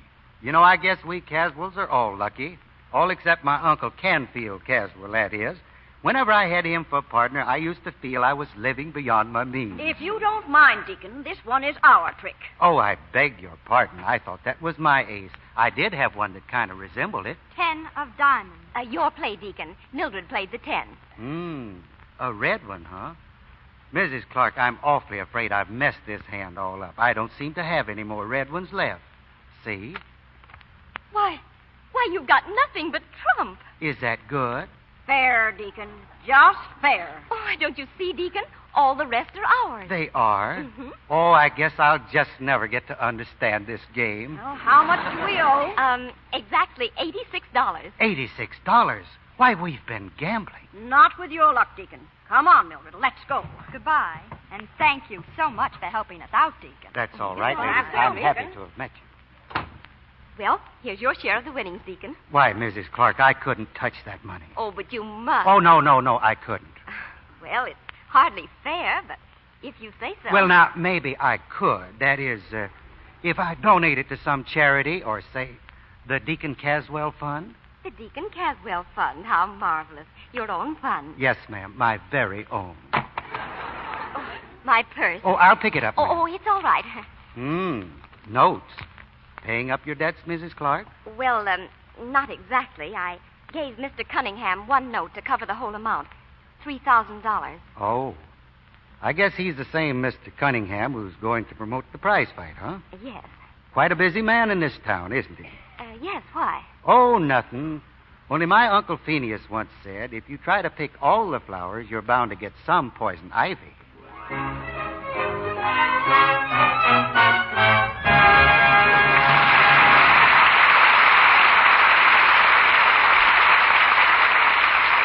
You have just heard Act One of Alias the Deacon with Bob Burns and Helen Wood. While we're waiting for Mr. DeMille to present Act Two, let's talk about vacations. What are you going to do for your vacation, Sally? Why, I'm thinking of flying to New York, Mr. Ruick. How exciting. I suppose you're thinking a lot about clothes, aren't you? Oh, I've got everything planned. What are you taking? Why, a half a pound of underthings, an ounce of stockings, 3 pounds of dresses. Hey, have you lost your mind? What do you mean, half a pound of underthings, 3 pounds of dresses? That's the way you pack for air travel, by the pound. You know, I can't help thinking... Thinking what? How easy it would be to tuck a box of new Quick Lux Flakes into your bag. It's mighty handy to have when you want to freshen up your things. Why, Mr. Ruick, I always travel with new Quick Lux. It's so easy to give my underthings or blouses or dresses a quick dip in the suds. And it means you don't have to take along so many things, doesn't it? That's right. I take a few and freshen them often with new Quick Lux. It's a grand way to stay fresh and dainty. You know, that's a good tip for all our listeners who are planning vacations. Travel light and take along a box of Lux Flakes as your daintiness insurance. Lux removes every trace of perspiration from your washables and protects you against offending. Undies should be Luxed after every wearing. Blouses, dresses, and accessories often, especially during warm weather. New Quick Lux is so easy to use, so fast. In water as cool as your hand, they dissolve 3 times as fast as any of 10 other leading soaps tested. And New Quick Lux is thrifty to use, too. Ounce for ounce, it gives you more suds than the other soaps tested, even in hard water. Fast, thrifty, and safe for everything safe in water alone. That means stockings, underthings, and all your washable dresses. Ask for New Quick Lux tomorrow in the generous large box. It comes in the same familiar package and costs no more. Now, our producer, Mr. DeMille.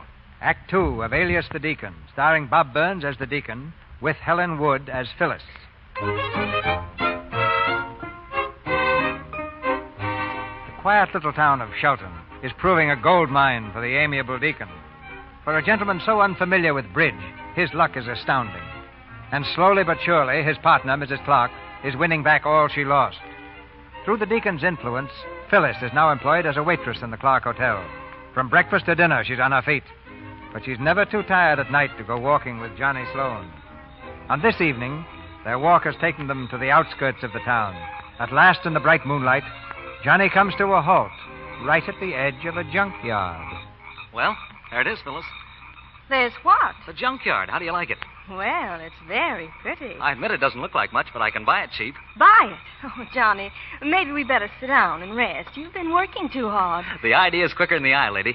You see all those auto wrecks? I can salvage all the junk parts and start a little supply shop. Strictly secondhand. Oh, I see. They'll sell it for $250.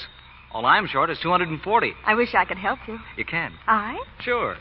Planning things out is fun, but, well, it's more fun if you do it with someone. You feel that way, too? Yes, I do. Well, if I get the business started and things look better, Yes, Johnny? Oh, maybe you don't want to hear any more of this. But I do, a whole lot more. Then get hold of yourself, because I got an awful lot to tell you about us. Hey. What's the matter? I just happened to think. You know, I don't even know your last name. How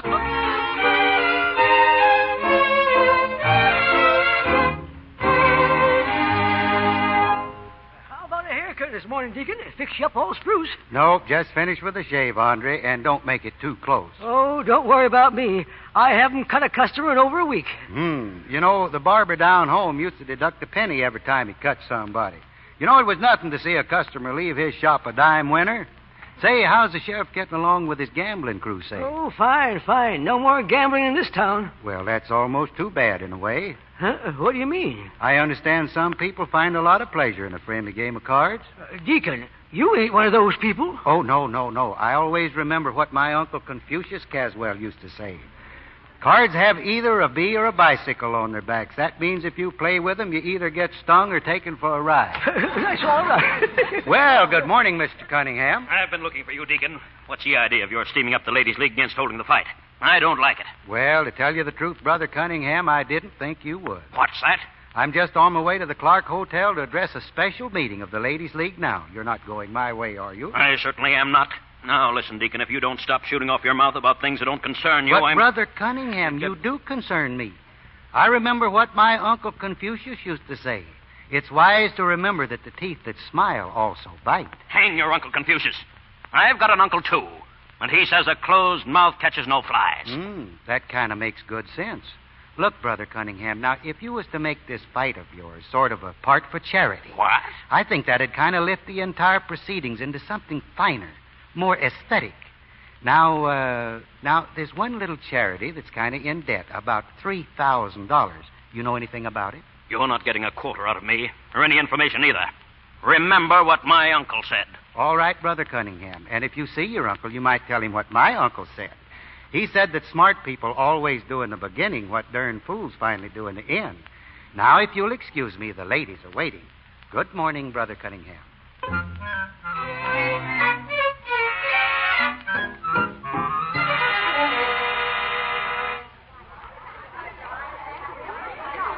And now, ladies, I am proud to present our esteemed guest and speaker, the good Deacon Caswell. Thank you, ladies. Thank you, ladies. My, what a wonderful gathering. I declare I don't believe I've ever seen so many bright and intelligent faces. But as intelligent as I'm sure you are, I think I should take a few minutes to explain the subject of this meeting, just in case there might be one sister among you that doesn't quite understand it. I'm reminded of one such case that happened in my hometown. It seems the ladies' auxiliary discovered they had a surplus of $140 in the church treasury, and they called a meeting of the congregation to vote on whether or not they would spend $67 for a new chandelier for the church. They put it to a vote, and everyone agreed except one man. That was my own Grandpa Snazzy. Everybody surrounded him, and they said, "Snazzy, we ought to make this unanimous. What are your objections to buying this chandelier for the church?" Grandpa Snazzy says, "It's the silliest thing I ever heard of, just like throwing $67 in the fire." He says, "After you bought the chandelier, there ain't a soul in town can play one of the darn things." But ladies, we're here today to discuss bringing something to this town that's far more important than that. And that, ladies, is reform. Thank you, ladies. That's why I've chosen to speak to you today on the evils of prize fighting. It isn't prize fighting alone that's objectionable. It's the element it brings to your fair city. After all, a man is known for the toughness he keeps. Johnny. Come outside quick. It's important. All right, right away. What's the matter, Johnny? Has something happened? Hello. What? I said hello. Johnny, is that all you wanted? Sure. Why? I thought it was something important. Well, I'm important, ain't I? Yes, but... Well, I thought you had some news about the garage. I have. What? I made $3 this morning fixing a fellow's car. Now all I need is $237. Oh, Johnny, you're crazy. Oh, hot dog, yippee! Willie, what's the matter with you? Boy, am I happy. Trouble's come home to roost on old Cunningham and his pals. Friendly little cuss, aren't you? Now, with those guys, I ain't. Seeing their prize fight blow up tickles me clear down to my heels. You mean the fight's off? It will be unless they can get a substitute for Knockout Blake. He's in the clinker. You mean in jail? Well, what did I just say? I heard him inside. They're trying to dig up a substitute. Will they pay him? Sure, if they can find one. Willie, I think they've got one right now. Come here. I got a great idea. Go into that room and tell him you know a fellow. I tell you, this fight has got to go on. I've put a lot of money into this thing. Yeah, I know, Mr. Cunningham, but is it our fault if Blake gets pinched? Hey, you know what I think? What? I think we ought to get a substitute. I ought to hire somebody to listen to you. Oh, Champ! Champ! Oh, excuse me. I was looking for the champ. The who? The champ, Johnny Sloan. Johnny Sloan. Is he a fighter? Is he? Say, Ole over at the gas station told me Johnny once knocked out a guy bigger than the bull here. Huh? There he is outside. Hey, champ! Hello, Willie. Did you call me? Oh, come here, kid. So you're a battler, huh? Sure, sometimes. Battler nothing. He's a killer. Well, how'd you like to kill the bull? Maybe. How much? Yeah, how much? $100. $100. Hey, champ, he thinks you're still an amateur. Sure, sounds like it. Well, that's an insult. No, take it easy. Take it easy. $250. $250 or nothing. Oh, come now, be reasonable. Yeah, after all. be reasonable. You know, money ain't everything in life. Quiet. Well, that's what you're always telling me. I'll make it $150, and an extra $100 if you stay the full 10 rounds. All right, you got a deal. And a fighter. Well, that takes quite a load off my mind. Yeah? Well, if I was you, I wouldn't get too happy with that deacon inside there stirring up the clubwomen against our little waltz. The deacon? Oh, I can handle him. Yeah? How? Excuse me. I'll be right back. Ladies, prize fighting is the appeal to man's baser instincts. It encourages gambling. It sets men a-feuding with each other. It brings a Call class for of people... Deacon Caswell. Call for Deacon Caswell. I'll take it, son, if you'll excuse me, ladies. Right over here, Deacon. What is it, son? Listen, Deacon, you've got to cut out this anti-fight stuff. Oh, I'm afraid I can't, son. I can't explain just now, But Johnny's going to fight. He's going to get $250 for it. He needs the money badly, Deacon. You see, without it, him and Phyllis can't get married. Oh, well, that's too bad, but I just can't get out of this right now. I just can't do it. No? All right, Deacon. Remember the day I took your bag upstairs for you? Yes? Well, it fell open. There was 6 packs of cards in it. No. Yeah. Oh, I see. Well, now maybe I can do something after all. Sure you can, Deacon. Attaboy. Yes, my dear ladies, I believe I've discussed one side of this question pretty thoroughly. But like all subjects, there are 2 sides to it. Now, where was I? Oh, yes. I was discussing the evils of prize fighting. Prize fighting is horrible, but prize fighting is also a form of athletics. And athletics is what builds our children into strong, healthy citizens. We don't want our boys to be strong and healthy, do we? Well, we want them to be strong and healthy, don't we? Why, of course we do. And the manly art of self-defense will help them to be. And that's why, ladies, I'm telling you now, anyone who opposes prize fighting in this community is a traitor to her country.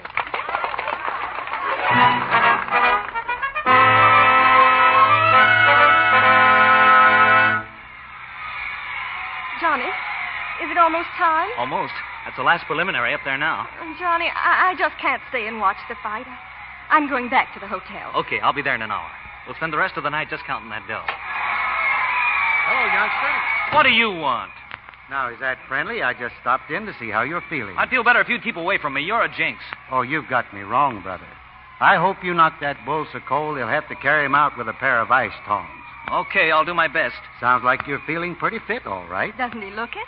Well, I like to know these things because while the race is not always to the swift nor the battle to the strong, it's not a bad way to bet. Good luck, Johnny. Thanks. Okay, Sloan, we're on. Let's get going. All set. So long, darling. So long. Be careful. Sure. See you at the hotel. You a little worried? Worried? A polar bear'd have to wear mittens to shake hands with me. Oh, I hope it works out, Deacon. So much depends on it. Just remember that dark cloud has got a $250 silver lining. Now, you run along now. Don't worry about it.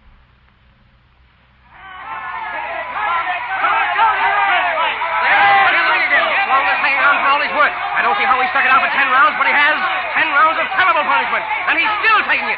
The bull shoots another hard right to his jaw. And another one. The kid's knees are buckling. He's going down. No, he won't go down. Sloan just won't. Come on, Johnny. Just a few more seconds. 10 seconds more, Johnny. Hang on. 8 more seconds. 7 seconds. 6 seconds. 5, 4, 3, 2, 1. Yeah, he did it!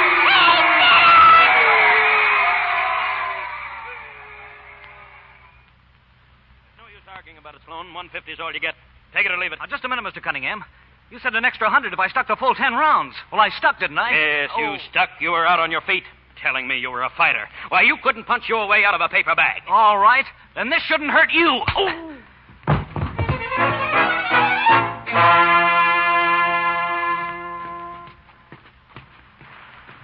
Come on, Sheriff. We'll probably find him in the hotel. Right with you, Mr. Cunningham. Just a minute, Mr. Cunningham. Why, I've known Johnny for years. He wouldn't do a thing like that. Sure, but he did it.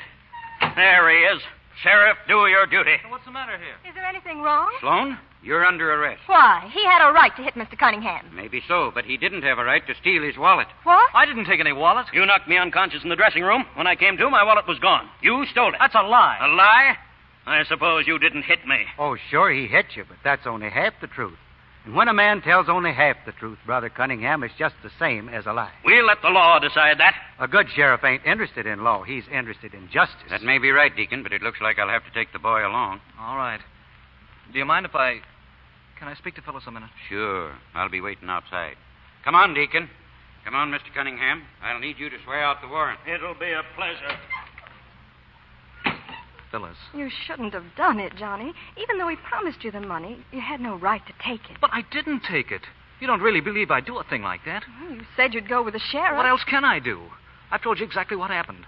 I hit him, walked out, bumped into the deacon, and came right over to see you. Bumped into the deacon? Yeah, right outside the dressing room door. The deacon. Better come along now, Johnny. Okay. Don't worry, Phyllis. It'll come out all right. So long. Oh, Johnny.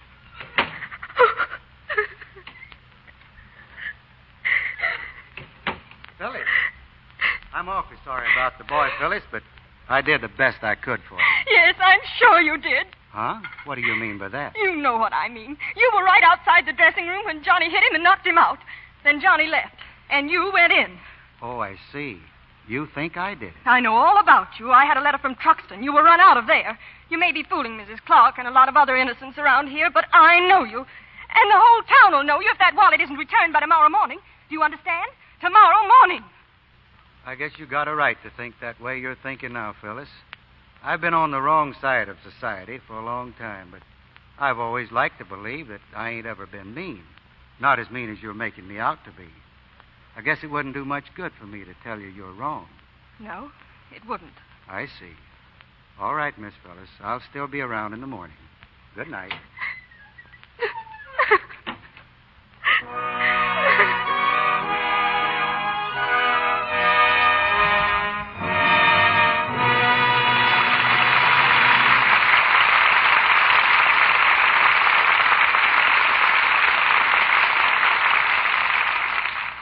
In just a moment, Mr. DeMille brings you Act 3 of Alias the Deacon with Bob Burns and Helen Wood.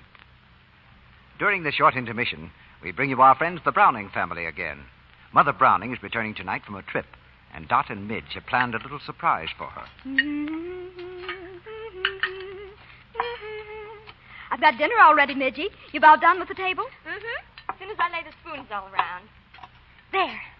Doesn't that look nice? Oh, divine. My goodness, I bet Mother will be surprised.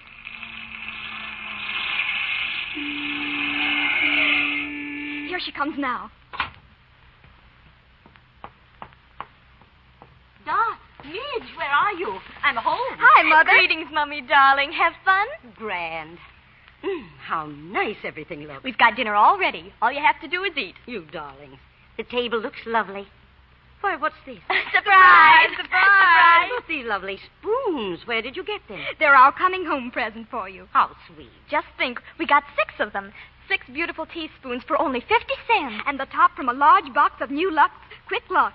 It's a new offer the makers of Lux Flakes are taking right now. And look, Mums, it's the allure pattern, just like the silver we got before. And it's original Rogers silver plate. Doesn't it look lovely with our other silver? It looks beautiful, dear.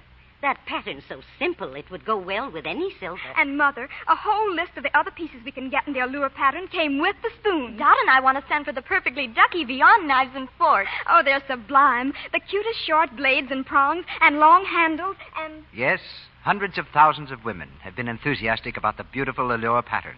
And so many have asked for matching pieces of this handsome original Rogers silver plate that the makers of Lux Flakes, in cooperation with the International Silver Company, the world's largest silversmith, are offering this amazing bargain once again. so you can get new matching pieces or start a new set. This new offer brings you 6 beautiful teaspoons in the famous Allure pattern, guaranteed original Rogers silver plate for only 50 cents and the top from a large box of new Quick Lux. Send the large box top with 50 cents in coin, no stamps, please, and your name and address to Lux, Meriden, that's Meriden, Meriden, Connecticut. I'll repeat that address. It's Lux, Meriden, Meriden, Meriden, Connecticut. This offer is good only in the United States. I'll tell you more about it after our play. We pause now for station identification. This is the Columbia Broadcasting System.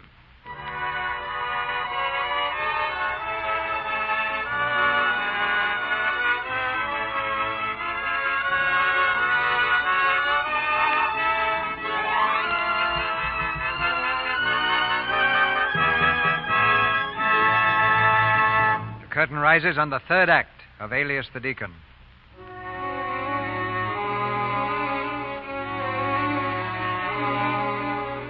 It's early the following morning. On the second floor of the Clark Hotel, Phyllis moves swiftly along the quiet corridor. With a nervous glance over her shoulder, she starts down the stairs. But suddenly a figure steps from the shadows, and Mr. Sullivan stands in her way. Good morning, Phyllis. Oh, hello. You're up early, Mr. Sullivan. Yeah, so are you. Where you been? In my room? Yeah, you weren't a minute ago. You were in Sloane's room. I saw you. Well, you're crazy. No, I'm not. Maybe you better hand it over, Phyllis. And what over? That wallet you found. But I Come on, didn't... come on. I saw you. It was under the mattress. You better let me have it. No. And you won't say anything, please. Not me, but what about you? If they ever put you on the stand, your boyfriend sunk. Well, you couldn't lie even... I know. He did it. Well, there's only one thing to do. You mean get out of town? Yes. Look, beautiful. I'd like to help you. There's a bus leaving at 4 o'clock. We could be on it. We could be on it? Sure, you and me. Thanks, just the same. But I always like to travel alone.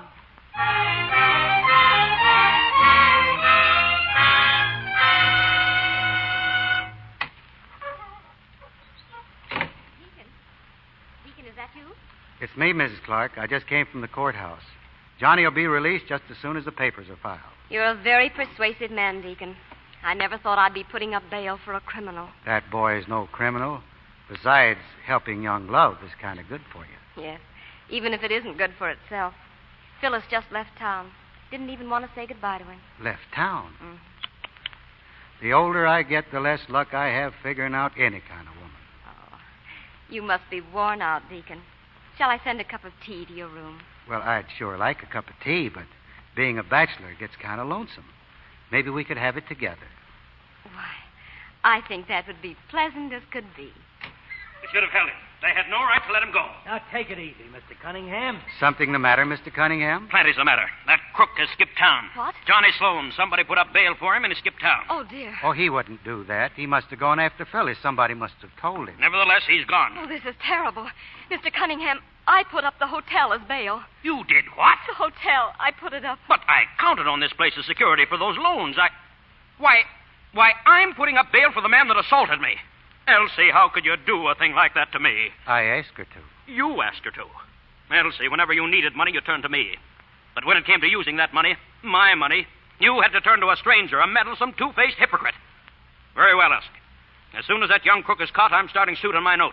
Oh, but I have 6 months to pay. You had 6 months? Maybe you didn't notice that the new note is on demand. Demand? But Perhaps your financial advisor can straighten this out, too. Oh, Deacon, what am I going to do? I'm sorry, Miss Clark. I never thought this would happen. But it's everything I own. Oh.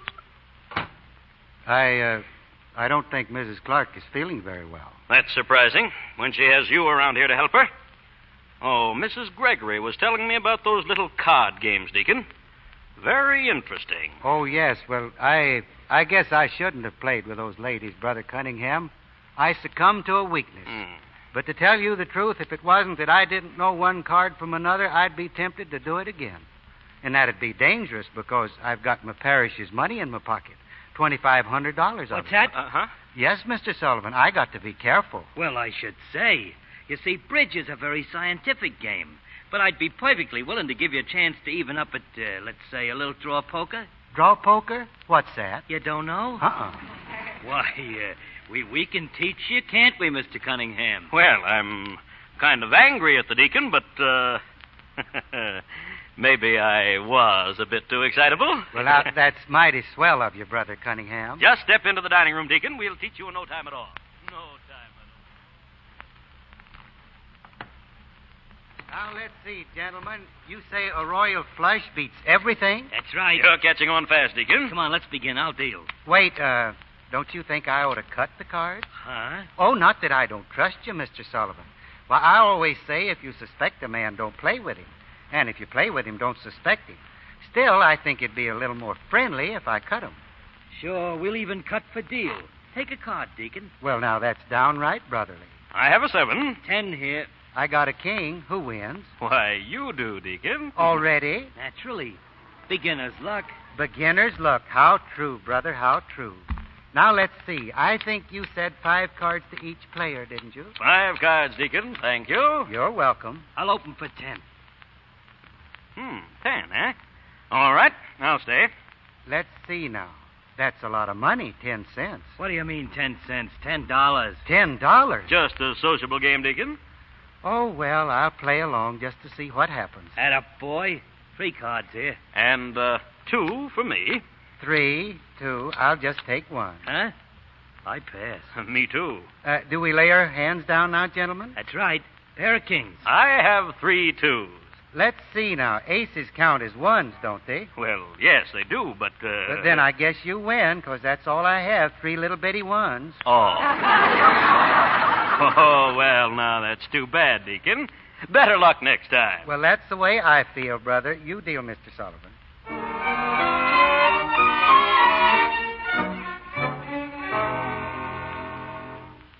Is it my turn? I'll open also. I guess I can afford it. I'll say you can. 9 straight pots. You sure picked the game up fast. Thanks to your wonderful tutoring, Brother Sullivan. I'll bet $50. I'm in. Well, now, to give you a chance to get even, that 50 and 50 more. Oh, trying to scare me, huh? Well, I pass. So do I. That guy does more raising than a roller blind. There's my hand, a flush, brothers, all the same color. Hey, wait a minute. They're all the same color, but one of them's a diamond. Yes, one of them's a diamond. Oh, yes. But now, you gentlemen threw your cards away, and when you throw your cards away, you lose. You told me that yourself, Brother Sullivan, remember? Take the dough. Take it. I'm awfully sorry, brothers. In fact, I'm tempted to return your money on this one. Yeah? But one must never yield to temptation. It's my deal. Give me the cards. Wonderful game, Brother Cunningham. I don't know when I've had so much fun. Yeah. The last pot I won, they'll save at least 100 heathens. If you save any more heathens, they'll have to chip in to save me. All right. Who opens? Opens? Oh, yes. I'll bet $20. I'm in. I'll stay, too. How many cards, Deacon? Well, now, I'll take 4. 4? That's fine. 2 here. 2? And 2 for the dealer. Brother Cunningham, is it correct to deal from the bottom of the deck? I didn't deal from the bottom of the deck. I didn't say you did. I just asked if it was correct. Oh. Play the game. Play the game. I'll bet $100. Okay. I'm in. 100, eh? All right. And I'll raise that 200. I'll raise that another 200. I'm out. I'll see that and throw in another 200. My goodness, how much money is in that pot, brother? Over $1,000, ain't it? 1,360. Have you got that much cash? Well, I got Mrs. Clark's note. Is that good enough? But lay it down, brother. What would you do with this hand, Brother Sullivan? Listen, if I knew as little about cards as you, I'd write a book on it. Oh, well, I'll see it, Brother Cunningham. Right.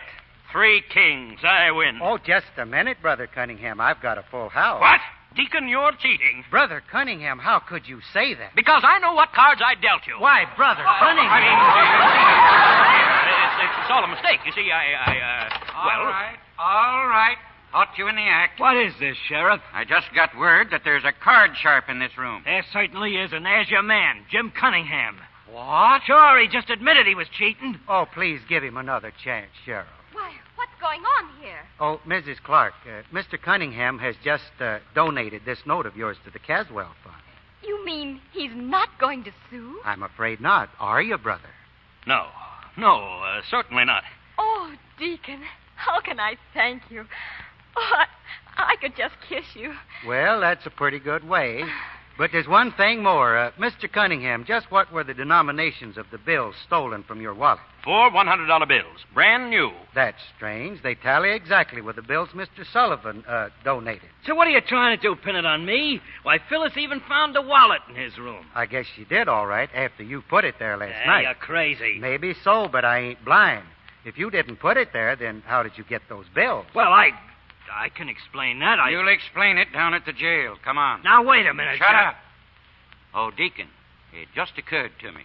Remember that other card sharp I was telling you about? Oh, yes. Well, I think I know who he is. I guess he'll be gone, though, by the time I tend to these birds. Oh, I'm sure he will. Good morning, Sheriff.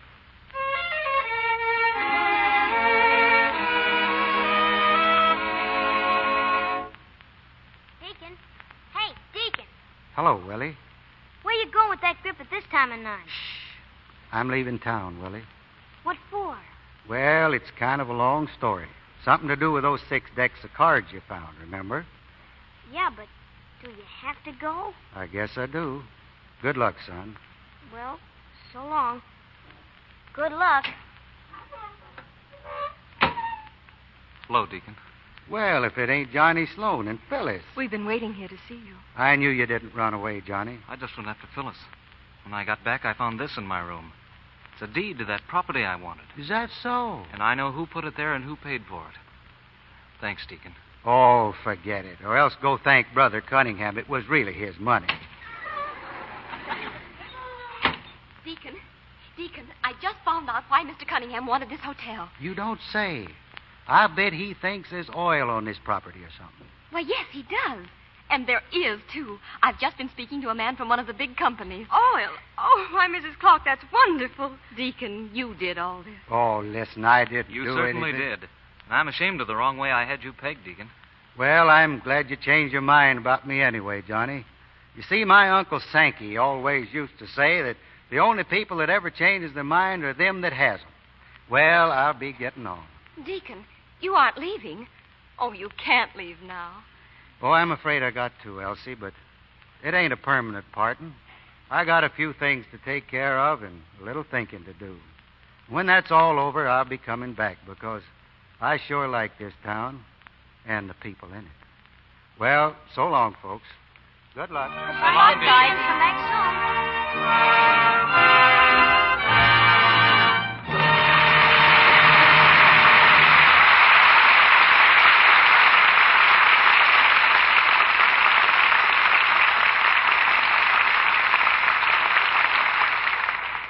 We bring to a close our performance of Alias the Deacon. In a moment, Mr. DeMille returns with Bob Burns. But first, I want to tell you more about our spectacular new offer. Right now, for a limited time, you can get 6 beautiful teaspoons in the same handsome allure pattern we've offered before.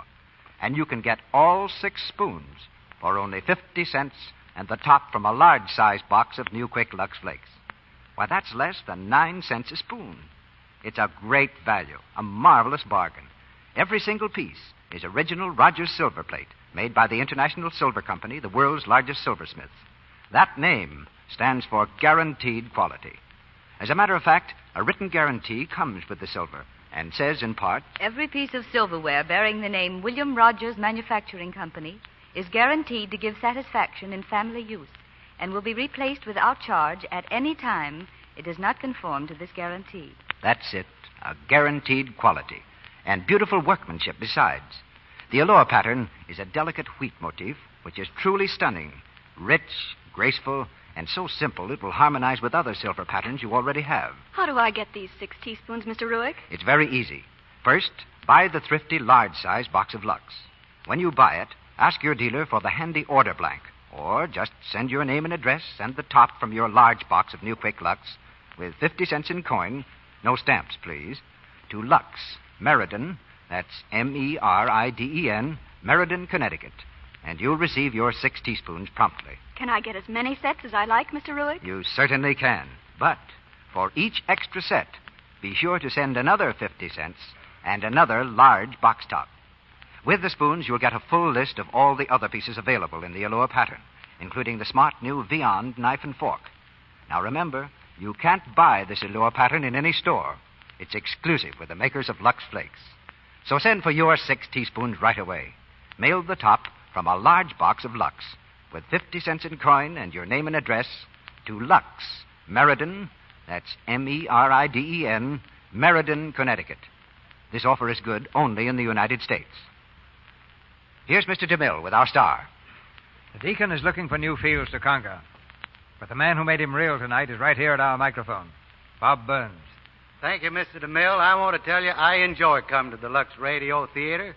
You always say such nice things about my acting. Well, Bob, I hope it was acting. But now, Mr. DeMille, I don't want people to think if they come over to my house to play old maid, I'm going to deal from the bottom of the deck.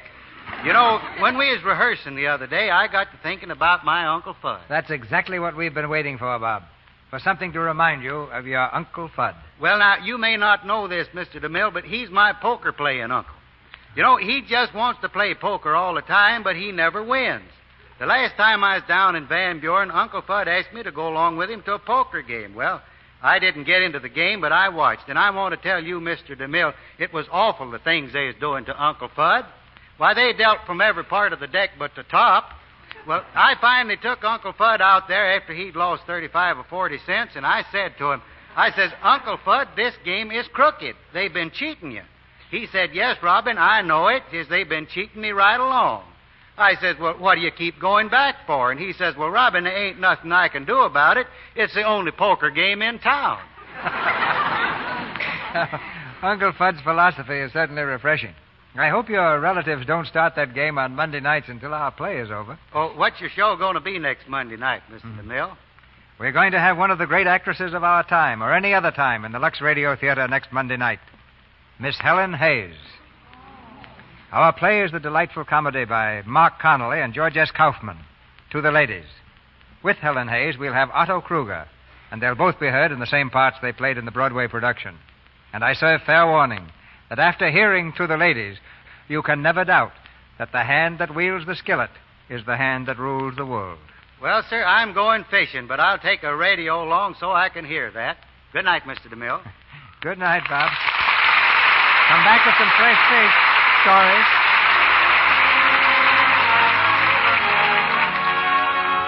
Our sponsors, the makers of Lux Flakes, join me in inviting you to be with us again next Monday night when the Lux Radio Theater presents Helen Hayes and Otto Kruger in To the Ladies. This is Cecil B. DeMille saying good night to you from Hollywood.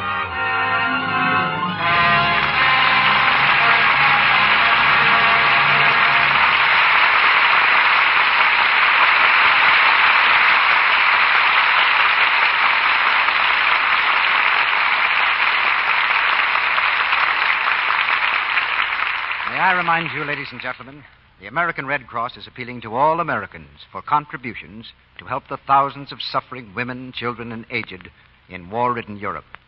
More help is needed, and now. Show your sympathy by sending a contribution to your local Red Cross chapter.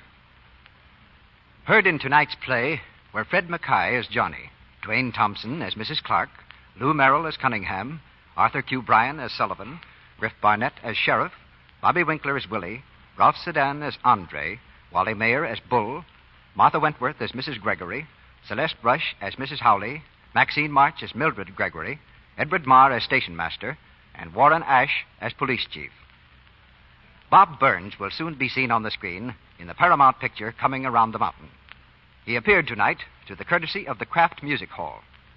Bob has asked us to let you know that KMH will go on the air 1 hour earlier this Thursday. Our music was directed by Louis Silvers, and your announcer has been Melville Ruick.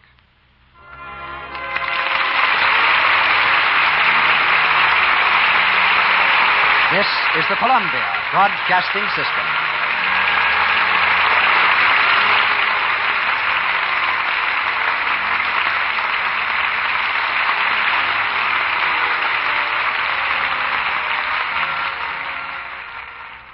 Night Beat is coming up next on Nightly Old Time Radio Shows.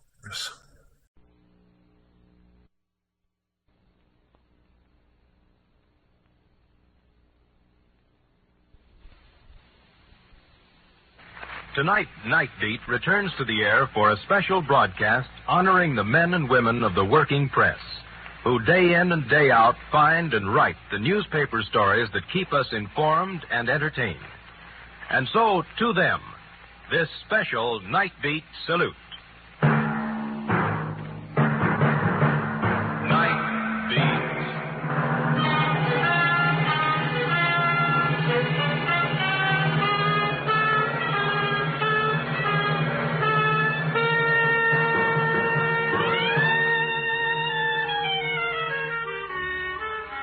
Hi, this is Randy Stone. I cover the Night Beat for the Chicago Star. Stories start in many different ways. This one began in a nightclub with jazz music and laughter and ended in a church with organ music and death.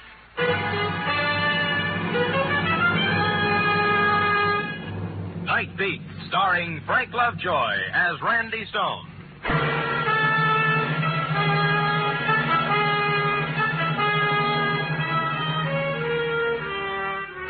On my job, you sort of come to terms with the night.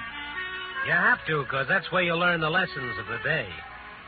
Lesson 1, the night is for sorrow, the day, regret. Lesson 2, you can't hide in the darkness, for the night has 1,000 eyes.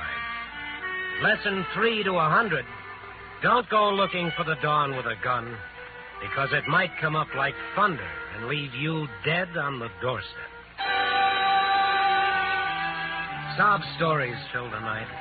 Unhappy love affairs, girls gone astray, bookkeepers who stole from their tills, men who died drunk and friendless. Last night I decided to pass them up and stroll under the bright lights and listen to laughter. So I picked out a couple of fancy bistros on the Gold Coast and started the rounds to watch champagne flow and eavesdrop on the happy stories of success, promotion, love, and friendship. But it didn't work. Like an iron filing, I was drawn to the magnet of unhappiness. It happened in the Pelican Club. He was sitting alone. Tall, gray-haired, rugged, a face full of some 50-odd years, I guess, and full of some other things no one could guess. There were 3 drinks at the bar before I made out who he was. A man who was once big in a way that only prohibition made them big.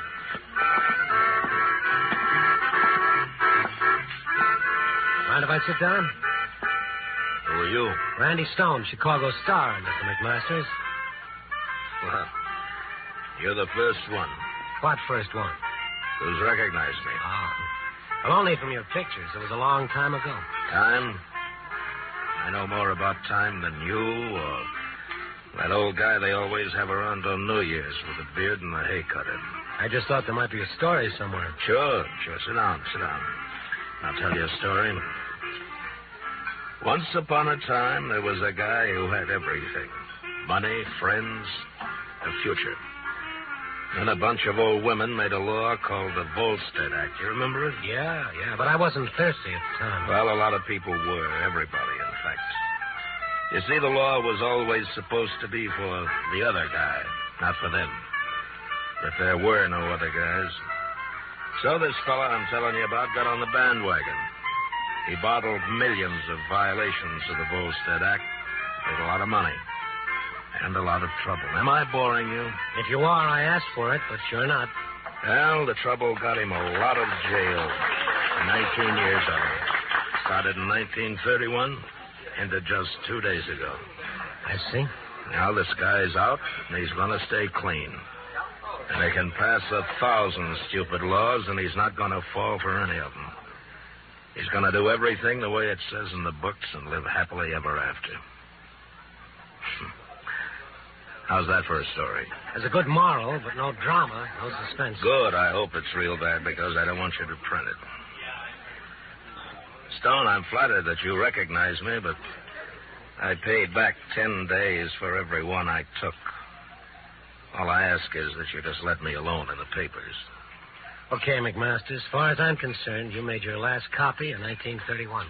Stone, it's nice to come out of prison and have the first guy you meet turn out like you. Let me buy you a drink. He tried to be happy and gay after that, and I tried to help him. But there was a sadness about him that stood in the way. I wanted to ask more questions about times and places, but I didn't. Why is it when you come across the best stories, you fall all over your conscience? I know I couldn't print anything about John McMasters, yet I was still thinking about him an hour later at police headquarters while batting the breeze with Lieutenant Curly White. The lieutenant was on his way out to cover a hotel shooting, and I went with him. It was a showy place with glass doors and ebony handrails. The night manager was staining his alpaca jacket with nervous sweat. Please be as quiet as possible. I don't want it to sound like an Elks convention in here. Just tell us what happened. We'll pussyfoot through our business. I don't know where to begin exactly. Somebody phoned down. It happened on the 5th floor. Said there was a shooting, so I went up there, but I couldn't hear any shooting or see any. You really can after it's over. That's rather obvious. What I meant Just tell us, was there a shooting or wasn't there? Well, did you think I'd call you men all the way out here if there wasn't? You think I'm a crank or something? That I like to have loud policemen stamping through the lobby exciting... Where was it? Where was what? Look, I'm going to ask you a question. I want you to answer in a single declarative English sentence. Now, you ready? Now, look here, I'm not a child, and you mustn't treat me like one. Where was the shooting? In room 521. All right. Come on, man. Well, don't you want to know who it was? Who? A man named John McMasters.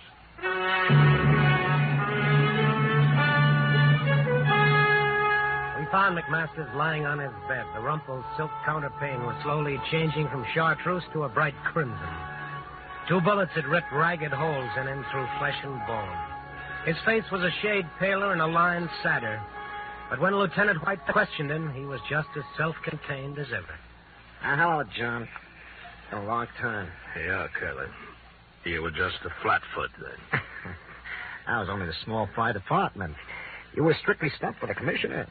He did a good job. Yeah. How'd it happen, John? This? Cleaning my gun. You lose it, John. You're not supposed to have a gun. Oh, you know me and the law, Curly. We sometimes didn't hit it off. Where is the gun? I swallowed it.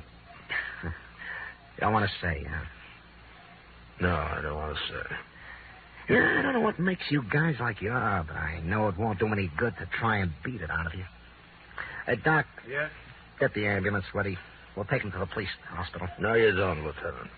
I've served my time and I'm clean. Being shot at even in this state doesn't make you a criminal. Now take me to a general hospital. John, I can get a warrant. When you get it, come and see me. Bring me some ice cream, Lieutenant. I've always liked ice cream. English coffee, huh? I didn't have a chance to exchange a word with McMasters, so I followed him to the hospital. They put him in a room. While I was waiting for them to set up an emergency operation to take the bullets out of him, Lieutenant White let me slip in alone for a couple of minutes.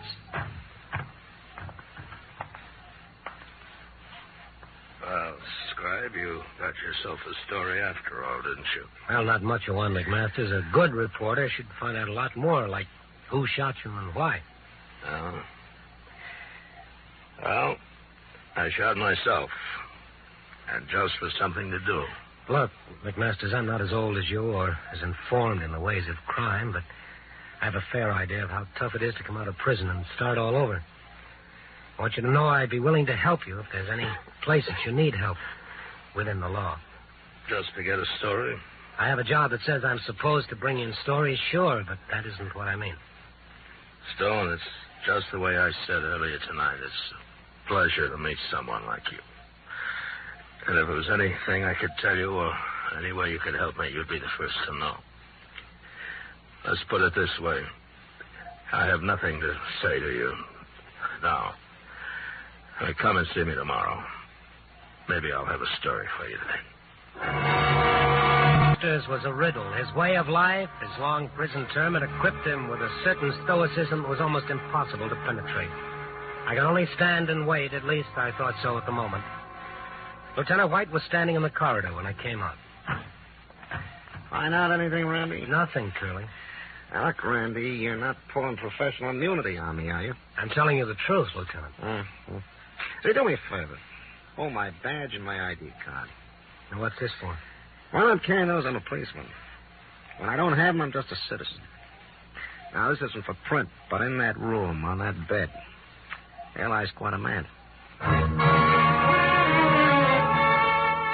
You couldn't fight it. Everyone who had contact with John McMasters felt the same way. Despite his background, despite his code, despite his record, there was quite a man.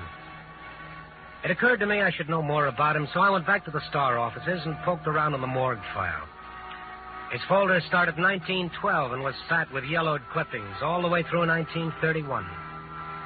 The clippings didn't mention a family or much else except a lawyer associate, a man named Julian Glass.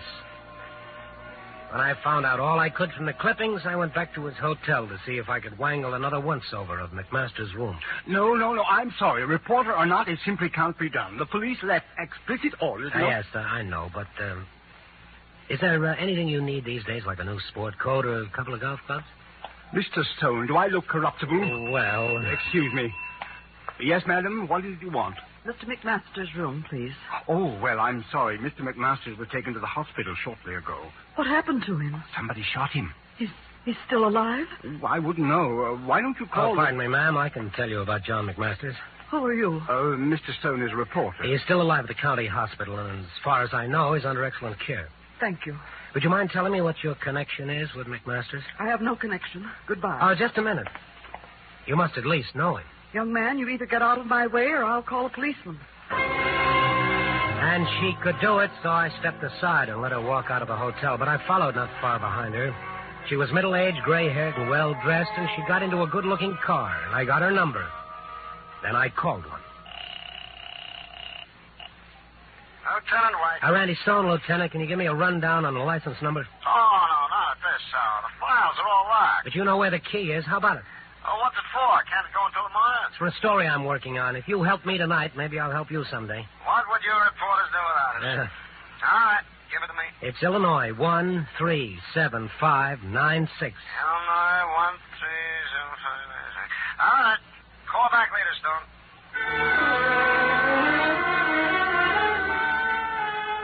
I knew it would take some time for White to run it down, so I made my way back to County Hospital for a checkup on McMaster's condition. The reception desk seemed reluctant to talk about him and referred me to the head nurse, who sent me to the surgical OD, who took me to the chief doctor. He told me to look into a crystal ball. He's gone, and we have no idea where. How could he be gone? Well, we started to give him a transfusion. He jumped up suddenly, knocked down two male nurses, grabbed his pants, and ran out of the hospital. Simple as that. I thought he was in a critical condition. He was. Now he's in mortal danger. Running around town, hemorrhaging from 2 bullet wounds. Well, I'd give him an hour, maybe 2 at the most, to live. John McMasters is a walking dead man.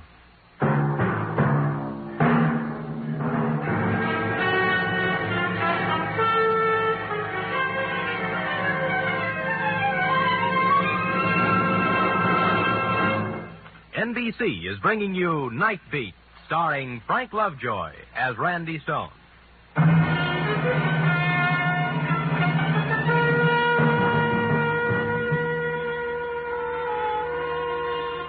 Take it from me, cats aren't the only animals who have a corner on curiosity. Consider also the species Randostonus, reporter-type animal. The test? When the next big shot of the roaring 20s, minus a quarter two of blood from bullet wounds, walks out of a hospital bed in the middle of the night, reporter walks too. Well, call it curiosity or just say I liked what I'd seen of the guy. All I know is I didn't want Big John McMasters to bleed to death walking around town, so I went out looking for him. And because I thought he might go to a friend's, I looked up his only known friend, another man of the same period, Julian Glass, attorney at law. He lived not in a glass house, but in Cicero, in the crummier half of a yellow duplex. Young man, the drugstore delivers what I need most. The telegraph office, what I dread most. Obviously, you represent neither concern, and therefore you are no concern of mine. Now, wait a minute. Are you Mr. Glass? I am he, and I am drunk and disheveled, and it's 3:00 in the morning. I'd like to talk with you. May I come in? You may not. This isn't exactly the hour for making calls, but I did stop by and pick up something to take the edge off. Eh? It's bonded. Oh. Inside. Oh, thank you. Your apology. There you are, Mr. Glass. Ah.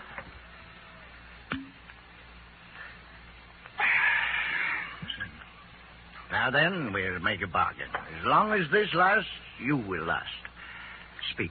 I'm looking for a man.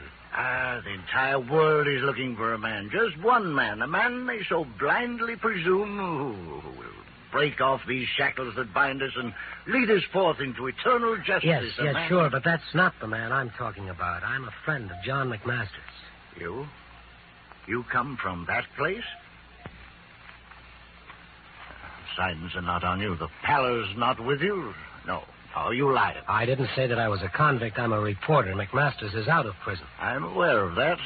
But did you know he was in an accident tonight, or he was attacked? I don't know which. Anyhow, he was shot, and an hour ago he left his hospital bed. I thought he might have come to you. What made you think that? You're the only man I know who might be his friend. Has he contacted you tonight? He has not. Is he here? He is not. Mr. Glass, if he isn't hospitalized soon, he'll die. Why is the phenomena of death so persistently alarming? So he'll die. They all die, usually from a bullet. Well, Mr. Glass... You've impressed me with the urgency of his situation. But John McMasters is not here, nor has he been here, nor has he contacted me. Well, I was just trying. I believe you. Your concern for him is a distressing irritation. What's the reason for it? As I said, I'm his friend. I like him. I think he deserves to live. You? His friend? Now, his friends, for the most part, are gone like the years, like Homburg hats and the Charleston and Lime Ricky. Ones who are left are broken and tired with old faces like mine, like his, and they should be gone, too. Another age is here. Are you sure you're his friend? I once thought so. He once thought so. But now, I haven't enough strength to be his friend. Oh, Mr. Glass, Hello, people. Who's your friend, Julie? Mr. Glass to you. All right, Mr. Glass. Now, tell me, who's this? This is Mr. Stone. Mr. Stone, this is Mr. Engel, Marty Engel. I'm an associate of Mr. Glass's. Mr. Stone, I haven't seen you around before. Obviously, you just met Mr. Glass. Or you'd never offer him a drink. I wouldn't? No. You see, I sort of look after Mr. Glass. We're old friends. I was his office boy once, then a notary public. And when I finally got my degree, I became his partner. More or less. Isn't that right, Mr. Glass? Marty, you don't have to do this in front of Mr. And Stone. since Mr. Glass has fallen on some bitter days, shall we say I've undertook to assist him. Perhaps I can help you? I don't think so, Mr. Engel. Then would you be good enough to leave? Marty. Shut up. Mr. Glass, give Mr. Stone his bottle. Go ahead. Here. There you are, Mr. Stone. You were just leaving, weren't you?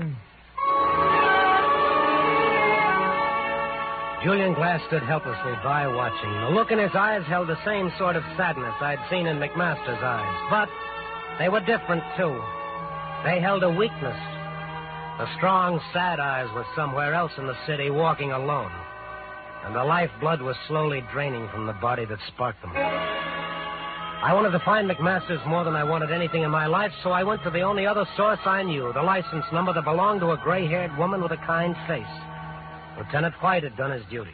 Randy, I shouldn't do this sort of thing. Now, come on. Tell me about the license number. Pleasure plates. Car owned by a pony named Constance Gardner, age 22, this city. Address?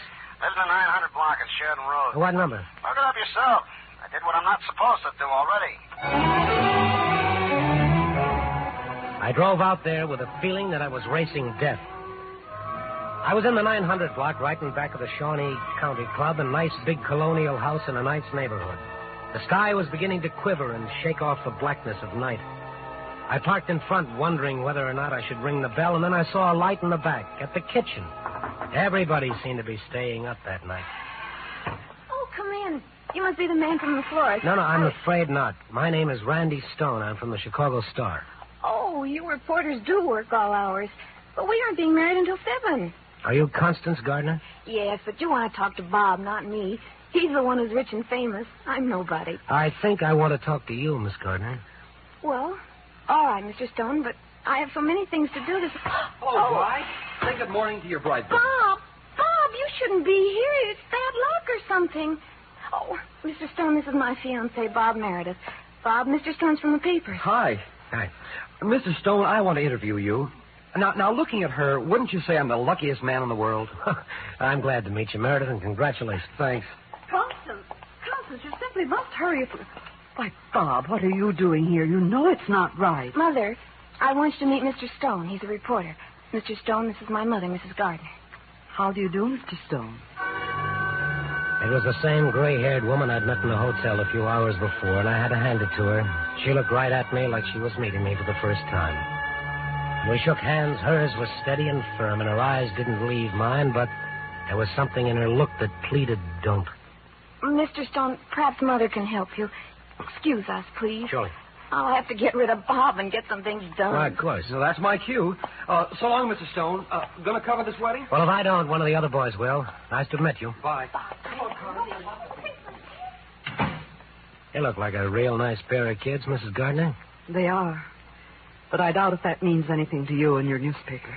Well, you were trying to reach John McMasters at his hotel tonight. You obviously have some connection with him. I don't care about that or the story that goes with it, Mrs. Gardner. I'm only looking for him.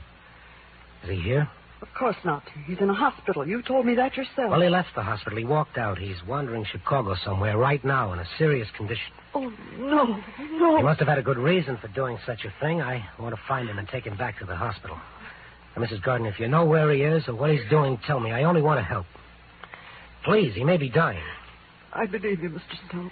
You have any idea where he could be? There's something you should know. Something that shouldn't be written in the papers. Please. That lovely girl who just walked out of this room is John McMaster's daughter. In 1931, I adopted her and raised her as my own. No one knew about it.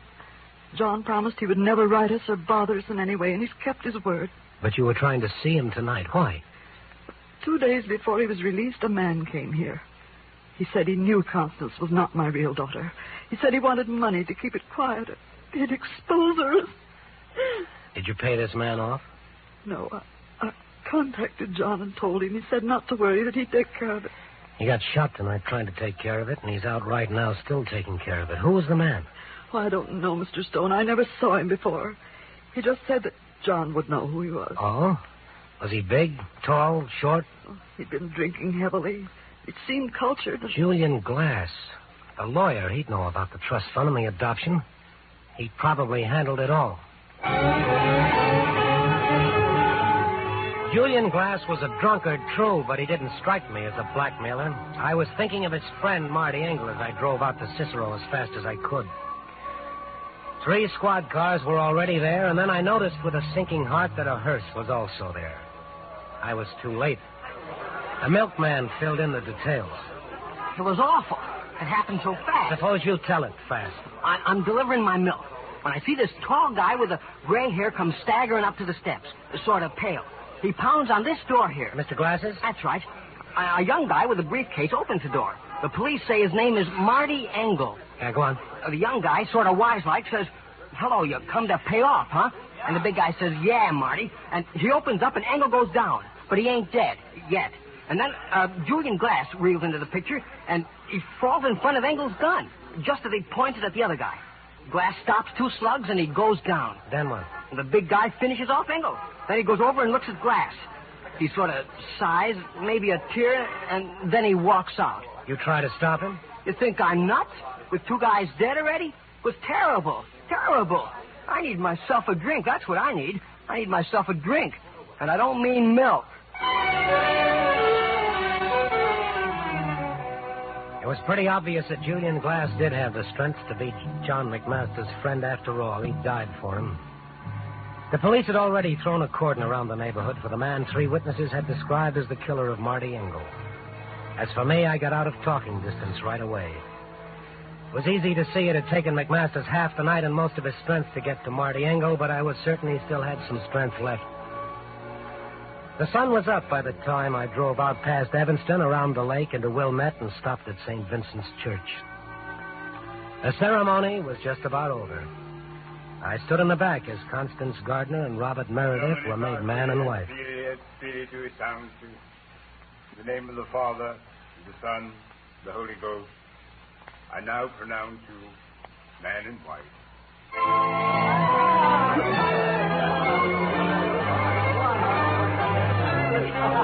They turned around and started down the aisle. That was when I noticed the tall, gray-haired man leaning quietly against the door. Hello, Stone. What are you doing here? Covering your daughter's wedding, McMasters. I knew you were a smart guy and that you'd find out about everything. They don't like murder in this state, no matter what the reason. Marty Engel was trying to buy that kid of mine out of her life. He found out who she was when he worked for Julie Glass. I had to stop him. Poor Julie. He did all he could, but... I'd better get you to a hospital. No, I want to... Stone, hold me up. Don't let me fall right here and ruin a wedding. Thank you. Hold me up, please. Sure. Oh, thank you very much. Thank you so much. Oh, Bob, there's Mr. Stone. Oh, yes. Hello, Stone. Thanks for covering it yourself. You can tell all of your readers I'm the happiest bride in the world. And quote me, please. I'll do that. Oh, Mr. Stone, do I know your friend? He seems familiar. No, you didn't know me at all. I'm sort of an associate of Mr. Stone's. I was glad I could be at your wedding. Oh, I'm glad, too. Hey, we've got to go now. Bye, Mr. Stone. Bye. Well, I told you you'd have a story this morning, Randy. You're going to print it? Nope. Thanks, Stone. Like I said, you're the kind of a guy I'm glad to meet.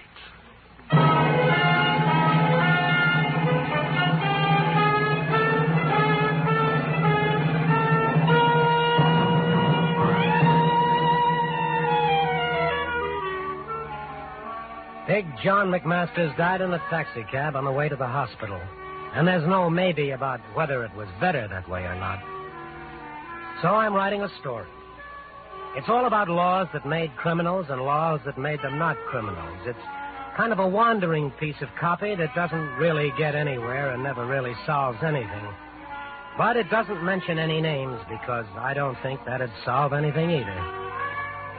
Maybe Julian Glass was right when he said, they're all gone now, and the ones who are left are broken and tired with old faces, and they should be gone, too. I wonder what he'd have to say now that he's gone with them. Copy, boy.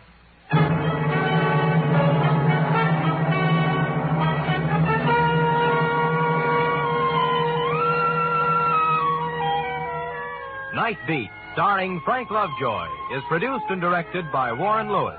Tonight's story was written by John Michael Hayes and E. Jack Newman, with music by Frank Worth. John McMasters was played by Bill Conrad. Frank Lovejoy may soon be seen in Warner Brothers' I Was a Communist for the FBI. And now, here again is our star, Frank Lovejoy. Someone once said, a guy meets so many interesting people in the newspaper business, and somehow they all turn out to be newspapermen.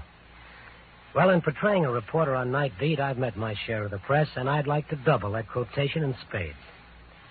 Tonight, I want to congratulate the new president of the National Press Club, Carson F. Lyman, and salute Frank Rogers, Washington correspondent of the Los Angeles Daily News, who was elected secretary of that organization.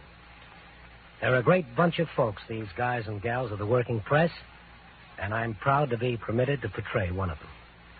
Good night.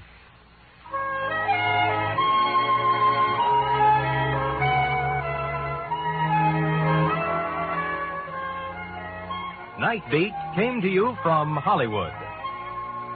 In 30 seconds, hear Marlene Dietrich in A Foreign Affair on NBC.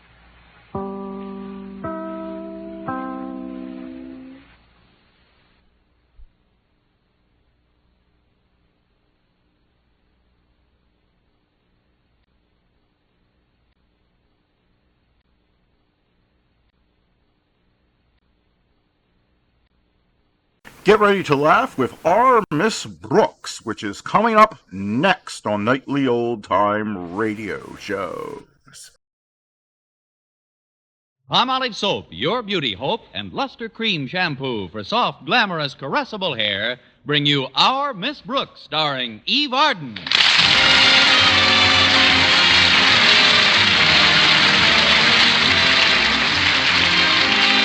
For most teachers, the first few school days after the Easter week vacation posed a problem in readjustment to routine. But our Miss Brooks, who teaches English at Madison High School, didn't let the idiosyncrasies of her pupils dampen her spirits one bit. No, indeed. In fact, last Friday, after my final class, I just smiled, bowed to the students, and went quietly out of my mind. But I'm a little ahead of my story. It all started when the undergraduate body declared last week to be Let's Dress Up Week. Contained in this malevolent Mardi Gras were such jolly daily fiestas as Clashing Colors Day, in which anyone caught wearing an outfit that matched was severely punished by his or her fellow students, and Dye One Leg of Your Trousers Blue Day, which is self-explanatory. By Thursday, which was Girls Wear Slacks and Boys Wear One Shoe Only Day, Mr. Conklin, our beloved principal, was fit to be tied. At a general assembly that afternoon, he sternly demanded that all these shenanigans cease. Accordingly, I had my landlady, Mrs. Davis, wake me a little earlier than usual on Friday morning. But I still don't understand why you had me get you up at this unearthly hour, Connie. Why, it's only 7:15, and you're all finished with your shower and everything. Oh, not everything, Mrs. Davis. I've still got to find a pair of stockings that haven't got a run in them. Let's see if there's a pair hiding in this drawer. You see, Mrs. Davis, Mr. Conklin's in a rampage over the way the kids at school are dressing. He says it's up to us teachers to put a stop to it. How about these stockings, Connie? They have no runs in them. Let's see. Say, they are in good shape at that. Too bad they're gloves. Gloves? Gloves?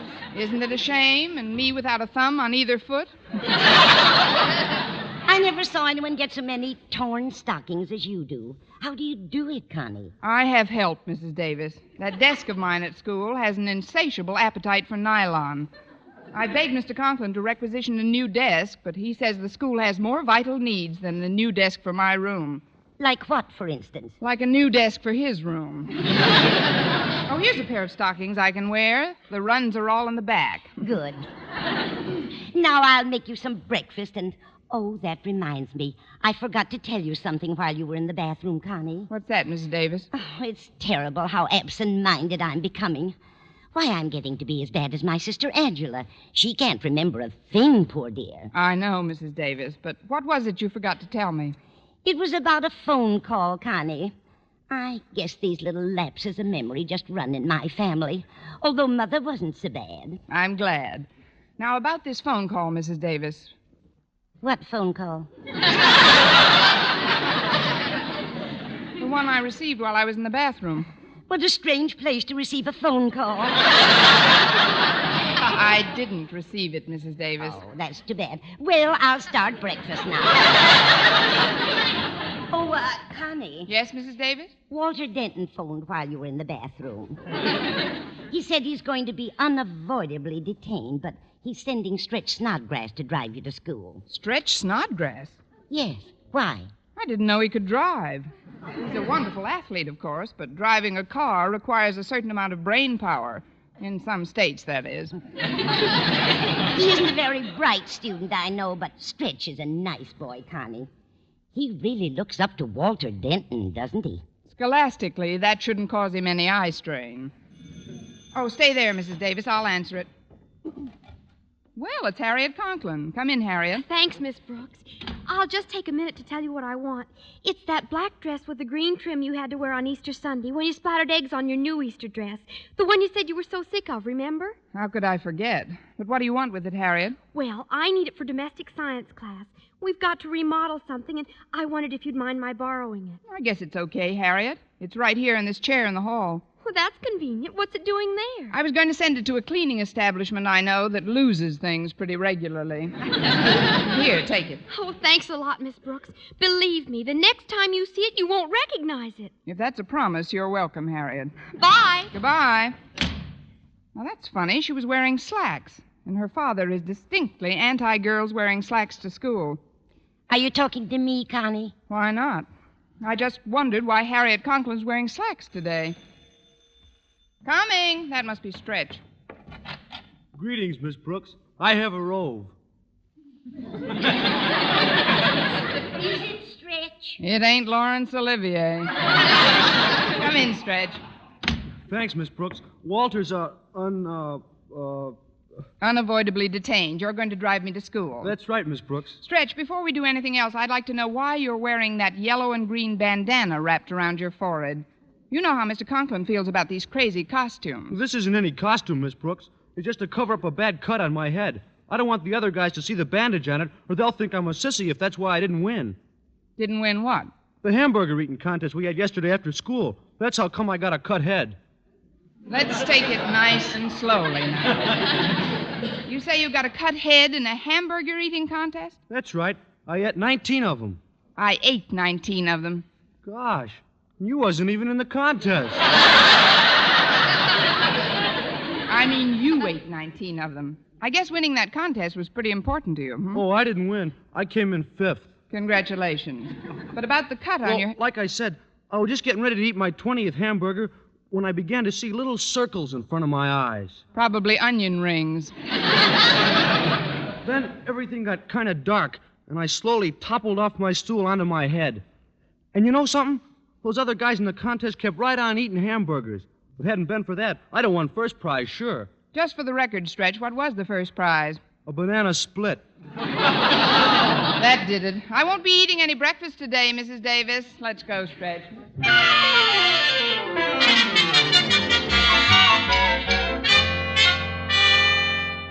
And so, class, we have time for just about one more question, which is, how would you describe, as tersely as possible, the finish of Shakespeare's King Lear? Why, Stretch, your hand is up. What's your answer? What does tersely mean? Well, that's a good answer. Tersely means briefly, Stretch. Now, how did King Lear finish? He flipped his lid, didn't he? What? Blew his cork. You know, snapped his cap. The fellows with the net came for him. You know, they'll be here for me soon. If you're trying to say that King Lear was driven mad, Stretch, by the miserable treatment of his daughters, why... Saved by the bell. See you tomorrow, kids. Oh, Stretch. You wait here a minute. Yes, ma'am. Do you know where Walter Denton is? This is the first time he's missed my English class in months. He said something about being late today, Miss Brooks, on account of getting up some kind of protest stunt, he said. Protest stunt? Come in. Pardon me, Miss Brooks, but am I terribly late? No, Walter, you're a little early for the next class. I'm sorry, Miss Brooks, but this is vital. Hiya, Stretch. Hi, Walter. Think up something good? A knockout. Miss Brooks, as editor of the Madison Monitor, I cannot but deplore the disciplinary action taken by Mr. Conklin in forbidding the girls at this school to wear slacks, including his own daughter. Well, they would be awfully crowded that way. But what's the protest, Walter? You're going to wear that yellow slicker all day? Oh, no, ma'am. I'm going to take it off right now. Yeah, there. Walter, you got a dress on. My dress? Walter, what in the world are you... It's my protest gesture, Miss Brooks. As editor of the Madison Monitor, I am not only a firm believer in freedom of the press, but in freedom of dress. Hence, I refuse to wear any apparel that is taboo for the distaff side of Madison. Listen to that guy talk. Walter, you know this won't work. Mr. Conklin's upset enough as it is without your... I'm sorry, Miss Brooks. This thing is bigger than Mr. Conklin. It's... Let me look out the window a minute while I collect my thoughts. That's what Daniel Webster always did before he made a speech. As I look out upon the hallowed grounds of our beloved school, I can't help thinking of the principles upon which it was founded. Well, you sound like Daniel Webster, all right, but you look like Betsy Ross. You'd better take off that dress, Walter, or Mr. Good morning, Miss Brooks. Mr. Conklin. I was just passing by and wondered if you'd done anything about these outfits. Snodgrass. Yes, Mr. Conklin? What's the meaning of that outlandish turban? It's just to cover up a cut, Mr. Conklin. I tied it too tight, but I'll take it off as soon as I can get the knots out. I'll see that you do. And who's this over by the window? Now, there's a little girl who knows how to dress for school. A simple black frock with nice green braid trim. What's your name, dear? Come. I won't bite. Now turn around. There. Now, what's your name? Walter Denton. I see. Well, that's a lovely dress you have on, Walter. I wish some of us... That's a lovely dress you have on, Walter! Well, that's one thing about Walter. He looks good in anything he wears. Quiet! Denton, what is the meaning of this disgraceful exhibition? It's a protest, sir, against your refusing to let the girls wear slacks. In my opinion... I am not interested in your opinion, Denton. Where did you get that dress? This? Oh, this belongs to Miss Brooks. Miss Brooks? Thanks, Walter. For a minute, I thought I wasn't going to get any billing. Miss Brooks didn't lend it to me, Mr. Conklin. She'd given it to your daughter, Harriet, for a sewing class. But when I told Harriet about my protest plan, she gave it to me gladly. I can't believe it. My own flesh and blood mixed up in a nefarious scheme like this. I don't see what difference it makes what you wear, as long as you keep learning stuff. Indeed. Miss Brooks, I believe that 70% is the passing mark in examination. That's right, Mr. Conklin. Tell me, what mark did Denton receive on his English midterm exams? 45. Boy, 45. What a brain.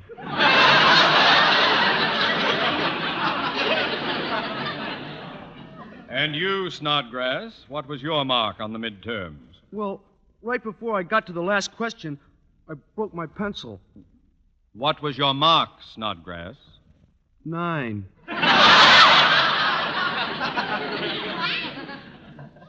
9. You see, Mr. Conklin, what difference does it make what you wear as long as you keep learning stuff?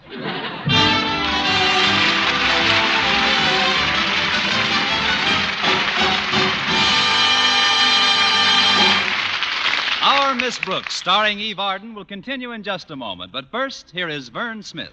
Here's wonderful news, ladies. Wonderful, wonderful news. Now there's something thrillingly new in Palmolive Soap's famous Beauty Lather. Yes, something thrillingly new. Palmolive's famous Beauty Lather now brings you new fragrance, new charm, new allure. Millions of women will prefer Beauty Lather Palmolive over all other leading toilet soaps the minute they try it. For Palmolive Soap's famous Beauty Lather now has a new, clean, flower-fresh fragrance for new allure, new charm. So, ladies, forget all other beauty care and use Palmolive Soap the way doctors advised for a lovelier complexion. Just stop improper cleansing and instead wash your face with Palmolive Soap 3 times a day, massaging Palmolive's wonderful Beauty Lather onto your skin for 60 seconds each time to get its full beautifying effect. Then rinse. That's all. All types of skin, young, older, oily, respond to it quickly. Don't wait another day to try Palmolive's Beauty Lather. You'll be thrilled by its new fragrance, new charm, new allure. Thrilled again by the fresher, brighter complexion doctors prove may soon be yours. For new loveliness all over, use big, bath-size Palmolive in tub or shower.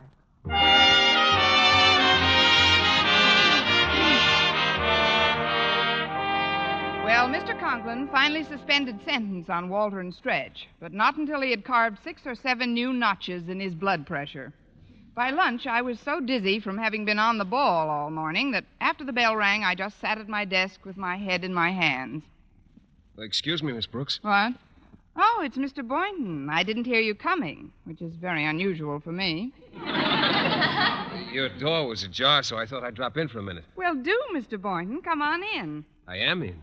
Oh, you can come in further than that. You won't be tagged out if you take both feet off the threshold. I just wanted to ask you to lunch, Miss Brooks. The cafeteria has meatballs today. You're just incurably romantic, aren't you? I'll be glad to come. That is, if Mr. Conklin isn't up there on an inspection tour. Inspection tour? What do you mean, Miss Brooks? If they know what's good for them, the lamb chops will be wearing trousers instead of those little paper panties. He's really on a clothes kick, Mr. Boynton. Well, you needn't worry about Mr. Conklin any more today, Miss Brooks. I just saw him a minute ago, and he told me he was going over to the Board of Education to see Mr. Stone. Mr. Stone, the president of the board? Maybe Mr. Conklin's been called up on the carpet. No, the Board of Education hasn't got a carpet. Just nice cement floors and an early American whipping post for naughty teachers. I don't know what this is all about, Miss Brooks, but I'm sure you'll feel a lot better after you've had something to eat. I guess so, Mr. Boynton. Excuse us, Miss Brooks. Oh, hiya, Mr. Boynton. Oh, hello, Walter. Stretch. Hi, Mr. Boynton. What can I do for you two that hasn't gotten me into enough trouble already? I just wanted to explain about the dress I borrowed from Harriet that belonged to you. In taking it off, my massive shoulders kind of shredded it. See? Oh, great. Well, it's no good to me now. Just hang it neatly in the nearest wastebasket. We thought maybe you'd want to go to lunch with us, Miss Brooks. Today is meatball day. Don't tell me you're going to dress up like meatballs now. No, Miss Brooks. We're just going to eat. You want to come? Oh, thanks just the same, Walter, but I promised to have lunch with Mr. Boynton. I'll just close up this desk, and we're off for lunch. That's what I say. Just mail me a meatball special delivery. Is it a bad rip, Miss Brooks? Oh, no. Very good. All the way. Well, any suggestions? This is terribly embarrassing. I'd better go get you a sandwich until you can get your skirt repaired. Please bring a sandwich with plenty of lettuce. Lettuce? Yes, I may have to wear some. Walter, you try and find Harriet. She may be able to loan me something to wear. Okay, Miss Brooks. Stretch, you stay here and keep Miss Brooks company till I get back. All right, Walter. Well, here we are. What do you want to do, Miss Brooks? Well, we can't dance, Stretch. But let's try to think. That is, let me try to think. I got an idea, Miss Brooks. Not so loud, it'll get away. Harriet Conklin always leaves her gym bloomers in your coat room when she's not taking phys ed, doesn't she? Why, yes, I believe she does. Then if you changed into them, I could take your skirt up to the domestic science room and have it sewn up by the time lunch period is over. Stretch, I've been underestimating you grossly. I can't for the life of me see how you didn't get a mark of at least 12 on the midterms. Well, how do I look in Harriet's gym bloomers? That's how I thought I'd look. I'll just sit up real close to the desk like this, and nobody'll know the difference. Well, I'll take the skirt over to the... So we meet again. Oh, hello, Mr. Conklin. This is an informal call, Miss Brooks. You needn't bother rising. Don't worry, I won't. How is everything, Mr. Conklin? I just wanted to tell you... Snodgrass, what are you doing with that skirt over your arm? Skirt? Now, see here, young man. I've had about enough protest gestures for one day. Hand it over. Oh, but Mr. Conklin, it doesn't belong to him. Then to whom does it belong? It belongs to him, all right. He looks lovely in it. This has been a very confusing day for me, but I'm trying to control myself. Hand over the skirt, boy. Or better yet, take it to my office and wait for me. I want to talk to you about that bandana you failed to remove. Yes, sir. Goodbye, Miss Brooks. I stopped in to tell you, Miss Brooks, that I've just received a call from the president of the Board of Education canceling my appointment over there. You did? I did. Instead, Mr. Stone is coming here. He is? He is.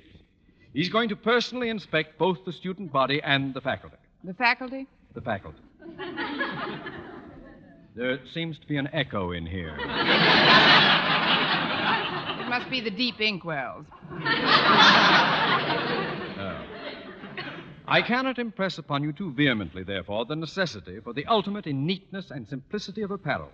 Do I make myself clear? You make yourself clear, Mr. Conklin. Good. Good. Now cut that out! I don't like to threaten people, Miss Brooks, but you've got to toe the mark. Oh, please don't bang on my desk, Mr. Conklin. You'll get a fistful of splinters. Oh, I'm sorry. I mustn't lose control. But you've got... Oh, excuse me, I knocked your pen off the desk. Oh, don't bend down. I'll get it for you, Mr. Conklin. Don't bother. No bother at all. I'll just kneel down here and I'll get... Good heaven! Something wrong? This floor is filthy. Look at the knees of my trousers, dust and chalk marks. Oh, I'm sorry, Mr. Conklin. Let me see if I can reach that There's pen. an easier way, Miss Brooks. The desk is on casters. We'll just roll it out of the way. But, Mr. Conklin, you... Here it is. Now I'll... Miss Brooks. What are you doing in those bloomers? Well, it's like this, Mr. Conklin. On Decoration Day, the drama class is putting on a play. Poppycock. No, sir. Snow White and the Seven Dwarfs. And I've been asked to play the part of the prince, and dress rehearsal is right after school. More poppycock. Yes, sir. The truth is, I ripped my skirt on this splintery old desk and just put these on till I could get something else. My goodness, Mr. Conklin, it could happen to anyone. Then why doesn't it? No, Miss Brooks, these things only happen to you. Only to you. You hear me? Only... I'm going over to my office now and wait for Mr. Stone. And you'd better get something to put on besides those black laundry bags.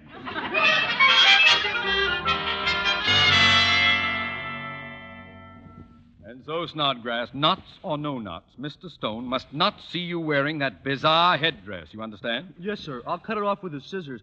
What's the errand you want to run for me, sir? Oh, I want you to run one for me. I want you to take my trousers over to the domestic science class and tell Miss Atterbury to sponge the chalk marks off the knees and give them a neat pressing. Now, you just stand right outside the door here, and I'll drop the trousers over the transom. All right, Mr. Conklin. Are you directly under the transom? Yes, sir. Good. I'll just be a minute. How are you, Stretch? Hello, Harriet.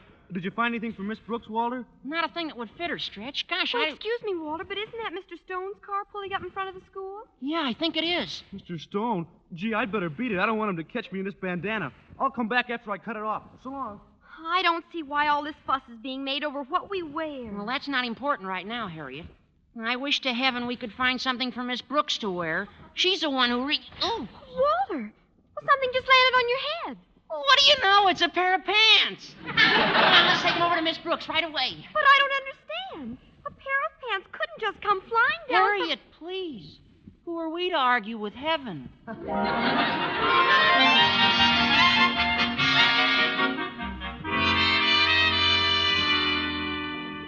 Well, they're a little dusty, but they're better than the bloomers. You look like an ad for trims in those slacks, Miss Brooks. Real slim. Of course, you don't fill them out all over, but... Well, why don't you take a couple of geography books and put them in... Never mind. I only have to wear them until I can get my torn skirt out of Mr. Conklin's office and have it fixed. Right now, though, he's still too angry. Well, I cut the bandana off. Now I can... Say, what are you doing in Mr. Conklin's pants, Miss Brooks? Mr. Conklin's pants? Yeah.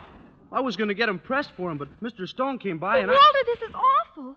You took Daddy's trousers, and now he must be marooned in his office in his shorts. Gee, I'm sorry, Harriet, but I didn't know they were his. Oh, well, calm down, kids. We'll get everything straightened out I beg your pardon, but is this Miss Brooks' room? Mr. Stone.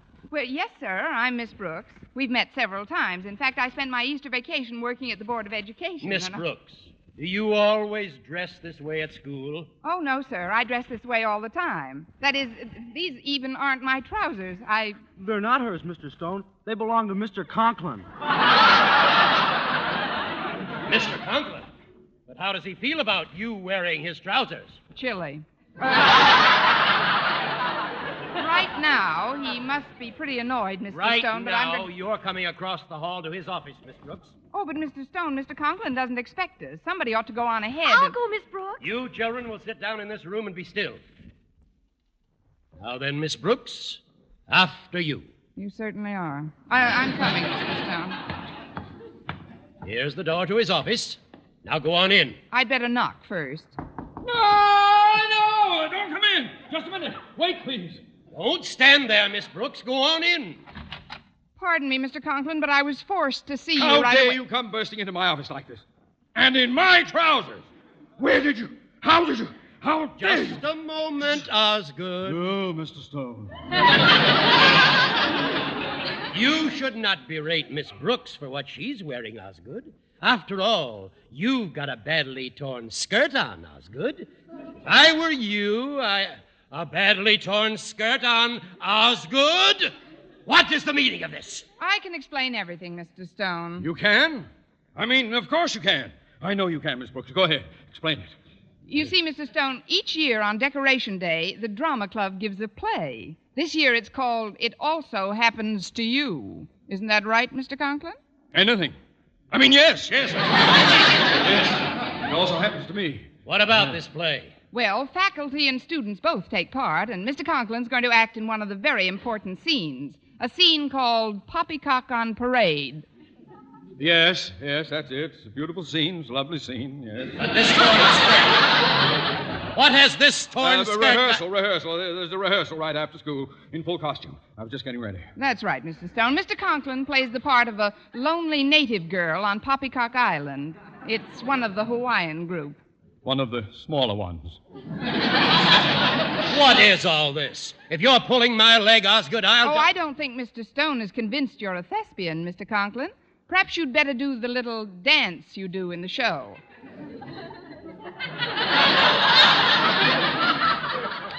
Dance? You know, where your lover leaves you all alone on the beach. I'll supply the music, Mr. Conklin. Oh, you'll love this, Mr. Stone. It's done to the theme song of the play. It also happens to you.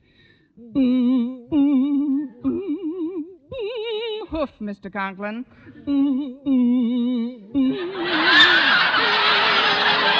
Now together. It also happens to you.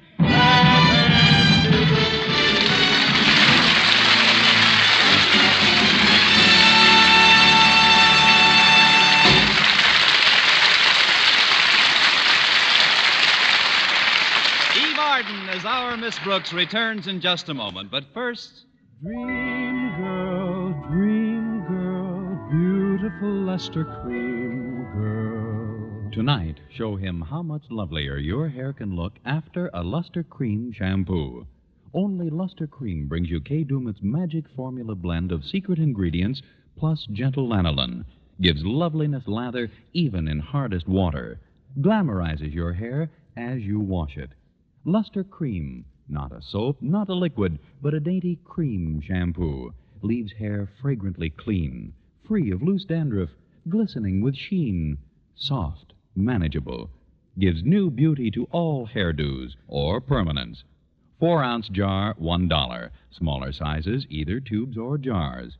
Tonight, try Luster Cream shampoo and be a dream girl, beautiful luster cream girl. You owe your crowning glory to a luster cream shampoo. And now, once again, here is our Miss Brooks. Well, Mr. Conklin was so grateful to me for getting him out of his embarrassing situation that he canceled all punishments and the entire matter was dropped. That night, I was sitting in the living room with Mrs. Davis when the phone rang. And of all people, it was Mr. Stone. About that play the drama club is putting on, Miss Brooks. Will you be kind enough to hold a dozen seats for me? I'm bringing the entire Board of Education. The entire Board of Education? Yes. I want them to see Osgood Conklin do that dance in that costume. I'll be looking forward to seeing you too, Miss Brooks. Where will you be after the show? Mr. Stone, if Mr. Conklin does that dance in that costume, I'll be swimming like mad for Poppycock Island.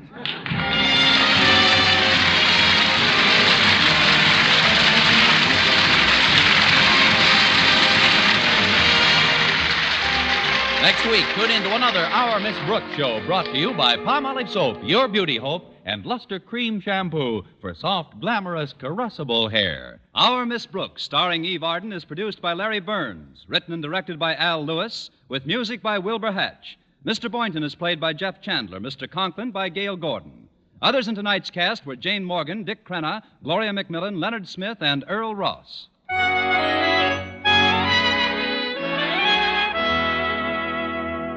Men, do you shave with a lather or brushless shave cream? Palmolive shaving cream comes both ways, and whichever way you prefer to shave, you'll find that using either Palmolive brushless or Palmolive lather shaving cream can bring you more comfortable, actually smoother shaves. Here's the proof.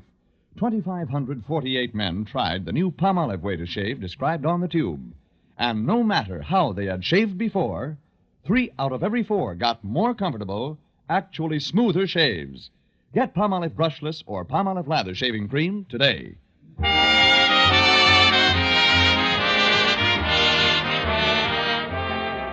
For mystery liberally sprinkled with laughs, listen to Mr. and Mrs. North, the exciting, fun-packed adventures of an amateur detective and his beautiful wife. Tune in Tuesday evenings over most of these same stations. And be with us again next week at the same time for another comedy episode of Our Miss Brooks. Bob Lamont speaking. Stay tuned now for Life with Luigi, which follows over most of these stations. This is CBS, where 99 million people gather every week, the Columbia Broadcasting System.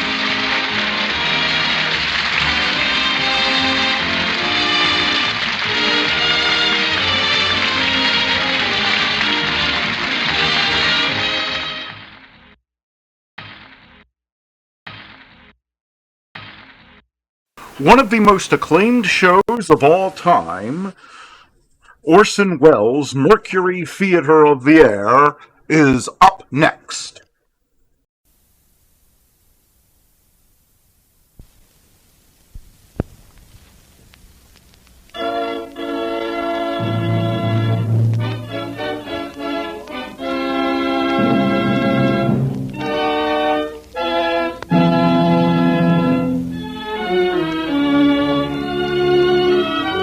The makers of Campbell Soups present The Campbell Playhouse. Orson Welles, producer.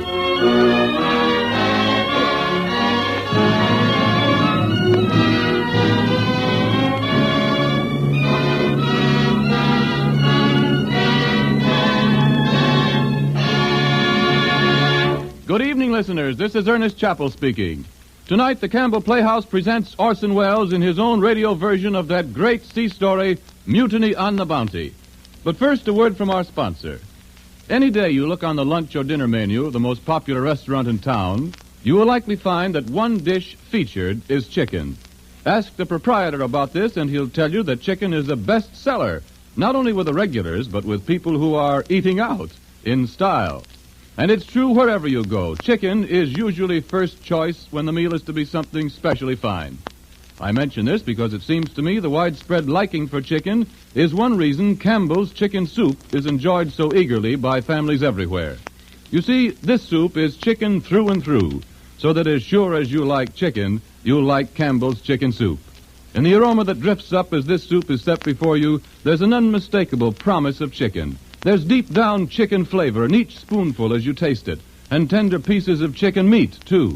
That's what makes this such a grand soup, the lavish emphasis on chicken. Why don't you surprise your family with Campbell's chicken soup for some meal this weekend?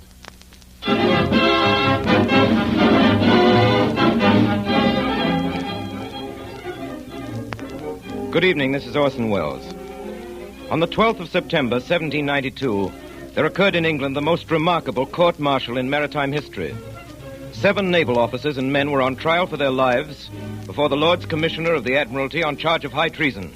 Revelations at this trial of conditions prevailing on the ships of the British Navy came finally to exert a powerful influence in humanizing the administration of the world's navies and making more tolerable life at sea.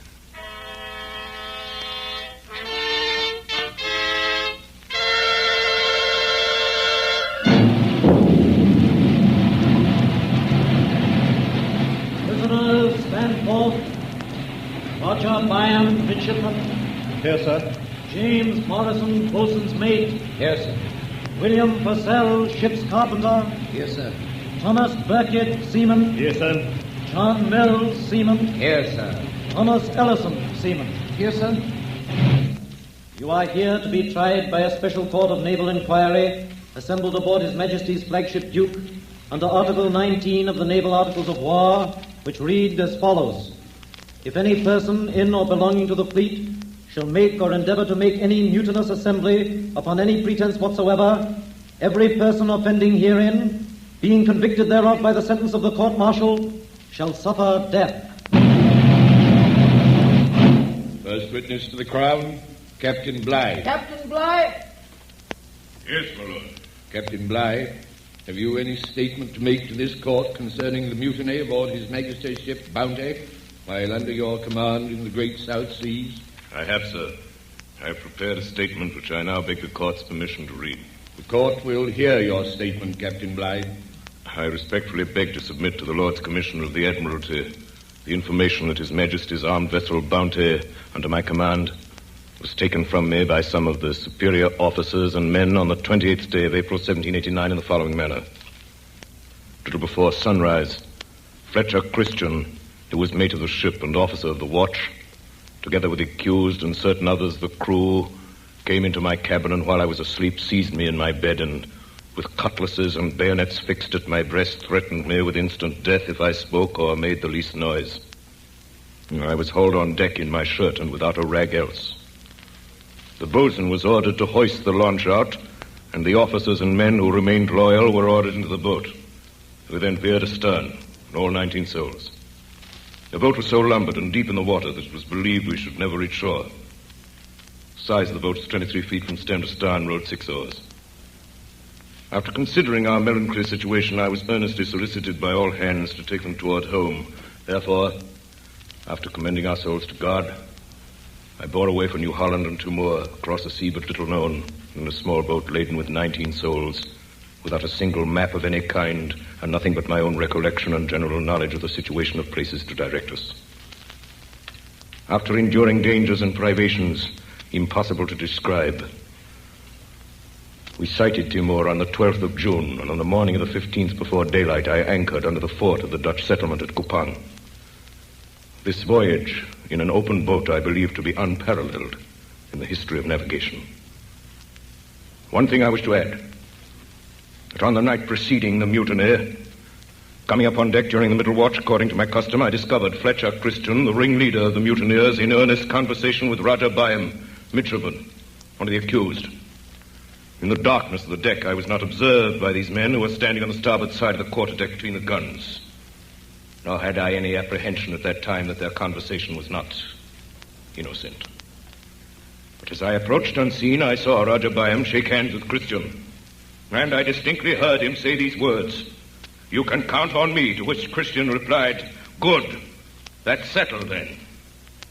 The moment they discovered me, they broke off their talk.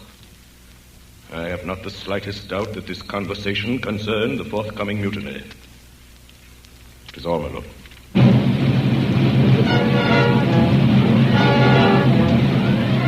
Roger Byam, stand forth.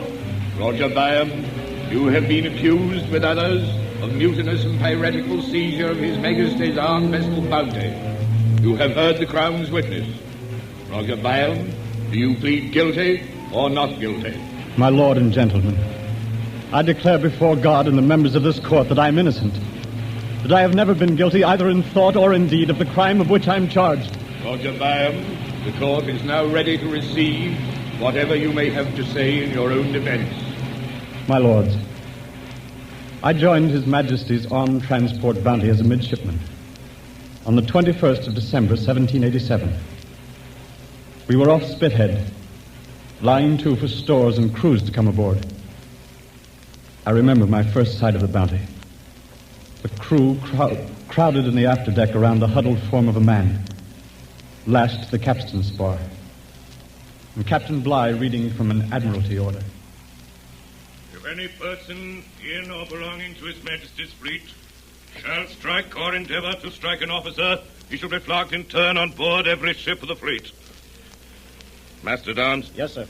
How many lashes are due from our ship? 2 dozen, sir. Very well. Mr. Morrison? Yes, Captain Bligh. 2 dozen lashes. One moment, Captain. Yes, Surgeon. The prisoner is dead, sir. Lucky devil, we were only the 5th ship. Well, Mr. Morrison, what are you waiting for? But the man is dead, sir. Yes, I heard the surgeon's report. Come, my dinner's getting cold. 2 dozen lashes, Mr. Morrison. 2 dozen lashes, dead or alive. 2 dozen it is, sir.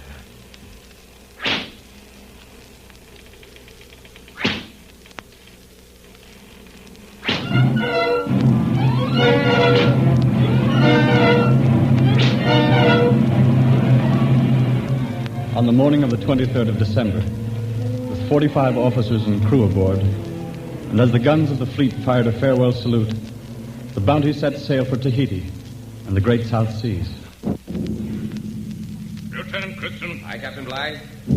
Take charge of raising anchor, sir. Very well, sir. Fryer, the topsail. Aye, sir. Berthel. Aye, sir. Tinkler. Aye, sir. Surgeon Hoggan. At your service, sir. Surgeon Hoggan, you'll moderate both your voice and your rum rations. At your post. Very well, sir. Mr. Morrison, we're ready, sir. Aye, sir. All hands out or down here. Lash and carry. All men to their stations. All men to their stations. Hold short, men. Close the topsails. Are you asleep on the foretopes? The main topmen are off the yard. Are you alive? You crawling caterpillars! Way anchor, men! Yo heave ho! Yo heave ho! Close the foreguard! Ho! Get the mainsail at us! Ho! Heave hearty! Ho! Heave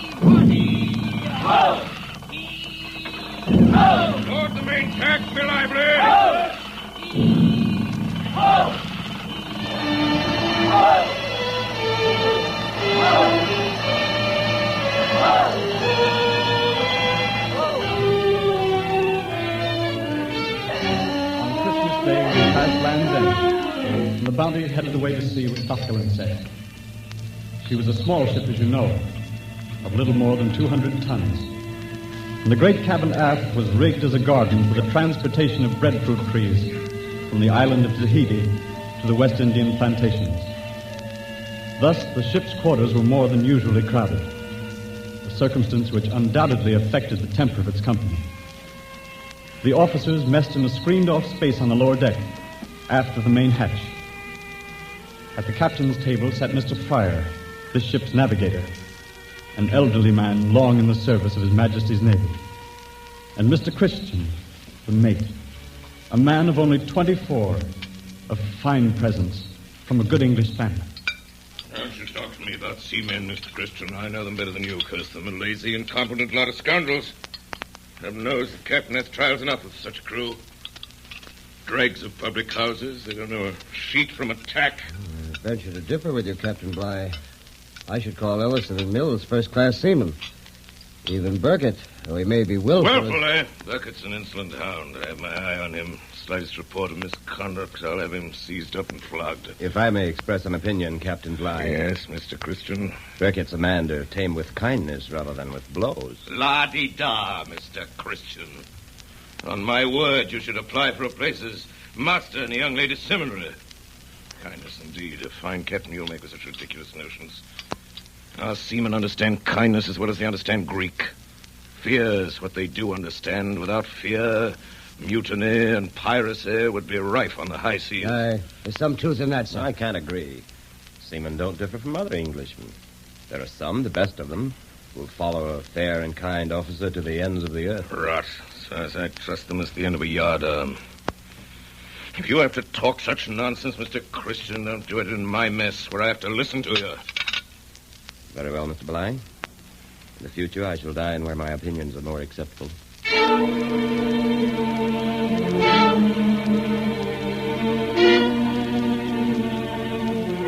From that day on, and for the rest of the voyage, Captain Bligh took his meals by himself in his cabin. In latitude 39 degrees north, just off the coast of Tenerife, we ran into heavy weather. A huge wave stove in 3 of our longboats, carried away our cases of beef, and spoiled a large part of our stock of bread. We laid into Santa Cruz for fresh supplies of water and beef. The meat that was taken on ship was so tainted the men threw most of it overboard. Captain Bligh kept the men at work, repairing the ship's boats from morning till night. Captain Bligh, Yes, Mr. Fryer. men are asking when they can start shore leave, sir. So they can get drunk in the taverns, I suppose. We've been at sea nearly 8 weeks, sir. Maybe 8 months before they set foot in land, and might as well get used to it. No shore leaves, Mr. Fryer. Aye, sir.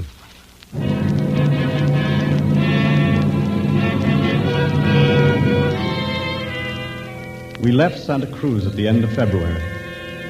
We carried no purser. Bligh filled the office himself, assisted by Samuel, his clerk, a smug, tight-lipped little man who was believed to be the captain's spy. On Monday of every week, he and Captain Bligh opened up the casks and checked over the supplies in the storeroom. 18 pounds salt beef. 18 pounds, sir. What's wrong with that keg bucket? Seems like it's been opened, sir. Oh, so it has. Mr. Fryer, come here at once, sir. Mr. Fryer, Captain Bligh calling you, sir. Yes, Captain? One of these casks has been opened and 2 cheeses are missing. Well, they may have been short-weighted when we were provisioned, sir. They were not, Mr. Fryer. I checked them. These cheeses were stolen. Well, perhaps you'll recollect, sir, that while we were at Spithead, a cask was opened by your order and the cheeses carried ashore. Hold your tongue, Burkett. Boat is manned by a pack of thieves. Surely, Captain, you don't think that You're all in collusion against me, officers and men. But I'll tame you, by heaven I will. I'll make you eat grass before I'm done with you. Samuel! Yes, sir? If the allowance of cheese is stopped, and the officers too, mind you, until the deficiency is made good. Yes, Captain. And Burkett, if I hear another word out of you, I'll have you seized up and flogged to the bone. Samuel, you lock the storeroom. Bring the keys to my cabin.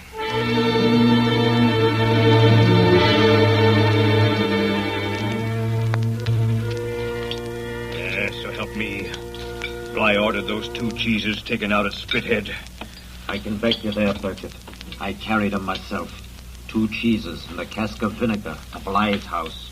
So that's the game, is it? Lining his pockets by starving us. Curse his blood. I'll be hanged if I do any more work on this ship.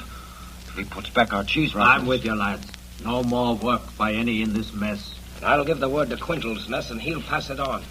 No more work. No more work. No more work. No more work. No more work.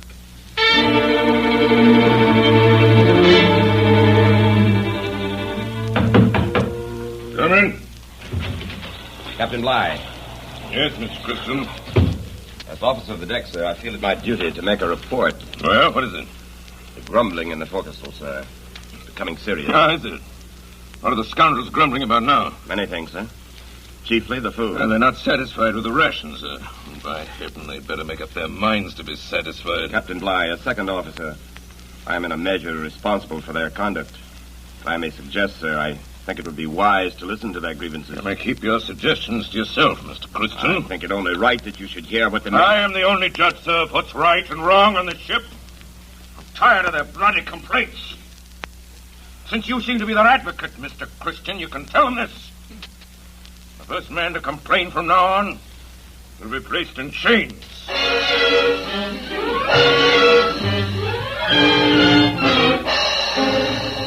About 100 leagues off the coast of Brazil, the wind chopped around to north and northwest, and the Bounty lay becalmed. Here another incident occurred to aggravate the resentment of the men.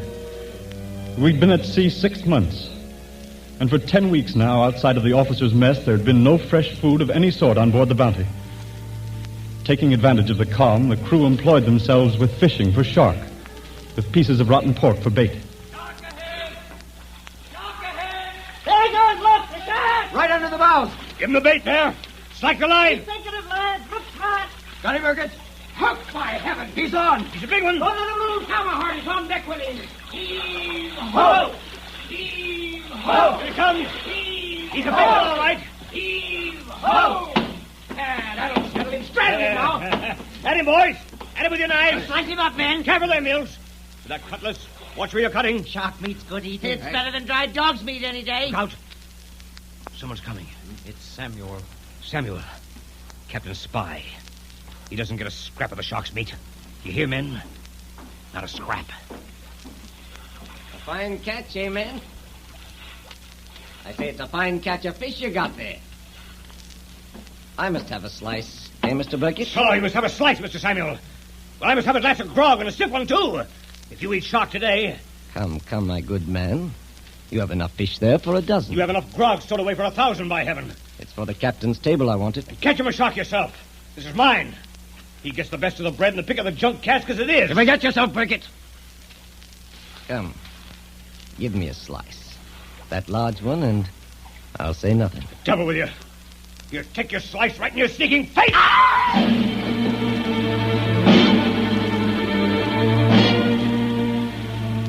Burkett spent the night in irons. His messmates saved in their entire allowance of grog to fortify him against the flogging they knew to be inevitable. At 6 bells, Mr. Bligh came on deck. Christian? Yes, Captain Bligh? Call all hands on deck to witness punishment. Yes, sir. All men on aft deck, Forson. Aye, Mr. Christian. All hands out on deck! All hands! All hands, sir! All hands! I report all men on deck, Captain Bligh. Very good, Mr. Christian. Rig the gratings, Mr. Purcell. Ratings are rigged, sir. Thomas Burkett, step forward. Anything said? No, sir. Strip! Mr. Norton, seize him up. Seized up, sir. Thomas Burkett, for mutinous conduct, I sentence you to 3 dozen lashes. Morrison. Yes, sir. Mr. Morrison, see that you lay on with a will. Report to me at breakfast when you're done. Yes, sir.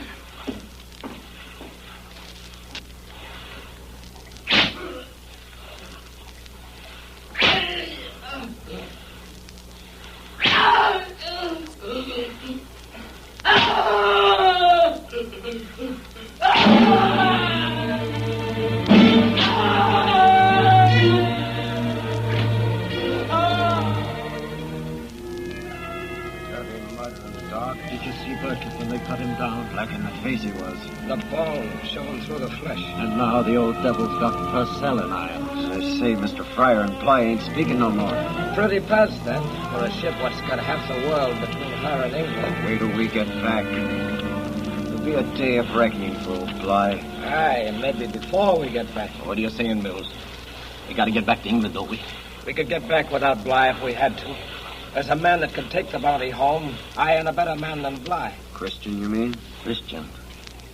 Yeah, that's right. Mr. Christian. Mr. Christian.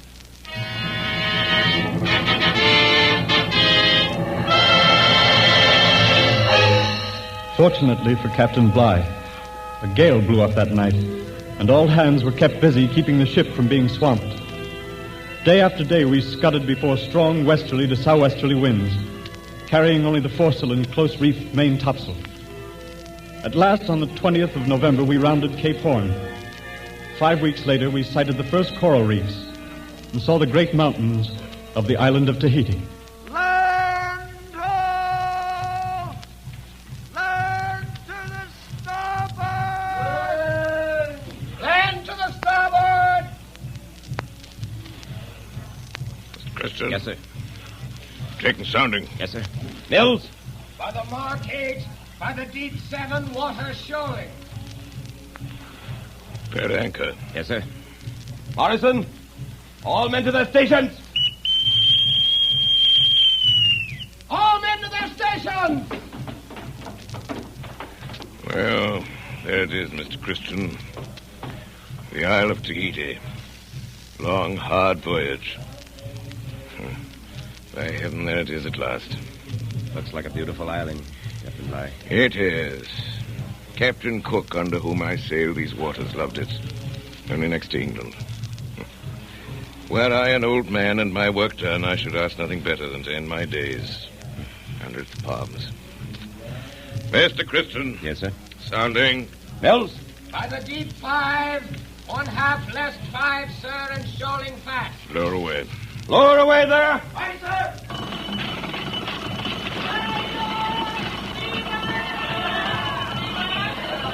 Natives coming aboard, sir. Lower the line. Aye, sir. Mr. Christian. Yes, sir. Set a watch. See that those thieving yellow devils don't steal anything when they come aboard.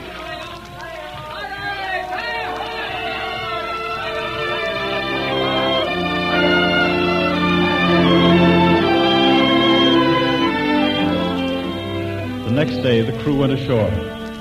The danger of the mutiny seemed past. The hardships of the voyage were soon forgotten. We lived on the fat of the land, amongst affectionate native friends. Those were the happiest weeks I ever spent. Our host was the chief of the island. He had 2 daughters, Hina and Tahani. Mr. Christian and I used to visit them often. The 4 of us would go swimming, sporting in the breakers or lying on the white sand of the coral beach.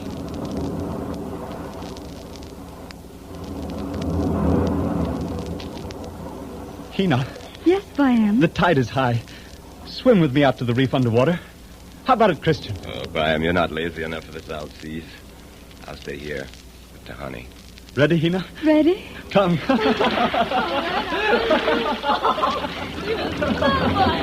You English, you swim like that. I'll show you when we get to the reef.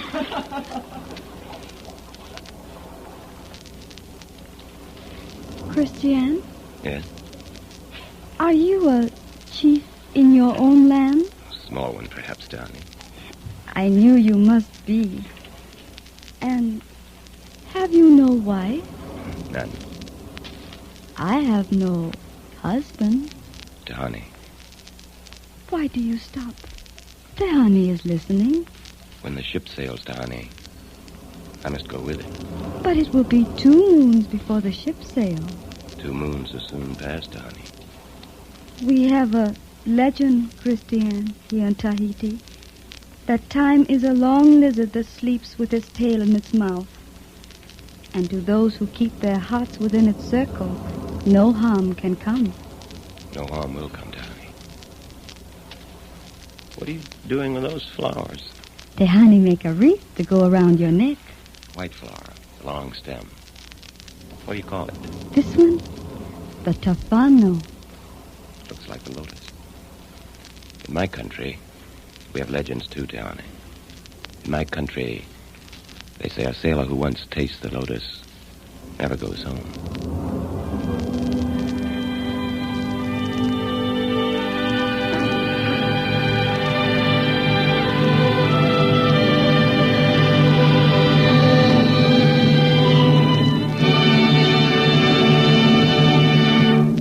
You are listening to the Campbell Playhouse presentation of Mutiny on the Bounty. We pause now for station identification. This is the Columbia Broadcasting System.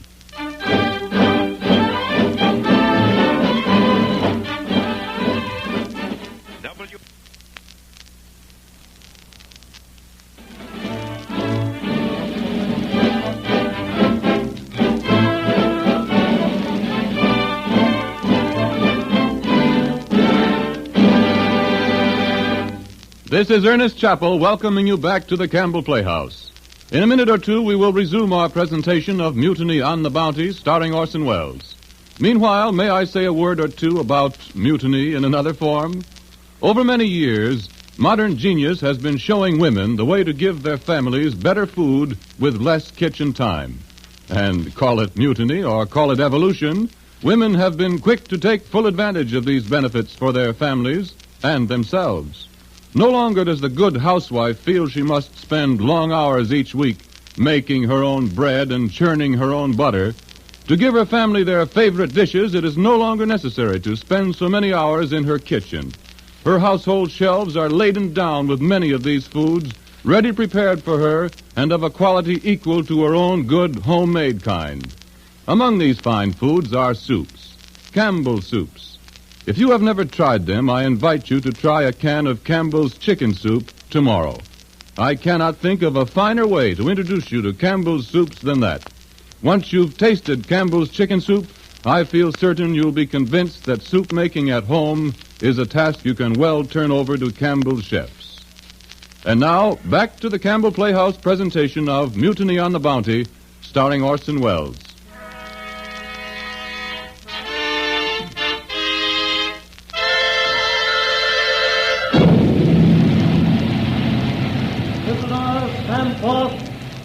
Roger Byam, midshipman. Yes, sir. James Morrison, boatswain's mate. Yes, sir. William Purcell, ship's carpenter. Yes, sir. Thomas Burkitt, seaman. Yes, sir. John Mills, seaman. Yes, sir. Thomas Ellison, seaman. Yes, sir. Roger Byam, have you anything further to say in your defense? I have, my lord. Toward the end of March, it became evident to all hands that the Bounty would soon sail. More than 1,000 young breadfruit trees in pots and tubs had been taken on board. The relaxation of discipline now came to an end. Captain Bligh ordered Samuel to seize all the gifts which the friendly natives had given the men. With abundance around them, the crew were again put on slender rations. 2 of them, deserted to the hills, were caught and severely flogged. On our last visit ashore, Mr. Christian was more than usually silent.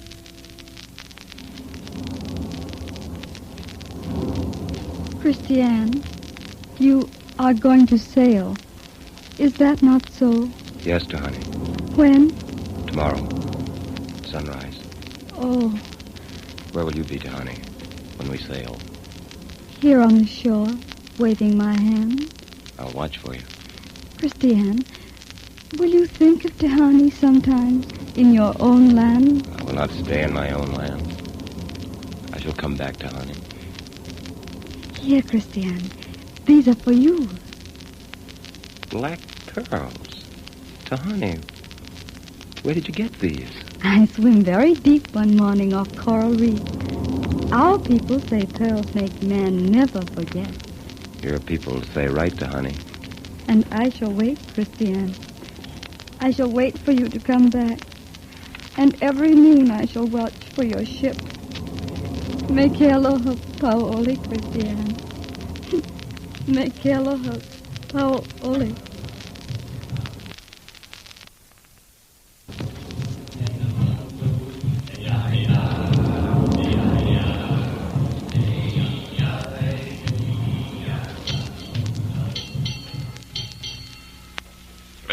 Christian, Mr. Byam. You're late, both of you. I'm sorry, sir. I didn't realize... There's no definite time for our return, Captain Come Bly. right to me. Sure to be back by 4 bells. What you got there, Mr. Christian? Some gifts, sir, from our friends on shore. Mr. Samuel, Yes, Captain. you will take charge of these Indian curiosities which may be useful for trading in other islands. Yes, sir. One moment, sir. These things were given me as gifts for members of my family in England. Mr. Samuel, who heard my orders. Your bundle, Mr. Christian. Captain's orders. Very well, then. Take it. Mr. Christian, you still have something in your hand. Come, let me see what it is. Well, pair of pearls. They appear to be remarkably fine stones. Yes, sir. Give them to Mr. Samuel, please. Black pearls are highly prized in the Friendly Islands where we shall do some trading. Surely, sir, you won't take these. They were given to me by a very close friend. Hand them over to Mr. Samuel. Captain Bly, I've obeyed every order you've given me, and some of them with the utmost distaste. But this I refuse. I intend to keep this gift, sir, as long as I live. Very well, Mr. Christian. I accept your refusal, and I shall remember it.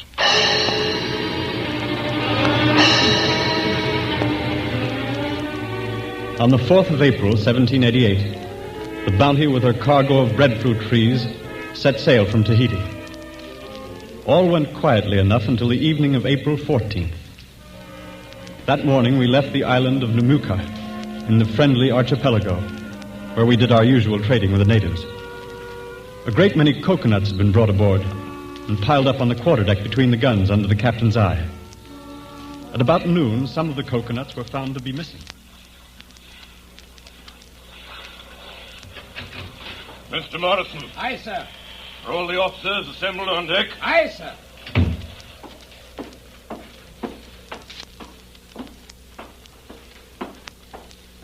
Gentlemen, attention. I regret to inform you that several coconuts have been stolen. I expect you to help me find the culprits. Well, speak up. Speak up! Some of you must know the guilty party. Mr. Christian, step forward, please. I wish to know the exact number of coconuts you purchased for your own use, Mr. Christian. I really don't know, sir. Oh, you don't? But I hope you don't think me so mean as to steal yours. Yes, I do think so. You must have stolen some of mine, and you'd be able to give a better account of your own. You may be officers, but you're rascals and thieves. The lot of you! I'll break the spirit of every man of you. You'll wish you'd never seen me before we reach the Indies. Mr. Samuel! Yes, sir. You'll stop the officers' grog until further orders. And instead of a pound of yams per man, you'll issue half a pound to all the messes. Understand? Yes, sir. And by heaven, I'll reduce you to a quarter of a pound if I find anything else missing. Make you crawl on your bellies for that.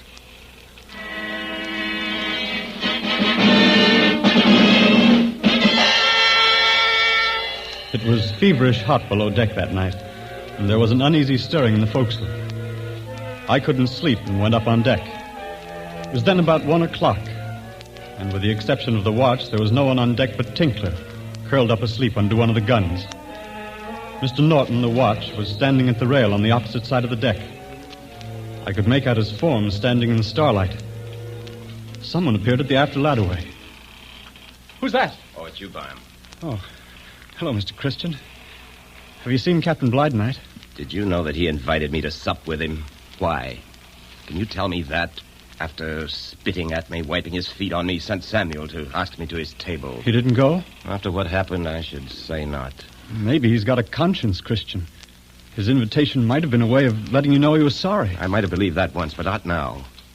Byam, we're in his power, officers and men alike. He considers us so many dogs to be kicked or fondled as he pleases. There can be no relief, none, not till we reach England. Heaven knows when that'll be. Heaven knows if I can stand it till then. Heaven knows if the men can stand it. Byam. Yes, Christian? Something I wish you'd do for me. On a voyage like this, one never knows what may happen. If for any reason I should fail to reach home, I'd like you to see my people in Cumberland. That'd be too much trouble for you? Oh, not at all, Mr. Christian. Just before I joined the ship, my father asked that I make such an arrangement with someone on board. In case anything should happen, he said that it would be a comfort to him to talk with one of my friends. Oh, you can count on me, sir. Good. That's settled, then. Well, Mr. Crimson. You're up late. Yes, sir. And you, Mr. Blythe. Can't you sleep? It's very warm below, sir. I've noticed it. A true sailor can sleep in an oven if the case requires, or on a cake of ice. Good night, Mr. Blythe. Good night, Mr. Christian.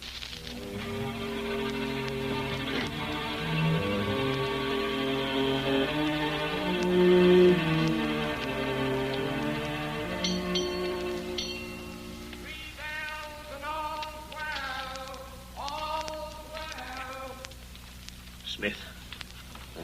Wake up. It's 3 bells. Burkett. Where's the other lads? Thompson's gone to the arms chest. Come with me and be quick about it. Aye, that and I will. Coleman. Oh, Coleman. Huh? What do you want, Thompson? The key to the gun locker. Hurry, man. It's hanging above the hatch. Thompson. Is that you? Aye, Burkett. What did you get, man? 10 muskets and a brace of pistols. Pass them around, mate. Smith? Aye, I'll take one. Quinto? Aye, give me one with a bayonet. Ellison? Thanks. Churchill? Aye, I'm with you. Where's the rest of the lads, Burkett? On the aft deck. They see Mr. Christian. Aye, we need Christian, we do. He's the man that'll rid us of that swine. Aye, Christian.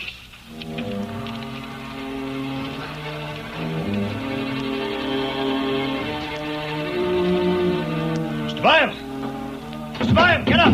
Yes? Yes? Put on your clothes. No time about it. Oh, what is it? Have we been attacked? Have we been attacked? No. We've taken the ship. Captain Bligh is a prisoner. What? Burkett, are you mad? Have you any idea what you're doing? We know what we're doing. Blythe brought all this on himself. Now, by heaven, we'll make him suffer. I'm going to shoot the dog. Don't you try any of your young gentlemen's ideas on us, or we'll murder some more of you. Seize them up, Burkett. They're not to be trusted. Hold your tongue. Mind the gun locker. Come, gentlemen, hurry into your clothes. Oh, Quiddle. Yes, Burkett. Stand fast by that door there. No one's to come forward without my orders, you understand? Come on, now then, come on, get boys. going. Up the ladder way. On deck with you. Captain Bligh. Stand back. Don't move a step.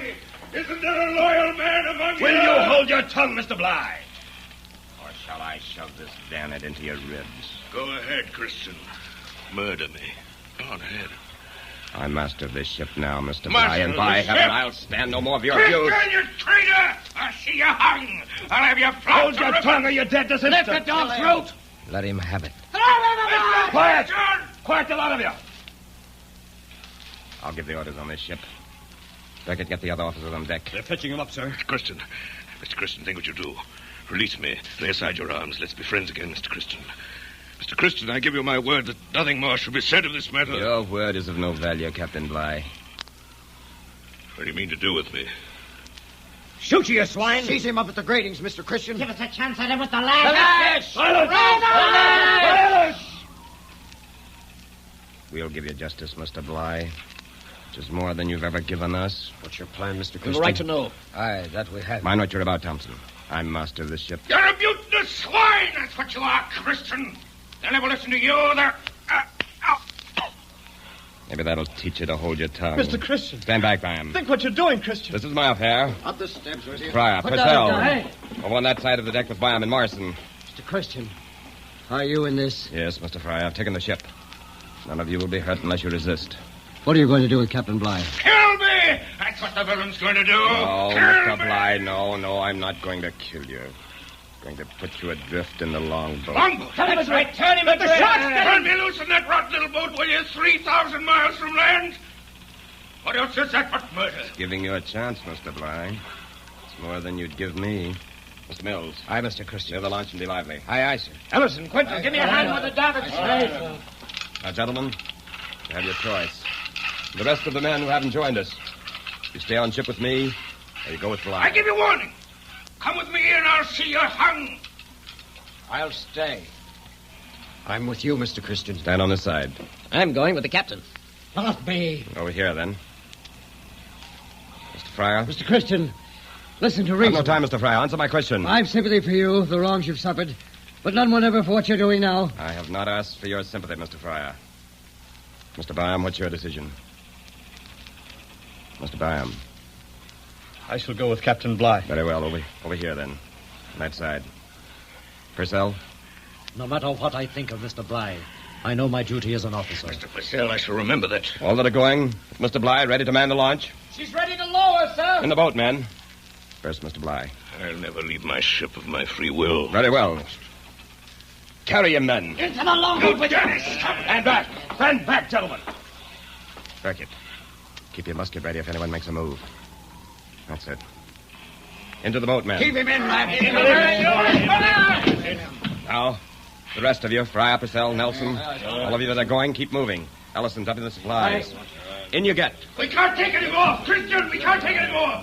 Don't send it anymore. She's overloaded, Christian. She's overloaded with swamp. No more men. Don't swamp the boat, men. I'll see that justice is done yours. Very well. Back the rest of you, Vi, and get back. Yes, Mr. Christian. Lower away, men. Aye, sir. Lower away. One more chance, Christian. One more chance to surrender. Too late for that now, Mr. Bligh. You'll pay for this, every one of you. You'll pay. Give us some cutlasses at least, Christian. Some maps. Ellison, throw down some cutlasses. Aye, sir. You cowards! Are these all the arms you'll give us? You'll get a belly full of lead. They're off and turn one of the swivels on him. Give him a whiff of grape. Wait from that gun, Quiddle. I'll put you in irons. Cast off there below. You scoundrels! Murderers! Traitors! I'll have vengeance on you. I'll see you swing a yardarm before 2 years have passed.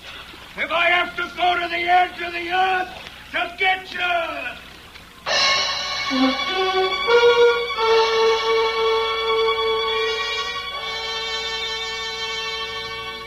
The launch was soon 100 yards from the ship, with Bligh and 18 men crowded aboard. There was no chance of my joining them.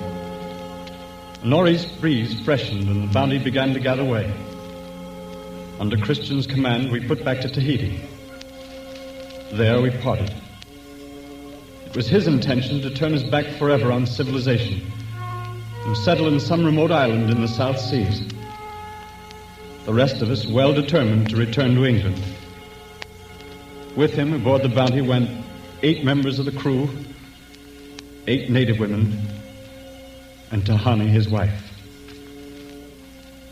The last I saw of the Bounty, she was standing off the shore of Tahiti, with all sails set, heading north into uncharted waters, where the light easterly breeze had been.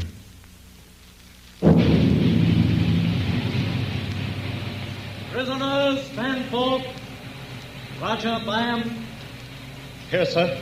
James Morrison. Here, sir. William Musprat. Here, sir. Thomas Burkett. Here, sir. John Mills. Here, sir. Thomas Ellison. Yes, sir. Do any of the accused have anything further to say in your defense? No, my lord. No, my lord. No, my lord. No, my lord. No, my lord. Having heard the evidence produced in support of the charges made against you, and having maturely and deliberately weighed the whole of the evidence, this court is of the opinion that the charges have been proved against you. It doth therefore judge that you shall suffer death by being hanged by the neck on board any of His Majesty's ships of war not later than 1 month from this date, and at such a time and such a place as the commissioners for executing the office of Lord High Admiral of Great Britain and Ireland shall, in writing, under their hands, direct.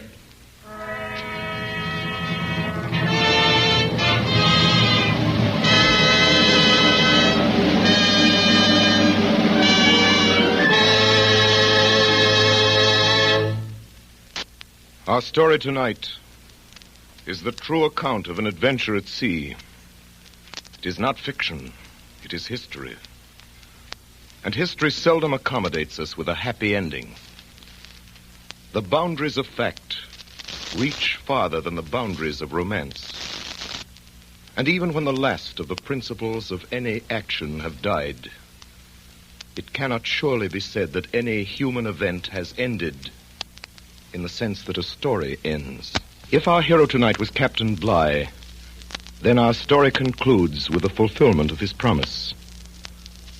For Captain Bligh, sailing without charts or instruments, against thirst and hunger, against heat and cold, after 41 perilous days on the open sea, brought the launch of the Bounty with its crew of 19 souls into the Dutch port of Timor. 3,618 miles from where they had been set adrift. He kept his word, returned to England, brought 7 of the mutineers to trial and saw them convicted to treason and condemned to death.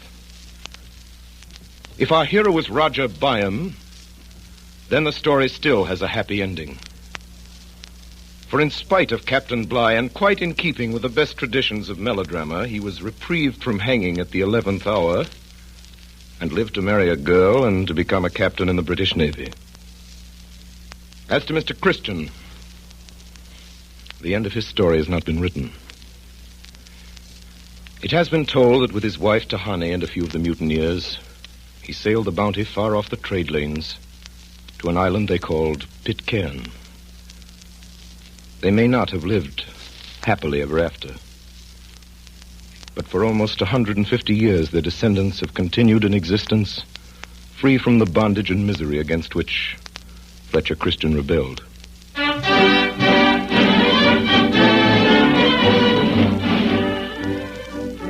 In a moment or so, Orson Welles will return to the microphone with his guest of the evening, Mrs. Dorothy Hall, a person who has had direct contact with the descendants of the mutineers and who has been recently and dramatically associated with life on Pitcairn Island. While we are waiting for them, let me remind you of something I was talking about a little while ago, of the lavish emphasis on chicken in Campbell's chicken soup. Actually, all the good meat of fine government-certified chickens goes into the making. The broth bubbles slowly and softly in shining kettles until it takes on a golden glint, and the flavor of chicken is rich in every drop. Pieces of chicken meat, cooked deliciously tender, go into the soup, too, along with snowy rice. Every woman knows that the merit of a chicken soup depends on the amount of chicken used in making it. And since that is so, then as surely as you like chicken, you like Campbell's chicken soup. You like it for lunch, for supper, for family meals, whenever the idea of chicken sounds good. Why not put Campbell's chicken soup on tomorrow's shopping list and have it this very weekend? And now, Orson Welles. Ladies and gentlemen, the last, or at least the latest chapter in the strange story of the mutiny on the Bounty, we're going to tell you tonight, before this broadcast is over. It was written only last summer, and only a few miles from this studio.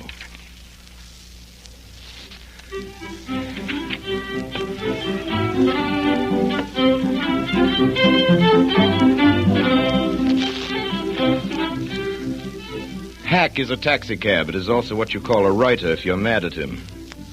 Quack is what Donald Duck says, and what you should never call a doctor. Ham is the most distinguished reference you can make to an amateur radio operator. But there are 2 kinds of hams, and smile when you call a radio actor a ham. Say ham to Mrs. Dorothy Hall, however, and she'll just smile. I'd like to make this quite clear before I go on. When you say radio ham to me, it is either dramatic criticism or fighting words, depending on how big you are. But okay around Mrs. Hall, because ham is just a pleasant reminder in the queer vernacular of her own people that she has passed tests A and B of the Federal Communications Commission and belongs to the elect among amateur radio operators of the world. Mrs. Hall's kind of ham pioneered radio. Mrs. Hall's kind of ham stays up late and gets up early, eats irregularly, rescues flood victims, and talks like an E. Phillips Oppenheim spy into an H.G. Wells machine, thinking nothing of such phrases as QRM, QC, QRT, and QSL, the exact meaning of which I am not entirely certain. 88, however, means love and kisses. This I have committed to memory in several languages. 88. Y15KG is what Mrs. Hall assures me she calls His Royal Highness Crown Prince Faisal Ghassel of Iraq. I said Crown Prince Faisal Ghassel of Iraq.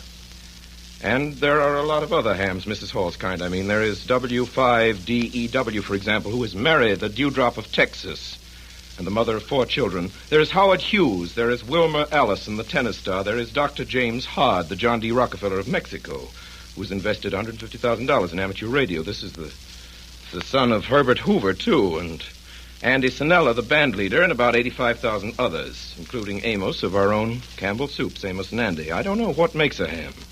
Mrs. Hall's kind, I mean. But I do know that it's very lucky for an awful lot of people that hams do exist. And 214 of those lucky people are especially lucky and especially grateful to Mrs. Hall. They are the 214 great-grandchildren and great-great-grandchildren and great-great-great-grandchildren of the crew of the HMS Bounty.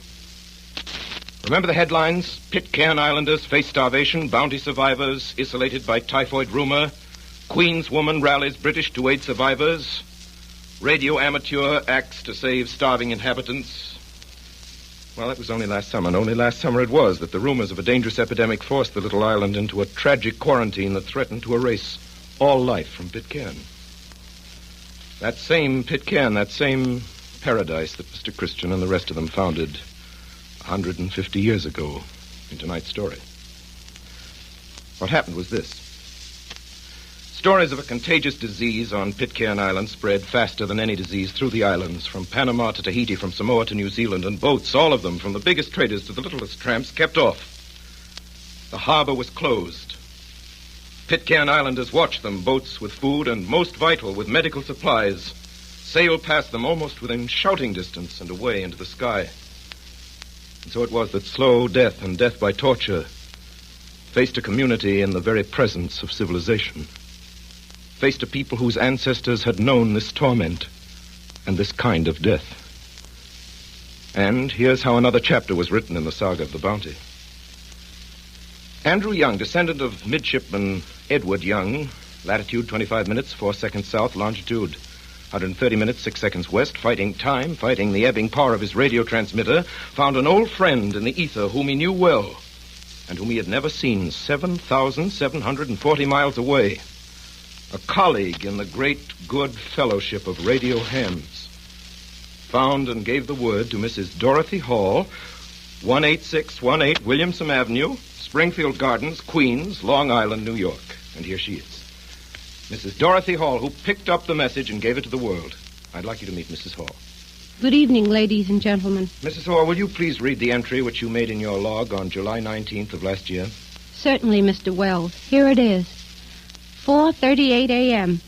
While in contact with VR-6AY, he requested that I contact the British Consul that no ships had stopped for trading since May 25th, and they needed food and medical supplies. Mrs. Hall, when did help finally reach the islanders? Just 9 days after I received the message. They must be tremendously grateful for what you've done for them. Well, they're very nice people. I think you're understating the situation, Mrs. Hall. I must tell you that since Mrs. Hall rescued Pitcairn Island, I found out from other sources she's become what amounts to its unofficial consul general, purchasing agent, advisor, and guardian angel. Well, Mr. Wells, that's quite a title. Tell us, Mrs. Hall, what do you think is the outlook for the islanders? I'm afraid not so very encouraging. They are entirely cut off from regular professional medical attention, whereas they recovered from this epidemic, which incidentally has never been diagnosed. It is more than possible, particularly with the threat of cholera, that someday a ship will pull into the harbor and find no one alive. Mrs. Hall, certainly something should be done about this. The people at Pitcairn Island need a doctor. They need someone to tell them what they've got when they're sick and someone to cure them when they've got it. They need at least the simplest medical supplies. I don't know what can be done, but maybe somebody, somewhere, who's listening to this will know the answer. Let's hope so. And now, before wishing you good night, Mrs. Hall, and thanking you for visiting us at the Campbell Playhouse, I'd like our listeners to hear what I found in your log when I visited your home the other day. It's your most recent entry regarding the island. It's just a sentence, but I think it's very eloquent. It's from the Chief Magistrate of Pitcairn Island to Mrs. Dorothy Hall. Quote, "You do what is for our good. It's okay with me." Signed, Richard Edward Christian.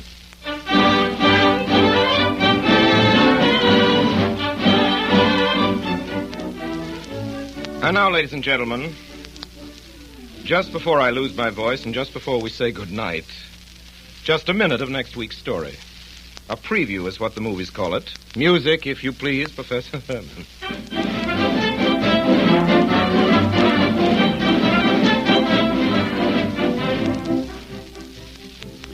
When Mr. Phippeny took the mules out of the traces to lead them down to the stream to drink, he noticed that his wife continued sitting on the spring seat staring ahead of her, and that Addie, now 10 years old, remained in the wagon under the canvas. When he came back, they were as before. Josephine, are you feeling all right? Fine. Don't you like this camping place? As well as any camping place. Well, what about supper? I don't plan to cook any more suppers in this fine, free out of doors. Well, how come? Tomorrow, Addie and I is going back to some town to live or die. Some town like Natchez. And leave me? We, too, are going back to that town to live or die. Perhaps Mr. Phippany's poker playing, in spite of his wife's frequent corrosive remarks about it, had given him some helpful training. At any rate, Mr. Phippany leaned down and began pulling at Breekstill's long ear. Breekstill? We don't want to go to town, we do. We're ashamed of the old wagon. Who are we anyhow? Why, we're the chicken wagon family and ain't got no home except only such as this. Yes, Breekstill, yeah. We can't be chicken wagon people no more. It's disgraceful. We're ashamed. We're going to town, we is, Breekstill, and... Hey, we're going to town. And by dogs, we're going to the biggest downtown in the world. We're on our way to New York City. Mrs. Phippany screamed.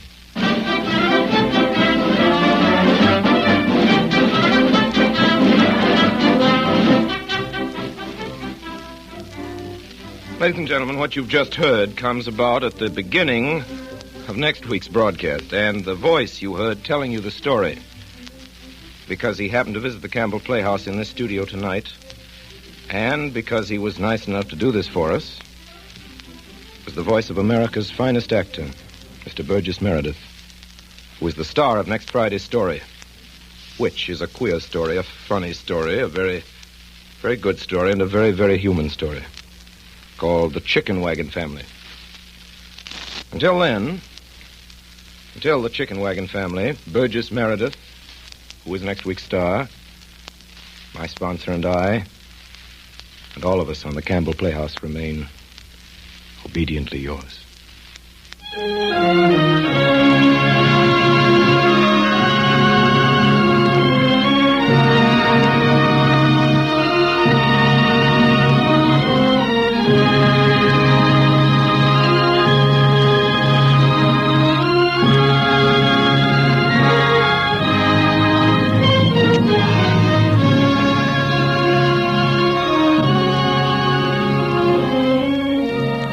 In tonight's broadcast of Mutiny on the Bounty, Captain Bligh was played by Orson Welles.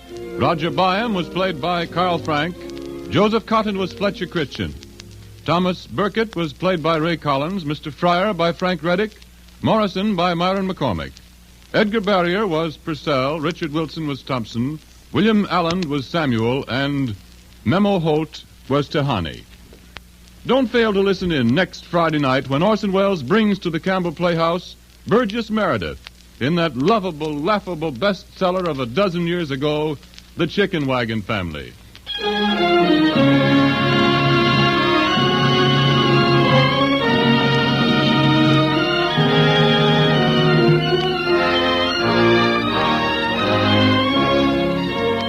This is Ernest Chappell saying good night on behalf of the makers of Campbell Soups. This is the Columbia Broadcasting System.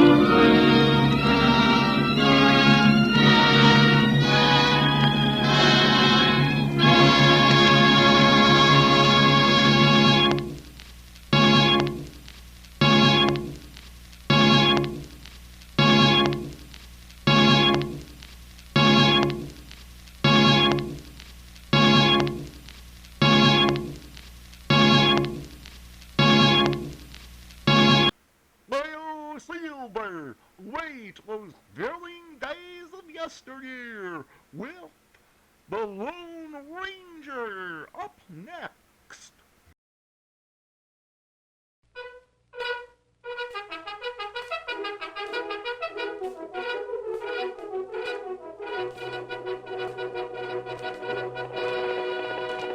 Hail, Silver, away! A fiery fiery horse with the speed of light, a cloud of dust, and a hearty hi-yo Silver, the Lone Ranger.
The men who built the western United States were courageous pioneers, but the obstacles they faced might never have been surmounted if it had not been for the masked rider of the plains.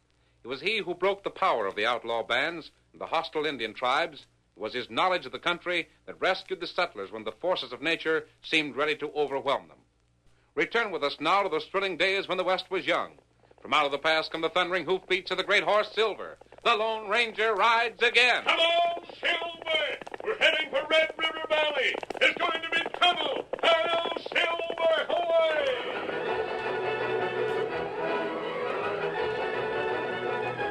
Dan Parsons owned the bank in the little town of Sagebrush at the head of the Red River Valley. One day, he was sitting in the living room of his home when he heard a rider draw up out in front. Dan was expecting a caller. He rose from his chair, straightened his weary shoulders, and turned to his wife. Well, reckon that's Brady, Marthy. Looks like more trouble. Now, don't you fret, Dan. Man's got to do what's right. Come in. Where's that husband of yours? I want to... Oh, there you are, Parsons. You want to see me, Brady? You're doggone right I do. You know what for. I haven't done anything I'm ashamed of. I ought to throw bullets through you, Parsons. Brady, you can't I reckon you'd best go in the next room, Marthy. No. You're my husband, Dan Parsons. I'm not letting a gun... In the next room, Marthy. Well, you just take care of yourself, Dan. I will. Now get along. You hadn't ought to bust in that way, Brady.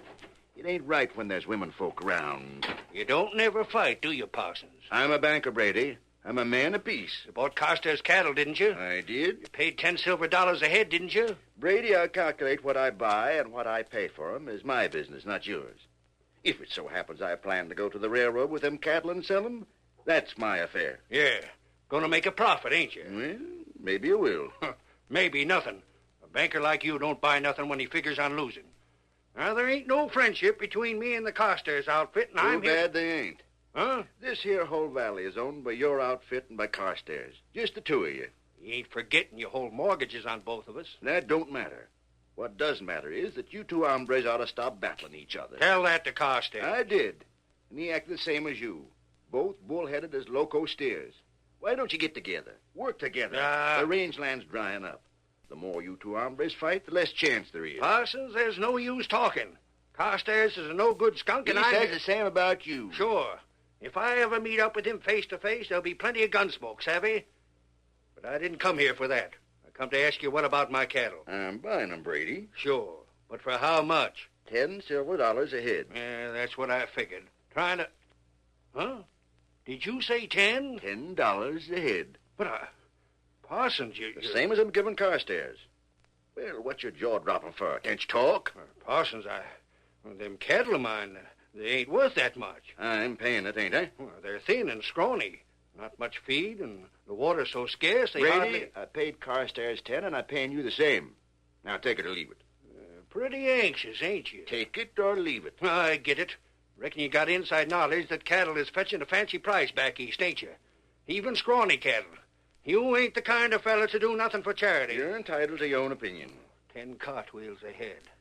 Doggone it, you can't make much on that, Parsons. You ain't answered yet, Brady. Oh, I'll take it. When you plan to round up the cows? As soon as it can be done.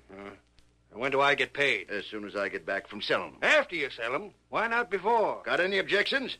I ain't never gone back on a debt so far. All right, Parsons, all right. Don't get your dander up. The cat'll be ready soon to go.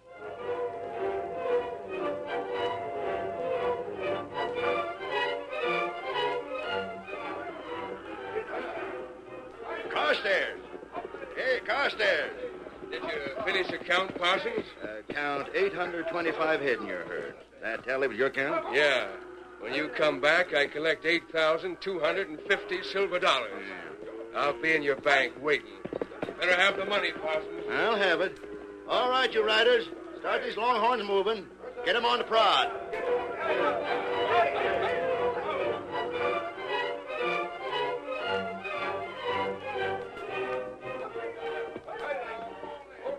Well, Parsons, me and my boys counted up the cattle. When you come back to Sagebrush, I'll be expecting $9,060 as payment. You'll get it, Brady. Now, see that I do. I'll be in your bank when you get back. Come on, boy. Him and Carstairs. Got tempers like a bull. Neither one of them trusts me further than a rope's end. Dan. Dan, I'm worried. Now, Martha, leave me do the work. But you can't possibly get as much for these cattle as you promised to pay. $10 a head. There ain't nobody going to pay that much. I'll see you when I get back, Martha. Thin, scrawny cattle won't bring that much even at St. Joseph's. You'll never be able to pay Carstairs and Brady what you promised. Martha, I don't want you to fret. I'll do it. If you don't, there's going to be a heap of trouble when you get back. I'll be back, and I'll take care of trouble. All right, get these cows moving. We've got a long trail to go. Get them moving. Martha, you can expect me back in 2 weeks after I sell these here cattle. 2 weeks. Come on, boy. Come on here.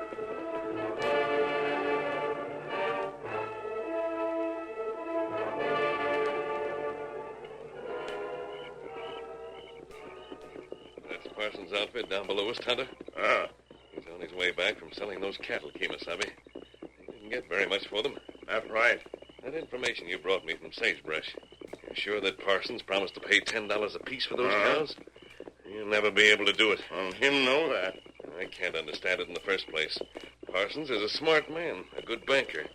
Yet still, he paid much more for the cattle than they were worth. What's wrong, Kemosabe? Rein up. Listen. You hear that? One pony. Yes, coming this way along the trail. We'll be heading for Sagebrush at this time of night. Him come from Parsons' camp. Yes, get back, Kemosabe. I want to see him as he goes past without him seeing us. Back, Scout. Good enough. Now watch. Quiet. Tell you saw him? It was Parsons, Banker Parsons, riding his horse in a hurry. Him use spare. He's heading for Sagebrush, leaving his outfit behind. That way he'll reach his home by early morning. You think something wrong, Kemosabe? We're going after him, Tonto. Come on, set him up, Scout. We're going to find out why Parsons is acting so strangely. We'll trail him to town.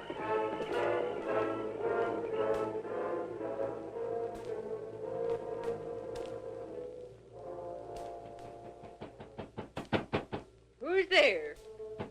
Who is there? I'm warning you, I got a gun. Come around the back door this early in the morning. Tell me who you are, or I'll... Let me in. Oh. Dan Parsons, what on earth? Martha, I'm in trouble. I rode all night. You got back already. The boys and outfit will come in the regular way. They'll show up about sundown tonight, but I had to see you private. Martha, I got to pay the money off to Brady and Carstairs. No. I promised to pay him $10 a head for them cattle, and all I could get was $6. Dan, you mean you're... What am I going to do? I had to come and tell you, Martha. Come tomorrow morning, they'll be asking for their cash, and I ain't got it. I ain't got it. Dan, you must be plumb tuckered out. Here, sit down. Yeah. I was just getting ready for breakfast. A cup of hot coffee will do you good. No, Martha, I can't drink and I can't eat. My throat's as dry as this here Red River Valley, but I can't take nothing. What are we going to do? Dan, why'd you offer Brady and Carstairs so much for them cows? Why? Well, you see, You knew it wasn't worth that much. You knew it. Sure, I knew it, but But what? You're a banker, Dan, a businessman. What you done don't make sense. Martha, it makes sense to me. Leastways, it did up to now. Huh? I ain't never told you how I feel, have I? About me being a banker for Sagebrush in the Valley. I ain't never told you what it means to me. Being a banker? Martha, I always figured a banker had a duty to the people. Sure, I wanted to make money so as we could live comfortable. But I wanted to help others. Like Brady and Carstairs? Yeah, like them. In good times, they didn't need no help. They was doing all right. But then the river dried up and the rangeland got burnt. The cattle got scrawny and thin, and they died off. So I give 'em mortgages on their outfits. Yeah. I figured maybe the river would come up again. There'd be rain and melting snow to bring the grass back. Instead of which, it got worse. Plenty worse. And this time, well, I knew right well that Brady and Carstairs had to get $10 a head for their cattle or they couldn't keep going. They'd go bust. You done all that 'cause you're a banker, Dan. A bank's got to help folks. It's got to. That's what I done it for. Only now I tried too hard. I can't meet the promises I made. Brady and Carstairs are honest men, Dan. Tell 'em. Tell 'em what? You think they'll believe me? No, I reckon not. They're honest, sure. But they're bullheaded and ornery. They'll think I'm trying to cheat 'em. You know how they'll act. Guns? Yeah, guns. I don't know what to do. Dan, we gotta leave Sagebrush. Huh? It's early. Nobody knows you're in town. We could vamoose. Leave Sagebrush? Leave what money you got for them cows. Leave the bank. Dan, you gotta. We'll saddle up them horses to the wagon, and by tomorrow morning we'll be long gone out of here. No, Martha. We ain't going. Dan. I tell you no. But Brady and Carstairs, they might kill you. It ain't honest to leave. No, Martha, I'm staying no matter what. I'm going to take my medicine. Dan. I'm staying, Martha. Dan.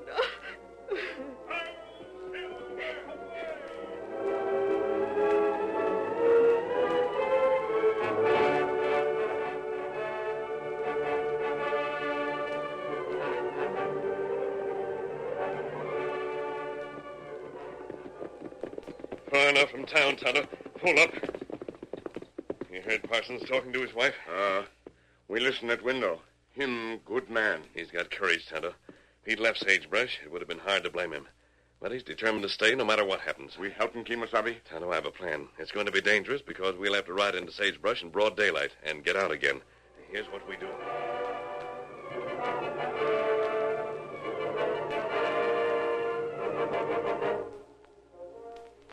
All right, Parsons. Come back from selling them cows. Now hand over my money. Pay me first, Parsons. Oh, no, he don't, Carstairs. Stay out of this, Brady. I don't like doing business with you in the same room, but... Then get out. Or maybe you'd like some gunfighting to make you get out. Now, hold your horses. This here's my bank, remember that. He can't talk to me I like... said shut up, both of you. For Pete's sake, why can't you gents get together? You're the two biggest men in the valley. You could do a lot. Instead, you're at each other's throats like hungry coyotes. We do like we want to, Parsons. I'll fork over that money so that I can get away. I don't relish being with Brady long, and I can help. That goes double for me. Well, I got something to tell you, gents. Huh? There's the money right on the table in them saddles bags, ain't it? Yeah, but... And trot it out and start divvying up. Brady, Carstairs, there's a little something... What's the matter? Ain't you got the money? Well, for a matter of fact, you see, it's like... Don't move, anyone. What the? A masked man. We came after that cash. Hold up. Take it, Tonto. Out to the horses. Me get it. No, you don't. That's my money. Oh. I shot the gun from your hand, mister. The next one who tries may not be so lucky. We got money. Good. The horses are outside. You hurry. Now I'm going. Don't anyone try to throw that after me because it won't do you any good. Hold up. After him. Where's my gun? There he goes. Pour it at him. Come on, Silver. Come on, Scout. Shoot, shoot, doggone you. They're getting away. Shoot. Hail, Silver, away!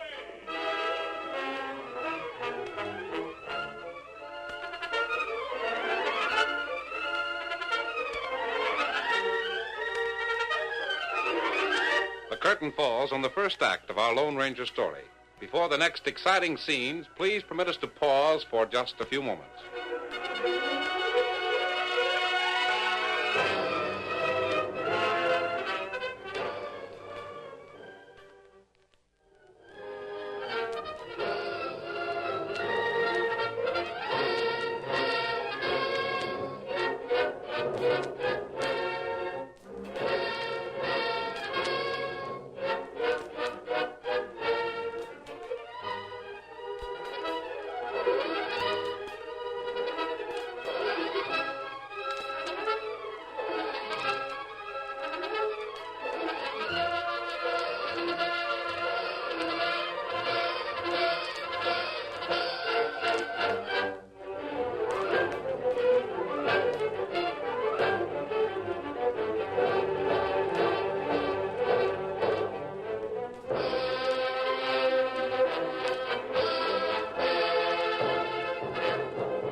Now, to continue our story.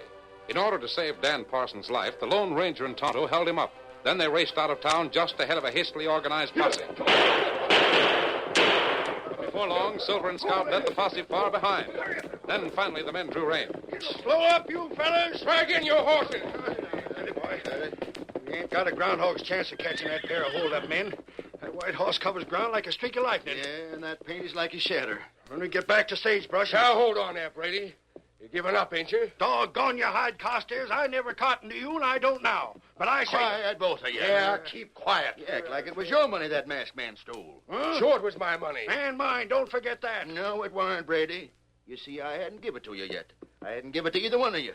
So I still owe you that cash. Say, he's right. Well, I'll be jiggered. You're all right, Parsons. I reckon that's so. If you didn't pay us, and I ain't lost. Not yet. Yeah. Of course, I can't pay you till we catch that masked hombre. But when I do... Well, they still ain't catching us, them crooks. Well, I figure you're right, Brady. The thing to do is to head back for Sagebrush. What for? Why not go after him now? On account of we come away in a hurry. We ain't prepared for a long chase. Yeah, I ain't got but one gun. Ain't got no ammunition, no food. What we gotta do is organize. Get plenty of water and grub. Yeah. Get plenty of guns. Rifles, not sidearms. Then we come out here, pick up the trail, and go get them. Yeah. Them horses are too fast for us on a short chase. We gotta keep going after them for a long time. And for that, we gotta be prepared. Now, let's head for home. All right, come on, get up, get up, come on, get up.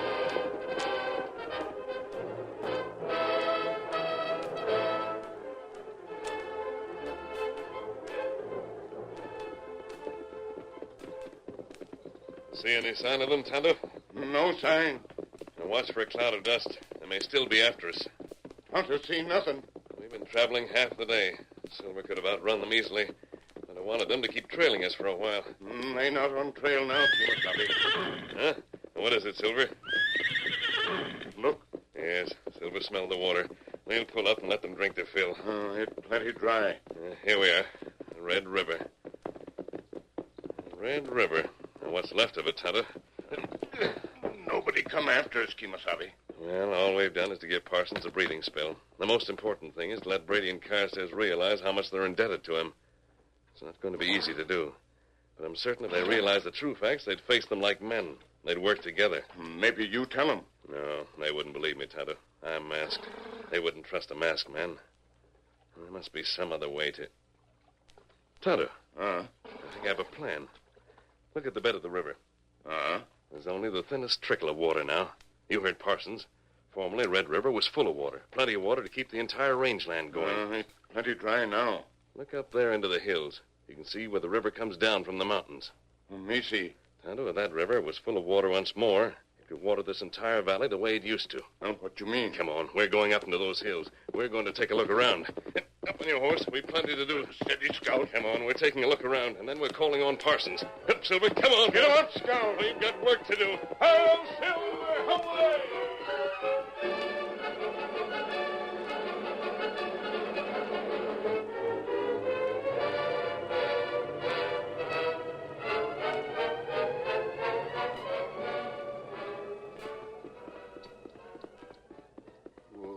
Ease up, boy. That you, Dan? Yeah, Marthy, I'm kind of wore out. You been out with the posse again? Yeah.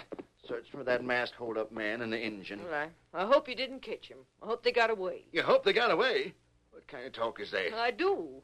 Dan, as long as that money ain't found, Brady and Carstairs will never know you didn't have enough to pay. And I hope it ain't found. That don't change the fact that I still owe the money, Marthy. Then, and the masked man's still free? Yeah, him and the engine. The posse trailed them up near the head of the valley. They're somewheres in the hills, but we don't know where. Dan, you're tired. I reckon I ain't as young as I was. That's why I come back to rest up. I've been in the saddle too long. You come in the house and sit. Marthy, I got to tell them pretty soon. Brady and Carstairs. I got to tell them that I didn't have the money. Oh, Dan, don't go inviting trouble. I can't help it, Marthy. Right is wrong, right, and wrong is wrong. There ain't no two ways about it.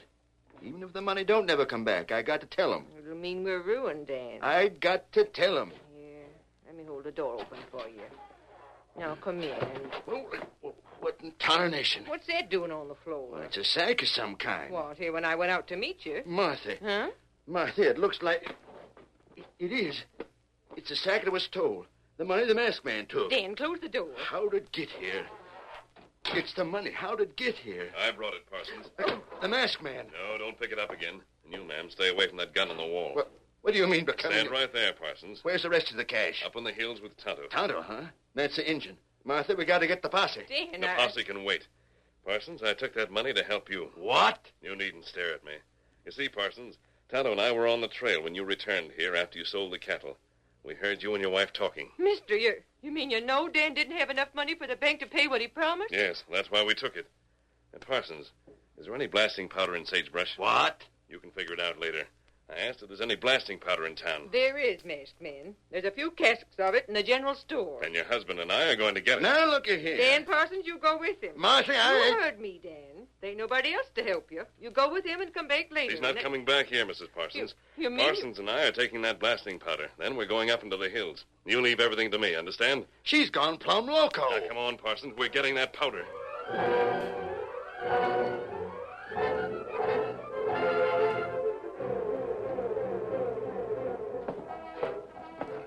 This is the last one, Parsons. Masked man, I can't figure I don't what ask for questions. You talked about that money and the rest of it a dozen times already. Now, load it on your wagon. Come on. Yeah, that does it. All right, Parsons, up on the seat. Yeah, I'm getting. Here, Silver. That horse does what you tell him like a puppy. Yep, Silver and I are old friends. Now, Parsons, take off that brake and start heading for the hills. Get up, horses. I'll be right behind you. I'm going to help you no matter how much you may dislike it. Come on, Silver.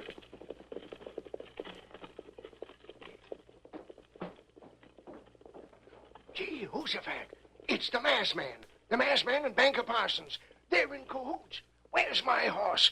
I got to get riding. I got to tell Brady and Carstairs about this.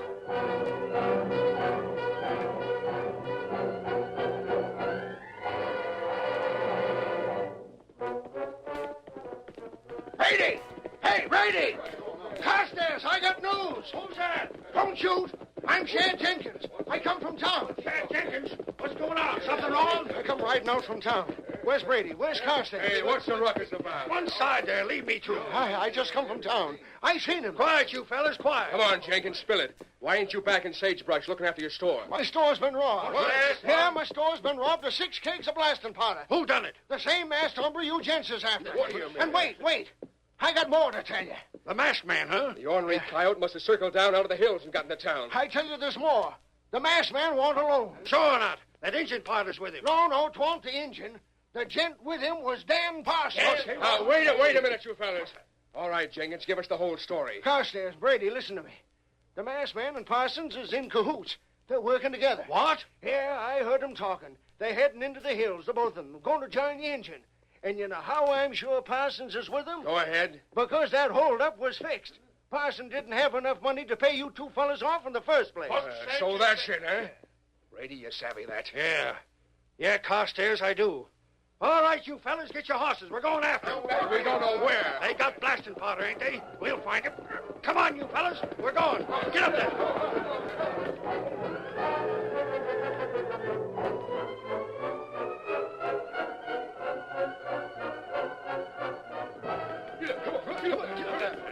Brady! Hey, Brady! Yeah? How are we going to locate them hombres if we don't know where they're at? We'll find them somewhere. Boy. Did you hear that? Blasting powder. That's it. Look up there in the mountains. Smoke. Yeah, smoke from the powder. Now we know where they're at. Come on, gents. Head for the smoke. This time we got them. Get up. Come on. Get up there.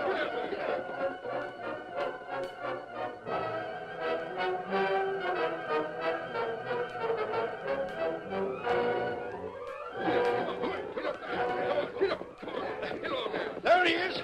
Up ahead. That's him. It's Parsons. Don't try to run, Foot Parsons. Stand right where you are. I ain't running. I'll say, ain't you sneaking coyote? Caught you, didn't we? Where's the masked man? So you and the masked hombre was working together, huh?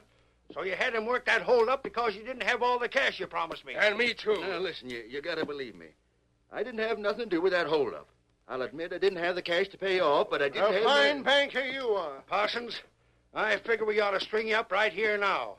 If it wasn't for you setting off that blast, we'd have never found you. But you Drop can't... those guns, pronto. What? The masked man. That means you too, Brady. Drop it. I'll drop you first, mister. Oh! Good shooting, Tanner. You're not hurt, Brady. Time the shot hit your gun, not you. Keep an eye on them, Kemosabe. Hunter watch. Mister, what's the idea of taking them kegs of powder and setting off that blast? I don't savvy. Carstairs, the first reason for setting that blast was to close off the river. Look at it. Well, I'll be... It's a regular dam. You blocked off the river. We didn't have enough water before, but now we won't have none. You'll have plenty, Brady. But why did you should have built a dam long ago. There's a natural basin to hold the water here. You and Carstairs had built a dam before this. You'd have had water when you needed it. Yeah, there was some talk about building a dam, but me and Brady couldn't get together. So I heard. What difference does that make? I was doing all right anyway. Why were you doing all right, Brady? Your cattle were thin and scrawny. The whole valley was in danger. Yet Parson kept giving you loans, promising you more for your cattle than he could get himself. Mister, you mean... I mean Parsons is the best friend any of you ever had. He tried to be your banker. He tried to help you out in every way that he could. Parsons, you mean you offered $10 for them cattle when you knew you couldn't get more than 5 or 6 for them? Well, I figured you gents needed the money, Carstairs, and I figured I could get a hold of it some way. You see, the way I look at things, a bank's got to help folks out when they need help. I done my best. Parsons, you sure make me feel ashamed of myself. Yeah, that goes for me, too. I got the money here. It ain't what I promised to pay you, but it's all I could get for the cattle. Parsons, you and the masked man done us a real favor. I reckon we've been kind of short-sighted, ain't we, Carstairs? I reckon we have, Brady. What do you say we forget about being enemies and work together for a spell? It suits me right down to the ground. And the first thing we got to do is build up this water supply like the masked man said, so we'll always have plenty of water for Red River Valley. Parsons, will you shake hands? I'm asking for your hand, too, Parsons. Will you? I sure will. And, gents, let's make Red River Valley the best doggone cattle country in the West. Come on, fellas, let's get busy. And from now on, we listen to Dan Parsons. Hello, Silver, away!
The story you have just heard is a copyrighted feature of the Lone Ranger, Incorporated.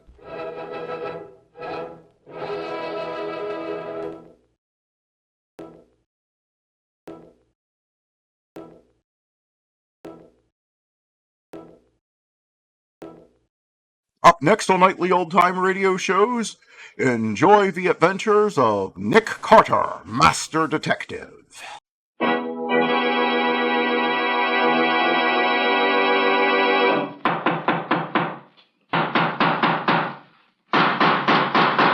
What's the matter? What is it? It's another case for Nick Carter, Master Detective.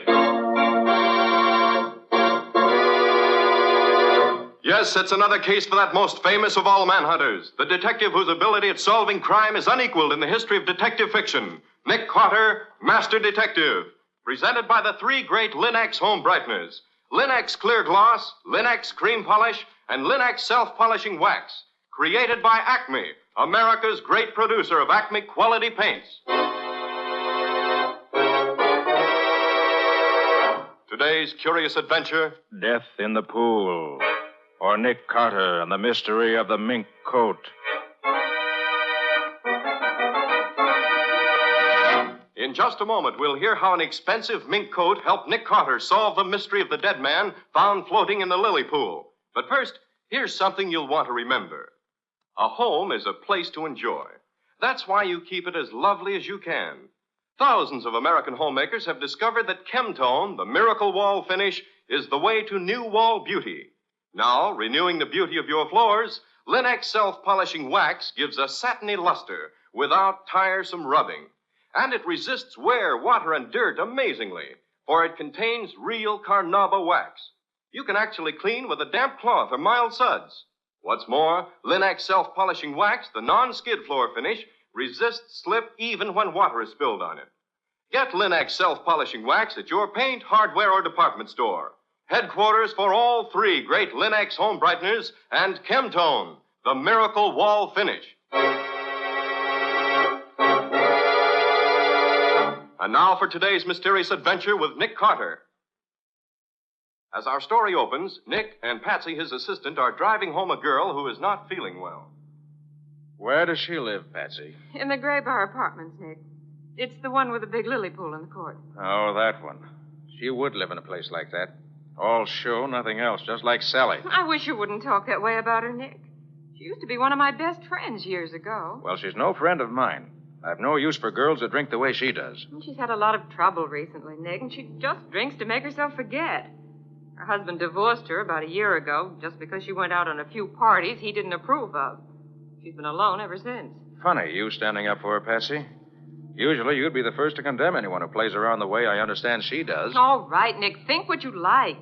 Just as long as we get her home to her apartment so I can put her to bed. Who's going to bed?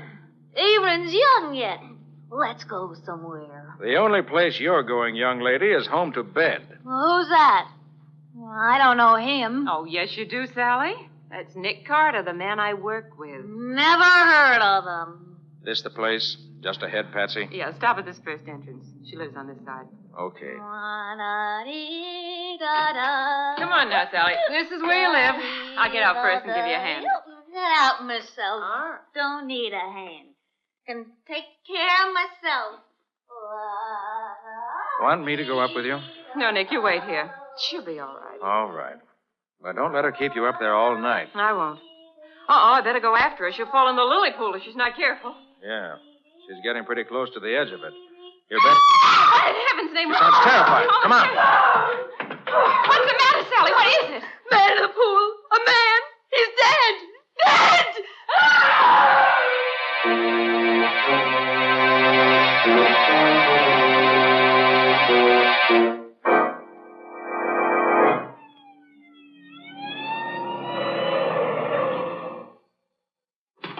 That you, Nick? Yes, Riley, over here, by the edge of the pool. Patsy phoned me that you found a man's body in the pool. Drowned, was he? Flash your lights this way, Riley. Okay. Holy smokes, Nick. Look in his back. Yes, a knife. Right between the shoulder blades. Did you find the body, Nick? Not exactly. It was Patsy's girlfriend who found it, really. What's her name? Sally Reeves. Oh, that one. Where is she now? Oh, Patsy's putting her to bed. She lives in this house. She's, well, slightly under the weather. How'd she happen to find him? Oh, Patsy and I were at a small friendly gathering having a quiet evening, and then she walked in. Got well lit up and wrecked the party. Patsy wanted to bring her home, so we did. As she went by the pool, she started screaming. I came over here and found this. Let's have a look at him. Nick, that's Arthur Reeves. What? That's Sally Reeves' ex-husband. And you say she found him? That's right. Very interesting. Maybe she found him because she knew just where to look for him.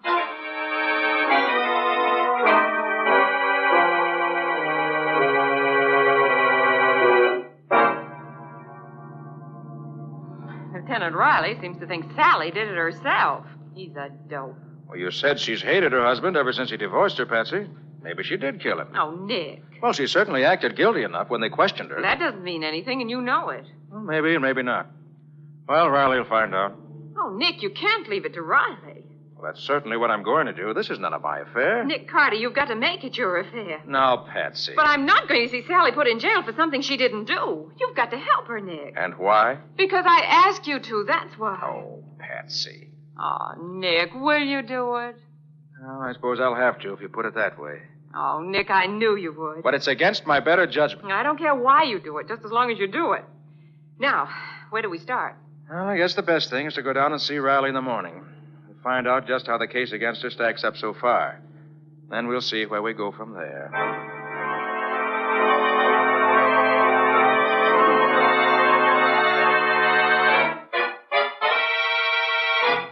Well, good morning, Nick and Patsy.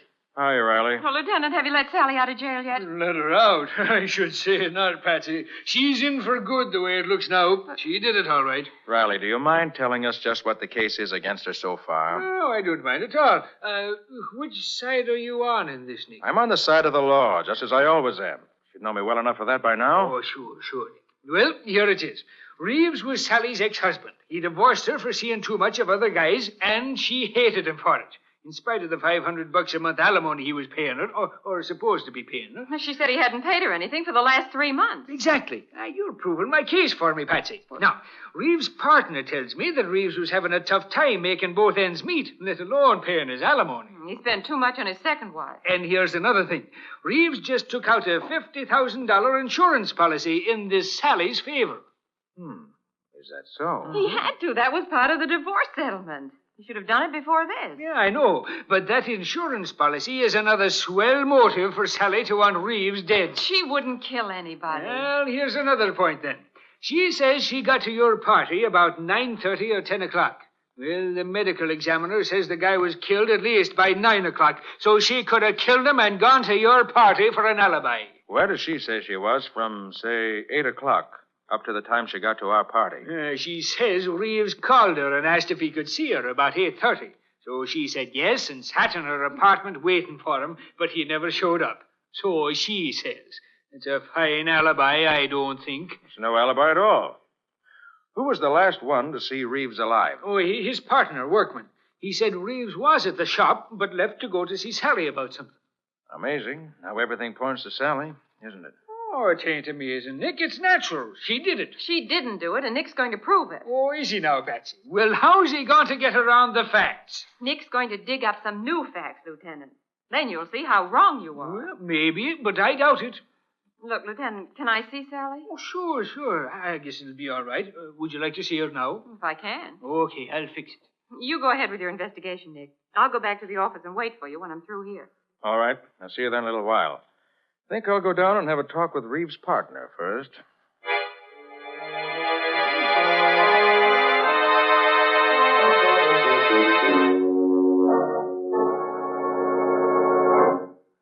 Now, Mr. Workman, you say Reeves was here in the store last night after dinner? Yes, Mr. Carter. He was checking stock with me.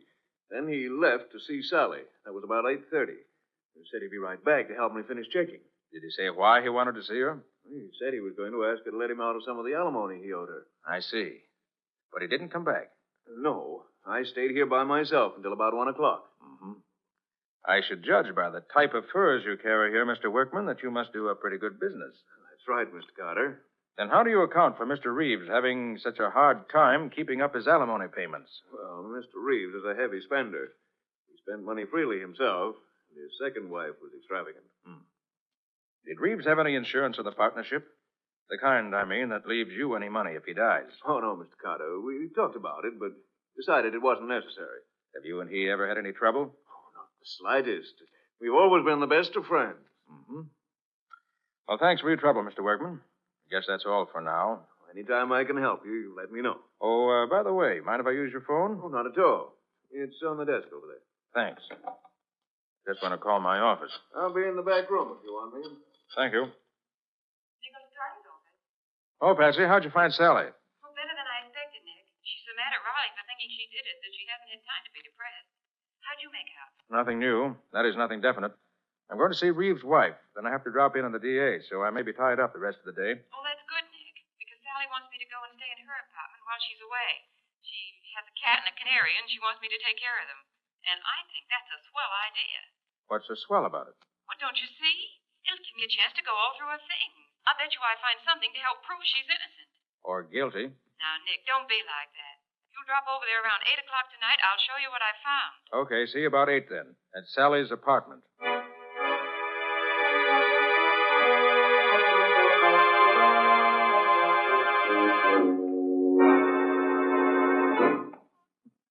No wonder Sally couldn't afford to let any of the alimony installments be missed. Cost her plenty to live in this place. Patsy! Patsy! Patsy! Patsy, where... Patsy. What happened, Patsy? Patsy, can you hear me? That you, Nick? Yes, what's the matter? A man. He tried to... Patsy.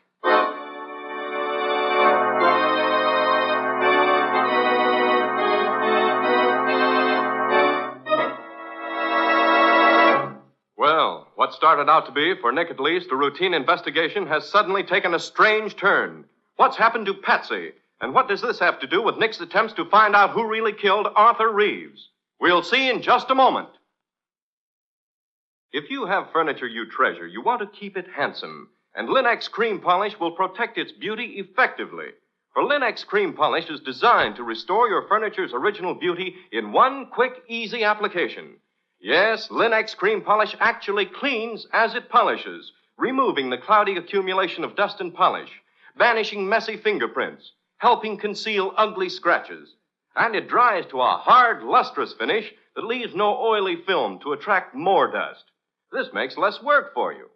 Linex Cream Polish, the creamy white preparation that saves you one whole step in your furniture upkeep, is truly the modern way to protect the things in your home.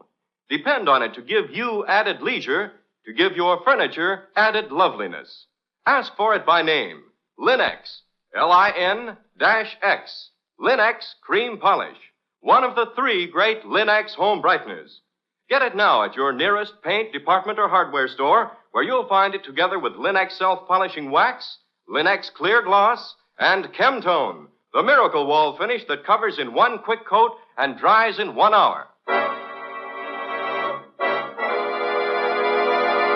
And now, back to our story. We left Nick trying to revive an unconscious Patsy so he could find out what had happened to her in Sally Reeves' apartment. Feeling better now, Patsy? Yes, Nick, I'm all right. Except for that crack on the head. Well, what happened? Can you tell me? I don't quite know, Nick. I was standing here in front of the bedroom mirror trying on Sally's new fur coat. Oh, Nick, isn't it heavenly? Yes, it's certainly a valuable piece of fur. But what happened, Patsy? Well, as I was trying on the coat, a man came through the door. He was wearing a mask. He told me to take off the coat and give it to him, or he'd kill me. I told him I wouldn't do it. Did he have a gun? Oh, I didn't see one. How'd he talk? Why, it was sort of funny, as if he were trying to disguise his voice. Sounded as if he might have had something in his mouth. Probably did. It's an old trick. Without your best friend wouldn't recognize you. Then what? He tried to jerk the coat off me, so I scratched his face for him. Good for you. Not so good, Nick. Look at my fingernails. They're all broken. Oh, they'll grow in again. Then what happened? Well, he hit me and knocked me down just as you rang the buzzer. Must have gone out the back door as you came in the front. Then I must have gone out cold. You were certainly completely out when I found you. What does all this mean, Nick? Where did Sally get this coat? You know? Oh, yes, her ex-hubby gave it to her instead of some back alimony that he owed her. He took it out of the stock at the store about 2 weeks ago and brought it to her. Took it out of the stock at the store, huh? Well, does that mean something to you? I don't know, Patsy. But either this coat is tied up with a murder, or it's an extraordinary coincidence. Well, how can you find out? Get the history of the coat, first of all. Well, how do you do that, for heaven's sake? I know a man who can tell me. Come on.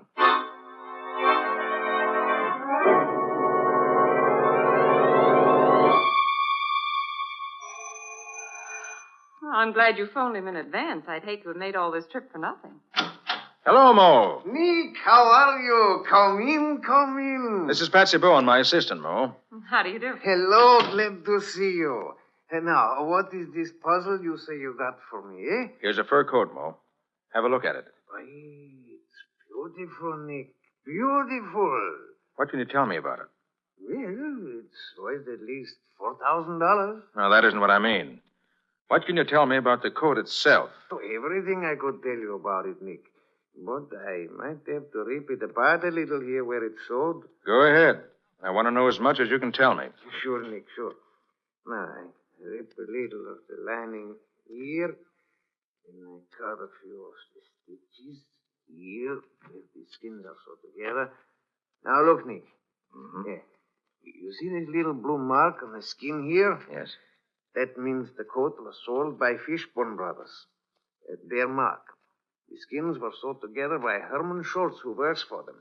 Nobody else in the business stitches like Herman. Anything else? Fishburne Brothers make up the coat. They sell it to a retailer. That's all I could tell. Suppose they could tell me anything else about it? You can ask them. They got a store right down the block from me. I could telephone them that you are coming, and they should take good care of you right away. Thanks, Mo. Oh, by the way, that knife there on the counter, is that any particular kind of knife? All for you who make garments use them, Nick. That is a good knife for trimming the skins. Why do you ask? Oh, just saw one while ago, and I was curious. Come on, Patsy. Let's go see Fishburne Brothers.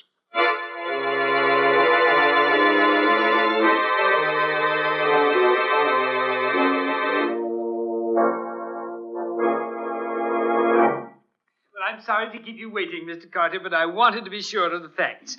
This coat was sold by us to Perrilon. And Perrilon sold the coat to a Mrs. Jackson Moody, who lives in Boston. But 3 months ago, she reported it stolen and offered $500 reward for its return. $500? Oh, Nick, we can claim that reward. We found the coat. You found it, Patsy. The reward's yours if you want it. Is that what you wanted to know, Mr. Carter? Yes, thanks. That's exactly what I wanted to know. Oh, Patsy, call Riley and tell him to meet us at Reeves and Workman's place. Well, what are we going back there for? I want to see if Workman can add anything to what we already know about this stolen coat. Goodbye. Oh, goodbye.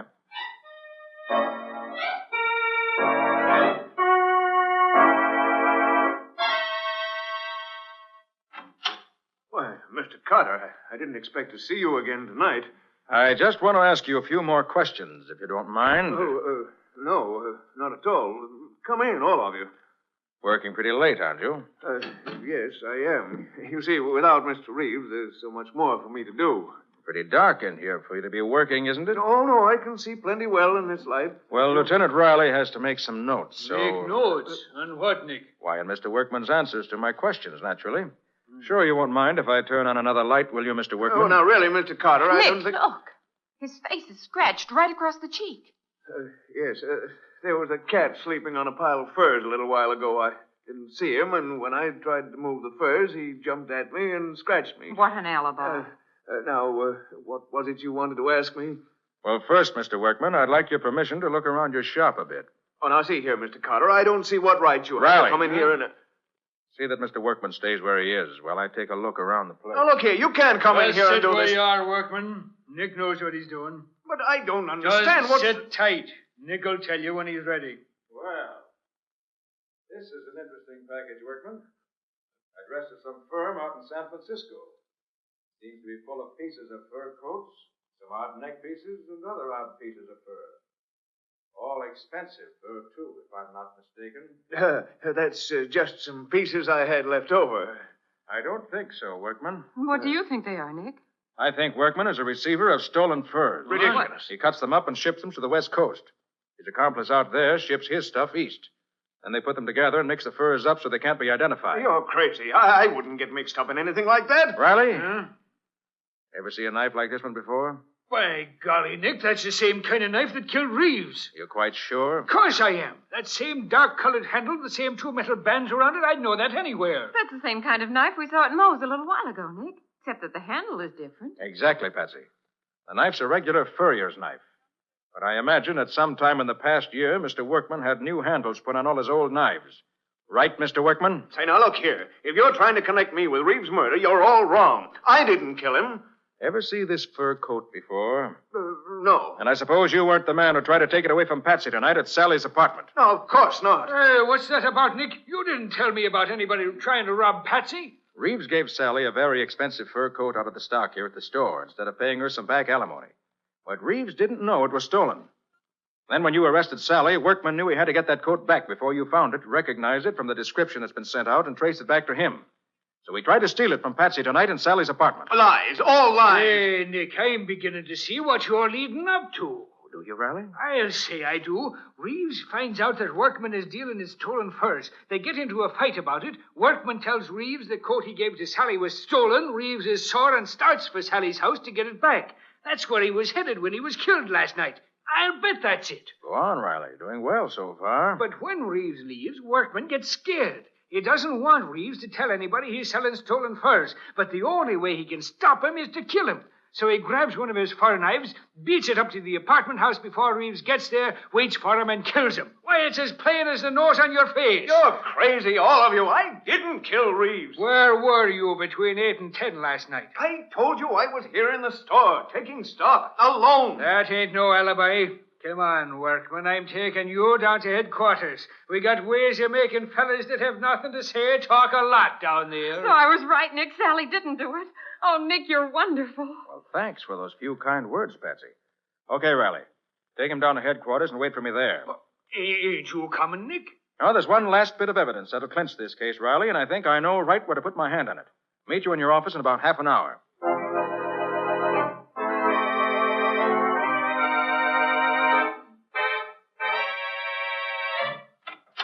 Oh, there you are, Nick. Well, glad to see the four of you gathered here to welcome me. Riley, Patsy, Sally, and Mr. Workman. Now let's sit down and be real cozy. What's all this about, Mr. Carter? They won't tell me anything except that you've got some news for me. Okay, Nick. Okay, Riley, go right ahead. Well, Sally, it's like this. Mr. Workman here is the man who killed your ex-husband, Arthur Reeves. That's a lie, Riley. Oh, no, it ain't.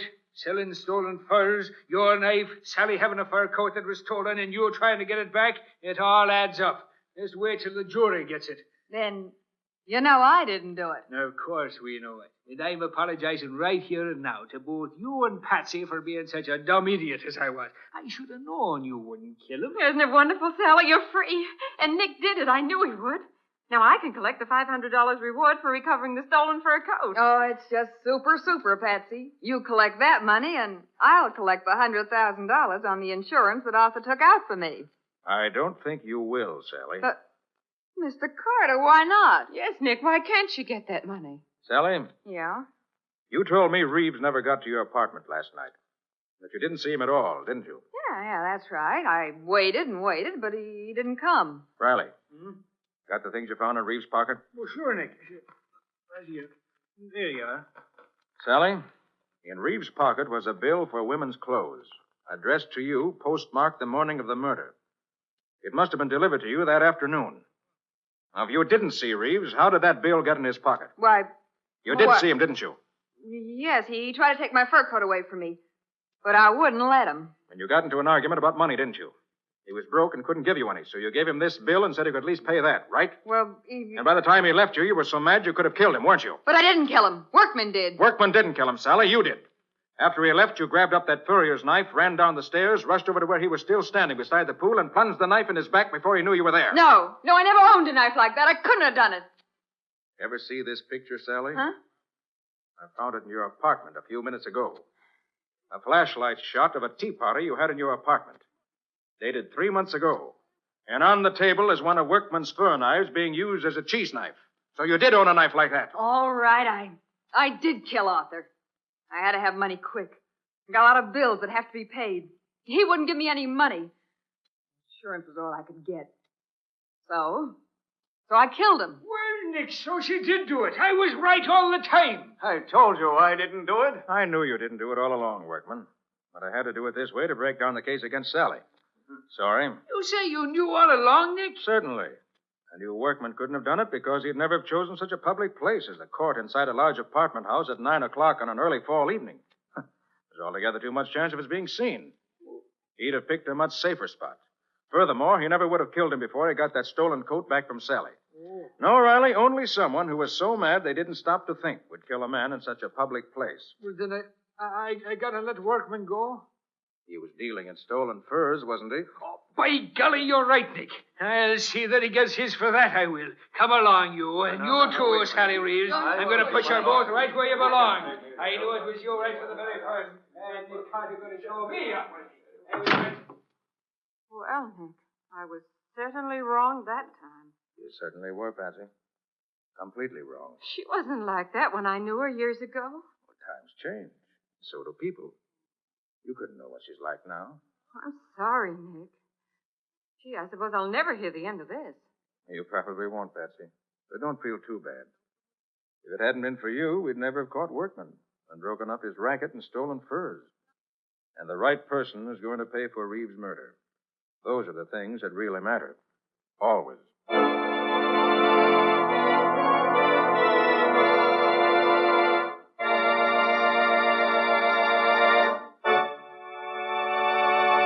In just a moment, Nick and Patsy will bring you a preview of next week's exciting case. But before they do, a word to the wise. When you use Linex Clear Gloss on your floors, linoleum, furniture, and woodwork, they look as though you'd spent hours polishing them. And yet Linex Clear Gloss is so easy to apply, so easy to keep clean. Linex Clear Gloss is a durable, protective coating which is brushed on easily, drying without brush marks to a tough, transparent surface that sturdily resists alcohol, perfume, fruit acids, boiling water, and hot grease. The brilliant beauty of Linex Clear Gloss is a constant source of satisfaction to every homemaker, for it wears and wears, keeping its good looks for a long, long time. Linex Clear Gloss keeps dirt on the surface, too, where it's easily wiped away. So protect and beautify every wood and linoleum surface in your home with Linex Clear Gloss. It'll add sparkle to your home and save you hours of housework. Thousands of American homemakers have already learned what a time-saving, labor-saving product Linex Clear Gloss is. Learn for yourself what a household help it can be. Ask for it by name. Famous Linex Clear Gloss. Available at your paint, hardware, or department store. If your dealer hasn't received his supply of the three great Linex home brighteners, he'll have them soon. Ask him to save one or all of them for you. Acme will see that he gets them, and you get them, as quickly as possible. And now let's hear from Nick Carter himself. What exciting story have you got for us next week, Nick? Can you tell us a little about that? Well, Ken, next week I'm going to tell you about a murder in a little country town. Patsy and I had gone there for our vacation. But for that one day, we got very little vacation. A friend of the sheriff's was shot to death in his home in the early morning, and the sheriff made Nick take over. The sheriff found one big clue that satisfied him, but Nick found a number of small clues that really solved the murder. What do you call the story, Nick? I call it Murder in the Night. Or the mystery of the milkman's discovery. So long for now. So long, everybody. And so long to you, Nick and Patsy. We'll be looking forward to seeing you again next week.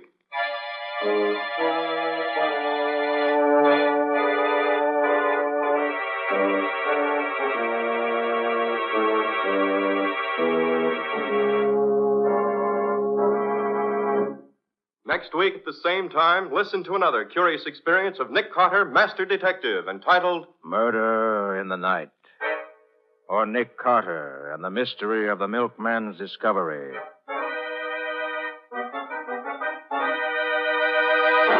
Nick Carter, Master Detective, is a copyright feature of Street and Smith Publications, Incorporated. It is presented at this same time and over these same stations by the three great Linex home brighteners. Linex Clear Gloss, Linex Cream Polish, and Linex Self-Polishing Wax. Created by Acme, America's great producer of Acme quality paints. In the Nick Carter Adventures, Lon Clark is starred as Nick. Helen Choate is featured as Patsy. Original music is played by Lou White. The programs are written and directed by Jock McGregor. This is Ken Powell speaking for the thousands of Linex dealers all over America and saying so long until next week. This is Mutual.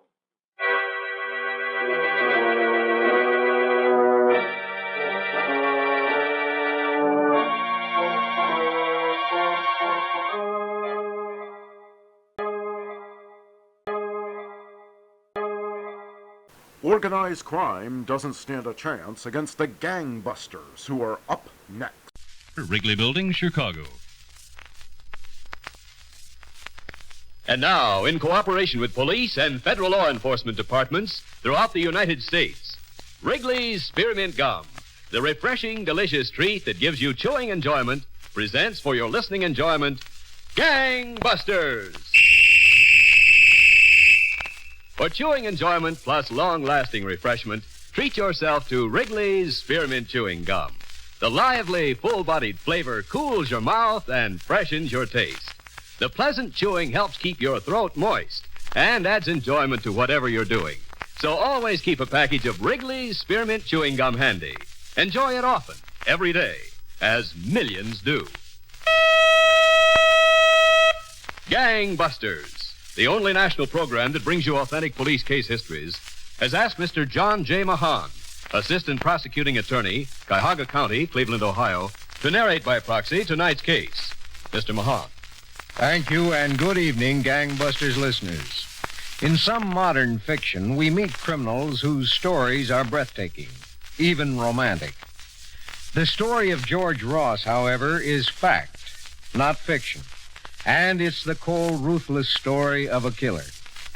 Strangely enough, we begin tonight's case with a comparatively minor infraction of the law, when in the city of Cleveland, Ohio, on December 8, 1951, he didn't see a traffic light, nor the officer handling the Christmas crowd. Wait for the lights, folks. Don't step off the curb before the light changes, please. All right, down ahead. Cross with the light, folks, with the light. Hey, Red, watch it. Look out. All right there, young fella. Just pull over to the curb. Right over here. Did you see that guy? He's got a run right into us. You know you went through that light, young fella? I was signaling, too. I'm sorry, officer. Out of state, huh? I see you got a California license. Yes, I have. Well, let's see your registration and driver's license. Certainly, officer. I'm awfully sorry about that light. I guess I was just... Well, darn it, I forgot. Forgot? My papers. I left them at my hotel. Oh? Yeah, you see, I had changed my clothes. What hotel? Well, it's not exactly a hotel, officer. I'm saying it... That is, I've got a room out on Euclid. What number on Euclid? Number? Street number. You know where you're staying, don't you? Sure I do. I just a little mixed up, I guess. Christmas rush and all. I'll tell you what, young man. We'll just drive out to this rooming house and look at your registration and license, okay? You mean you want to go way out there? Won't hurt. Hey, Red, take over, will you? I'll phone in later. Right, sir. Now, officer? Mm-hmm. You drive, son. Now.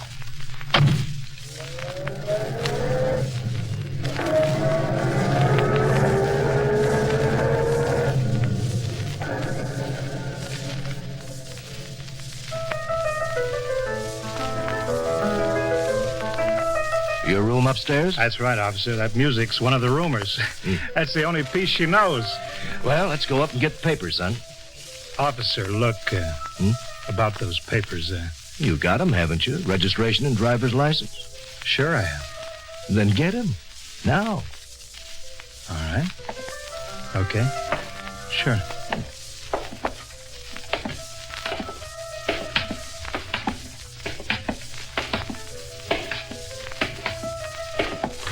Okay, copper, you asked for it.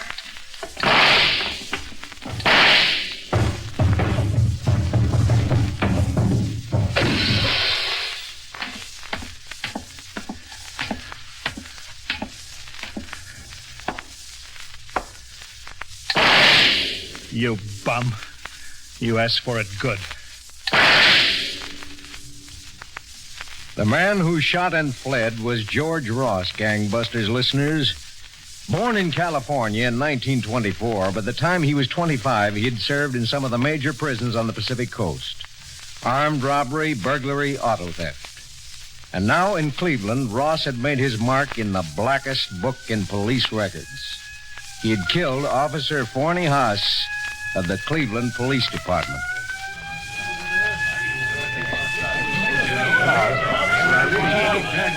Clear those people away from the front of the house, will you, Lewis? And shut that front door. Right, Dan. All right, folks.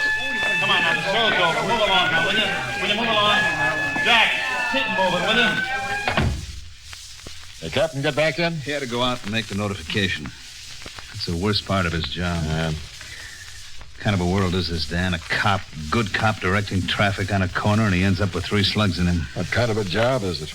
Cops? Sometimes I think it's rotten. Want to quit, Lewis? You know what I want, Dan. I know. I want to get the stinking rat that killed Haas. So do I.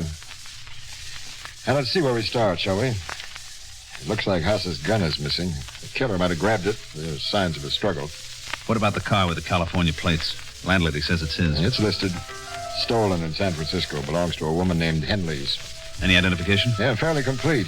The desk gave it to me when I phoned in. I think our boy's named Ross. George Ross. They think? They're pretty sure. He and another guy pulled a whole string of jobs out west. They got his partner, but Ross got away. Well, where do we stand, Dan? We know he's got a gun. We know he took off from here on foot. Yeah, that's about all we know so far. Except his name is probably George Ross. Yeah, and one thing more. What? He's a cop killer.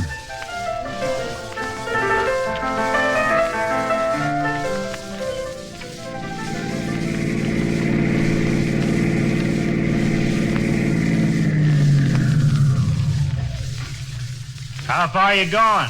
Far as you are. Okay to get in? I thought you were a hitchhiker. I am. Yeah, but a dame, I can't take you, sorry. Now they got rules against dames. No, I just... Look, mister, give me a break, will you? It's cold standing out here. Please? Shut the door.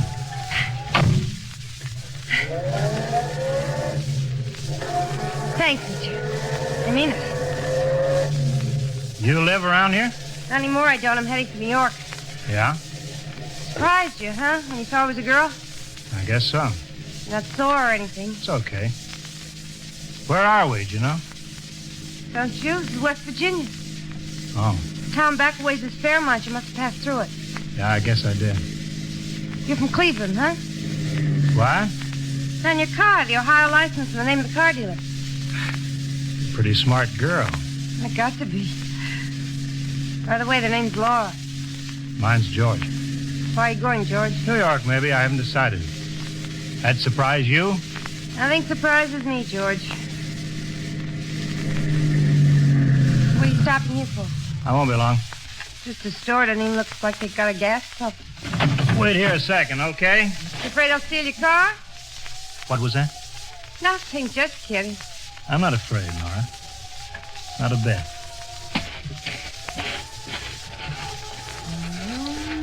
Burning has me in itself. That old black magic that I know so.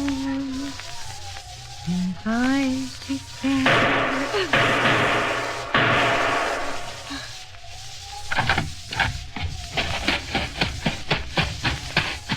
What happened? Shut up.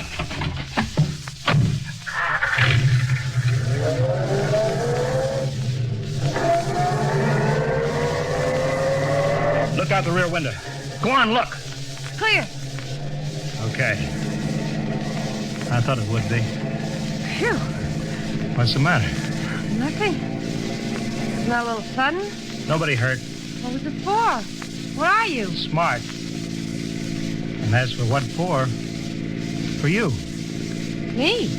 Guy needs dough for a nice girl like you. Doesn't he?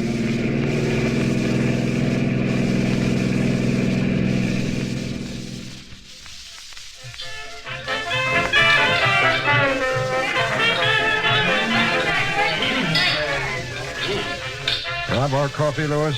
Oh, I'm okay, Dan. I guess I don't feel like much. Me too. I've been to a lot of funerals. Every time it's a cop, I don't know, I get a funny feeling. I keep thinking how it might be me. Yeah. Hey, Rosie's waiting at the counter. The phone must be for us. Oh, I'll get it. Finish your coffee, Dan. If it's the captain, tell him we're on the way in. Right. Thanks, Rosie. All right. Lieutenant Vero speaking. Yes, Captain. No, sir, not since noon. What's that? Where? Yes, sir, we'll be right in. Dan, let's go. Something break? Come on, I'll tell you in the car. Hey, Rosie, tell Linda to keep the change. That was the captain, all right. So I figured. Hop in, I'll drive. He's been on the phone with a town in West Virginia. About Ross? Plenty. Better switch on the siren, Dan. Captain says don't stall around. West Virginia, huh? He tried to stick up a country store just outside a town called Fairmont. I think that's the name. Never heard of it. Anybody hurt? Nobody, but it was Ross, all right. He dropped the cop's gun. Houses? Yeah, horses. Then he got away.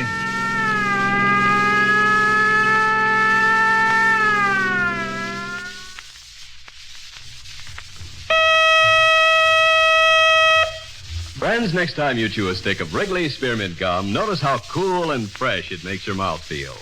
That's because Wrigley's Spearmint Gum has lots of lively, refreshing flavor in every stick. The minute you sink your teeth in, that cooling flavor begins to freshen your taste and relieve that hot, dry feeling in your throat. It sweetens the breath, too. Millions of people carry Wrigley's Spearmint Gum with them wherever they go for quick, long-lasting refreshment and for real chewing enjoyment. Next time you're at the store, get some Wrigley's Spearmint Chewing Gum. Enjoy its refreshing flavor and good, pleasant chewing often every day. Remember, that's Wrigley's Spearmint Chewing Gum. Healthful, refreshing, delicious. Now, back to Gangbusters and Mr. John J. Mahan, Assistant Prosecuting Attorney, Cuyahoga County, Cleveland, Ohio. All over the country, Gangbusters listeners, police and other law enforcement officers keep lists of wanted men. When a man's a killer who shoots without reason or warning, his name heads the list. So as George Ross made his way east from Cleveland, crossing over the Shenandoah Mountains into Maryland, he was one of the country's most wanted men. Are we ever going to stop? Riding all night. What's the matter? Don't you like my company? Told you I'm tired. We must be getting close to Baltimore. There's a clearing up ahead. Look okay? Looks like nothing. That's the general idea. Those lights in the sky must be Baltimore. Go on, open the door. Let's get some air. Cold. Feels good. Will I see you again, Laura? You what? What do you mean? I can't go into the city, kid. I can't take a chance. Something did happen back at that store. Nobody said that. You know something? I don't get you at all. Oh? Why not? I can't tell if you're in real trouble or not. No, look, there's no trouble. The car is hot, that's all. Stolen? Sure, don't look so surprised. I'll bet you've been in lots of them. Crazy, you know? How'll I get into Baltimore? Hitch. There's traffic on the road back there. What about you? Why? What? Because I care, that's why. Will you be okay? Don't you think I will? Yeah. I guess you will at that. Got any dough? $7. Okay. Here's 10 more. When you get to Baltimore, get a room at the Winthrop Hotel. You got that? What for? You just listen to me. Get a room, get some sleep. You look like you need it. I do. Okay, then stay there till I phone for you. Got that? What about after? You phone and then what? I'll make plans, kid. Big plans. I'll work on them all day. This is nuts. You know that? That's nuts. Sure. I'll call you tonight.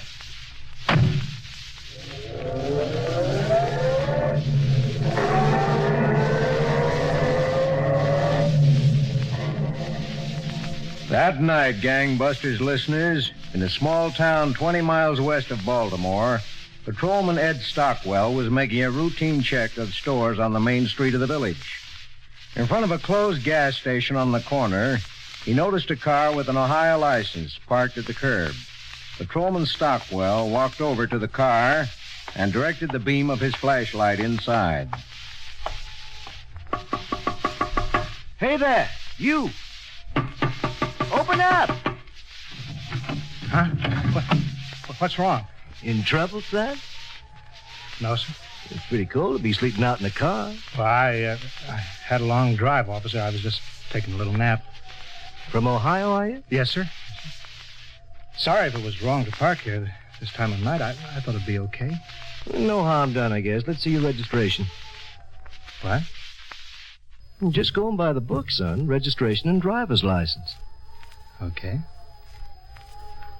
Okay. Sure. Stop!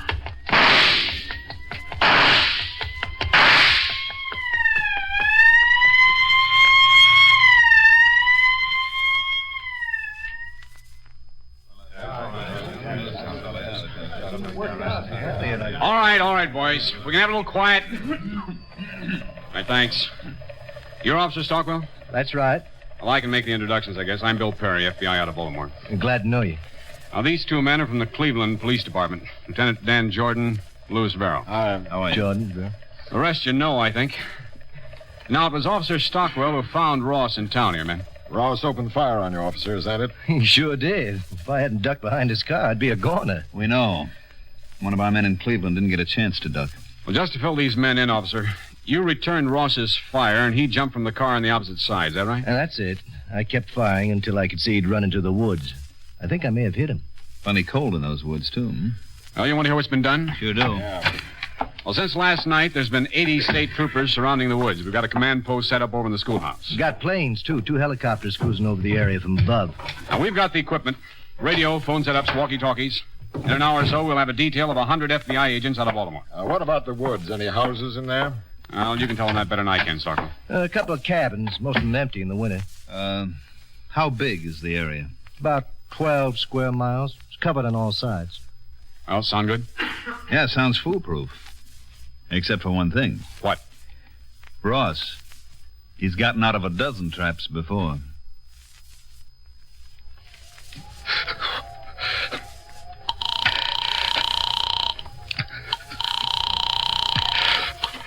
Hello?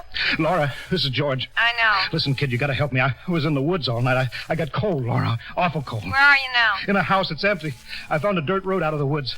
I had to get to a phone, Laura. Listen, I'm cold. I can't help you, George. I bought a bus ticket back home. Laura, you got to. They even got helicopters out looking for me. You promised, Laura, I need help. I read the papers, George. What? You're a killer. I can't help you at all. Laura! Laura, no!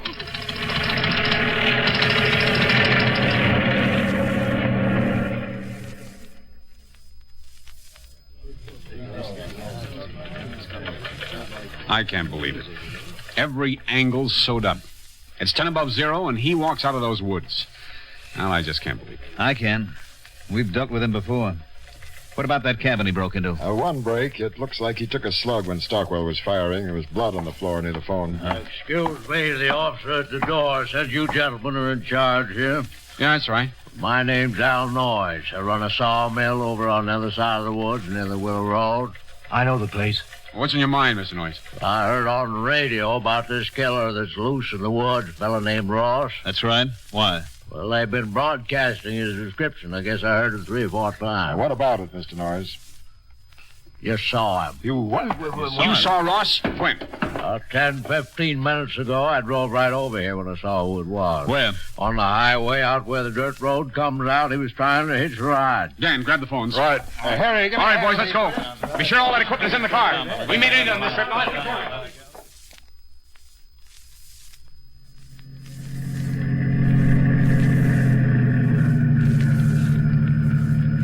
How far now, Mr. Noyes? Just up beyond that bend. Check with Dan in the other car, will you, Lewis? They'll be heading in from the other side. Check. Car A calling Car B. Come in, Car B. Better stop here until we get organized. Car B, we're 50 yards from the spot indicated. What's your position, Lewis? Same position on the other side of the bend. Are they stopping cars back at the junction? Nobody got through. He's got to be here, Lewis, or else back in the woods. Tell them we're moving in. Right. We're moving in, Dan. Starting now.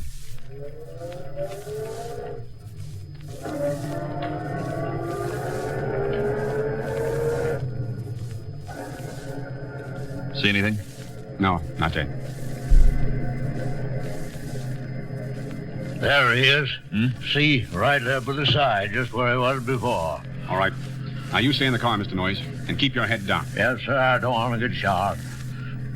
You close enough, Lewis? Yeah, I think so. There's Dan and Stockwell closing in from the other end. Okay, then. Here we go.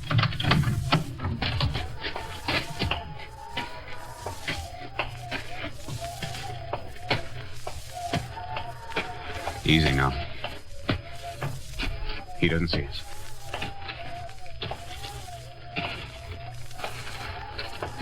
Dan's moving in, too, see? They've left their car.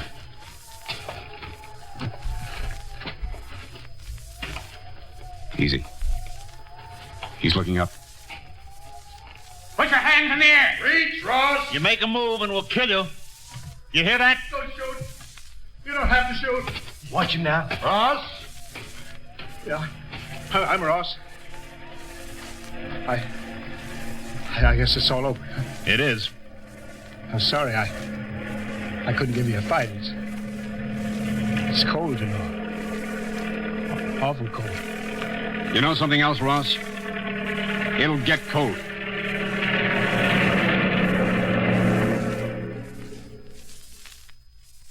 George Ross was rushed to the Federal Building in Baltimore, gangbusters listeners, and later, under heavy guard, he was returned to Cleveland for trial.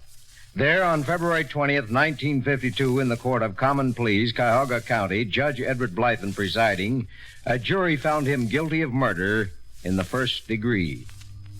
On the night of January 16th, 1953, at Ohio State Penitentiary, George Ross met death in the electric chair.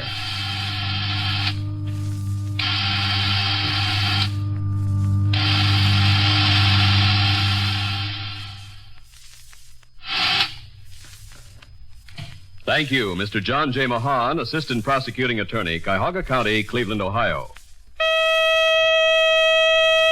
In just a moment, Gangbusters Nationwide Clues. Friends, Wrigley's Spearmint Chewing Gum is a refreshing, delicious treat you can enjoy even while you're working, driving your car, or busy doing other things. Just slip a stick into your mouth and chew it as long as you like. The pleasant chewing will make the time pass more pleasantly for you, and you'll enjoy that cooling, refreshing flavor. It'll help you to keep your mouth and throat moist, a real help on warm summer days. Keep a package or two of Wrigley's Spearmint Chewing Gum handy all the time. Chew and enjoy it often, as millions do.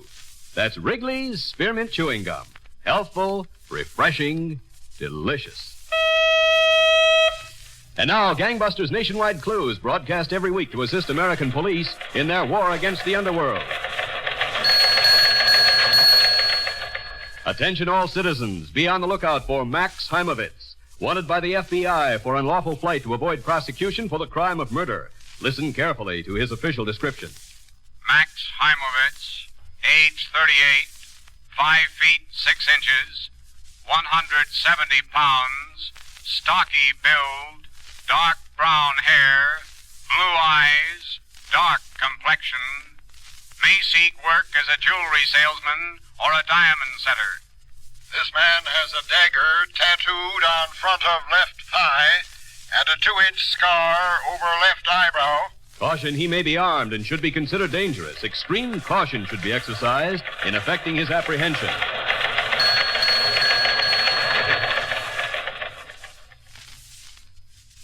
If you have any information concerning this clue, notify your local police, the nearest office of the Federal Bureau of Investigation, or Gangbusters at once. Tonight's Gangbusters case was dramatized by Robert J. Shaw and directed by Leonard L. Bass, with Sam Siegel, Bernard Lenrow, and Mandel Kramer in leading roles. The entire production was supervised for CBS Radio by John Ives. Gaylord Avery speaking.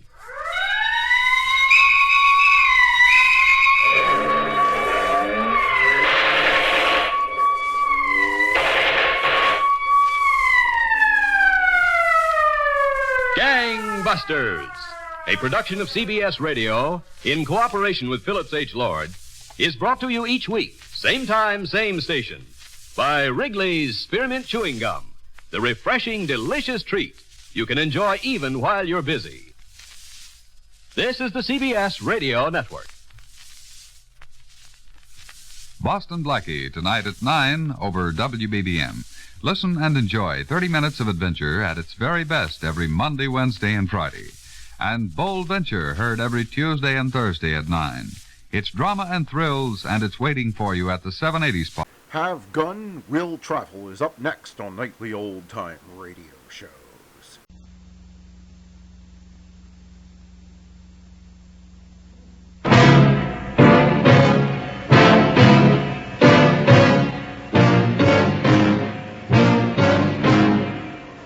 Two armed men against my Derringer are not very good odds.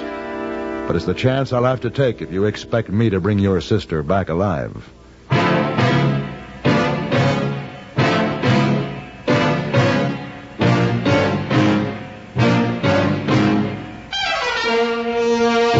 Have Gun, Will Travel. Starring Mr. John Daner as Paladin. San Francisco, 1875. The Carlton Hotel, headquarters of the man called Paladin.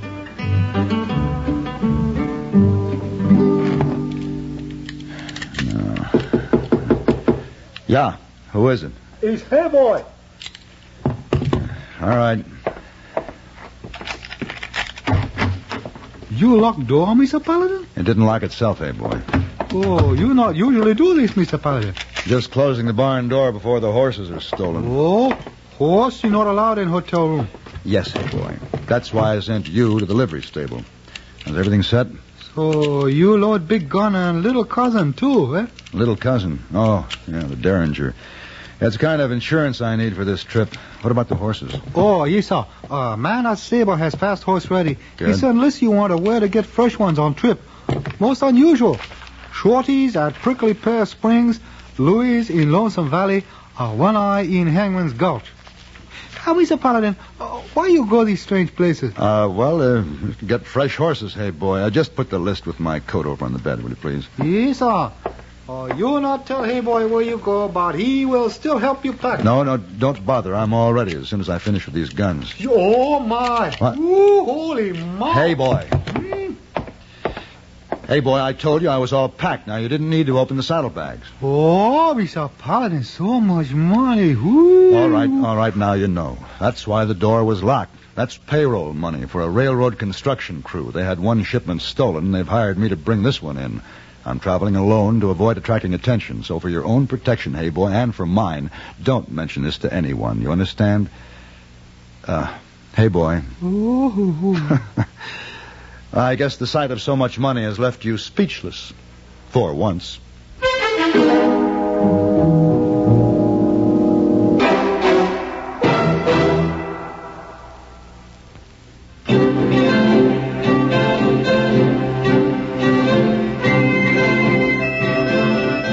I rode hard for 5 long days and had as many layers of trail dust on my clothes to prove it. But finally I arrived safely at the miserable town of Terminal. Dirty as I was, I began to feel cleaner as I rode along the filthy street, crowded with the riffraff and the lowlife who follow construction camps. And then, suddenly to my amazement, I saw a young gentleman strolling along as immaculately dressed as if he had just stepped out of a fashionable haberdasher's in New York City. And I wasn't the only one who saw him. 2 men were luring him into an alleyway, and I realized the young man was headed for trouble. Come on, boy. Hey, look out, mister. Look out behind you.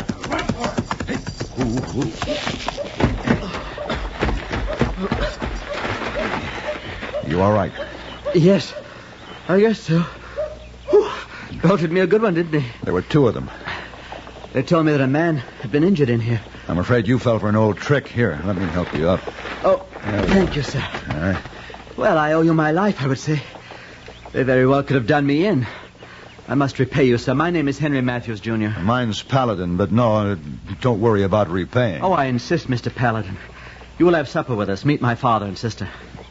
Your sister, Mr. Matthews? In a town like this? But of course, why not? Well, your clothes make you somewhat out of place in Terminal, much less your sister. Oh, I see what you mean. I suppose it was my clothes that attracted those ruffians. I was looking this curious place over. We've only just arrived. But come along, you must meet my family. I didn't know there'd be a hotel in this town. Oh, you have quite a surprise in store, sir. Yes, I'm sure I have.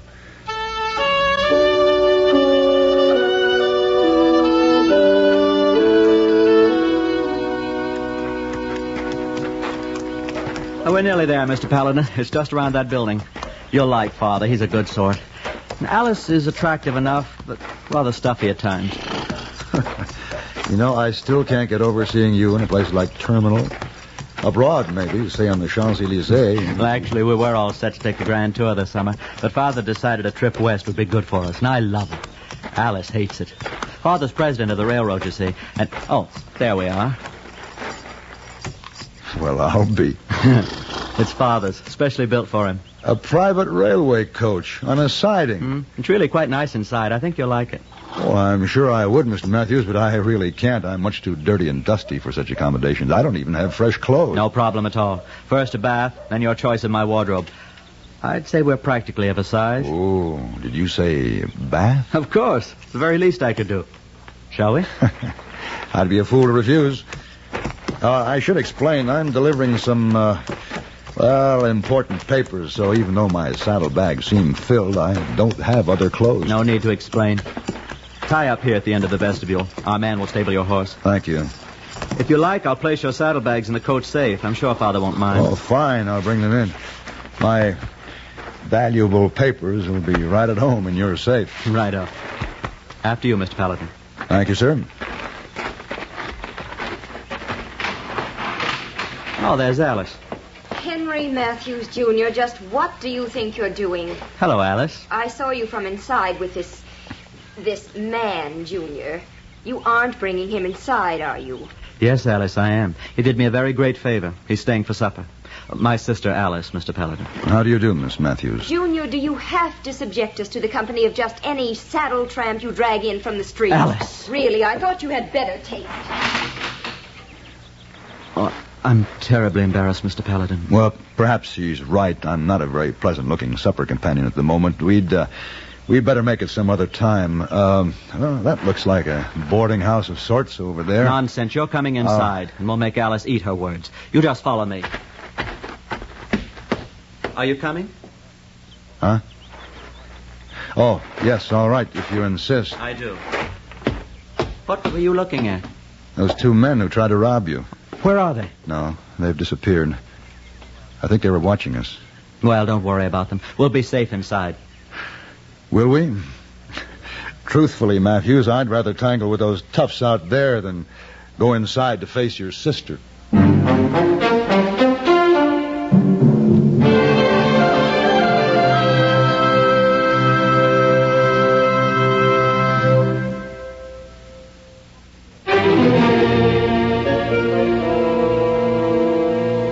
I soon forgot about the two rough-looking men outside. It was hard to believe that I was in the miserable town of Terminal. The luxury of the Matthews private railway car left nothing to be desired. A bath, a shave, clean towels, and a handsomely tailored suit gave me a new outlook on life. To your good health, Paladin. And to yours, sir. Ooh. I think that washed away the last of my trail dust. Well, I must say, Paladin, Alice's saddle tramp's become more of a gentleman than she ever met in Boston. It's surprising what soap and water can do, plus clean clothes. Oh, it's not just that. Oh, it's obvious you're a man of culture and intelligence. I can hardly wait till Alice sees you. You and your sister often have, shall we say, differences of opinion? Oh, I'm just a younger brother to dear Alice. She's convinced I have no judgment whatsoever. She may be right most of the time, but I get rather tired of having her prove it. I'm sure to show her up with you. But we'll soon find out. Father ought to be back now. He had some business with the foreman of the construction crew. Yes, I'm looking forward to meeting him. I imagine he's in the drawing room. Junior? He is. Right here, Father. What's this Alice has been telling me about you inviting some drifter to supper? That's exactly what he did, Father. Complete stranger. Oh. Good evening, Miss Matthews. Alice, dear, it's not polite to stare. May I say, Miss Matthews, that's a lovely gown you're wearing. Junior, what the devil is going on? Father, may I present Mr. Paladin, my drifter as well as my benefactor. He saved me from being beaten and robbed this afternoon. How do you do, sir? Well, welcome aboard, Mr. Paladin. Anyone who can keep Junior out of trouble is a good man. Really, Alice, he doesn't seem so objectionable. Not in Junior's suit, Father. Oh, it's not my suit any longer. Fits him better than it did me anyway. Didn't Mr. Paladin have any clothes of his own? He was traveling light. Delivering valuable papers, didn't you say, Paladin? I believe they're now delivered. I brought your payroll from San Francisco, Mr. Matthews. It's in the coach safe. What? You didn't tell me, Paladin. You brought it alone? Well, one rider attracts less attention than an armed guard. Amazing. I like your style, Mr. Paladin. We needed that cash desperately. Well, this calls for a celebration. A double one. I've already asked Cook to prepare something special. Oh, and champagne, Father. Good for you, Junior. Let's go into supper. I think for once you've done the right thing. Thank you, Father. I thought you'd approve. My arm, Miss Matthews? Thank you. It's not often a simple man of the saddle has a chance to dine with so gentle a lady. Oh, shut up. My pleasure, ma'am.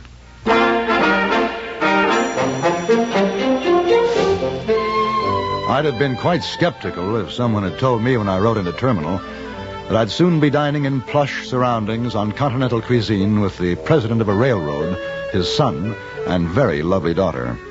Miss Alice Matthews took every opportunity to discount me as being any kind of gentleman, but to her brother's delight, I was able to counter her every move. After supper, she excused herself for a breath of fresh air on the vestibule. I would have been very happy to join her, but Mr. Matthews wanted to talk business, and talk he did for nearly an hour. Yes, sir, Mr. Paladin, there's plenty of money to be made in the West.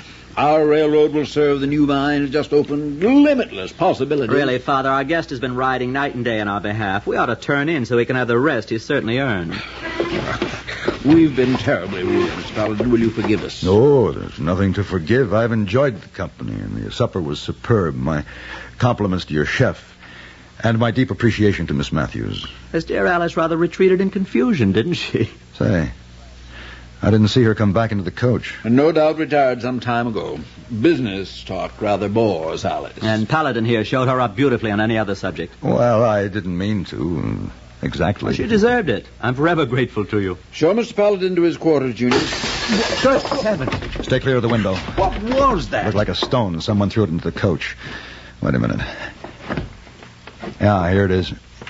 It's under the table. There's a note tied to it. A note? What could that mean? We'll soon see. Yeah, there's a ring in it. Wasn't Miss Alice wearing this? Why, yes. This is her ring. I don't understand. I'm afraid I do. This note. Miss Matthews is being held for $10,000 ransom. She's been kidnapped.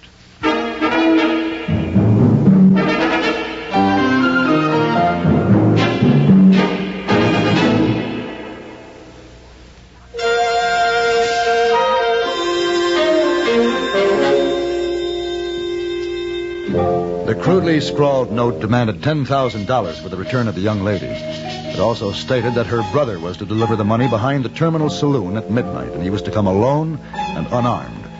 The Matthews, Senior and Junior, offered rather drastic solutions. I'll deliver the money and then thrash the scoundrels. We'll call out the whole construction crew. Now, We'll have them and tear this town apart. Gentlemen, either way, Miss Alice might be harmed. The two men who tried to rob Henry and then followed us here are probably behind this.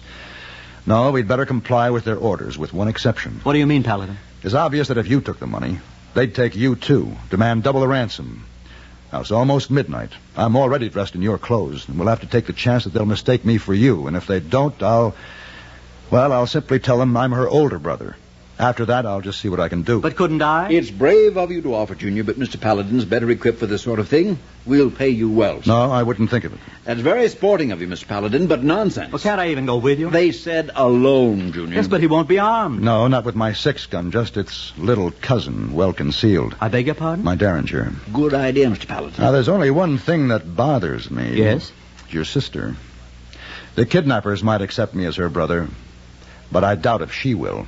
I had a feeling I was being watched from the moment I stepped out of the railway coach. The gambling saloons were doing a big business, so there were very few people on the street. I found the Terminal Saloon and walked behind it into the darkness.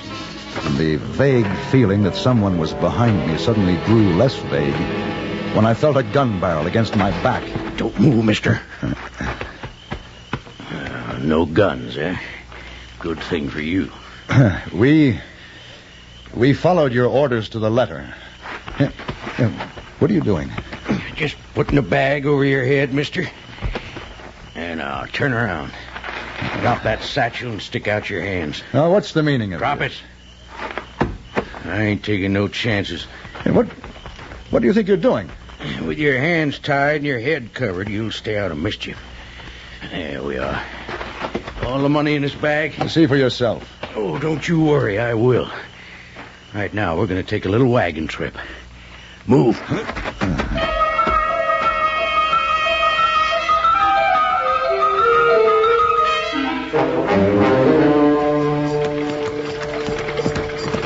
Oh, there. Oh. There, end of the line, mister. Climb down. How can I? I can't see with this confounded sack on my head. My hands are tied. Oh, well, then I'll just help you. How's that? Yeah, you dudes sure ain't good at getting in and out of wagons. Come on. Get up and let's go.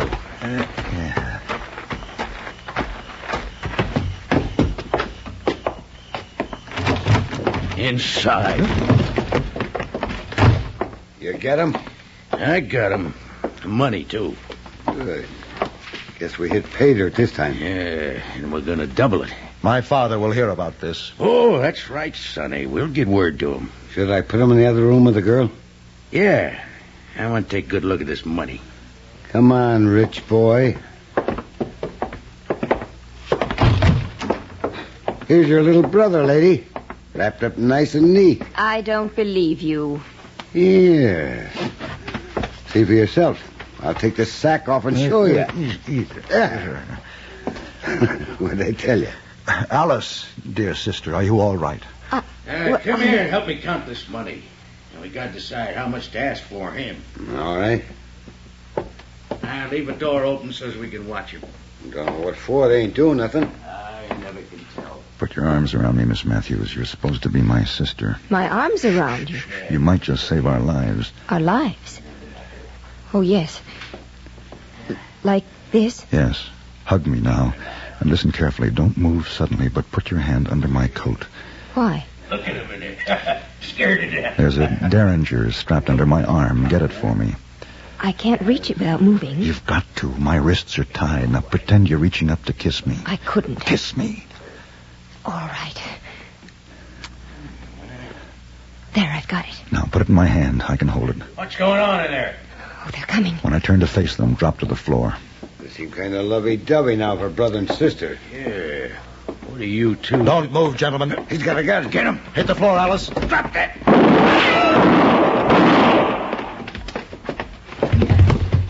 Are you all right, Miss Matthews? Yes. Are they dead? They are. Oh, thank heavens. Mr. Paladin, I must apologize for the way I acted. Don't give it another thought, Miss Matthews. It seems our whole family is indebted to you. Isn't there any way I can show my gratitude? Well, you might untie my hands.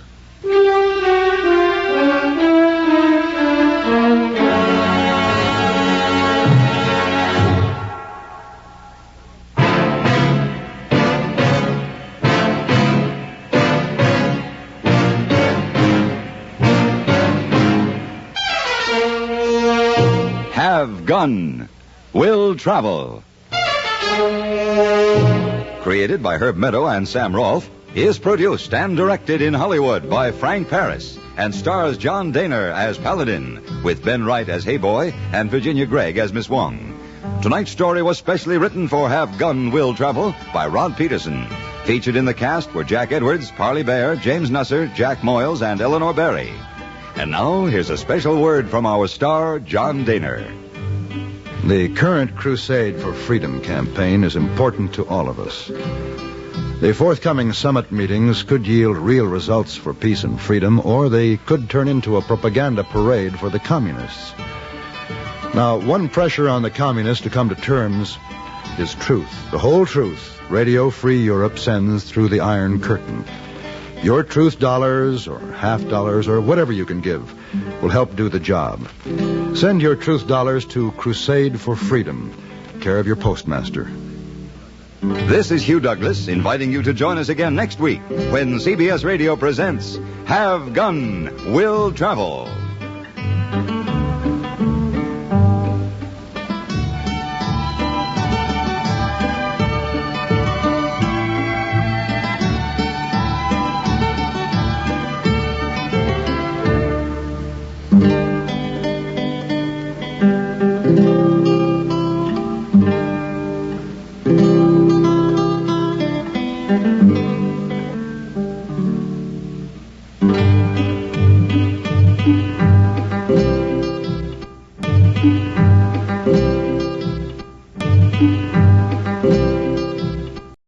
Hop Along with Along Cassidy, up next.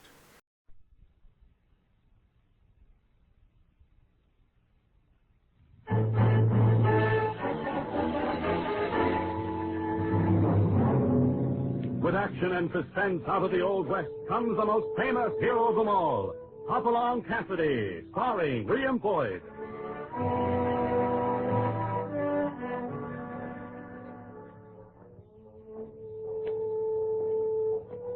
The ring of the silver spurs heralds the most amazing man ever to ride the prairies of the early West. Along Cassidy, the same Hoppy you'd hear in motion pictures, and the same California you've laughed at 1,000,000 times. Raw courage and quick shooting have built a legend around this famous hero. Along is a name to be feared, respected, and admired, for this great cowboy rides the trails of adventure and excitement. William Boyd as Along Cassidy, and Andy Clyde as California. Here's Hoppy now with another new story. We call this one Hoppy Plays a Hunch. California and I didn't need much urging when Buck Peters told us we could take a couple of weeks off from the Bar 20. We'd been mighty busy the past few months, and a change of scenery sounded good to both of us. That's how a few days later, we happened to stop by the Wilsons' Flying W Ranch outside the little town of Navajo Springs. The Wilsons were old friends of California's. I'll tell you, California, Chick's just going to key you right over when he sees you. How long's it been, anyhow? Oh, I don't know. Must be 3 years now, I reckon. 2 years and 4 months is what it's been, Mom. Now, Fran, how do you know how long since California was here? I remember it was right after my 17th birthday, and he brought me that hand mirror all the way from Santa Fe. By golly, she's right, Sarah. And sakes alive. Don't seem that long ago. Oh, I don't know where the time goes. Sure slips by fast, all right. Where'd you say Chet was? Oh, he's just going over to Farley Vincent's place. He ought to be back before long now. Farley Vincent. Name sounds familiar. Sure. You've heard Chet and me speak of him. He's the feller who owns the big Rockin' V outfit over west. Oh, sure. Ain't he the one that loaned you all the money when you was having such a time of it? Yeah, he's the one. We're just now getting clear. That's what Chet's doing now, taking the last $4,000 over to Vincent so we can tear up that note. Well, now, ain't that good news? Yes, sir. Ought to call for celebration. What, you so quiet for, Hoppy? Well, Land sakes, we ain't even given Mr. Cassidy a chance to open his mouth. That's all right, Mrs. Wilson. I know how it is when you haven't seen old friends for a while. You go right ahead. Well, I knew California'd be glad to hear the news.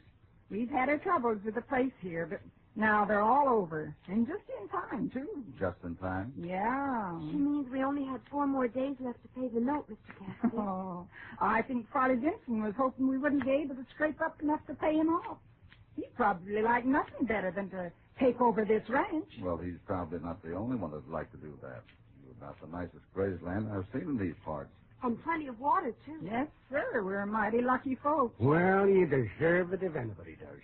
But there's one thing I can't figure out for the life of me. What's that, California? I can't understand how a party gal here, like Fran, ain't got herself hitched up double by this time. California. I was wondering the same thing. Well, if she and Aunt Barrett had their way about it, I guess they'd be married tonight. Mom, please. Listen. That'll be Chet now, I reckon. Good. I can hardly wait to see his face when he sees me. Yeah, that's Chet, all right. The way he's getting off on that horse, you'd think he'd rheumatism. California, look. Come on, he's been shot.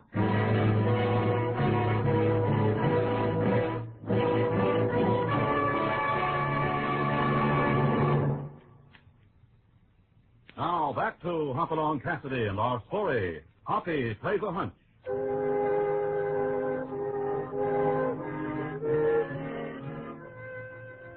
Hoppy and California were on a short vacation and stopped at the Flying W Ranch to see the Wilsons, old friends of California's. They found Mrs. Wilson and her daughter at home, but were told that Chet Wilson had gone to deliver the final payment due on a note which they owed Farley Vincent. When Wilson finally returned, California and the others rushed out to greet him, only to discover that he had been shot. Thank goodness it wasn't worse, Chet. Your leg would probably be stiff a few days, but that dressing ought to take care of it.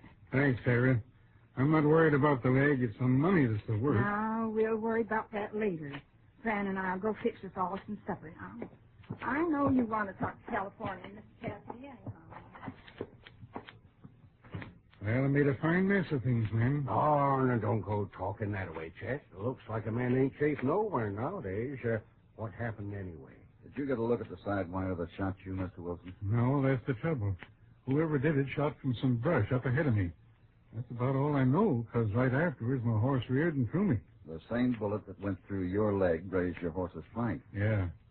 Anyway, I wasn't expecting anything like that, and I lit on my head. I don't know how long I was knocked out, but when I come to and called over to my horse, the saddlebag was gone and no sign of anybody. Where'd all this happen, Mr. Wilson? About 5 miles up the east trail toward Vincent's place. There's 3 big cottonwoods right together there with some brush around close to them. I guess the varmint was hiding there just waiting for me. Anybody know you had all that money and were going to take it to Vincent's today? Yeah, lots of people.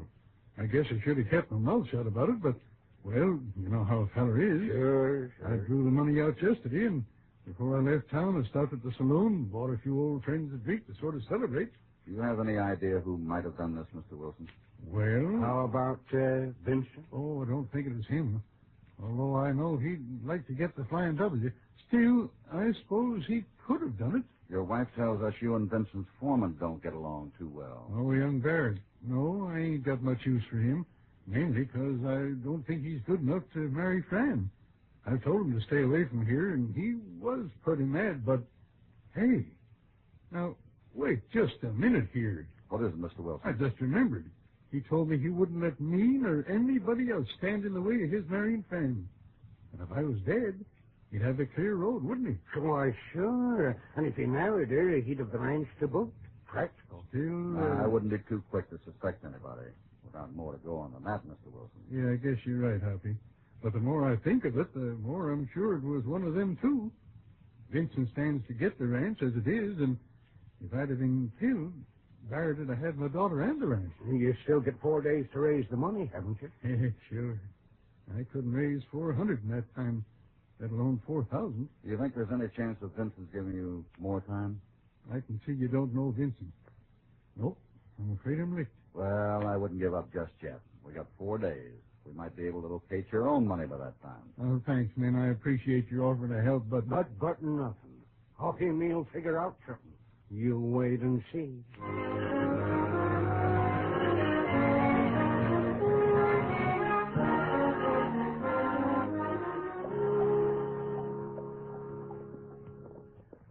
But Hoppy, we've been out here since sunup and covered every square foot within a half-mile of where Chet was robbed, and we ain't found a single thing. I guess we might as well be...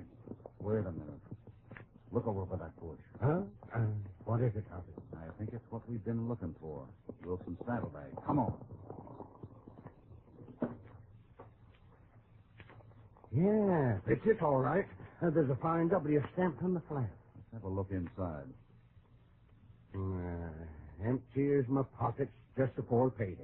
You didn't expect to find any money in it, did you? Why, no, of course not. But I don't see what good it's going to do us now that we found it. Well, maybe it won't do any good. Well, here, let me throw it in my horse and let's get going. Wait a minute, California. We're leaving it right here. I've got an idea that might be worth trying. Huh? Just a hunch. May not be any good, but we can't lose anything by giving it a try. Well, I suppose you know what you're doing. Come on. We still got to go see if Vincent will give Chet Wilson more time to pay off that note.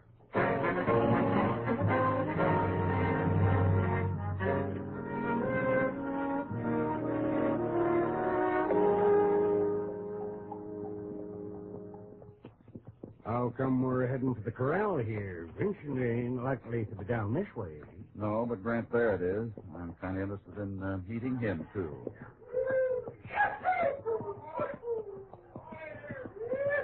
Holy smokes, look at that fellow sticking that bronc. Yeah, he's mighty good, all right. Attaboy, Grant, give it to him. Excuse me, fella. Huh? Oh, howdy. Is that Grant Barrett riding the bronc? Yeah, that's him. About the best man with a horse or a six-gun you'll ever see, too. Sure, never don't believe it. Looks like he's got down the whip. Do y'all want to see him? Yeah, we do. Yeah, reckon I'd better go tell him. Just a second. Nice-looking young fella, ain't he? Barrett, I mean. Yeah, but don't forget the old saying, California. What's that, Hoppy? Looks are only skin deep. Remember? Ross tells me you fellows wanted to see me. That's right, Barrett. I am Cassidy, and this is California Carlson. We're from the Bar 20 over Southwest. So? I'm an old friend of Chet Wilson's. We're staying with him for a few days. Oh. Well, what about it? What did you want with me? We came over to see your boss. Just thought we'd like to meet you, so long as we heard so much about you.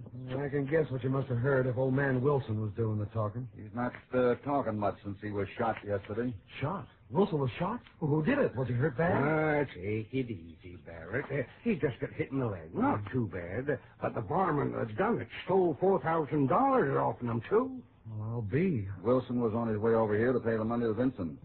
To pay Vincent? Well, I thought he'd already paid him. What made you think that? Why? Hey, what business is it of yours what I think anyway? We're just interested in finding out who dragged Ghost Wilson, that's all. You're acting like you think maybe I might have done it. Could have been you. Easy as not. Why, you... Now, don't start accusing me of Take it. it easy, Barrett. Nobody's accused you of anything. Young feller, Hoppy's got an idea for catching the sneaking coyote, and it won't take... Quiet, California. We got more important things to do than argue. We'd better get up and see Vincent.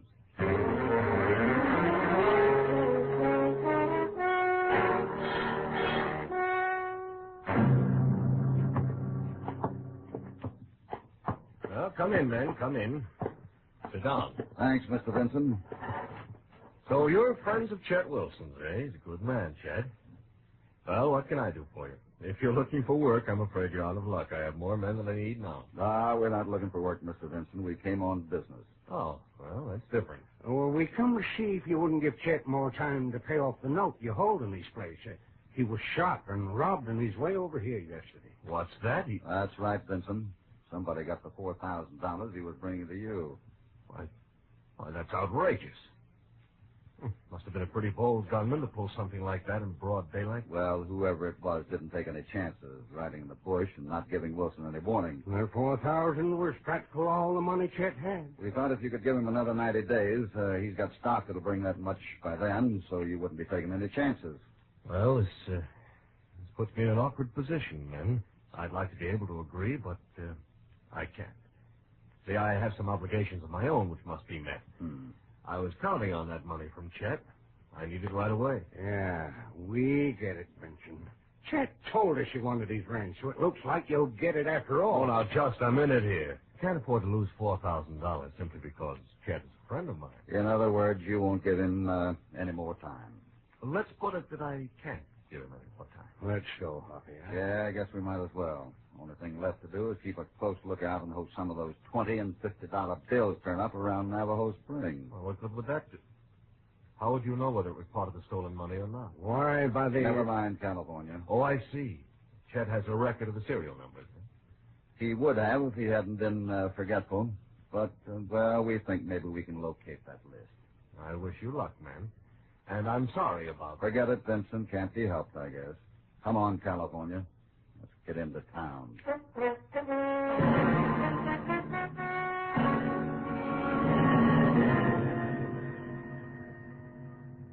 You're sure you want this right on the front page, mister? Yeah, if you can put it there. Oh, I can put it there, all right. I have to rearrange things a bit, but that's all right.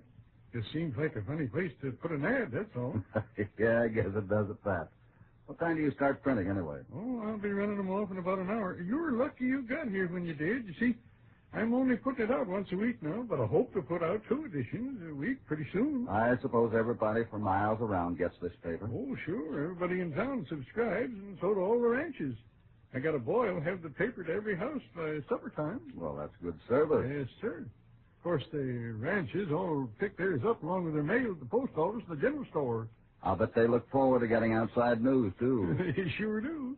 Before long, you'll see the Ranahands from every outfit around these parts coming in after the mail and the paper. Well, how are you making out, Hoppy? Oh, fine. Mr. Evans here's taking good care of me. Did you see the sheriff? I sure did. Told him just what you said. And, Good. Is he going to play along with us? Yep. Didn't give him no details, but he's anxious to help. Fine. We'll be heading back for the Wilson Ranch in an hour or so, just as soon as Mr. Evans starts running the papers off.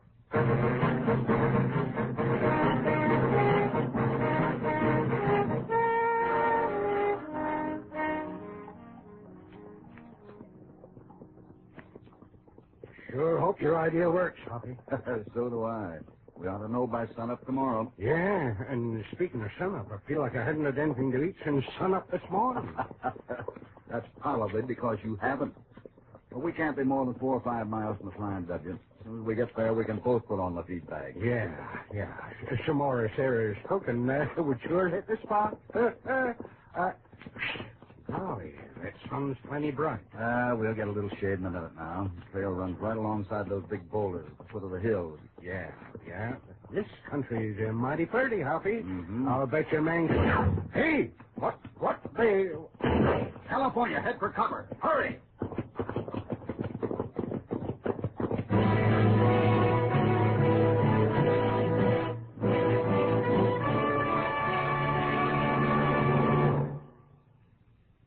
Now back to Hop Along Cassidy and our story. Hoppy plays a hunch.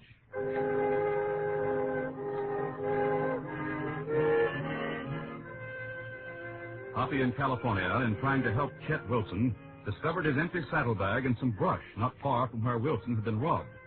They left it where it was and continued on to the Rocking V ranch of Farley Vinson. Vinson refused to give Chet Wilson more time to pay the money due on his note. So Hoppy in California went into town to put into effect a plan to trap the man who shot their friend. On their way back to the Wilson ranch, they are met by bullets. Hey, hello, California. If we can make it down here, Boulder, we'll be all right. I'm right with you, Hoppy. There, full topper. That was a close one. What do we do now? Now, let's just stay close to these boulders and see if we can circle around behind. Now, keep your eyes open. Now, who do you reckon would want to take pot shots at us? The same sidewinker that shot your friend Chet. But why? We ain't get no money. It's not money he's after. Whoever it is thinks we know more than we do about the Wilson shooting. He's either trying to kill us off or scare us off. One of the other. Better be careful, Hoppy. He might be running behind that rock point. Yeah. Let me get a look here. Can you see anything? Is he there? No, I guess he's hightailed. Well, come on. Maybe we can catch up. No use wasting our time. Whoever it is knows this country a lot better than we do. Wouldn't stand much chance catching him now. Yeah, I reckon you're right. Let's get back to the Flying W, and we'd better be extra careful. He might show up again.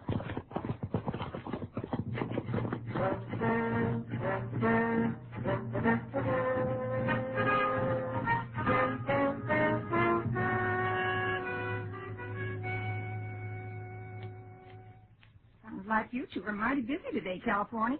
Chet and me sure appreciate it, too. Oh, shucks. Don't mention it, Sarah. I'm just sorry that Vincent wouldn't agree to give you more time. Would have been nice, but in a way you can't blame him, I guess. He's a businessman first and a rancher second. Hey, what's this? Navajo Springs Sentinel? Oh, yeah. Hoppy brought it out. He was into the printing office for a while. Well, what's the news here? You should never give it to him, California. Now he won't say a word till he's read every last... Hey, what in tarnation's this? Huh? What are you talking about, Chet? This ad right here on the front page, look. Lost brown leather silver bag with Flying W stamped on flaps. Reward of $200 will be paid to anyone finding and returning this saddlebag. Contact Chet Wilson at Flying W Ranch immediately. I never told that fellow at the printing office I wanted that ad put in the paper. I know it, Chet. It was Hoppy's idea. But what for? I don't see... Why, there wasn't worth more than $5 or $10. Of course there wasn't. That's the idea. If you saw an ad like that with a big reward for an old saddlebag, what did you think? Why, I'd think it must have something awful important or valuable inside. But you know well as I do, there wouldn't still be any money in it. Sure, I know that, but whoever stole that money, when he sees that ad, is going to think he missed something, ain't he? Well, maybe. Remember the little pocket you see inside of a lot of saddlebags? Couldn't put money in it, not much anyhow, but it'll hold a piece of paper. Yeah, mine had a little pocket, but I didn't have anything in it. I still don't see what good that ad in the paper. I ain't told you yet, but Hoppy and I found your saddlebag this morning. About a half a mile from where you was shot. You did? Well, where is it? We left it right where we found it. That's the whole idea. Oh, I see. You figure to hide out and keep a watch over it. See if anybody shows up to look through it again, huh? That's exactly what we're aiming to do. As soon as we've had some supper, Hoppy and me are going out there again. The sheriff's meeting us at the 3 Cottonwoods at sundown.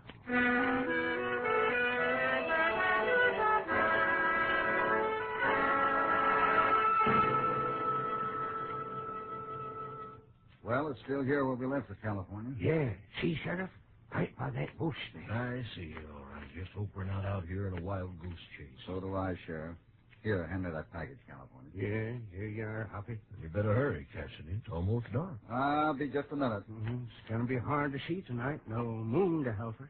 Might be better that way. We're all set now, men.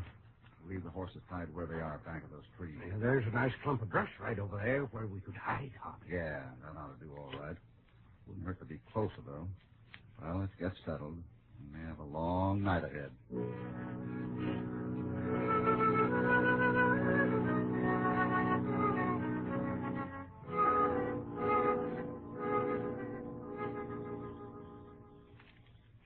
Midnight, Hoppy. Maybe this ain't gonna work. We'll wait till sunup if we have to. See here, Cassidy, you sure you know what you're doing? Nope. I told you it was just a hunch, Sheriff. Yeah. Mighty uncomfortable here to be fooling around on the hunt. Listen. Be quiet now. Sounds like we got company after all. Can't see anybody, can you? No, but somebody's going right to where that saddlebag is.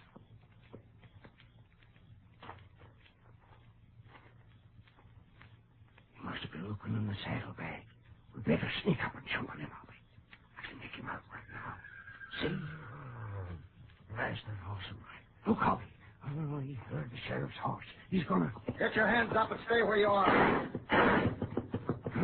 God darn it anyway. He got away swift as a whistle. Come on, get your horses down. Oh, you crazy, man. We couldn't follow him in a night like this. I think we'll find him where we're going, to the Rocking Bee.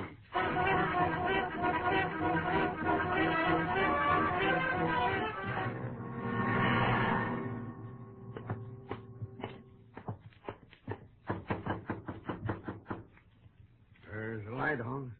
Somebody's up and around all right. Yeah? Oh. Aren't you going to ask us in, Barrett? Why, sure. Come in. I was just talking with Vincent here. Yes, come in, gentlemen.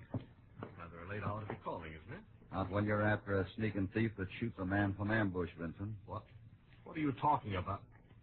Grant, are these men after you? Why didn't you tell me? Why, you low down. Hold I was it, Barrett. wondering why Hold you it. came riding in so fast a minute ago. Ran right into the house here. Oh, that's a lie, and you know it, Vincent. I suppose both of you simmer down and let Cassidy here do the talking. Thanks, Sheriff. We've come for the man who shot and robbed Chet Wilson. But it's you we want, Vincent, not Barrett. Oh, you are crazy, Cassidy. You got the idea you'd missed something in Wilson's saddlebag. Maybe a list of the serial numbers of the money you stole. I went back tonight to have another look. Well, if I'd stolen that money, I might have done something like that. But anybody would have done that after reading this paper. Look here, see this ad? Sure, I see it all right. Well, what makes you think I went looking for something in a lost saddlebag then? Because that paper happens to be a special one, just for you, Vincent. What? That's right, Vincent. Only 2 copies was made. One was put in your mailbox, and we took the other over to the Wilson. You're lying. Hold out your hands, Vincent. Why should I? Because they're bound to have lampblack on Hoppy sprinkled it all over them saddlebags. Why, you... Look out, Hoppy! He's got a gun!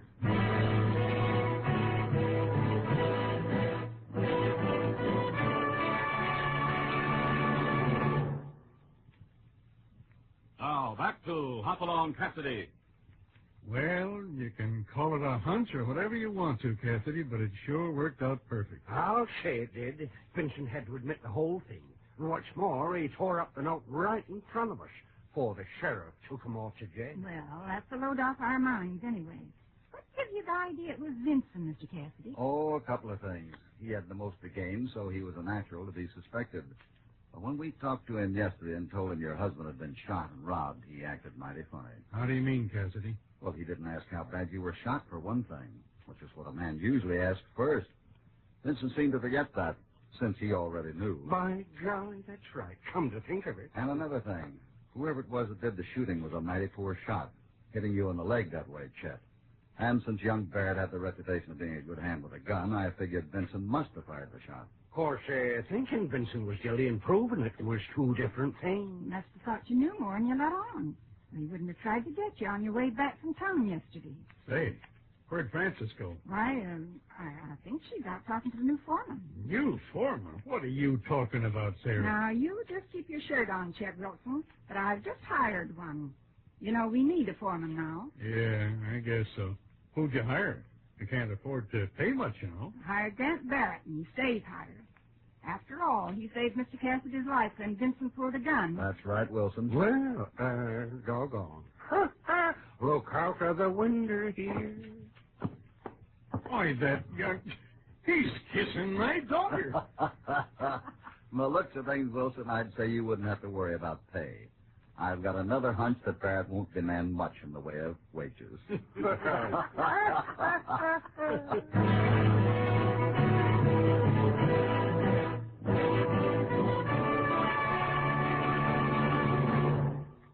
Well, Hoppy played a hunch right, and with Grant Barrett cleared, looks like there'll be wedding bells at the Wilson Ranch.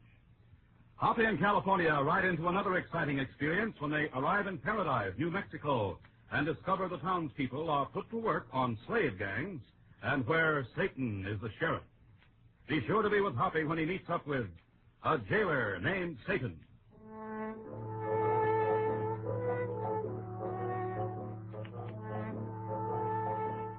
Hop Along Cassidy, starring William Boyd, is transcribed and produced in the West by Walter White, Jr.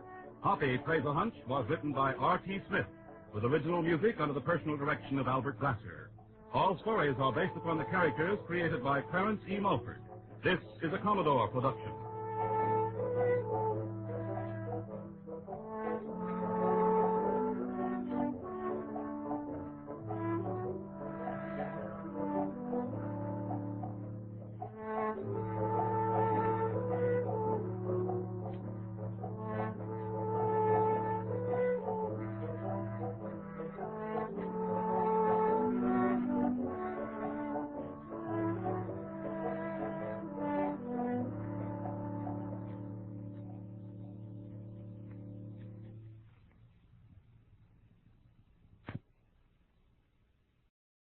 The Adventures of Philo Vance are up next on Nightly Old Time Radio Shows.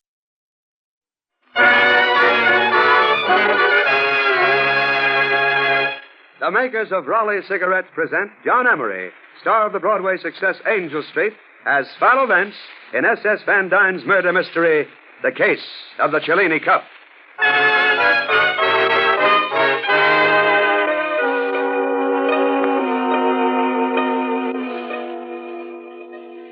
Good evening. I am Philo Vance, occupation criminologist. And tonight I'd like to tell you the adventure of the Cellini Cup.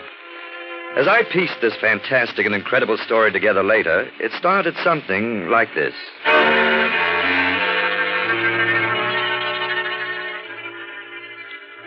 In the East 70s of New York City, deep in the gloomy shadow of the 3rd Avenue L, is a dingy little second-hand store called the Old World Curio Shop. It's about 10:30 at night. The front of the store is filled with the usual miscellaneous rubbish, but in the back there's a good workshop.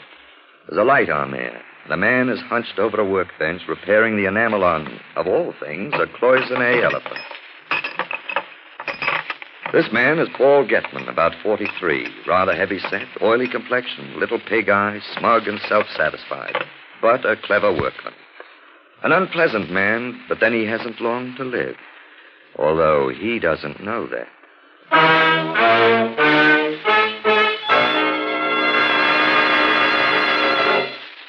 There's a discreet knock on the door at the front of the shop. Oh. He gets up and walks through the store to the door.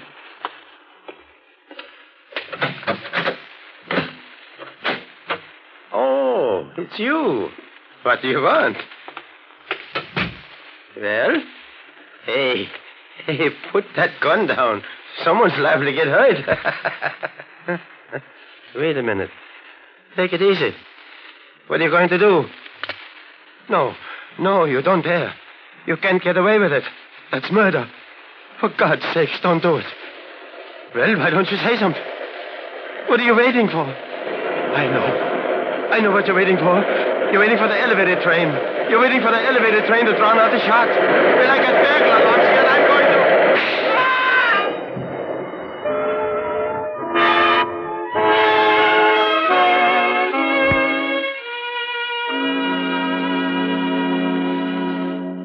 Philo Vance will be back in a moment. But first, you know when a friend of yours gets a new house, you naturally want to go and see it. Well, an old tried and true friend of yours, Raleigh Cigarettes, is living in a brand new house, and you really ought to see it. Because Raleigh's new house protects you by protecting Raleigh's. How? This new house is an exclusive new package, which gives up to 400% more protection than the package on other leading brands. This means that Raleigh cigarettes come to you factory fresh. Never harsh and bitter, always rich in flavor and fresh. Smokers, you'll thank me for this if you follow my suggestion. Make your next pack Raleigh's, America's freshest cigarettes.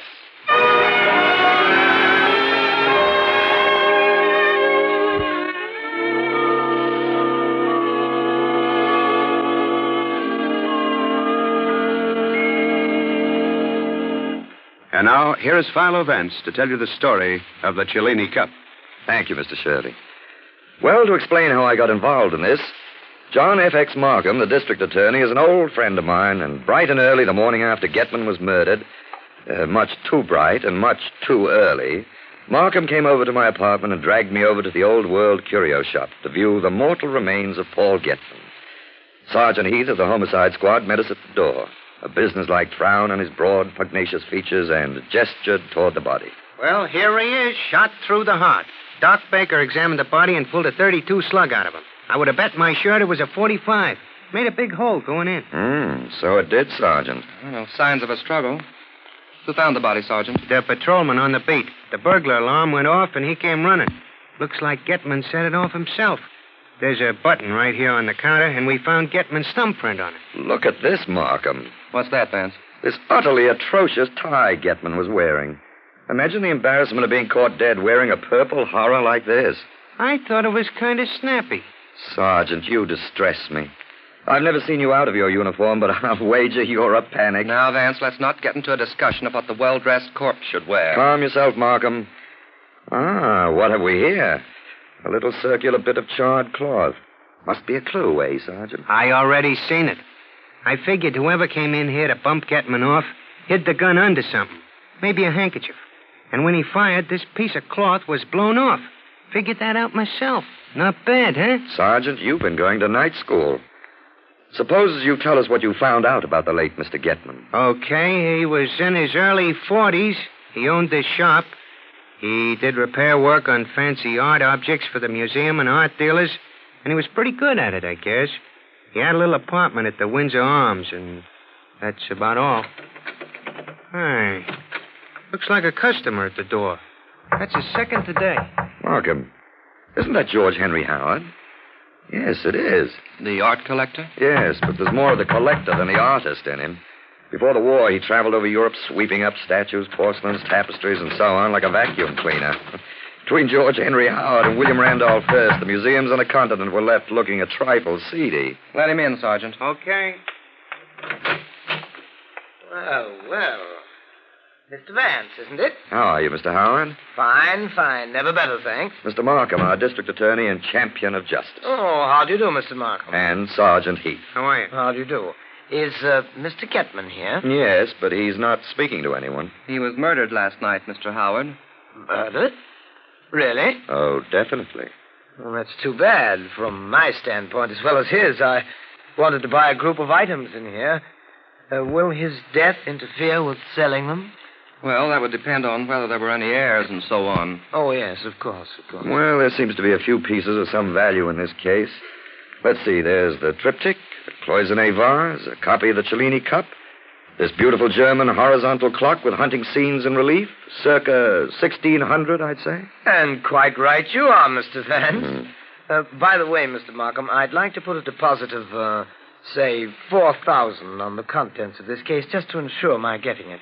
I'd top any bid by $250. Could I do that? Well, we'll have to take that up after the investigation is concluded. All right, fine, Mr. Markham. Thank you very much.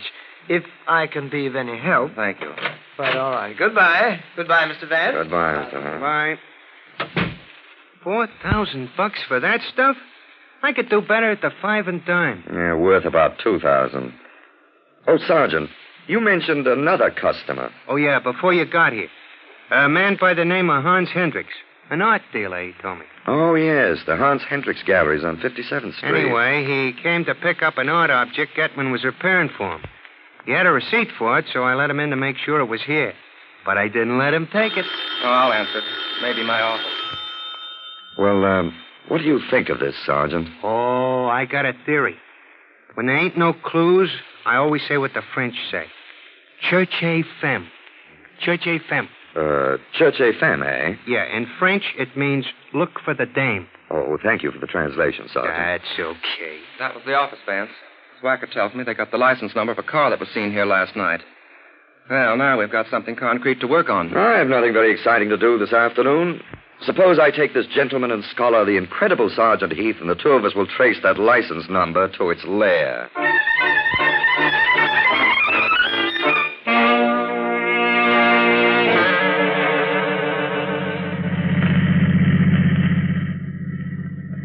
It's like I tell you, Mr. Vance. You don't have to be no genius to solve murders. All you do is ask the right people the right questions. Providing one can find the right people. Well, we sure got a lot of information so far.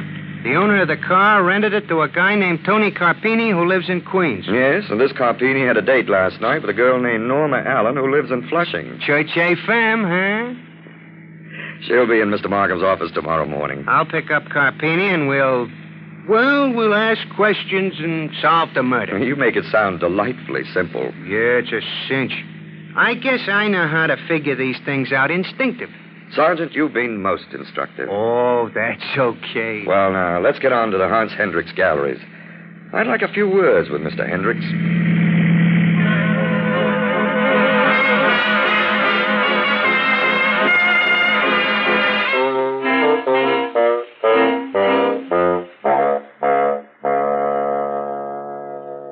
Please sit down, Mr. Vance and Sergeant Heath. Thanks. Now then, I'm at your service. Well, Mr. Hendricks, I'm looking for one of your messengers in connection with the Getman murder. A guy called Tony Carpini. Ah, so. Unfortunately, he is no longer in my employ. You mean you fired him? Yes, this morning. So you are looking for Tony, eh? I'm glad I got rid of him. If I'm not too inquisitive, Mr. Hendricks, why did you dismiss him? I did not trust the man. And, of course, you had excellent reasons for not trusting him? He had quite a temper. Just lately, he was very surly. Not a man to trust with a gun. A gun? Did he carry a gun? My messengers often deliver valuable pieces. I believe I saw in the papers that the bullet was a .32. Yeah, that's right. You may be interested to know that Tony's gun was a .32. I have it here in my desk. Well, right in your desk. Now, that's convenient, Mr. Hendricks. He turned it in when I discharged him.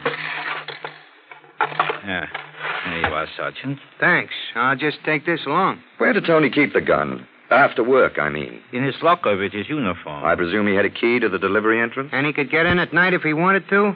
Easily. Uh-huh.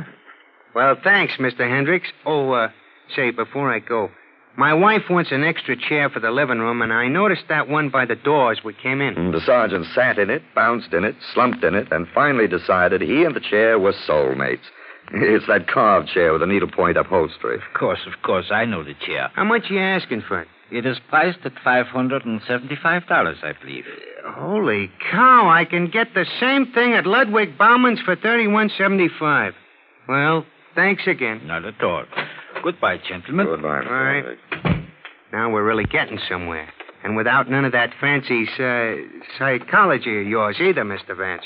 That guy Hendricks was pretty helpful. Wasn't he, though? Almost too helpful.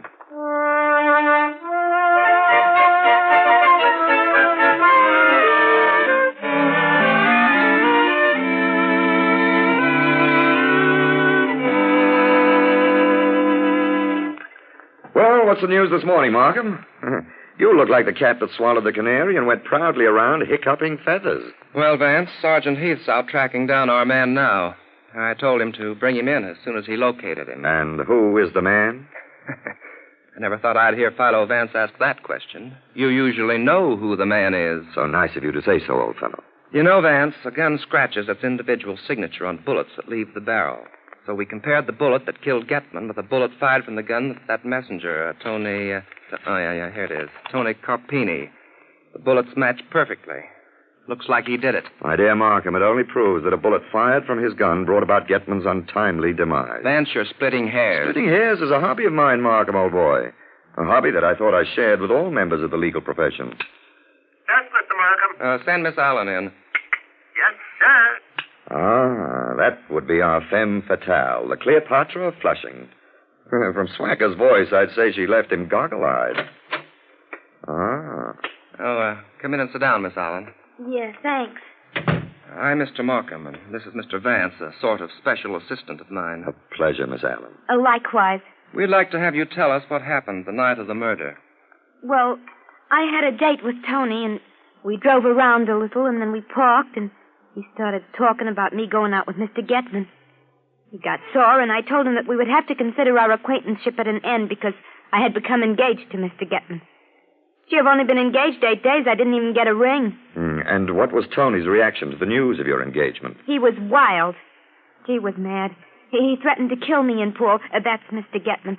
So I asked him to be so kind as to take me home. Yes, what time was it he brought you home?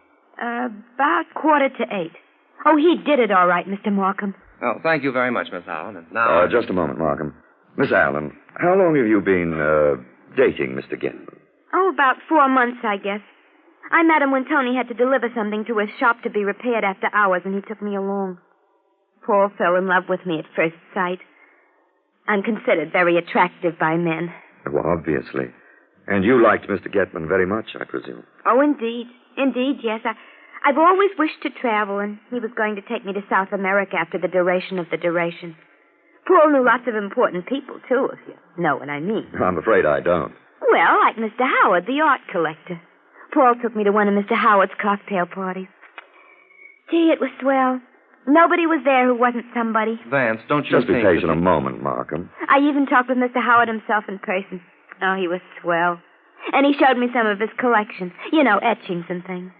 When I told him Tony worked for Mr. Hendricks, and I knew all about art from what Tony had told me. I see. And you and Mr. Howard got along very well together? Oh, sure. I told him all about Tony and I and Paul, and he laughed and laughed. I was a big hit at that party.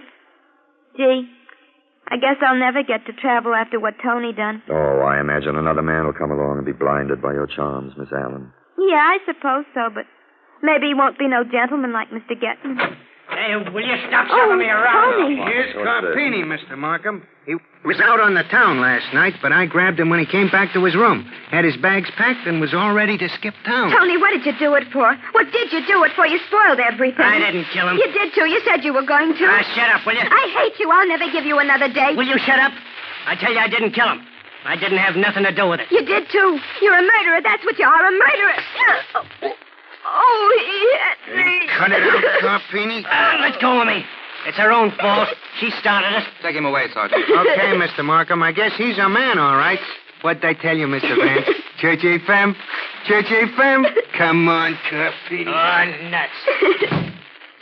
Here, use my handkerchief, Miss Allen. Oh, gee, thanks. You're awfully nice to me. Not I, Miss Allen. Some other gentleman. Well, Vance, are you convinced now? Not entirely, Markham. So I think I'll trot along and see if I can comb a little information from George Henry Howard. Are you going now? Yes, Miss Allen, but before I depart, I think you may be interested to know that Mr. Markham is a bachelor and a very eligible gentleman. Confidentially, he's fascinated by you. No kidding. Why, Mr. Markham. Vance, what's the idea? Bye-bye, Markham.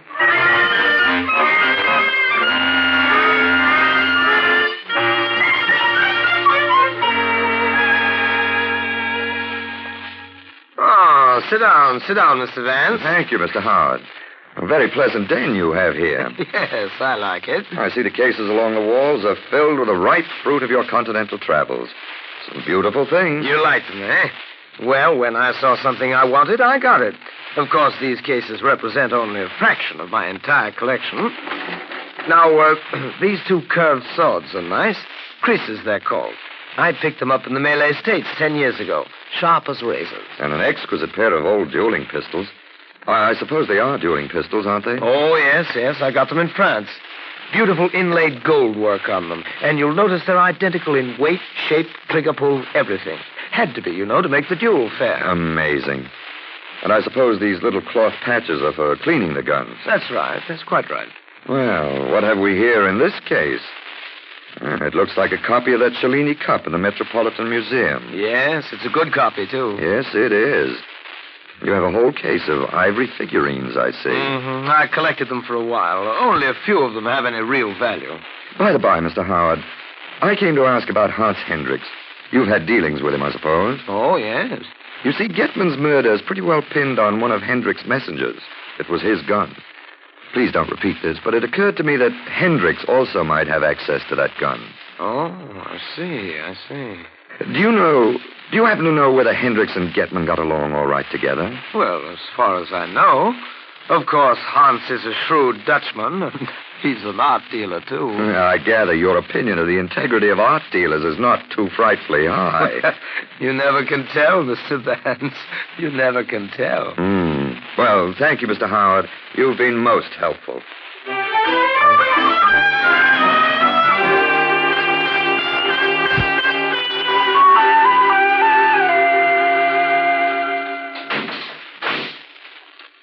Well, Tony, nice cell you have here. Don't be funny. Tony, I'd like to ask you a question or so. Yeah? You trying to help me? Yes. What's your angle? Well, Tony, I'm of the opinion that jail is an unhealthy place to be. If you answer a few questions, I may be able to help get you out. Okay. What have I got to lose? Did Mr. Hendricks know about your trouble with Miss Allen and Getman? If he did, I didn't tell him. He might have found out from Getman, though. That's right, too. Did Mr. Hendricks ever give you anything to deliver to Mr. Howard? Yeah, a couple of times. And that Mr. Howard is a right guy. And how did you come to that conclusion? Well, you see, I delivered a vase about a week ago, and there was a party going on. Mr. Howard was pretty tight, and he spilled 2 drinks he was holding all over me. Oh, Mr. Vance. Just a moment, Sergeant. Go ahead, Tony.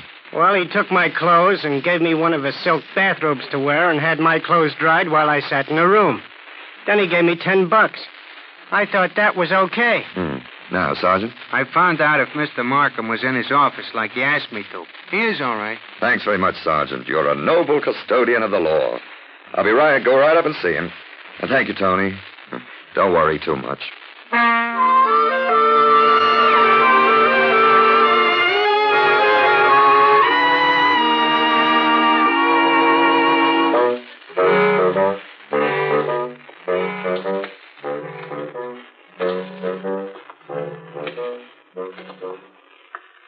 Vance, for heaven's sakes, what did you bring me here to the museum for? Stop fretting, Markham.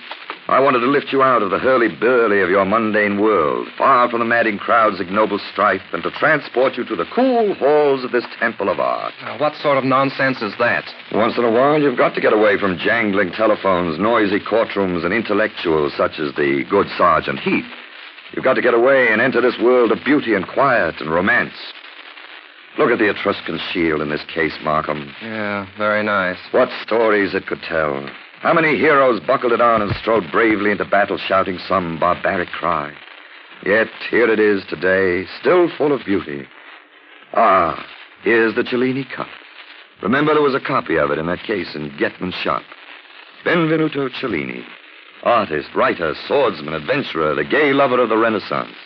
And over here... Now, Vance, you're not going to take me on a conducted tour of the Metropolitan Museum, are you? I've got work to do. All right, Markham. I have a few things to do myself.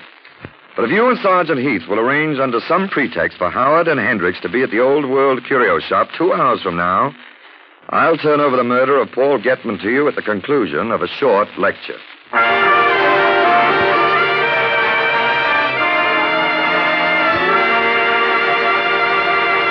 While Philo Vance is preparing to expose the murderer of Paul Getman, may I take just a moment to speak about freshness and its importance in cigarettes? That's why Raleigh's are living in a brand new house. Raleigh's new house we speak about is a scientifically developed, highly protective inner lining that seals the Raleigh package. Protects Raleigh's more expensive, more golden tobaccos against flavor-stealing dryness. Preserves Raleigh's full, rich, satisfying flavor. This extra safeguard provides up to 400% more protection. Yes, Raleigh's goodness is sealed in because dryness is sealed out. And this extra protection ensures Raleigh's perfection. Next time, get America's fresher cigarette, Raleigh's.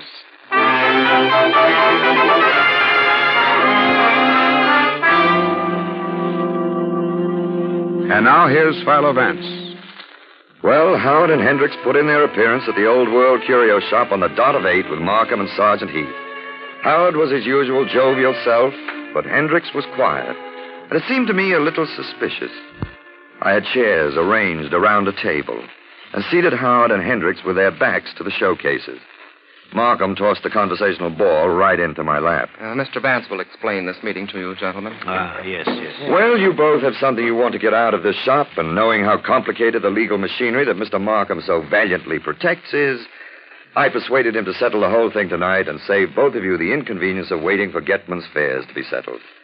Mr. Hendricks, I believe there's something of yours here in the shop that Getman was repairing for you. A large Cloisonne elephant. And, Mr. Howard, you wanted to buy the contents of one of these showcases, didn't you? That's right, Mr. Vance. Getman and I had already agreed on a price of $4,000. Which seems more than fair to me. It's amazing, isn't it, how a small piece of lead can complicate the lives of a lot of people? Tony Carpini didn't simplify matters for either of you. Then he's the one who did it, huh? That's right, Mr. Howard. Church femme. I didn't know I had a man like that working for me. Funny, I always thought he was a nice boy. Well, I don't agree with Sergeant Heath's cherche femme theory, as he calls it. I think the motive was robbery. There was one item in this case that Tony might have thought represented a fortune in itself. Just a minute. It was this item right here. Look, a copy of the Cellini Cup. This is what lured a man to the depths of murder. But it never will again because I'm going to smash it to pieces on this table. Don't do that. Don't, you fool. Stop. That's the real cup. That's the original. Stop it, you idiot. You're smashing one of the greatest treasures in the world. Sergeant Heath, you may arrest Mr. Howard for the murder of Paul Getman.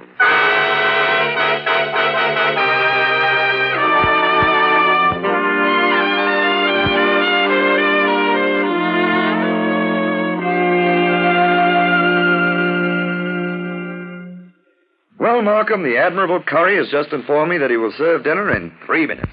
Vance, you irritating so-and-so. Sit down and tell me how you knew Howard murdered Getman. His confession clears Tony, but there's still a lot of things unanswered. Well, there's no point in my being coy with you, Markham. Where shall I begin? Why did Howard kill Getman? His confession explains that, but suppose I put it in order. A. Howard was a wealthy art collector who wanted something he couldn't buy. The Cellini Cup that was in the museum. B. Getman was a clever goldsmith who did repair work for the museum. He had access to the Cellini Cup. C. Howard bribed Getman to make a copy of the cup and substitute it for the original. But D. Getman made 2 copies, substituted one for the original, which he kept, and sent the other copy to Howard, who, E, for exterminate, decided to kill him when he found he had been double-crossed, and did. Yes, Vance, I know all that, and it isn't necessary to talk to me as though I were a child. Yeah, I'm not at all sure about that, Markham. Oh, go on. What about the bullet from Tony Carpini's gun, matching the one that killed Getman? Stop giving me the story in driblets. Well, at that party Miss Allen went to, she mentioned to Howard that Tony had threatened to kill Getman, and Howard realized he had a perfect fall guy, shall we say.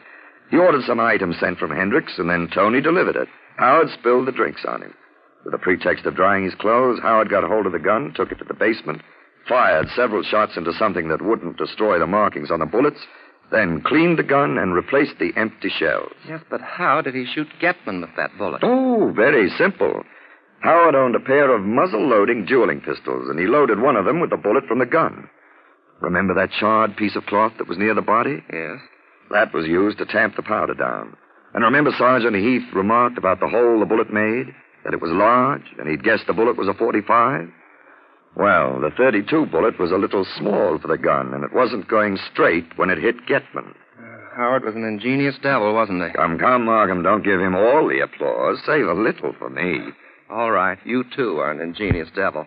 But what made you suspect Howard? A number of things. First, my suspicions were aroused when he offered twice as much for the contents of that case containing the Cellini Cup as they were worth. Then it seemed strange that a man of Howard's position would invite Getman and his lady-love to one of his parties. Of course, though, they were partners in crime. Yes, that seemed odd to me, too. It bothered me, and I dropped in to chat with Howard about it. Saw the dueling pistols and the little cloth patches, and also discovered to my surprise that he already had a copy of the Cellini Cup. Why should he want another? So you took another look at the one in Getman's shop, found it was the original, and dragged me over to the museum where you saw a copy in place of the original. Excellent. An astounding piece of deduction, Markham. I exchanged the cups with the full cooperation of 2 dazed directors of the museum, then pulled the psychological rabbit out of my hat. But why did you have me bring Hendricks over here to the shop, too? Well, there was a possibility that Getman might have gone to Hendricks with the cup, hoping to sell it to him and get some money in addition to what Howard had already given him. Who knows? Perhaps he did. And Hendricks had access to Tony's gun. But I was sure that a man who was willing to risk his life and reputation for that cup couldn't sit quietly and see it smashed in front of his eyes. Vance, you're an amazing person. I'm also hungry. Come, Markham. I see Curry signaling that dinner is served. I hope the chicken tetrazzini is good. Catching a murderer has given me quite an appetite.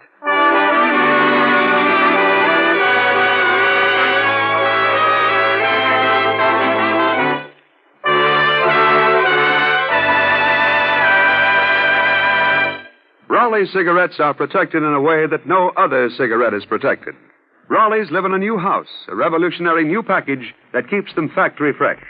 Raleigh's special package provides up to 400% greater protection than the package on all other leading brands against loss of freshness, loss of flavor. Why not smoke the cigarette you know is fresh? Raleigh's, America's freshest cigarette.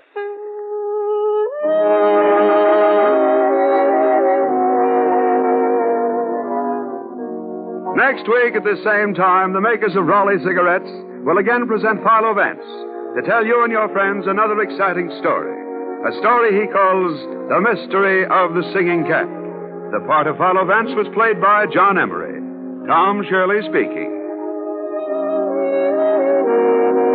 This is the National Broadcasting Company.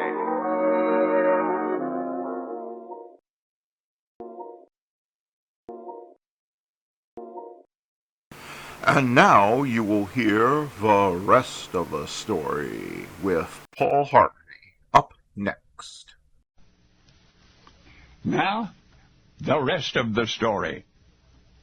D.D. Suharto calls himself a plant explorer, sort of an Indiana Jones of the botanical world. D.D. Suharto, like the fictional adventurer, is affiliated with the university, in this case the Chicago campus of the University of Illinois. He has traveled to distant corners of the globe in search of treasures, and one such expedition, in 1987, took Suharto into the rainforests of Malaysia, collecting and cataloging plant leaves and tree sap, and he was focusing on one tree in particular, the Calophyllum lanigerium. None of the samples Suharto had gathered had any unusual history, medicinal or otherwise. Nonetheless, he returned home with his many specimens, submitted them for laboratory evaluation. But within days, he received an urgent phone call. Scientists from the laboratory wanted to see him at once. From one of the plant specimens he'd brought back, they had extracted a compound which they were naming Calanolide A. It was like nothing the scientists had ever seen before. They beseeched Suharto he must return immediately to the rainforest, bring back a larger sample of the sap from the Calophyllum trees to confirm their findings, and the plant explorer from the University of Illinois did, and returned to Malaysia to the tropical forest of Calophyllum trees, some of them 65 feet tall, and he collected the latex-like sap, and he brought it back to the lab. Eagerly the researchers went back to work, and none of the specimens, not one, was the same as the earlier one. None was nearly so potent, they determined. So, back to Malaysia again. And again, 3 times Suharto and scientists from Chicago's Field Museum went back. Each time, the specimens with which they returned did not measure up to the potency of the first one. Now Suharto decided he would have to seek out, from among the several kinds of Calophyllum lanigerium trees, that one specific one from which they had taken the first sampling. And that was not easy. But now, on the next expedition, which took place in October of 1992, he was able to follow his original notes until on the 5th trip to the rainforest, they converged on that one specific tree. That is, they found where it had been. For by somebody in the interim that specific tree and hundreds of its neighboring brethren had been cut down for firewood. More than 10,000 samples had been collected, but not the one which is the one which, tested by the National Cancer Institute in 1988, was able to stop certain viral effects on the human immune system and without damaging healthy cells.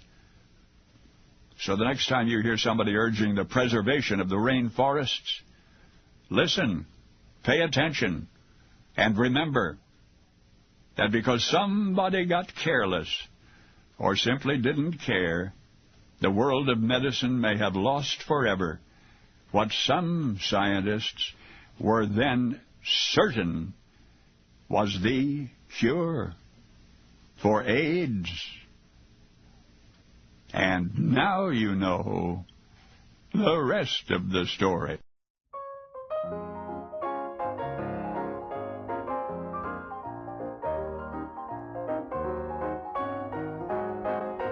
Well, here we are. It is that time of day again. It is time for the Trivia Minute. And here we go. Iowa is the only state name that starts with two vowels. Iowa was first documented by Jesuit missionary Jacques Marnet in 1673. He reported several native villages in the area now known as Iowa. The state is named after a tribe called Iowa.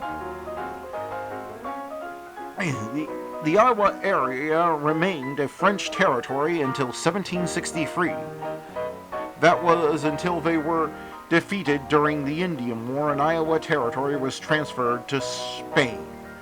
In 2013, the city of Iowa sealed a time capsule to be opened after 100 years. It was done on the city's 100th birthday.